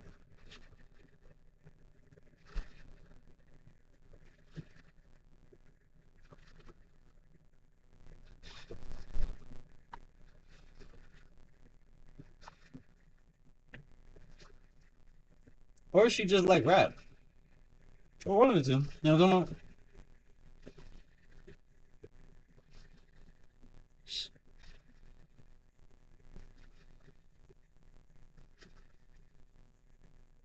You said she got a mind of a 45-year-old?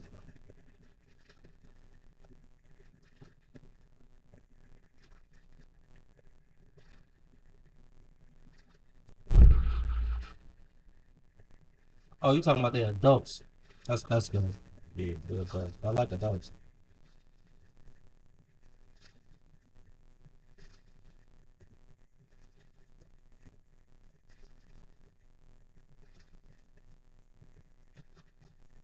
Oh, so you be trying to make her listen to that thugging and bugging music. She be like, hell nah, my boy.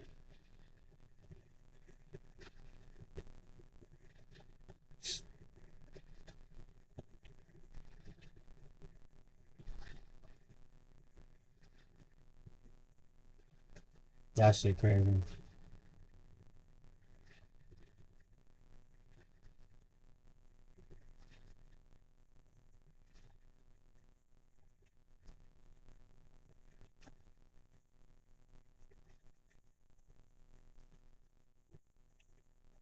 You said what?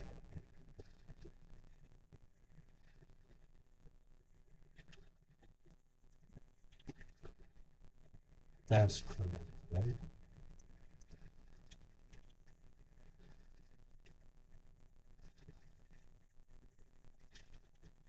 You said she been talking shit since Thursday?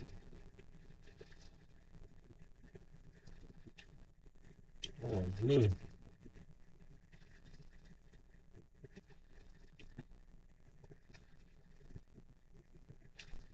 Nigga said he trying to give it that beep bop bop ba doo bop bop.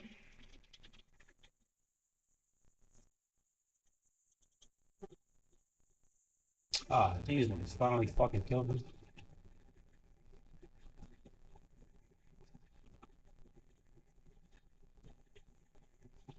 Oh, she not a BBL baby?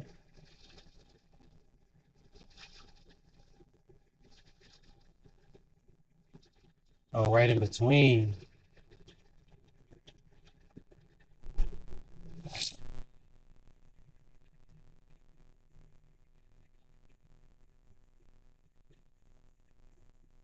You gotta get her to bust that shit open, huh?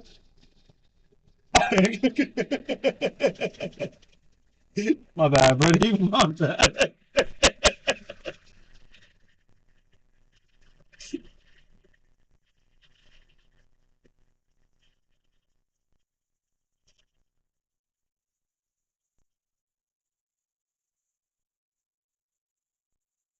That nigga said, for your information, I'm with you, motherfucker.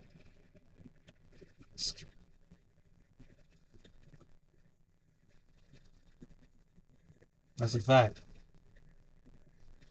Hampton. Fire shit.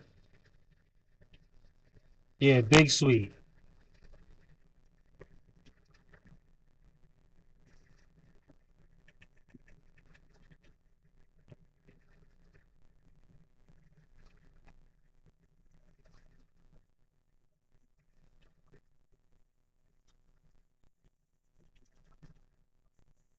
Oh shit.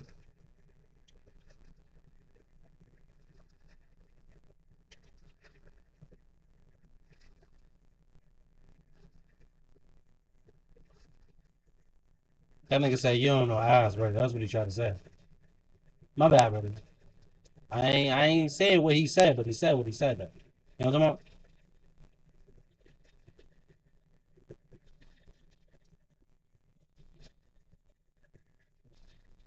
I ain't gonna lie. I ain't never look at your baby mom like that, so I don't know. Word to my kids. He said 45, didn't he? That nigga said, boy, that cooter was good, my boy.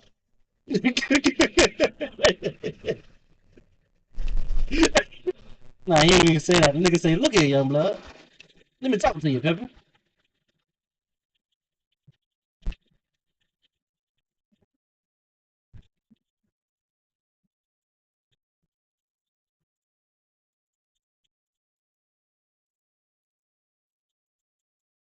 Schmidgy. She's got the schmackety schmack.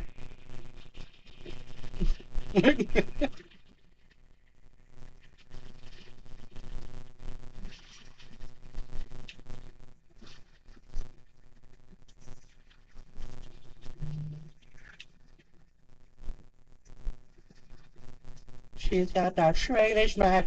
Oh, shit.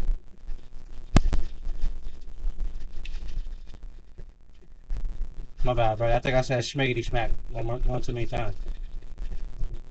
Katie in the back like, what the fuck is schmiggity smack, that? She's got that yum cha. You know what I'm saying? She got that Dragon Ball Z, word is key. She got that golden ticket. You know what I'm talking about? That nigga said he feel like in a bad situation. Holy, what the fuck happened?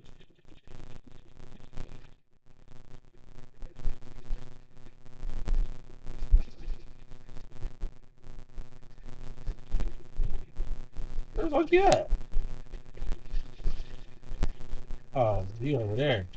You had the spitty. You had the springer.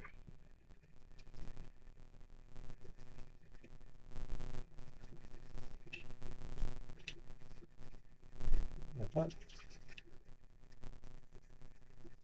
It's not cool out. The nigga said I'll just wait. We're gonna see what the fuck is going on, my boy.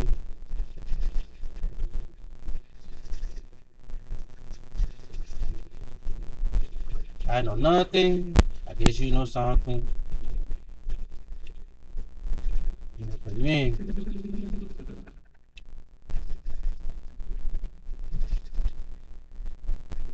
That's crazy. I got no more weed on.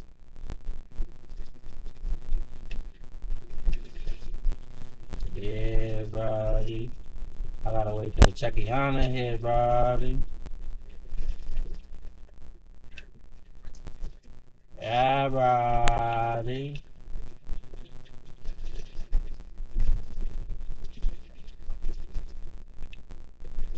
What you mean, my boy?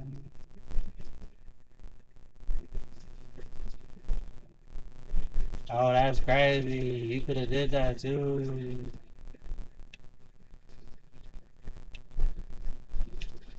That's crazy because you said you were going to get oil and you were coming back. I know. You know something.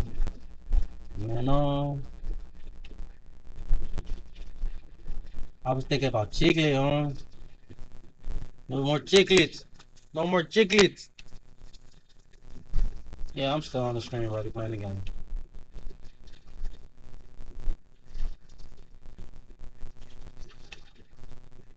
Oh, yes, definitely gotta think about work. One thing that we have to think about, if we don't think about nothing, we think about something with the work. Think about something with the work. Nothing. I never talk about nothing when I talk about something. Got you, pussy. I got you, punta. My bad, buddy. I had to talk shit because I just nigga clapped me, buddy. My mom got his bitch out of there. I had to let him know he's a punta.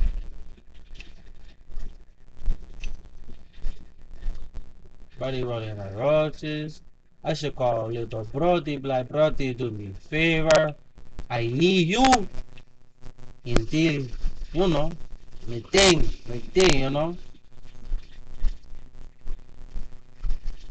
You know how we do this beat, you know. I got last skill, pussy. You know. You know. That last one though. Be glad this not Call of Duty. You want to see the kill cam of your face being blown off, homes. To bits, my friend.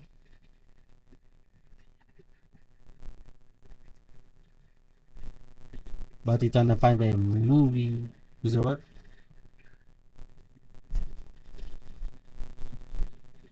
What? Shit. What that man?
I ain't gonna hold you.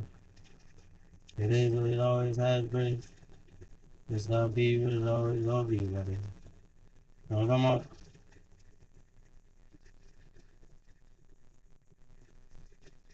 Some guys gotta take it for what it is, man.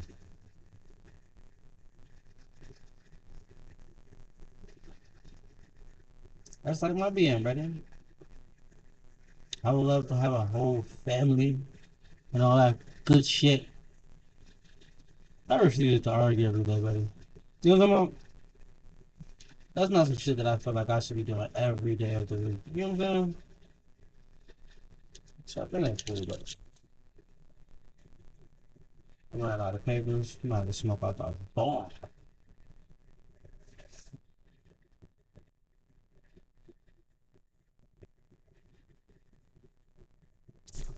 I'm not even cool with that, buddy. I'm not even cool with that. I'm at the age right now, brother. Why the fuck do I need to be arguing with somebody that I don't want? Oh yeah, I was about to say I'm cool. I argue.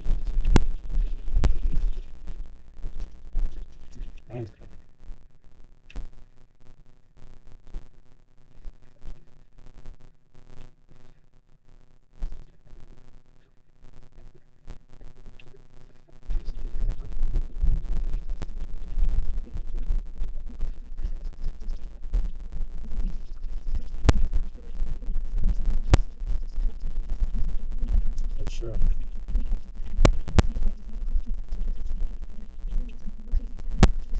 Hey.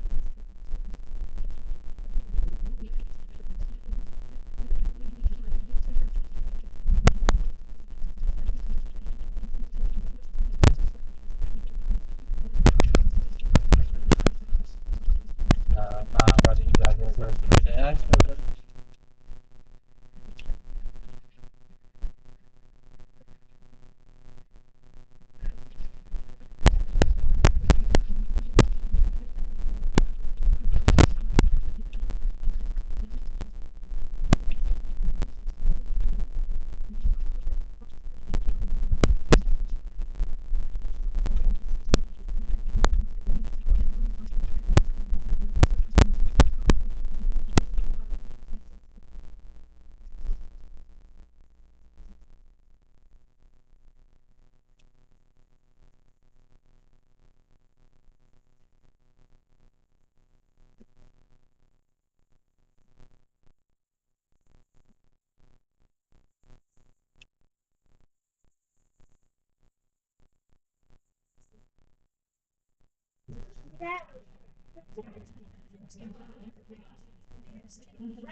listen, I don't be cooking nobody. Matter of fact, get in the bed.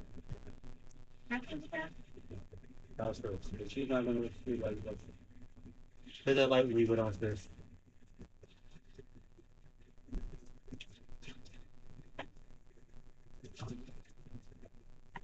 Yep, you said that there and stuff, didn't you? That was a good job. That's exactly what you need right now. Just need some sleep. That's what you need, a lot of sleep. It's like some sleep.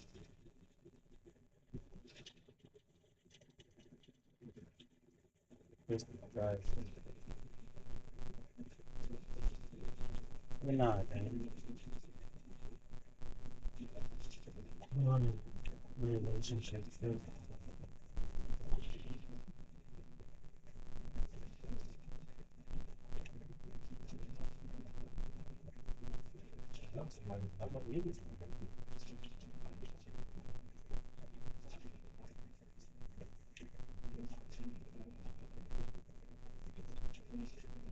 Switch is about to cool out there. Figure out what's going on. I said, what you about to cool out there and then figure out what's going on?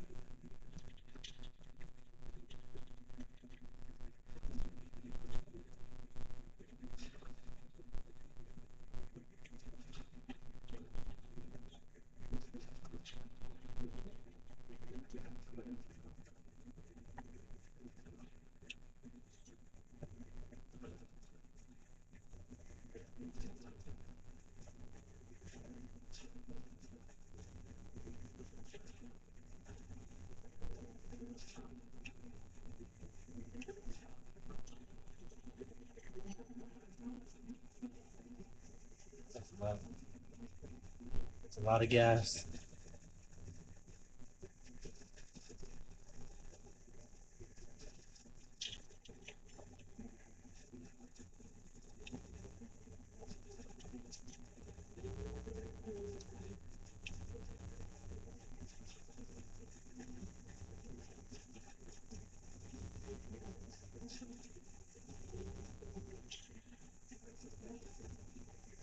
Oh, put the hose on the side. Oh.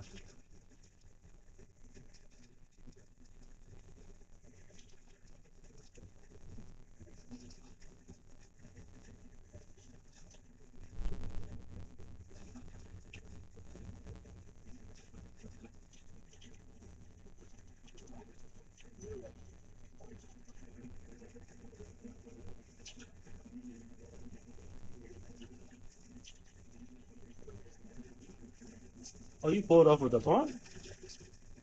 Oh.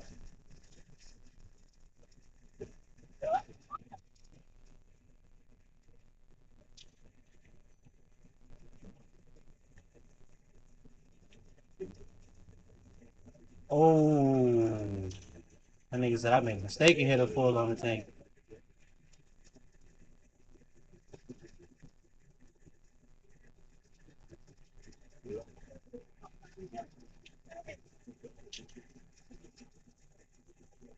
Go to sleep.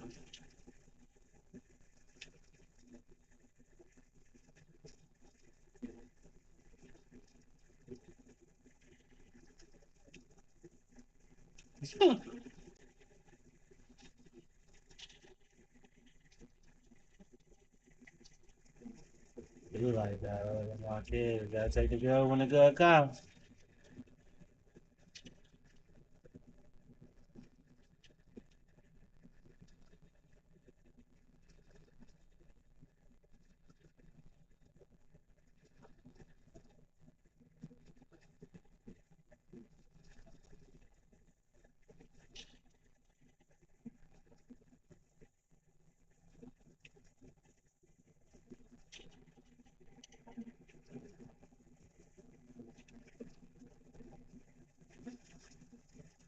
Give it here.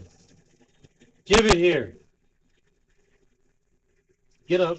Give it here.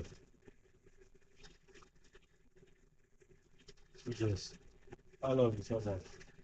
I just really try. I do. All the time. All the time.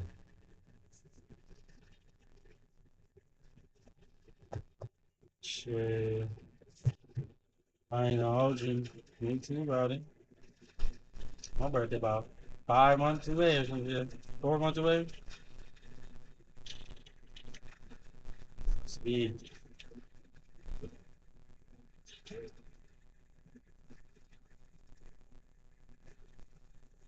I ain't gonna hold you. Cause you think my birthday is different than I do, buddy. Cause I ain't never really had no birthday. You come over room? On my birthday, you should have been around fucking Thanksgiving. So whenever my birthday come around, motherfuckers don't come around. They come around for a turkey. It's like,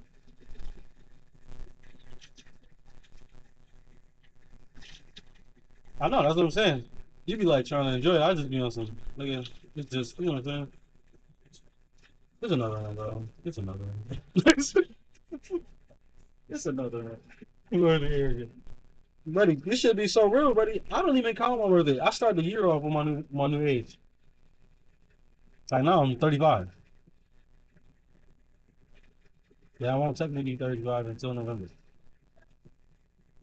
But I'm 35 right now. You know what I'm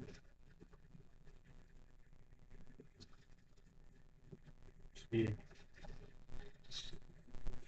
Yeah. It's cool party and shit. I got all these kids, guy.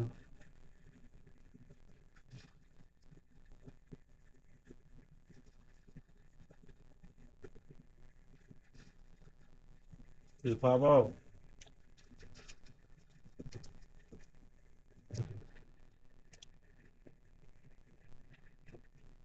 Go to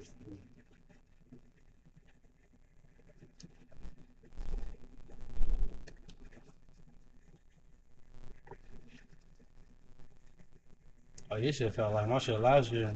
I finally had a Saturday. I had a Saturday for 2 years.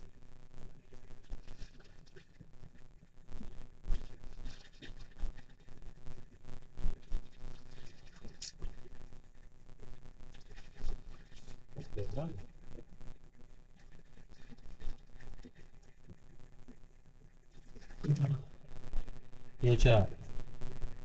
I ain't gonna lie to y'all, chat. Hold up, buddy. I ain't gonna lie to y'all, chat. How long you been on here, man? How long you been on?